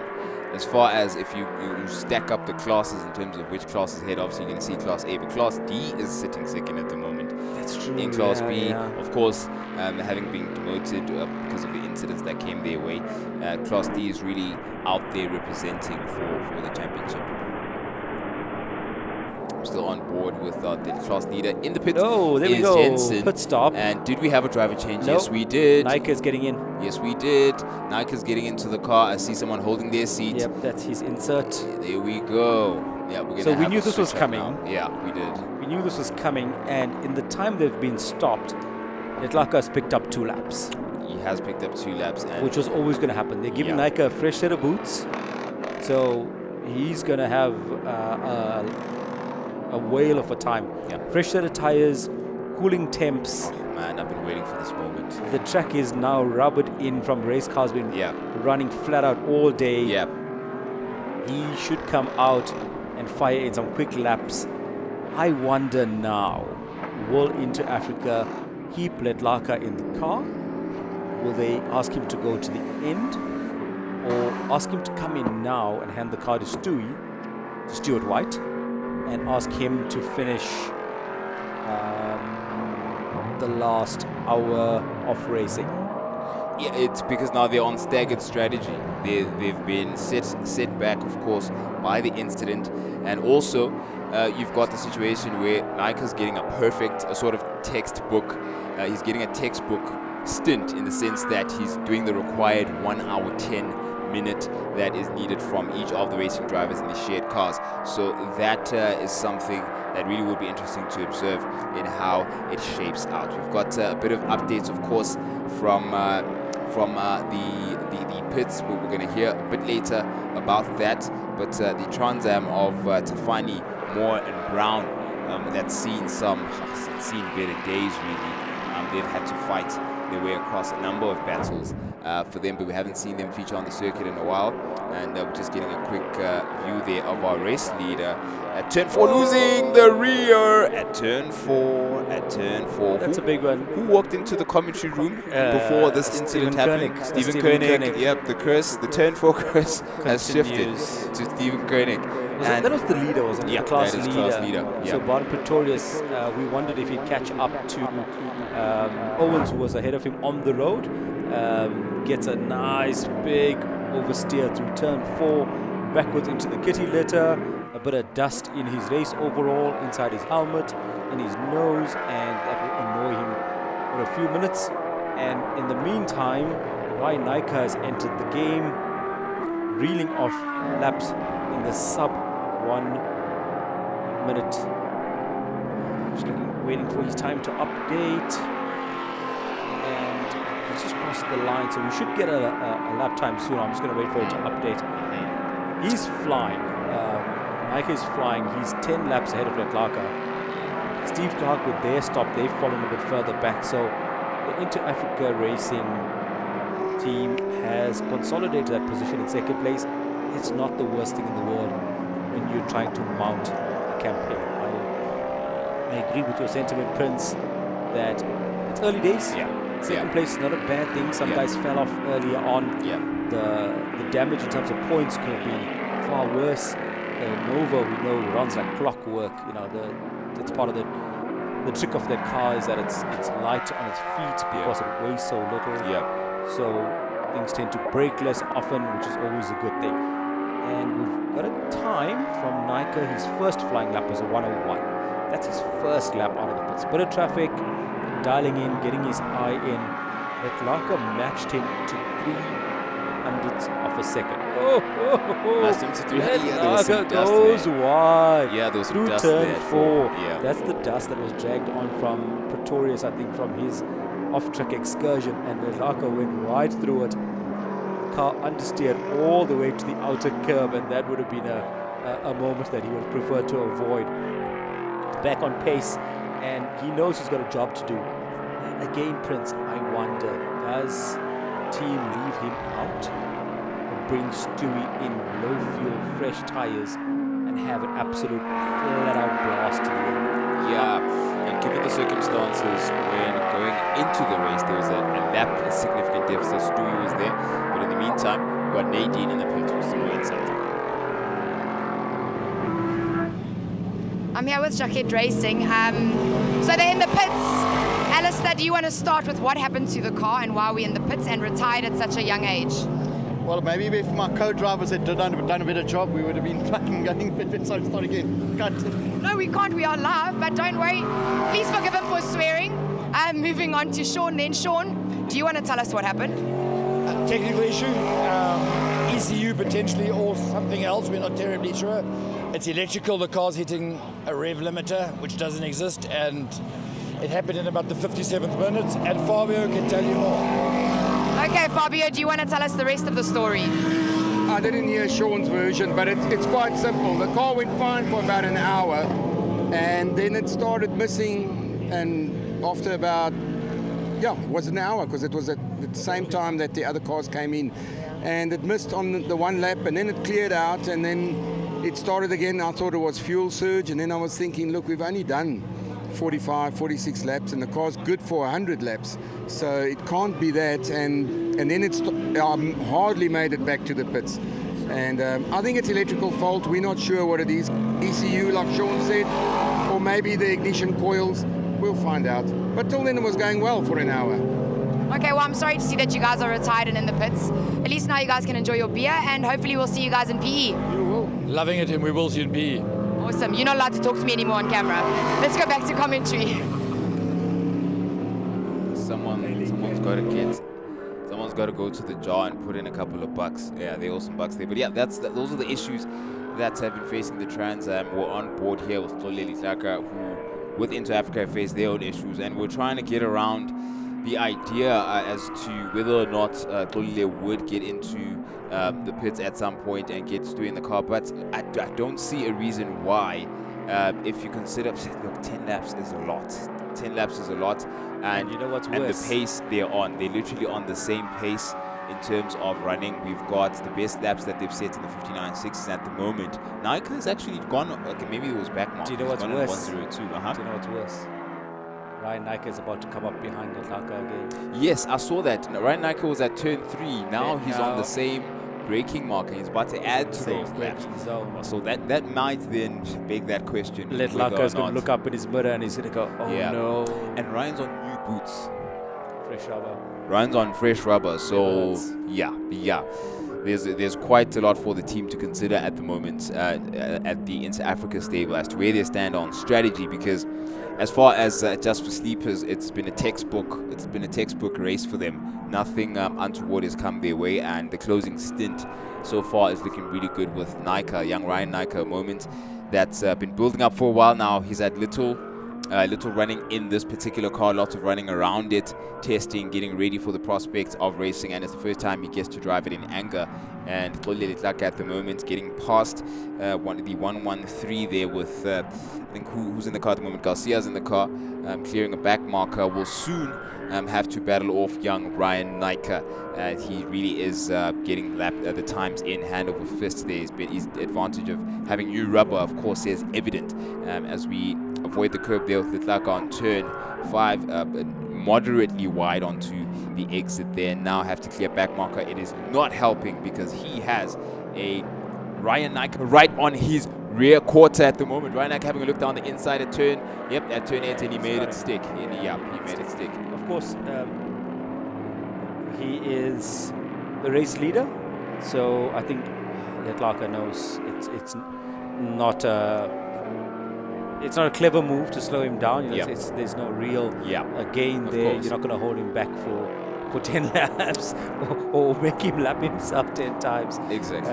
If it were a lap or so, it would make sense. It makes a big difference, especially if you're going to take another pit stop.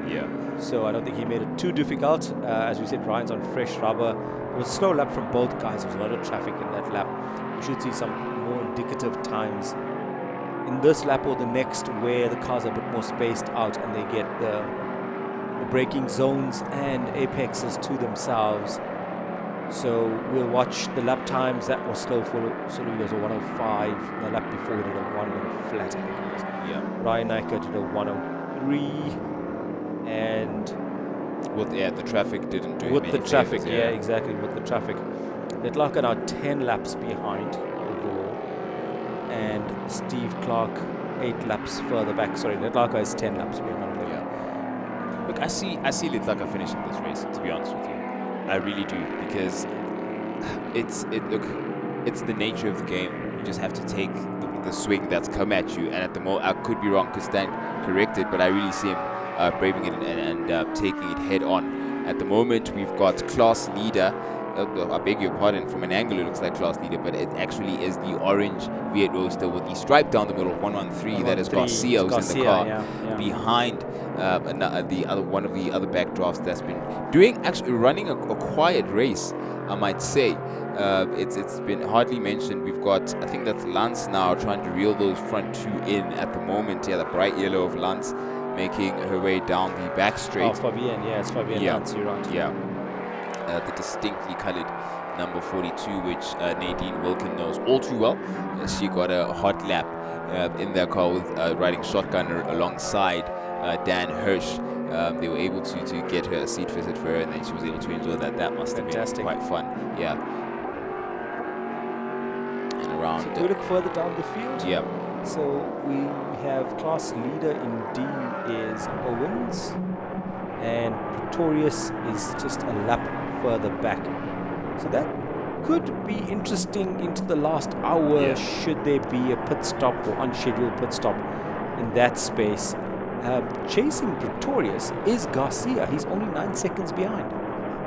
Really? Yeah, he's exactly 9 seconds behind, and Meyer is showing as 9 seconds behind. So there's 4 cars, the 3 cars covered by 20 odd seconds, and that could be a interesting situation should we have a safety car. Yes. That will bunch them all together, and they're all on the same lap. Yeah. Fabian lands the Hirsch Ramchanda Fabian Land's car is 4 laps adrift, so they just going to try and drive it to the end. They are currently 5th in class. Rossi is leading Class C, which is a good effort, and 2nd in Class C is Roberto Franco. And if we look, there are no more. Oh, the Campos car in 19th place.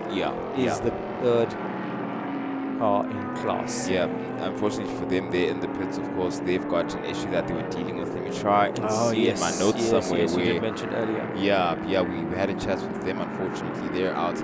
But nature of the game, they'll come back swinging. You know, they take a blow and they're going to give one back and swing back going into the next round, as is the case with the number 32, the Jacquet Racing car that's seen so much trouble, and now it's an electrical nickel that is mysterious. Don't quite know what the issue is. It's always good when you can identify it, but if you can't, it's a tough one, because you have to now go through the car bolt for bolt. And we've got a bit more insight from Nadine in the pits.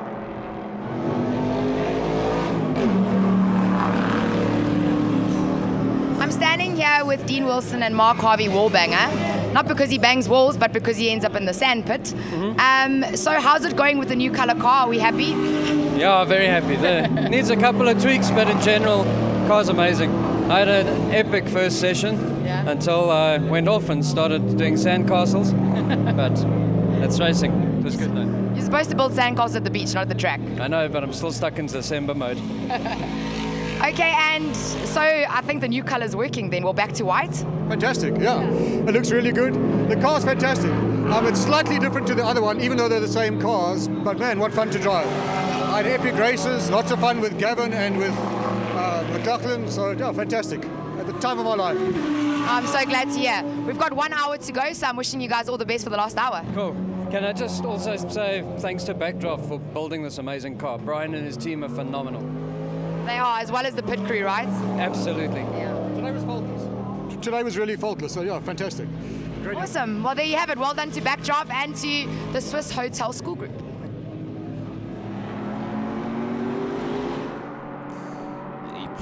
A pleased Adapt Swiss Hotel School Group team there. All smiles in the Backdraft class. That is race leader, Class A leader as well, Ryan Naika, you have in frame. Behind him is Koleli Tlaka somewhere adrift in 2nd. Steve Clark in a strange looking Class A car, but he's not too familiar a sight, but tactically it makes perfect sense for them who are normally competing in Class A for them to remain as Class A competitors. They are in 3rd place, and Sean Moore in 4th place. And also, I beg your pardon, that ends it for Class A, because we've got 3 Class A cars. We've got Wayne Roach in Class B, who unfortunately had to bow out with an issue having come together in a racing incident with the Inter-Africa car. And the number 88 Alteza is the little engine that could right now. They have to finish this race to be championship leaders for Class B. So stay tuned for that. Number 88 still going with De Cunha in the car. Alvarez has made way, as well as Pretorius. Then in C, Class C, we've got Rossi leading at the moment in that number 33 Alpha. Then we have Roberto Franco in 2nd place. These are defending champions of what we knew to be Class D, so of championship pedigree there. And they're now going in for the fight with a group of other cars joining the class, and this should be definitely an exciting championship for them. They're looking good and having overcome a couple of issues too. It has been the smoothest of days for them. We're still on board with Fabian Lantz at the moment, dealing with 2 competitors ahead of her, one of them being Garcia, who just entered, and we've got the 113 years of Garcia. That is Garcia on the right. Fabian Lantz had to get the nose back out there on the inside because it looked very close. It's quite a long nose there in front of that V8 Roadster, so you need to be very spatially aware of where you are and where you're going. So good instincts there to pull out a bit. But yeah, we're looking at Class D, the leaders, Mark Owens, number 16, Mark Owens in the lead. And we've got Nadine. We'll continue with the running order. Nadine is in the pits with some news. I'm here with Sichaba Matseko, from Kobani Racing. I hear through the grapevine you guys have been in the pits for an hour. What's going on? I think everything that could go wrong went wrong. We had an amazing first stint. I think we started around 6th in class. I pushed the car, ended up leading the race for a while, but it looks like I might have pushed it a bit too hard. Got a puncture just towards the end of my stint. Came straight into the pits, changed a tire. As my teammate Figile, just trying to start the car wasn't starting. Turns out we lost a fuel pump. They replaced that. He went out. Not 15 minutes later, comes back in. Car just cut out. Then we got a weird noise from the gearbox, and they stripped it out, and the pressure plate just split into 3. So listen, it's one of those days. Sounds like there's some serious gremlins in that car, eh? Yeah. Shame, I see Fakile is ready to go out again. Are they almost done with repairs? Yeah, they're almost done. They're wrapping up now, just bleeding the clutch. Listen, I think at this point we just want to cross the line. Yeah. It happened. Just fight till the end. Yeah. We'll come back another day and fight. Well, that's the car starting up. So hopeful for you guys to get that checkered flag, right? Thanks so much. Yeah, hope we make it. All the best. Cool. Oh, jeez. What could go wrong did go wrong is one of the worst things you want to say for the first race of the championship. But again, the fighting spirit remains, and Team Kobani will be back out onto the circuit not too long from now, which is fantastic news because we have an hour of racing to go. We're just under an hour of racing, 55 minutes and counting down to go, and it's been an incredible ride. We've got so much to look back on, but before we do that, if you just arrived, for some reason I hope is very forgivable, because we've had 3 hours of endurance racing, even more hours of racing, period.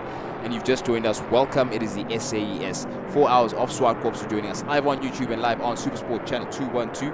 It is great to have you here. We've been entertained, we've been scared, we've been thrilled. We're all sorts of shapes, different from what we were at the beginning of this, but we're having fun. And it's been great to have the YouTube interaction. It's been brilliant. There's some questions coming in. We've had Steve Cyclopedia, or Encyclostevia, addressing a lot of those technical questions about the shape of our class, the form of our series, how the different classes are decided. All of those interesting interactions are really, really enjoyable. Keep them coming. And the coverage has been enjoyed by people from across the planet, people overseas in the States, making very, very complimentary comparisons in terms of coverage and how we're doing today. So a fantastic efforts put together by the production team, and a thank you to all the fans vocalizing this and letting us know we're doing a good job, because we're probably going to double up and double down going into the next round and try and improve on this even further. So a thumbs up and a thank you, hats off to you. But as for understanding what's going on, over the past 3 hours, so much has happened. Steve Koenig, let's look at hour 2 as one of the cars just peeled into the pits. Who was that? That looked like it was the 113 of Garcia getting into the pits and might be doing their final pit stop of the race, because it's under the hour mark. Exactly. Did a little bit of basic math to try and figure out when cars are going to get in. Yeah. Roughly, it's actually not. That's Chaba's car that's just come into the car. Fakile, who's behind the wheel, now getting stopped and out of... Hold on. That is not Sichaba's car. That's the number 55, if I'm not mistaken. That's the number 55 backdraft. They have a similar livery, so it has been a bit of a challenge to recognize them. But this is the plain white striped, not the red and white striped. We've got a driver change at the moment. Yep, it's the only time to do this. And I guess with 55 minutes remaining, this is a second stint going at the moment. Yeah, it is the number 55 backdraft of that is Denver Brandes getting out of the car at the moment, and into the car goes Da Silva. Mario Da Silva should be in the car as it stands. So we're gonna get a quick driver change there. Da Silva probably adding now to what was an earlier stint. They've split their stints into smaller stacks that ultimately add up to a minimum of 1 hour and 10 minutes, which is the regulatory period each racing driver has to have behind the wheel of a car in the SAES endurance races. Someone who's adding to their quota is Fabian Lantz, who stepped in at the mark where that final 1 hour 10 minutes was due, and so did Ryan Nyker, who leads the race overall and in Class 8. They overcame the suspension issue after the coming together in a racing incident with the number 95 of Samden Racing, and he also is back out onto the circuit and is going to see the race through, going into approaching the falling of the checkered flag at the end of the day. Bit of oil going into the engine doesn't hurt, just to give it that extra little bit across the line. And remember, these engines naturally start going and using up a bit of oil, especially in long races, so it's always something to just top up, same as checking brake fluids and just where the water is as well.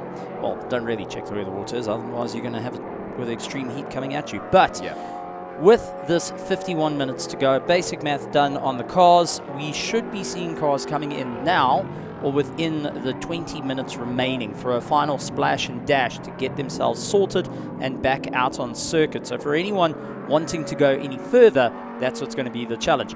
Don't think any of the drivers and teams will be considering putting on a new set of boots under the hour mark, as it will just take up far too much time.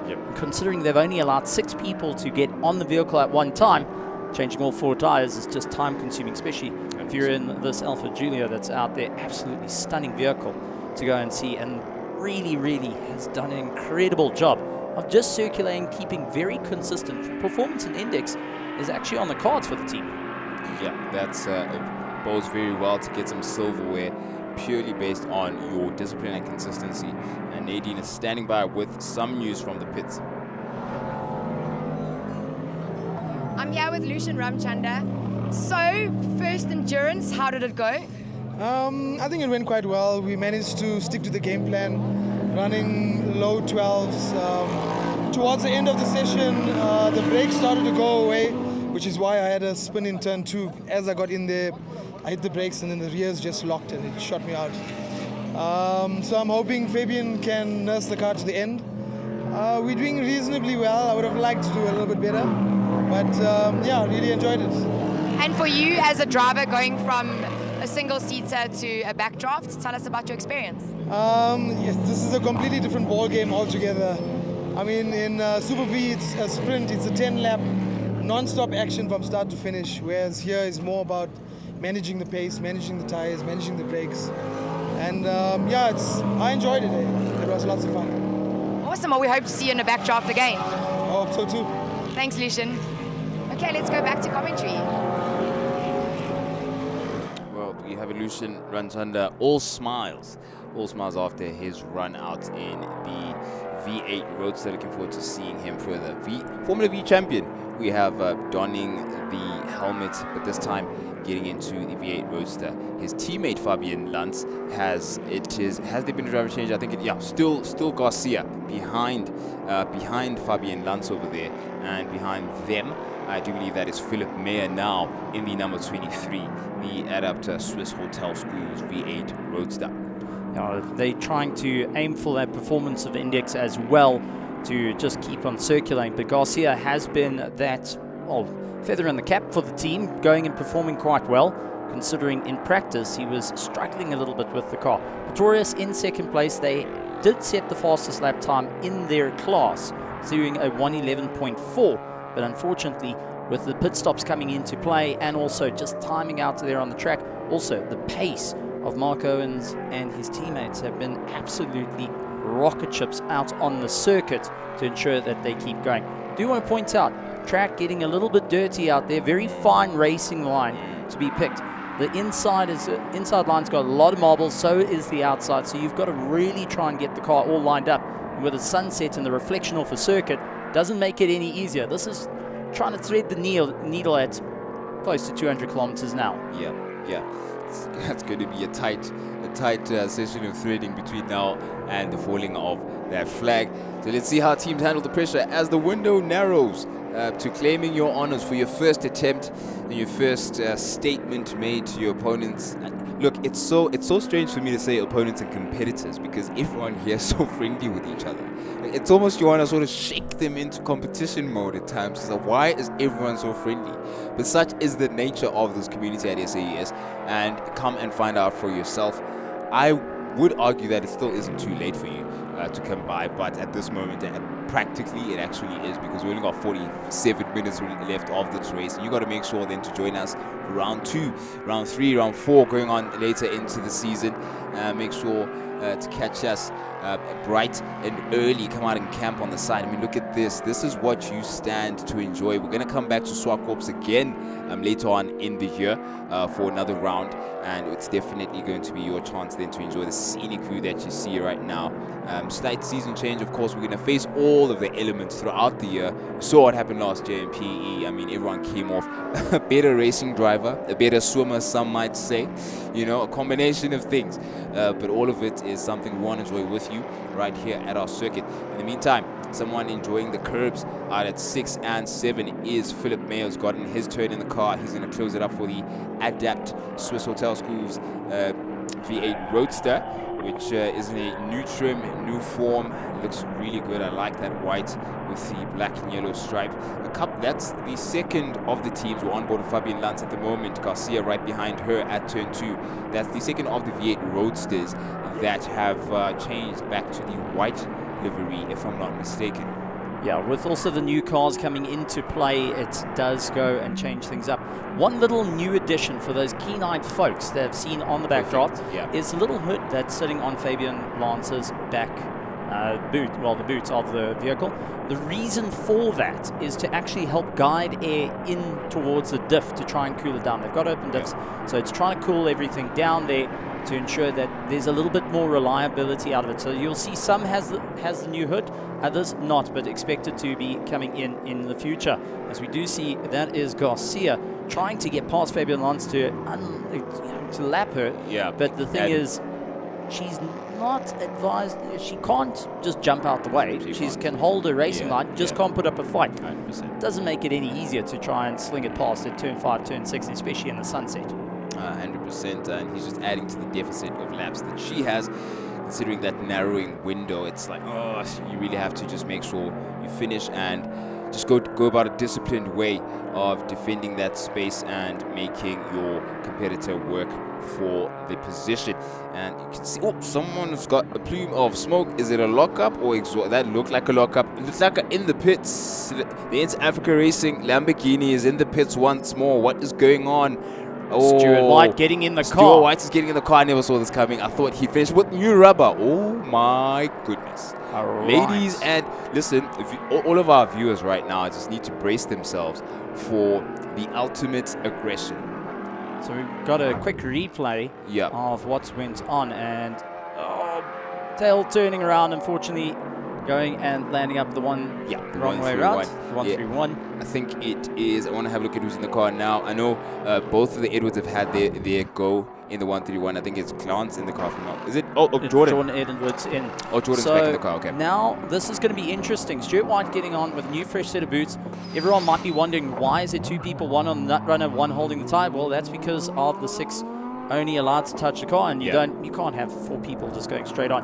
Very, very interesting though to see how this is going to change. But our Class D battle, I want to just bring you back to it, as Fabian Lance was a key part in what's gone on. Garcia trying to get past, has Philip Mayer chasing him down. The gap between the likes of Garcia and Mayer for 6th and 7th overall position and fighting it out for 3rd in class is 2.4 seconds. That is going to be a hard battle. There we have it, right? That's Garcia over there, and we have Philip Mayer being the slices in the sandwich. That has Fabian Lance looking like mayonnaise from this distance. But I think Philip Mayer is going to try his best to get past Lance as quick as possible so he can hunt down Garcia, who's going off quite literally at the moment, at least, into the sunset, under braking now.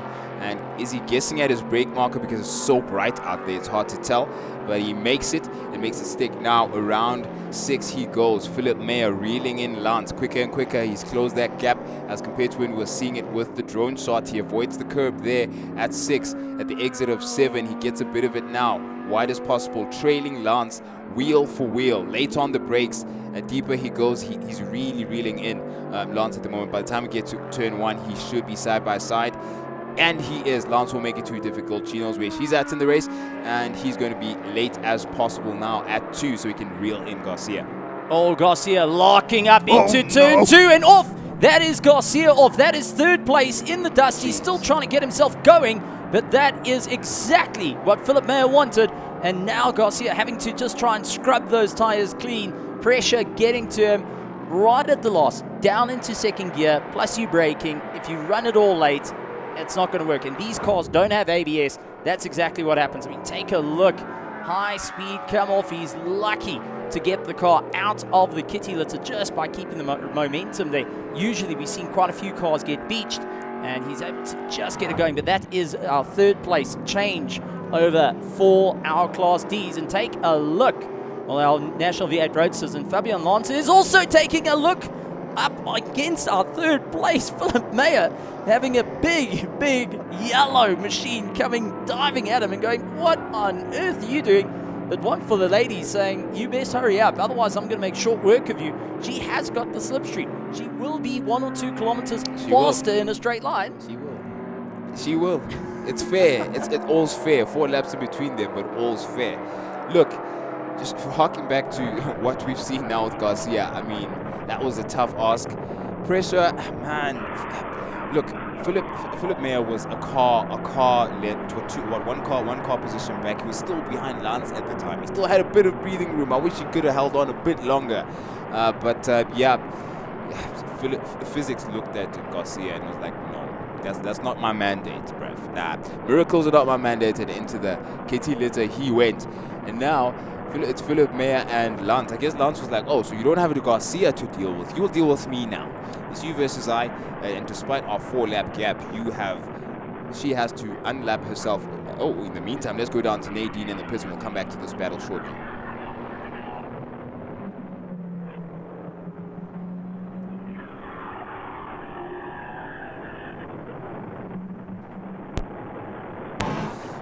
We're yet to get that audio as promised from Nadine, but we will shortly. In the meantime, the battle continues. Ooh, Philip Mayer goes a bit squirrely there, but we've got Nadine back ready for us. I'm here with Kulile Leklakla from Into Africa Racing. Kulile, how was your stint? Wow, that stint was a very difficult stint. You know, it's racing. We had an unfortunate incident. We touched on the last corner with one of the Galados, and we sustained some suspension damage. During that part of the race, we were leading by 1 lap. We were strong, we had pace. But yeah, it's one of those things. This is racing, eh? Sometimes you win, sometimes you lose. Yeah. But it's 4 hours. We'll carry on the fight. Yeah. Look, Kulile, I must admire you and your team. I mean, you guys started in the pit lane today, you know, with 25 cars or so ahead of you, and you guys managed to pull to the front within the first hour. Then, obviously, this unfortunate incident happened. And again, I think you guys were a good couple laps behind, and again, you managed to pull through to second place again. So, good comeback. I mean, this team is amazing. I've always said that. We've been together for 3 years. We stick together through thick and thin. We are brothers, and we take pain together. We take joy together. We are hoping that, I'm really hoping for a miracle. Right now, we are still second, but we are a couple of laps down. But you know what? We'll fight till the end. We'll fight till the end, you know. Yeah. Yeah. And you can say and agree with me at first point that anything can happen in motorsport, right? Yeah. This is motorsport, you know. You know, we've got pace. I mean, we were, at some stage of my stint, we were quicker than the leading car. So it's okay. It is what it is. It's very hot in the car, but we have to stick it out. What can we do? Yeah, and it's 4 hours of racing. Let's go. Let's see. Yeah. And have we got the lucky shoes on? Yeah, we've got the lucky shoes. Yeah, so we decided to go like this with Stuart and hope that this will bring us some sort of luck. If this brings us luck, we will race like this the whole year. Yeah, awesome. Let's see. Thank you so much, Kulile. Yeah. Enjoy your rest now, and let's see what happens. Thank you so much. Thank you very much. Thank you. Okay, we can go back to commentary.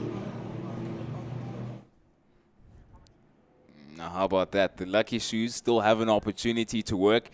It isn't all said and done, because we've got 38 minutes counting down to the checkered flag falling. Ryan Nike, as it stands, just set one of his fast 59.4 is the fastest lap we've seen all race, if I'm not mistaken. Yes, that is the fastest we've seen all race. Yeah, not all weekend, all race long. We've dropped into the 58 deads, and that was also Ryan Nike. So Ryan Nike is knocking on that door to break all sorts of records. In the meantime, we're on board with, is it still Gabiani in the car at the moment? I think it is Owens now, in the number 16. We're on board with Owens at the moment. We're just clearing turn 6 and 7 now, going down into 8. As you can see, the shadows are lengthened. We're at that point in the race, and we're counting down minutes now, no longer hours.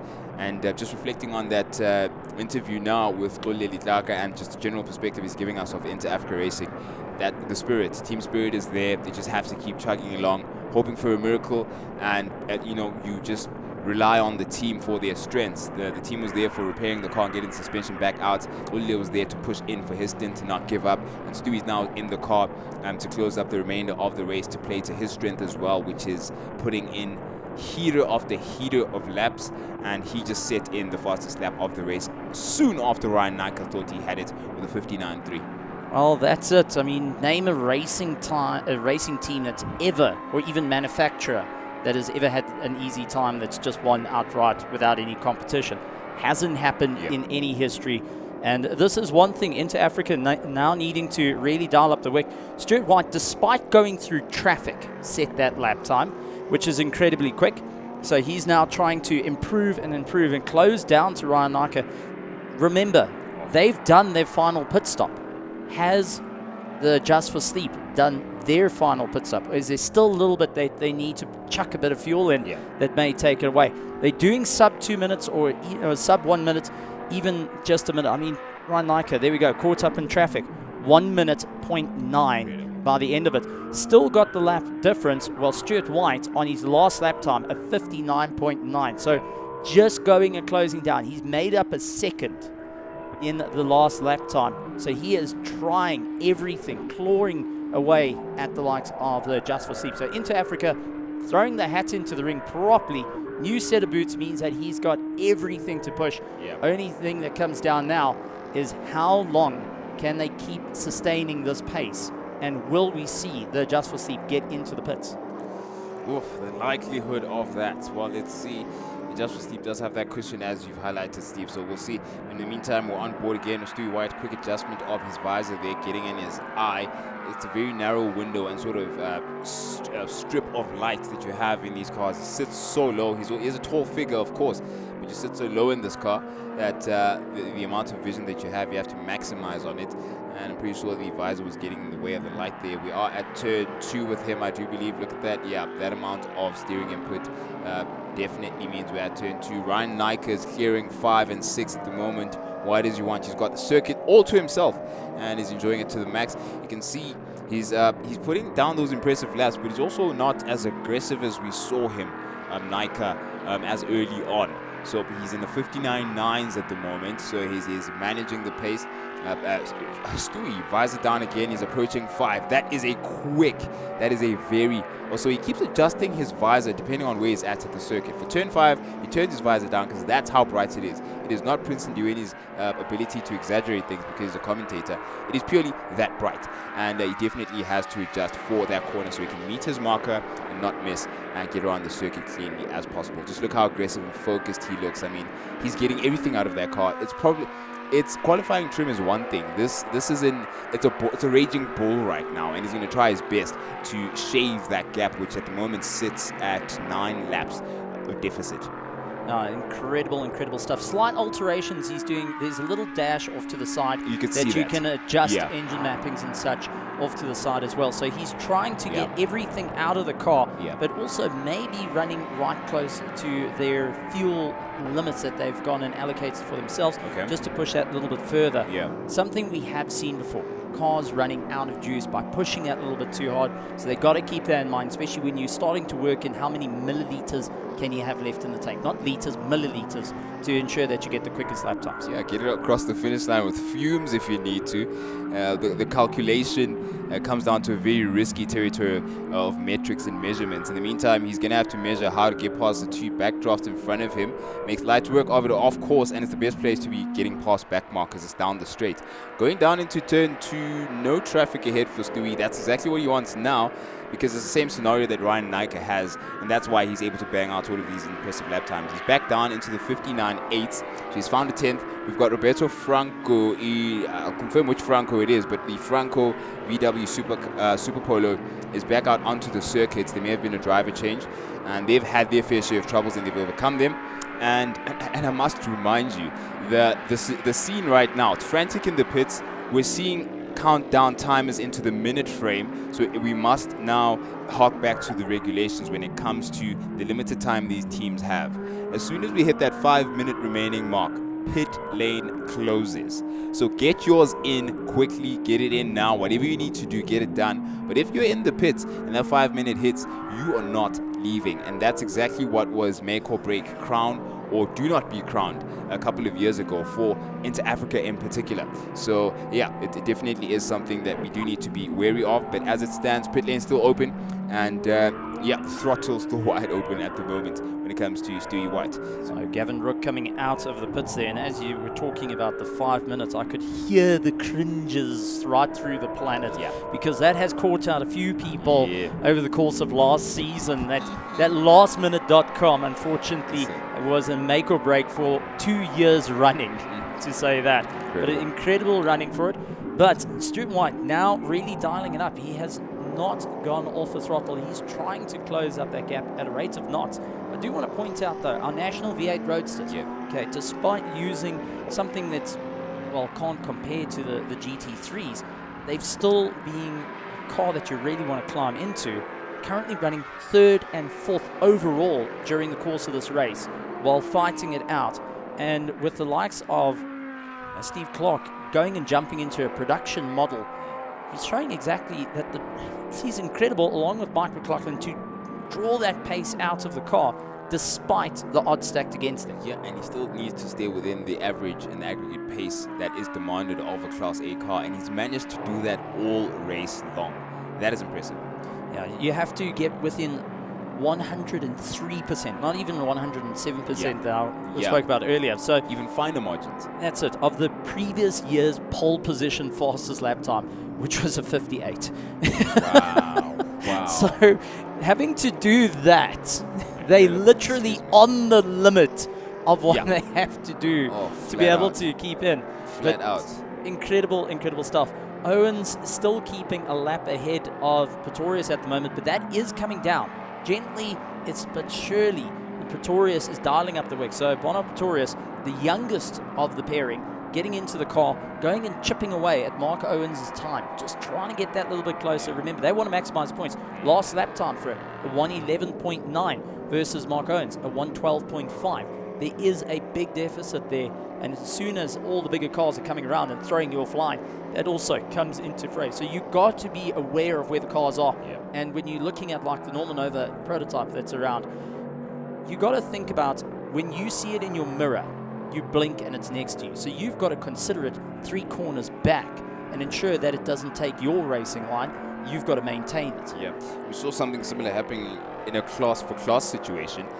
I don't know if it was Garcia or one of his teammates in the car at the time, but at turn 5 something happened there. But in the meantime, there's a very close battle there between Meyer and Garcia. Hardly time between them. Let's keep an eye on that battle toward the end of the race. But yeah, they certainly come at you quickly, Steve. We're now 30 minutes remaining of this race. 25 for an open pit lane. 24 rather for an open pit lane, because we just passed the 29-minute mark. So really there is nothing in it for the remainder of the day's racing. That's incredible, incredible stuff. I've got to say, looking at some of the racing going on, got to take my hats off. Steve Clark setting a personal best for the team, a 1:11.3. Also trying to push that car a little bit further. Did they cater for it in fuel, though? That's going to be the next question. We did hear the likes of Leclerc going and saying, we're aiming for a time. We did hear previous drivers going and saying, we're aiming for a 1:12, like Lucian Ranchanda. They've got a goal set time for the team. If you're pushing over that, you're suddenly using more fuel. You're hurting those tires more, and it's going to impact you. And what you did at the start of the race may be the nail in the coffin for the end of the race.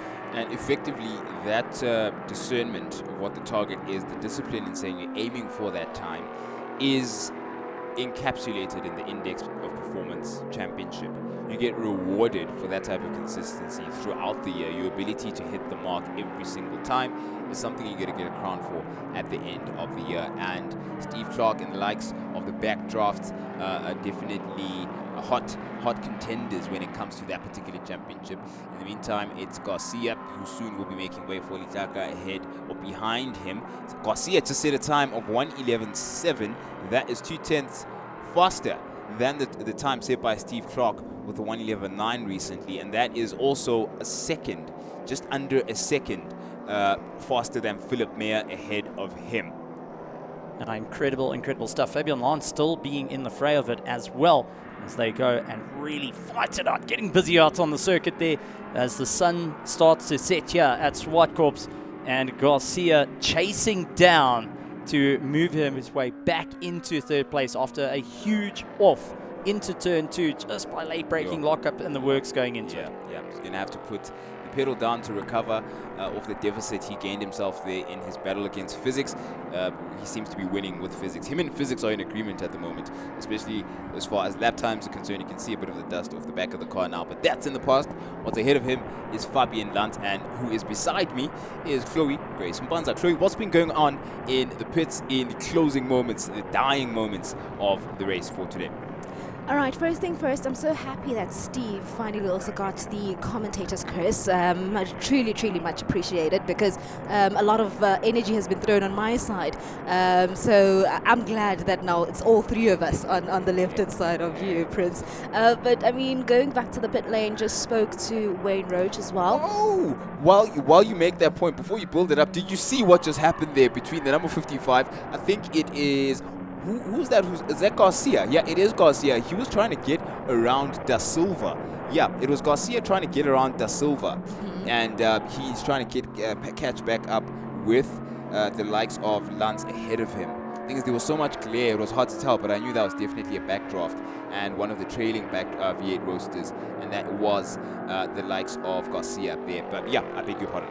No, it's all good. I mean, we're talking to picture currently, so no need to apologize for that, Prince. But I mean, going back to Samlin, they've gone to say that they are packing up as well. I mean, because the race is basically almost done. So they are also looking into, of course, preparing for the next race. Actually, interesting information that I got is that with the Lambo that Damon is driving, is that the manual that it comes with, it's about 1,500 pages. So that's how much information that they need to take in to understand the Lambo just a bit better. So they've got a lot of work cut in for them as well, which is going to be exciting to see come PE. And then of course the rest of the pit lane is also saying, listen, it's been hot, it's been great, but more than anything, it's great. I bumped into Sia Chabalala, and he was saying that, listen, I'm really enjoying this, just staying here after, yes, we've done our part, but seeing how fast these cars as well. I'm like, bro, you do two wheels. I mean, what do you mean?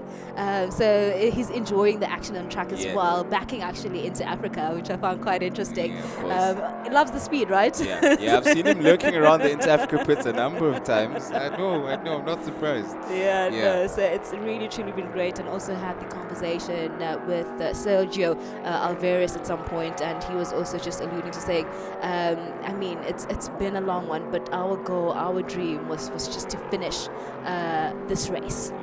Yeah, and that's what it is. And it's a smart play with Alvarez, because remember, they're the remaining Class B car. Yeah. So they are championship leaders with this battle between... Oh no, you're Philip kidding Mayer's me. lost it in that battle, in that toe-to-toe battle for third and fourth against... Who is that? My goodness. Who just lost out there? That was at the... Philip Mayer of the Adapt car, Swiss Hotel Schools, lost it against... We're going to get the replay now just to get a clear picture. Let's see. Oh, no. There it is. Oh, jeez. Oh, there it is. Turn where? Which turn is it? Chloe Krezenpanza. Turn 4 will is where we are. Just now. It's our usual turn. Turn 4. Dutchman Browndeck just lost out now. Dutchman. Oh, man. Literally with 23 minutes remaining. It's absolutely so sad to see that incident happening right now. Yeah. So unfortunately for them, that's what happens in racing. It's exactly what happens in racing. And in the dying moments, look at that beached. There it is, Philip Mayer outreached now after contact with Browndick. Browndick, yeah, he needs a push. He needs a push out from the marshals. And what that does, you see that yellow barrier around our timing and our strip telling us about the racing drivers. It means we're in raved yellows at the moment. Oh, jeez. The closing and dying moments. You know what? That was a proper shunt. That was a proper punt in that battle for third and fourth. And we've got the boards out now. Yeah, we're getting into safety car conditions not too long from now. But it means that it's a concertina again of the field, and particularly between first and second. Now, the picture with Stewie White and Ryan Nyka at the moment. Ryan Nyka is on fresh tires, but not as fresh as Stewie's, so a couple of laps older. Yeah. Stewie just got on now in place of Xoleli Tlaka for the recovery job that remains, which is unlapping the team and just going as aggressive as possible in hopes of a miracle and hoping off that pays dividends. But in a nutshell, we've got two racing drivers with the most aggressive temperament at the moment in Class A, left with what is over 20 minutes of racing, let's call it now, just depending on how long this takes to recover Philip Mayer from the beached position he was in. He was running fourth in the championship Class D, that is Philip Mayer. Yeah. He was running fourth at the time before he got into that collision with the brown deck, the number 31 brown deck over there. So while he was third in third position while taking out there. That is that is going to make for some interesting conversations. No, Chloe. definitely. I'm looking forward to that conversation afterwards. But while on Ryan, while we're in the pit lane, I bumped into one of Ryan's supporters. She says, "No, I am the super bonus mom," is what she said she was. And she was just going on to say that it's interesting to see him drive so well at this age. I mean, saying she was alluding to the fact that he doesn't have a driver's license yet. So it's really great to see Ryan, of course, also do well. Jensen, of course, just got into the car now. So it's really nice to see also the strategy that we've been talking about. So it's when you have three drivers, you're going to have to give everybody a chance. So now the competition, really, it's Stuart White and Jensen. Yep. Who's got the most courage going into this? Who's the most aggressive? Because both of these cars have incredible abilities on a different spectrum. Beautiful handling ability and just aerodynamic profile for the lightness also of that Norma Nova Proto 2, and it's going to be them against the grunt of the Lamborghini down the straight. This is going to take a while. Listen, this recovery job. Okay, we've got the recovery vehicle in now. You can even see Philip how frustrated he is. Yeah, he's gotten dug into the KT litter there, which is a very, very difficult recovery with the car on its own ability. That's why now the recovery vehicle is called for. And this, we said it before, this isn't even commentators' curse. This is just common knowledge. The ZWARTKOPS kitty litter is just a very popular place for any of the cars, really. And it doesn't discriminate. Doesn't matter which class you're in. Could be Class A, it could be Class Z. For all it cares, you are going to visit that kitty litter if you're naughty around that place. Quick one. Yeah. So when you look into the battle for first now, and looking into the timing and of course that safety car, who's at an advantage and really who needs to do better after we go green flag again? I think Stewie White would be at more of an advantage because it kills the momentum. It goes either way. But right now, looking at it, we can look at both perspectives. Stewie White could be an advantage because it kills the momentum that Ryan Nyka had. The laps that Ryan Nyka was putting in consistently could have been an advantage in terms of maintaining that gap and keeping a Lambo, the Inter-Africa car, in a lapped position. Michael Jensen might struggle to get into a rhythm that quickly and get into the kind of hot lap pace. But on the contrary, Michael Jensen is an advantage because now Stewie doesn't have the benefit of those new tires that were getting into optimum temperature and that were really reaching their peak performance at the right rate. So it really is give or take, and it's leaning towards Jensen being at an advantage. It's like a 51-49 split in my eyes, I think. But the thing is, I have faith in Stewie White. I still think he could actually make something of this situation. If he's, because they're closer together now, it's also a race for position. It's not the math that comes into someone is on one end of the circuit and someone else is on the other. 100%. So Stewie won't mind diving Michael Jensen in this situation. And that's why I'm backing Stewie White. And that's why he was brought on, right? So let's find out what Steve has to say, because I can see he's eyeing us as we talk about this. He differs with me, so I really want to hear his logic behind it. In the meantime, we've got the recovery of Philip Mayer. He's gotten out onto the runoff that is further ahead of the kitty litter there, turn 4, and he's back out onto the circuit. So we're going to get racing conditions back underway with the safety car that does not go further than it looked like 4 minutes of recovery, and we've got just over 17 minutes of racing to go. Steve, what do you think? Well, I think the Proton that's leading out is currently a very beautiful safety car, I won't lie. Looking at the math, now you got Michael Jensen, who was in the car, they handed over to Nika. Remember we were worrying about the cheap pit stop? Yeah. That's completely gone. Yeah. There's no need for a pit stop now because they've spent time behind the safety car. Means that Stuart White's advantage, if they had to pit, is completely taken away. Yeah. So this is going to run in the favor for the Just for Sleep team. Into Africa, unfortunately, due to the race, I think won't get out of second place at the moment, considering you've also got Nika behind Stuart White at this moment. He's going to be trying to put a lap on him. So I think that's pretty much done. But Garcia is 8 seconds off Barnard Pretorius, who is currently second of the class national V8 Roadsters. Now, we did see Philip Mayer, unfortunately, with that contact, he's lost out of position to Fabian Lance. So that is down the order. They're going to be working hard to try and reclaim some laps lost because they spent a long time sitting, waiting to get going. And I mean, it might seem like 2 or 3 minutes, but when you're in the car and you see in the cars, it's an eternity. So I've got a funny feeling. Keep an eye on our Class D. The 113 and the 262 are going for an all-out brawl with one another for second place. And Garcia is really in an opportune moment to move up in through the order. So Bestie Racing's got to get the hammer down here. They already lost out to the likes of Mark Owens, who is a lap ahead of them. So unfortunately, closing that down is not going to happen too quickly. But the threat from behind of Garcia is real. Yeah, let's look at that. I'm just looking at this deficit. 10 laps, 14 minutes. 10 laps and 14 minutes for Stewie White in that battle with, that is Michael Jensen. In the car at the moment, we're back under green flags. It sounds and it looks like, as the roar of the cars, the decibels just increased a bit. And we've got Stewie White now immediately having to deal with traffic, get past the number 55 V8 Roadster, as well as the class, at one point, class leader, that is 262 Barton Pretorius. Ahead of him now is Mark Owens, actually leading Class D. And in Class C, what's the story there? Rossi, there's the Norma Nova now trying to clear Barton Pretorius, who looks dusty as ever. Turn 4, popular destination for the overtakes, also popular destination for a bit more untoward racing styles that involve a lot of sand. But under braking goes Barton to close it up for Team Pesty Racing, who are ever the picture of consistency. It was talking about the temperament of the car. It's like on the day when it's good, it's excellent, and at times it can be temperamental, but things have gone relatively well, I think, for Team Pesty Racing going into the weekend.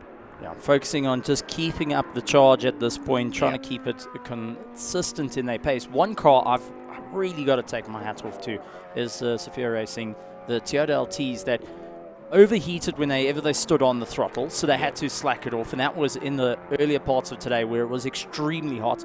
They battled with the car during practice, qualifying, everything, but that little car is absolutely hammering it around the circuit, and just, it's all they need to do is cross the line. First you have to finish, 100%. And that is very true words. 100%. And at the moment, all Ryan, I beg your pardon, Michael Jensen needs to do. Look, our timing has confused us a bit because during the safety car, we had the Adjust for Sleep car and transponder reflect Michael Jensen as being the driver in the car. We saw the change very clearly, but now it's back to Ryan Nika again. I wonder what the situation is there. We'll get some clarity in a bit. But in the meantime, all that the Adjust for Sleep, in theoretically and mathematically, according to our calculators, all that he needs to do is match those times that Stewie White is doing and really maintain and coast down to the finish for him to secure it.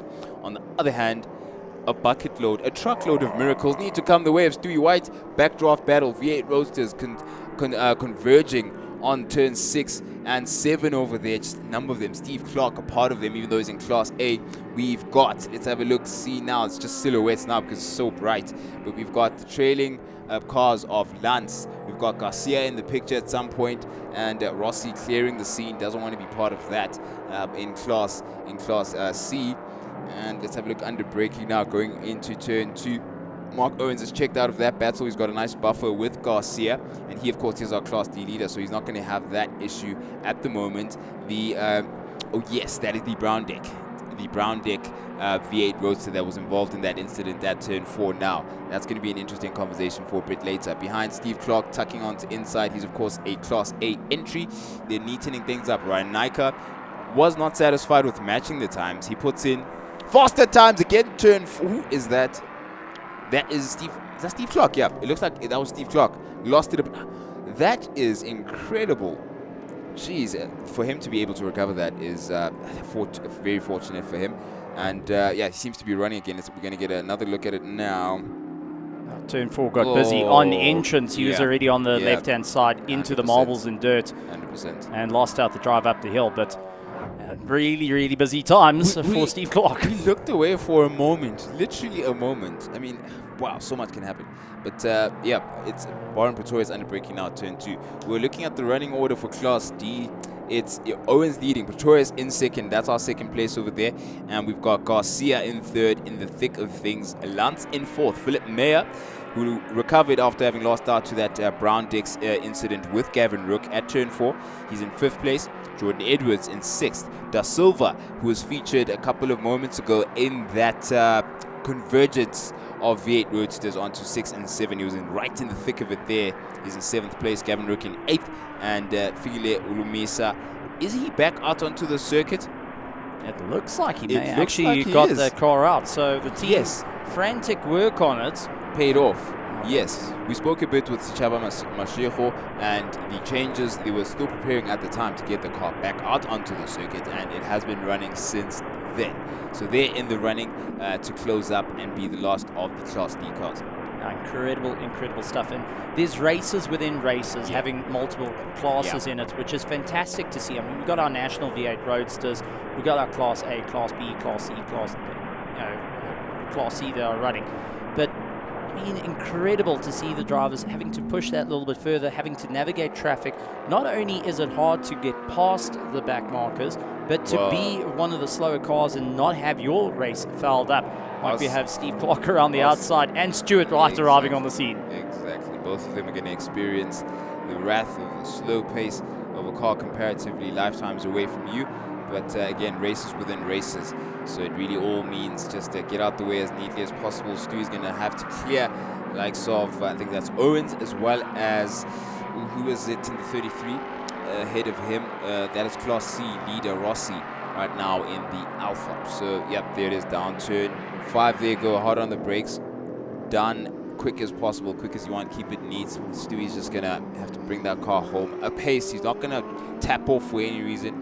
He knows the math. He definitely knows the math is there, but he also, like myself, probably is wishing upon a star. Golile like also wishing upon a star right now for something to come their way. So Stewie's going to have to push all the way through. The silhouette of these cars, combined with the glare of their lights from that particular angle coming down from turn 7 to 8 is incredible. Especially the Alpha, I've got to say. Yeah, the Alpha it's just immaculate. Any chance you get to walk around and see it, it's just incredible. Steve Clark having a difficult time as we do see this Sphere Motorsport moving out of the way. Not to get too fouled up, though. Not to get too fouled up. And we shouldn't forget to mention Class B leaders. As it stands, leaders of the championship in Class D are the Cunha-led Alteza, which is, where are they at the moment? I want to get them in frame quickly if it's possible, but the fact that they're going to finish is what's going to make the difference and put them, there it is in frame, approaching turn 4 as we sit at the moment. They're really looking good to be the leaders, and they're going to be chuffed with the kind of effort they've put into it. Sphere Motorsport have had to work hard all weekend. It's not just the race day, so yeah, they're going to be chuffed. That car is definitely in limp mode. You can see it. Yeah, it's just circulating at this point. And there on our drone shot, coming up the hill, night and day difference between the competition, but they want that car to get to the line. After the entire weekend where anything could have gone wrong, they had it all. They managed to get it up and going, and they're still pushing on. It's incredible. It's a little tank engine that could to get across the line. I think it's incredible for the team. But the stress, I don't think any of them have got single fingernails left in the pits. So what would you be doing? Either you bite them off, or they come off as you're trying to reach for something in a moment of passion, trying to save your car from losing positions and the honors that you've worked so hard for all weekend long. We're in the minutes. We're in the single digits of minutes now, Steve Koenig. It's just over 7 minutes to go until we see the checkered flag fall. Fabian Lantz is trying to see the position fall for it is Garcia ahead of her at the moment. She's trying to change that quickly as she can, but she doesn't have much time. Fabian Lantz 4 laps adrift of Garcia as compared to him. He is only 1 lap adrift of the class leader Mark Owens. So yeah, it is battle of the deficits at the moment, and Fabian Lantz can get racy. She certainly will if she's given the opportunity.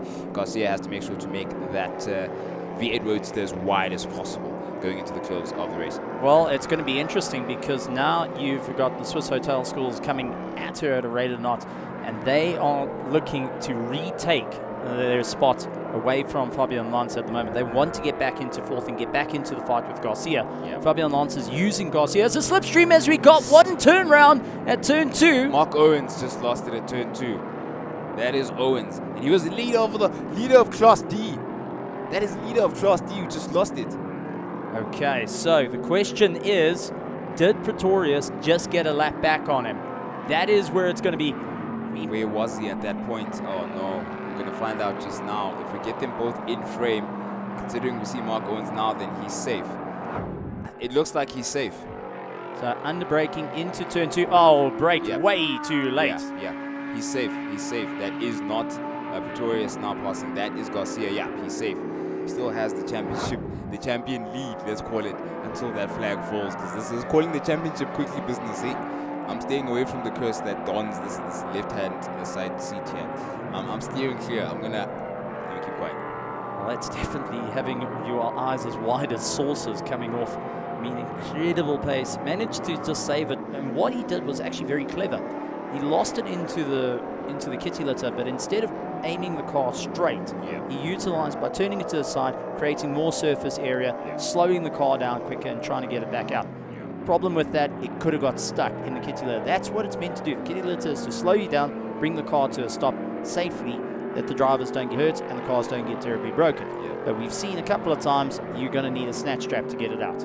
Exactly, and you're going to need a lot more than just a snap strap to get it out, to get out of the pits right now once they close. In a couple of seconds time, pit lane will be closed and you can't do anything to continue the race. If you're in there, you're stuck.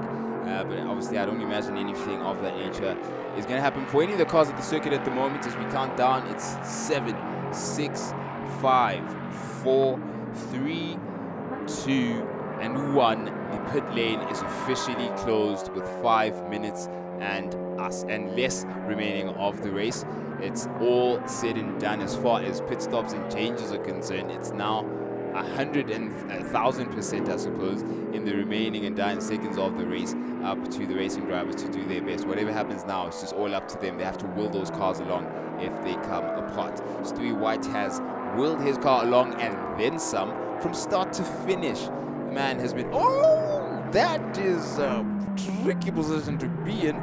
Turn 2 just turned into a slither of tarmac with the number 33 Alfa Romeo there, making that very difficult. I think that's Rossi. Yeah, it is Rossi who made it quite tough for Stewie to get past, but he cleared him by the time they got to turn 3, and now it's turn 4. He's got Steve Clark ahead of him, and he's going to be reeling them in the closing laps. Probably should get a good 4 laps in. We're on maybe another 3 laps, we'll see, considering how the lap time, the time remaining on the race on the counter is tumbling quick and thick and fast.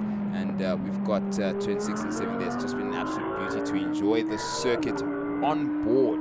It's just one thing to watch from a distance, but to be on board, to see the drone shot perspective is just broadened as to the elements that these racing drivers are facing. The longer shadows, you can see them extending over the circuit now. If you thought the brightness of the sun, the glare of the sun on those particular braking points you have was troublesome, even the shadows can be an issue. That transition from dark to light and light to dark is something that throws them off, but their skill set is of an international pedigree, and at the moment the pedigree for Class D still remains as Mark Owens. He went off at turn 2 but kept his position, lucky for him. Bottom Pretorius wasn't too close to mitigate that gap. massive difference, of course, between the front two in Class D and 20 seconds. 20 seconds between, it looks like, Pretorius, who's in second in Class D, and Garcia in third. That is a lifetime, considering how the window of time is at, what, 2 minutes, just over 2 minutes. 20 seconds is now suddenly massive. Careful. One mistake.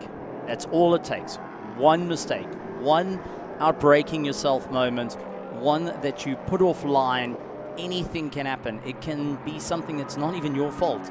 Can change how the race is going. So the Pesty Racing are going to now take it a little bit more cautiously. And this is where a lot of the drivers are going to look towards the Just for Sleep to see where they are on track to try and get them in front and let them cross the line first. That means they take the checkered, you get the checkered, race done. You don't have to do that extra lap. So a lot of the teams are going to be reporting in, where is the leader? Tell me where he is, whether they need to come off the gas, whether they need to keep going. For the likes of Bono Pretorius, though, he can't do that because Garcia is trying to still get into the fight. Also, it's risky. As soon as you come off the gas, as soon as you have that little bit of a relaxed moment, that's when the mistakes come in. Because you're now taking your head out of the game from it. You can't tap off at any moment during the 4 hours. Whether or not you're in the car too, you can see how tense all of the teammates, all the members of each and every one of these teams were in discussing the prospects for their cars, the troubles they're overcoming. You're on edge from start to finish. And someone who's been on the edge has been Ryan Nyker from start to finish. His quali pace, practice pace, all of it has just been incredible. Scintillating stuff for him to get acquainted with this Nova Proto 2 on a formal basis in racing trim here in South Africa. And he's really set the standard high for himself and the team to match. All of them, incredibly enough, have been on very, very similar performance terms. Nick Adcock, Michael Jensen, as well as Ryan are very, very close together on performance times, whether that's qualifying or in the race. That bodes well for qualifying generally because of the aggregate format. It bodes well for Index of Performance Championship too.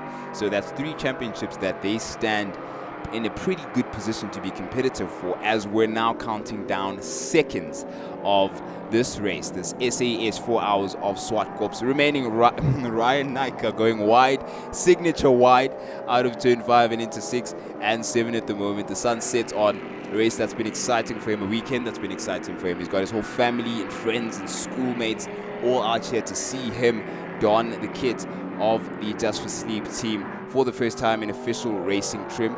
It's been an incredible display of his ability, his preparation talent. And overall, if you look at the setup with Nick Adcock and Michael Jensen, they've been so consistent over the couple of years.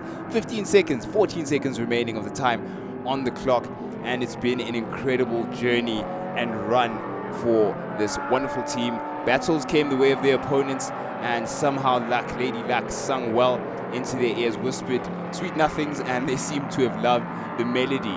Never put a wheel wrong all weekend long, it seems. And now in the dying seconds, it's Ryan Nyker, considering the prospect of what has been an incredible weekend of racing and what potentially will be an incredible championship going into the year. It's in his first race, and he has the honor to bring it home for the Just for Sleep Nova Proto 2 team, with Nick Adcock and Michael Jensen riding shotgun with him in this wonderful, wonderful piece of engineering, artfully and masterfully done.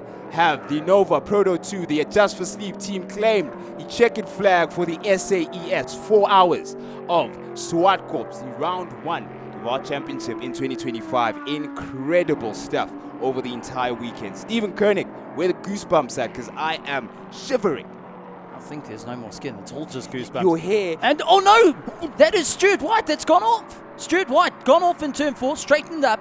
He's getting himself going, but definitely a frightening moment for the Inter Africa. Not exactly what they wanted, and the bucking Bronco going through the sand. 10-4.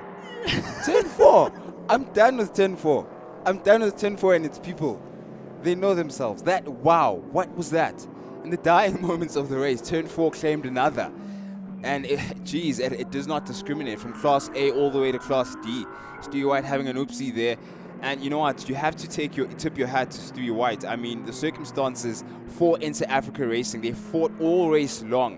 From start, from lights off up until this very moment, dropping and collecting the checkered flag. Stewie White had the pressure mounted on him because he's fighting from starting in the pits, not having been able to complete qualifying as regulations would permit, having to overcome an issue there. Fighting from the pits, working through traffic, getting into second in a matter of laps. The most aggressive racing driver you will see, and the most neat, slicing through the traffic and getting there. All race long, has to pressure this team that claims victory now into making some sort of mistake and some sort of error, and they didn't crack. But neither did Stewie, because they had to be perfect all stint long. Hand over the reins, of course, to Toleli Tlaka. He put in his effort and put in as hard as he can, and they saw that, the best option now, as we crossed over the 3 hours mark and we only had minutes remaining of the race, was to hand it back to Stewie and again apply that pressure, put the hammer down and try their best to pressure the Suggest for Sleep team into some sort of mistake, some sort of error, and hope a miracle comes as the mathematics continue to go against Inter Africa. But you know what? The tenacity won at the end of the day. They never gave up, and second place is exactly what is going to salvage the entire championship picture. If it comes down to what is your worst result, you'd rather have that as a second place as a not finishing at all. But at the end of the day, here's the moment that Ryan Nyker, Nick Adcock and Michael Jensen have been waiting for. In the embrace of Nick Adcock as Ryan Nyker there, the well dones are pouring around. You can see the relief in his face. You can just see the relaxation now starting to set in. He's been tense all weekend. A handshake there from our CEO, Wayne Riddell. It's an incredible display of talent from Ryan, having jumped across a number of cars. It wasn't just the Norma Nova Proto 2. You've got the Inter Africa Lamborghini now coming. Our top three now taking formation. The team manager of Inter Africa, Gerald, now approaching Stewie to give him his congratulations, and massive effort for him all race long. It's just so much emotions. I can imagine what it's like to decompress for all the teams now, because there's so many different packages of problems they've had to deal with all race long. I think Gerald's the only person that's still standing after seeing the car go off into the distance. But absolutely incredible stuff from the Inter Africa. And you can see Stuart White busy saying that as he turned in, the rear snapped out, had to go and snap it back, and unfortunately landed in the dirt. Thankfully all okay, but the car definitely going to need a clean after that. Okay, so Nick, what can you tell us about today's performance from your team? Oh, hi Nadine. Hi.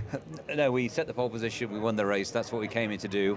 This car is designed to race in endurance, and we're delighted with its performance. Had a great race, my stint, I was out for 90 minutes, good race with Stuart, putting on a show. He drove very well. And then I handed over to these guys, and particularly Ryan, who's new to us this season. He's driven incredibly well. He's been fast, he's been safe. He's done everything we ever wanted from him, and he hasn't made any mistakes. So he's got a good future. We're looking forward to the season with Ryan. Awesome. Well, Ryan, I did hear that you did do some training with Rico Barlow. Do you want to tell us a bit about that training? Yeah, we did some testing in Cape Town and then some in December. We had like a fuel issue that was bugging us, so we didn't really get a full taste of the car until this weekend, and I was nothing to complain about really. Just did everything I wanted. So, yeah. Well, huge congratulations, Mike. What can you tell us about your day? I had an easy stint. Besides the problems with the engine when I went out, I think it was overheating, so we boxed just to make sure everything was all right. And then I was told Inter Africa had a problem with the suspension, and then it was just cruising home. Be safe. And then I handed it over to Ryan, and as Nick already said, Ryan did a stellar job today. Congratulations, your first win. Enjoy it. Many more to come. Yeah, thank you. Well, congratulations to you all. We'll see you guys at round 2.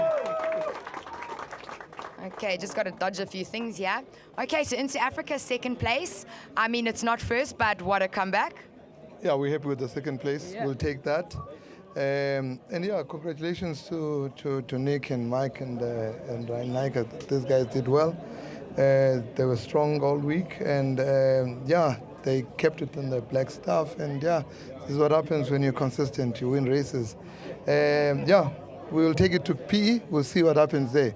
We had pace. We were trying to match them. In pure pace, you can't beat this guy in pace.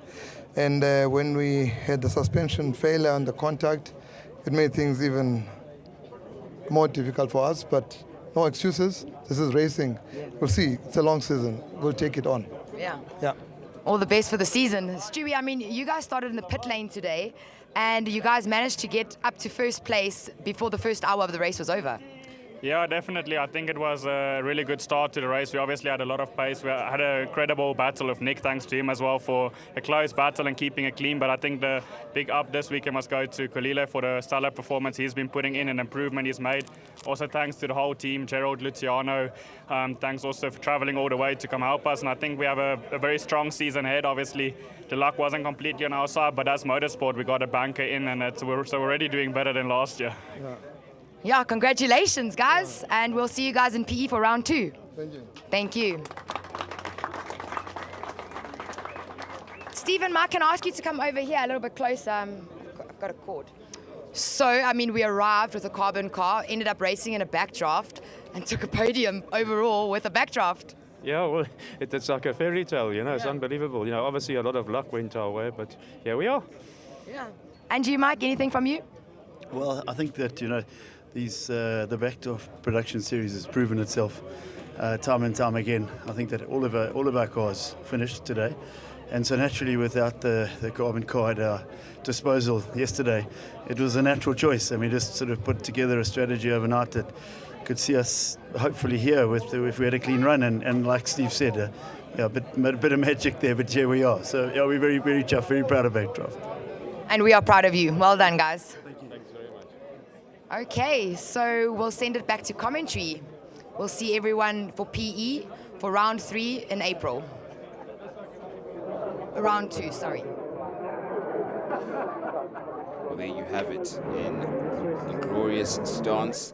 There you have it in glorious stance, the top 3 for the SAES. 4 hours of ZWARTKOPS. They worked hard, they came, they saw, they conquered, and they're ready for more.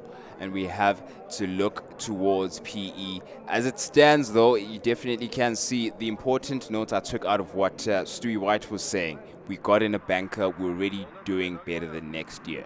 That mentality of constant improvement is exactly what earned them those positions. And this is the final standings as we see them. Rico Bala Racing's Michael Jensen, Nick Adcock, and Ryan Nike in first place. Intec Africa Racing, Oleli Clark and Stewie White in second.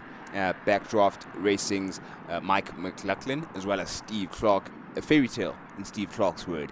A fairy tale is what they've accomplished today, having to put a production backdraft in top 3 overall amongst Class A GT3 cars, a GT3 and an LMP3 performing car. That is something to write about. Incredible.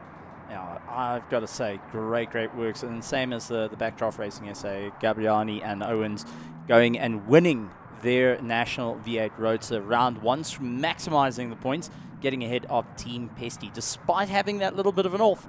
Didn't compromise them too much. Team Pesty will take second place with Bonham Pretorius and Horan Pretorius.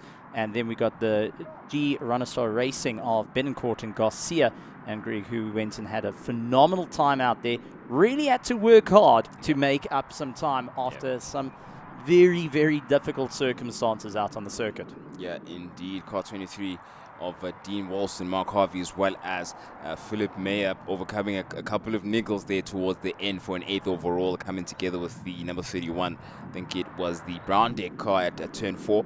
We've got in 9th place, Scuderia Rossi, another of the car in Class C, and another of the adage or notion that make sure you finish. And they took Class C honors in the same way that that is Class B was taken by Sphere Motorsports, who were further down the running. But in 10th place, we have Glans Edwards, as well as John Edwards, as well as Jordan Edwards in 10th place. An impressive finish for first-timers and rookies.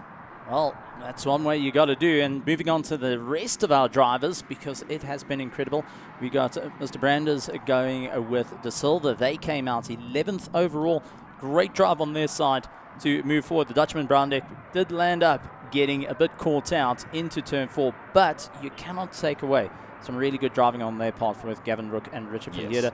And the Graphics Supply World Racing, David Franco and Roberto Franco getting across the line, having a great stuff, and finishing the race despite all the odds, despite an engine that was on its way out, and I think at this point is down all its cylinders. Despite being a V8, it's only got 2 left in it. Sophia Motorsports of De Kuna, Van Heerden and Alvarez gets across the line and have really defeated the odds. Yeah, 100%. The odds seem to defeat the rest of our runners. At DNF, for Team Kobani, some transmission issues. Their pressure plate split in 3 or 2 or something of that nature. In 3. Samlin Racing, unfortunately for them, some niggles. They, I think it's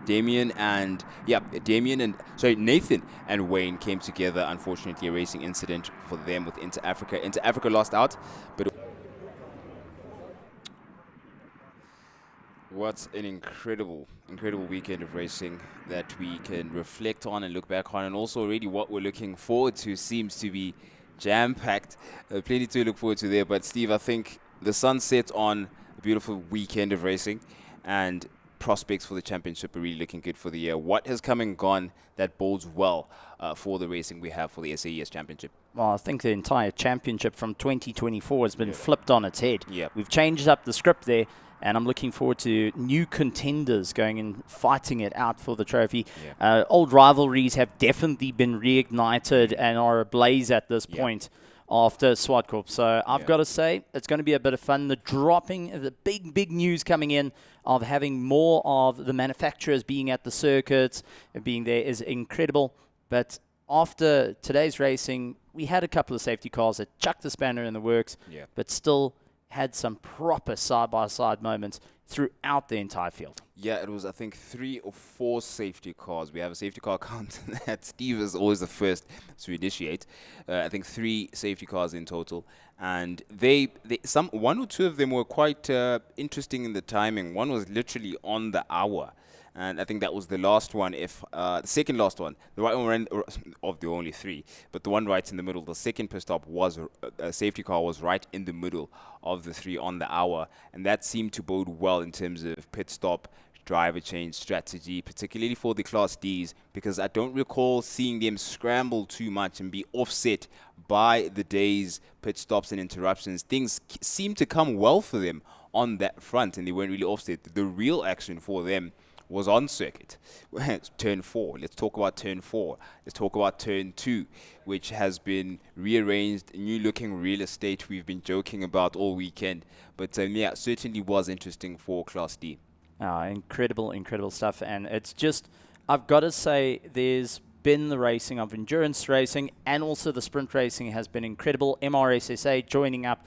We've also had the inaugural race of our GTSA out on the track and going and putting on a stellar performance. Our national V8 Roadsters have kicked off their championship well. The SAES having our Class A's, B's and C's all fighting it out. This year is going to be huge, and there is no reason to miss any of the race days throughout this entire year. You blink, you have missed a huge story. Yeah, absolutely. And we try our best to be as transparent as possible with our viewers, our fans, all the people come and join us and enjoy the sport with us. This is what it's all about. The moment we look back and reflect on just how much it took to get here, how enjoyable it was as a collective, and just how much of a bright promise it is going into the future.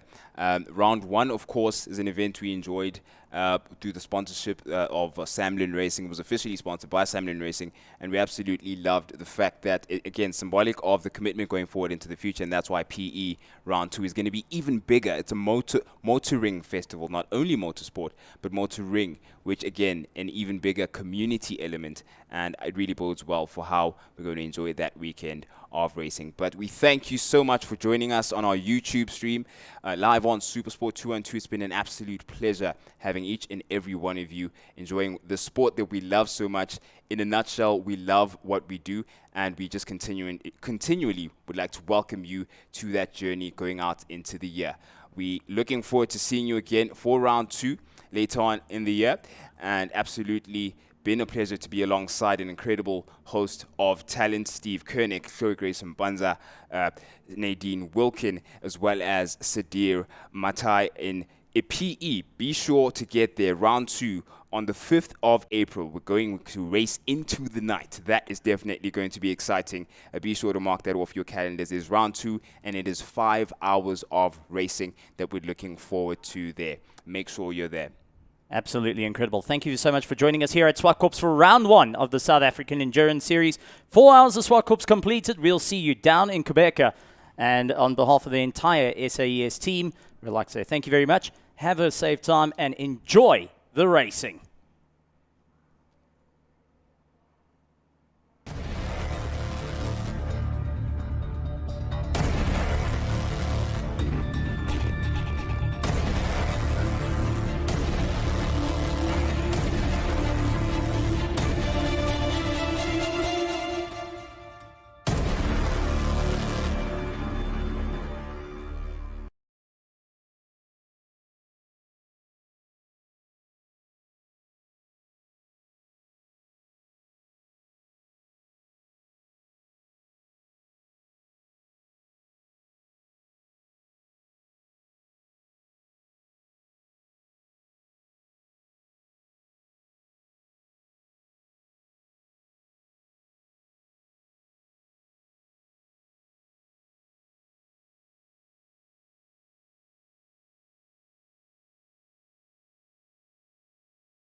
Of course, it is that time where we crown all of our racing drivers and teams for the hard work they've put in for round 1 here with SAES. 4 hours of ZWARTKOPS certainly isn't easy, and we definitely have to take a moment to acknowledge it is a racing tradition, but it once you come here and experience your time alongside them and see the work they put into it, it's definitely an earned ceremony that we're about to enjoy now for the day's racing. Well, that's the thing. It's the crowning achievement. It's the one you take home to the family and say, guess what I did over the weekend? Yeah. And you can prove that you managed to do it. Getting to the end is one thing. Getting to win is a completely different story throughout all our classes. Performance index, which is only going to be found out right now in prize giving, the likes of our National V8 Roadsters, our Class C, our Class B, our Class A's, which are our top runners, and the overalls getting the victories at the end. A huge celebration occurs, and this is where family, friends, teams all go and support one another. Yeah. And I've got to say, the camaraderie is fantastic. You can feel the atmosphere getting so electric when it gets closer to the time. And as soon as that award gets put in your hand, man, you get goosebumps up and down your arms. The teams go wild. It's a surreal experience that very few in the world get to experience. And since we're hopping on and hopping poetic about what it's actually about and how much we enjoy this passion of ours, if you look at, I don't know if you got a chance to see what was going on behind Wayne Riddell and Nadine as they were speaking and reflecting on the race. I think I saw at least 12 or 13 young people take turns to go and take a picture with Stewie White to celebrate with him. A lot more was happening outside of the frame, but I specifically saw quite a significant group of young people just taking a moment to celebrate with Stewie. And it shows you, again, we keep getting it on display, just what it's about, introducing as many people as possible to the sport and showing the different elements of it as well.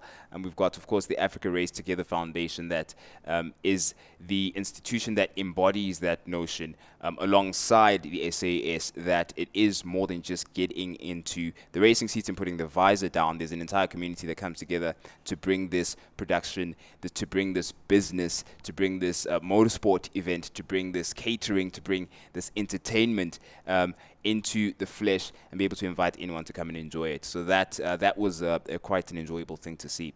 Getting to experience even behind the scenes of how to work on cars and a variety of different cars, from your higher GT3s that are the absolute pinnacle of where you want to go, and the Norma Nova Proto, it's unimaginable to have. 100%. And then you've got all the way 100%. Down into the likes of our National V8 Roadsters, the bare bone basics that are out there, and you get to see the same parts that are in your general road cars.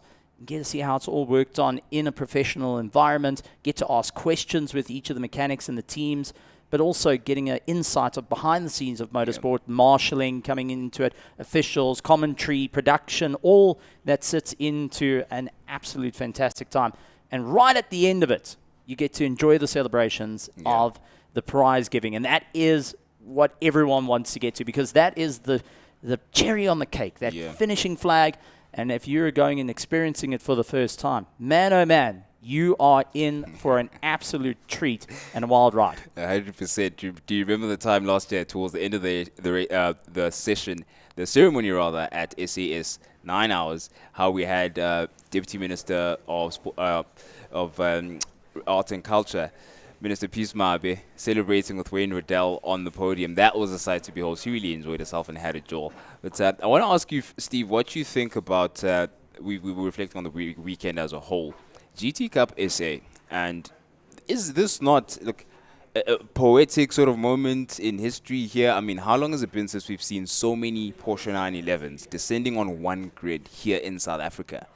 911s in particular. If I talk about that, my age is going to show, and I'm already getting the grey hairs. But it's too late. You're messing up the whole glare with your grey hairs, bro. Okay, so fair enough. Let's own it. All right. Well, I put it this way: I wasn't even a teenager at that time to go and see the amount of Porsches out there. But it's just been incredible. Even going back to the MRSSA, having the multitude of bikes there, going and having 42 bikes entering, having your classics, having juniors giving it all that they've got. So you had the 1000 cc's. You also had those that are in the unlimited class that went faster than they've ever been, trying to push the boundaries of what they can do, going and jumping onto new machinery specifically for this season and continuing forward throughout the year. The game plan of having more and more. I know there was whispers in the pits, and this is going a little bit. The whispers were they had 42 entered. They're aiming for over 60 come round 2, which would make them the biggest category on the day. Incredible. That bodes well, definitely, for the championship. We heard from Wayne Riddell how big the community is in PE.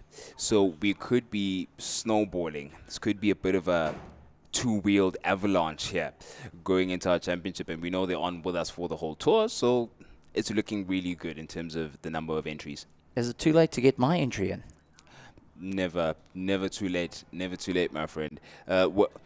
We're obviously going to have prize giving coming up not too long from now. We're going to be back at 7 sharp for the prize giving. Do stay tuned for the moment to celebrate a beautiful round of racing.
Hey kid, don't ever let them get inside your head.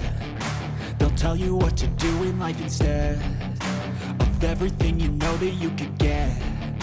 Don't let them guide your life towards regret. I'll fight for what I love with every breath. My past is filled with things I won't forget. I use them all to push me to my best. So treat the worst of times just like a test. If only I could go back in time, I'd tell myself that everything will end up alright. Just push yourself, test yourself, figure out what you like, and find your limits, don't be rigid, always work towards a prime. Surround yourself with open minds, people can change your life. A few friends with intent can help you feel alive. Find a passion, take some action, and with a little time, just be patient, make a statement, try to enjoy your life. They'll try to kick you while you're down. They wanna rise up while you drown. They wanna fill your head with doubt. They're silently scared that you'll figure it out. I'll make it look like I'm losing, won't bother hiding my bruises. And when they finally think you're wounded, then it's your chance to be ruthless.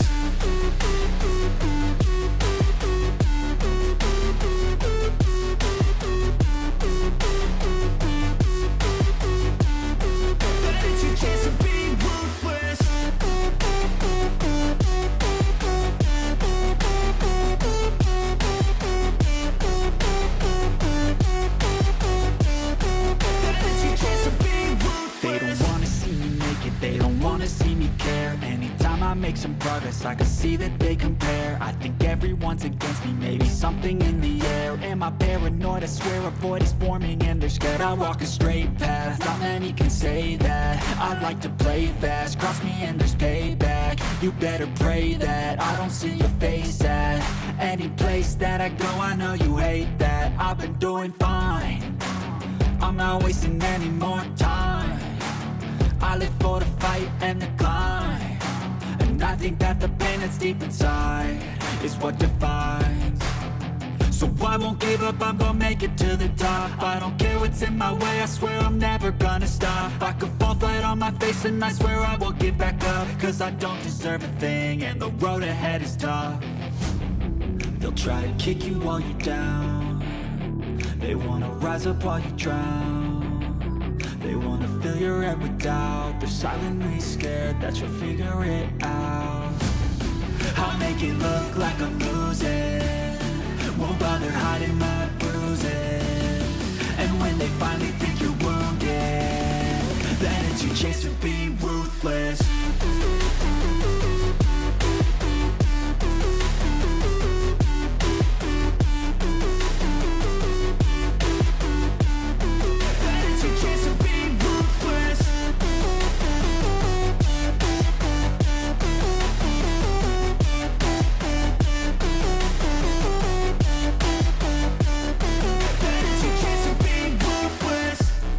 I'll make it look like I'm losing, won't bother hiding my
gotta focus on yourself, on your faith, on your dreams, on your mind, on your health, yeah. You gotta work, never tell, keep your head down, find what you love and excel, yeah. Push and pull and repel any hate, go create what you want, feel compelled, yeah. And once you finally get a taste of the race, you'll never look back once you felt that. Don't let somebody take your time and your worth, just focus on yourself first. Don't let somebody take your time and your worth, just focus on yourself first. Don't let somebody take your time and your worth, just focus on yourself first. Don't let somebody take your time and your worth, just focus on yourself first.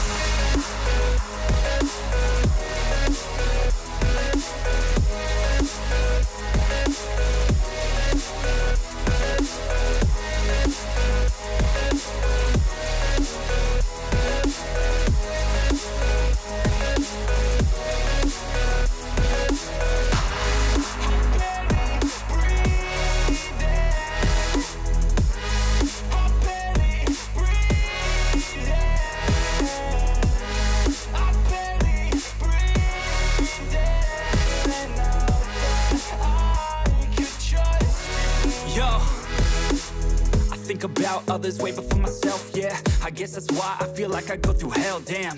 Wasting time on your dreams instead of mine, yeah. About to turn this franchise around on a dime, man. It's all about finding your right state of mind. It's all about turning the worst into fine. It's all about time and the work and the climb. From the thirst we will rise, I'm immersed in this life. Don't let somebody take your time and your worth, just focus on yourself first.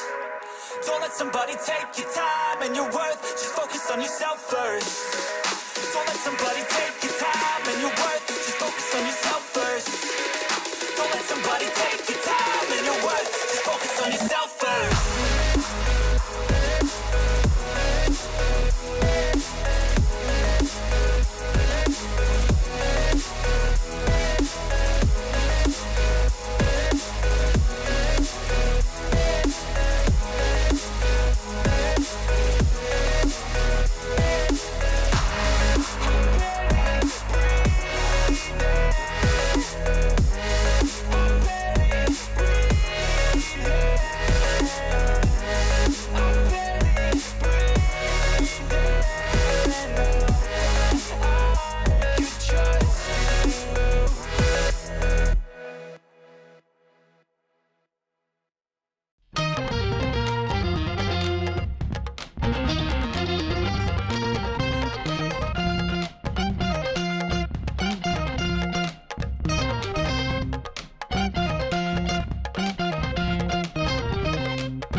Okay, so I'm so sorry.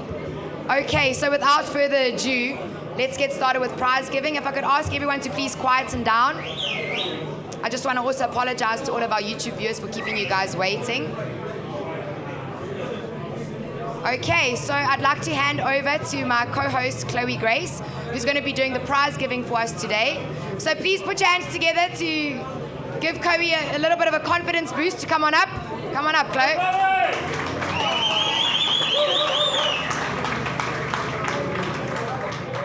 Let me take this paper.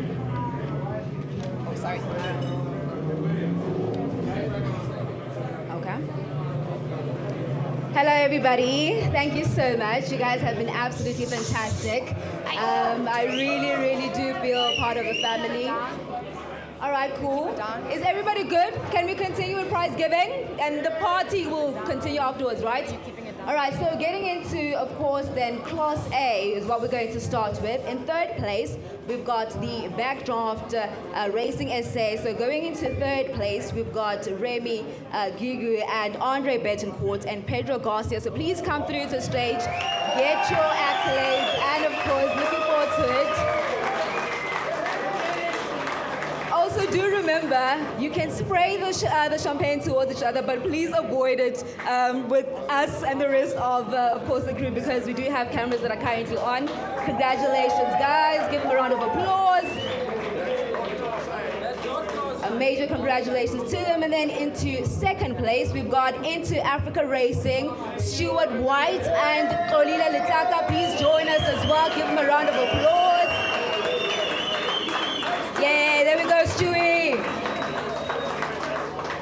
All right, and then in first place, more this side. Okay, all right, we'll get that right. And then in first place, we've got the Rico Barling Racing. That, of course, of Ryan Nyker, Mike Jensen. Please give them all a round of applause as they do join us. They've been absolutely fantastic as well.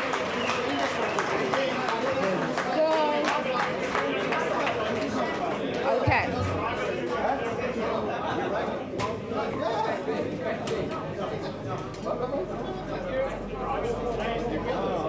Sorry.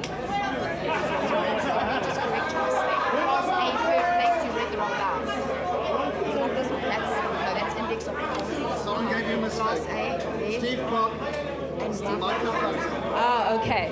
Apologies on that. For Class A, Steve for third place, Steve McClarkin. Steve Clark and Mike McClarkin. Please do join us on stage. Apologies about that one. That's for third place. Give them a round of applause.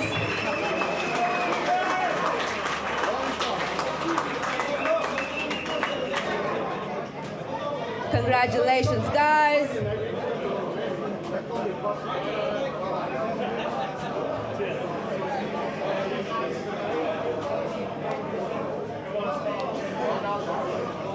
A big congratulations. That is, of course, your Class A.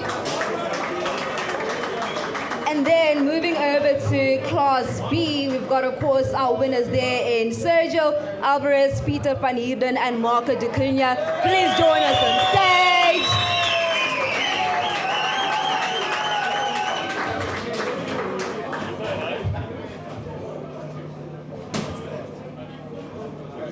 These are, of course, our Class B winners.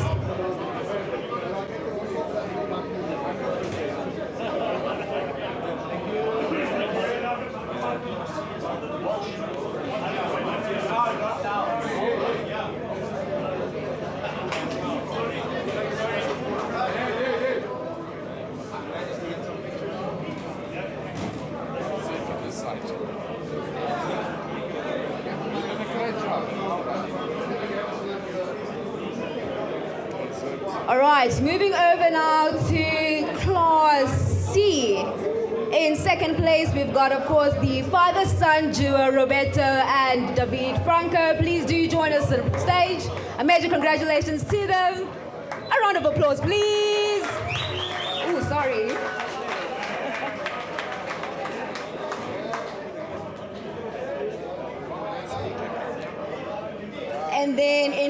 place of Class C, we've got the Scuderia Rossi, and of course their drivers being Mario Rossi and Claudia Rossi. Please do join us as well on stage as we of course celebrate their major achievement.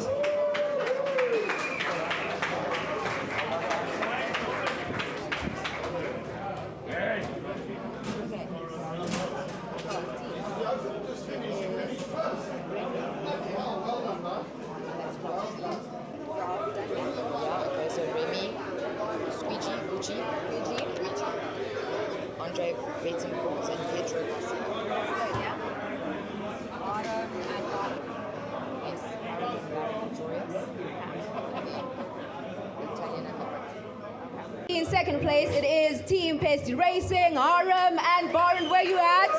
Congratulations!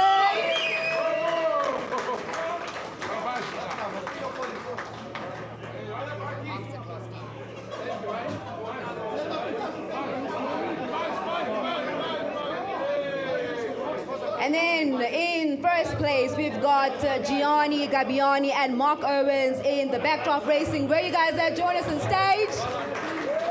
Congratulations. Woohoo! I like that. This is your Class D. Round of applause, please.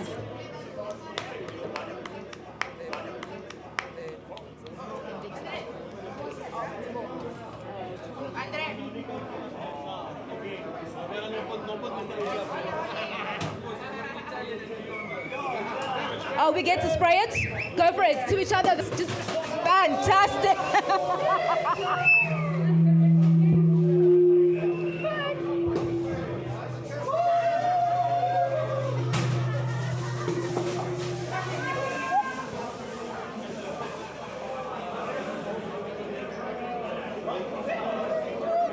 Save my hair. Okay, it's clear. Yeah. Thank you for the showers, guys.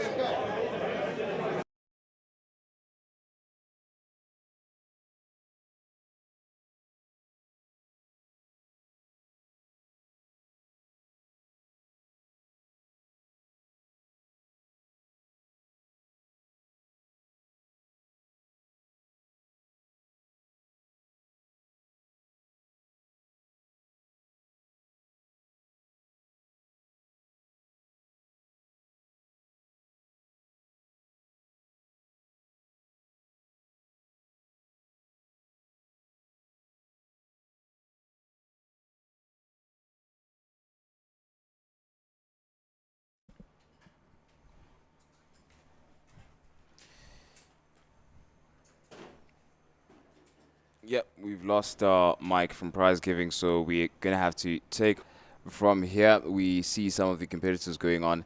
That is Mark Owens, as well as Gianni Gabbiani, who are in the number 16 backdraft, taking their second place position for Class D there. And we're going to see the winner of the class coming up not too long from now. Oh, I beg your pardon. This is Index of Performance. Which was a big surprise because this is what we were talking about as a bit of excitement of the backdraft racing team switching out their cars, how it's going to work out. And looking at the Index and Performance, you got to give it up to our drivers and the teams for really dialing it in, with the likes of Steve Clark and Mike McLaughlin able to get down into 94% on their running to ensure that they can get first place. Then second place going and getting 92.9%, and third going and ending up with 92.6%, which is incredibly close. And not to go and miss out, Team Pesty Racing, fourth place, 92.4% over the pure race duration, and that is our Index of Performance, taking the average time together of all their drivers to ensure that they make their way to the top. I mean, that is just a proper hands-off, well done to the competitors. Yeah, absolutely. The consistency of Garcia and his teammate there as at the G Rastorino racing team has been quite entertaining to see.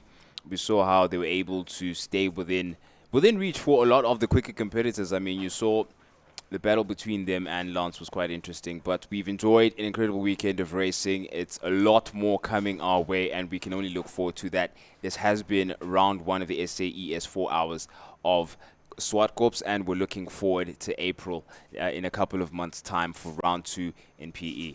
And with the move up, hopefully no rainstorms, but the Windy City promises to be a bit of an interesting one. Multiple manufacturers coming in to be part of the show, and it is just incredible to see how the championship goes. Flip the script from 2024, but ultimately, well, it's anyone's gamble. Yeah, people don't seem to mind upside-down scripts. So, yeah, we're looking forward to things growing. And it's going to be more than just a motorsport festival. It's motoring at round 2 in PE. Be sure to watch out and stay tuned to all of our channels. Keep following us on YouTube and all of our platforms for the latest in where our series is going. We're coming to a racetrack near you. Stay tuned.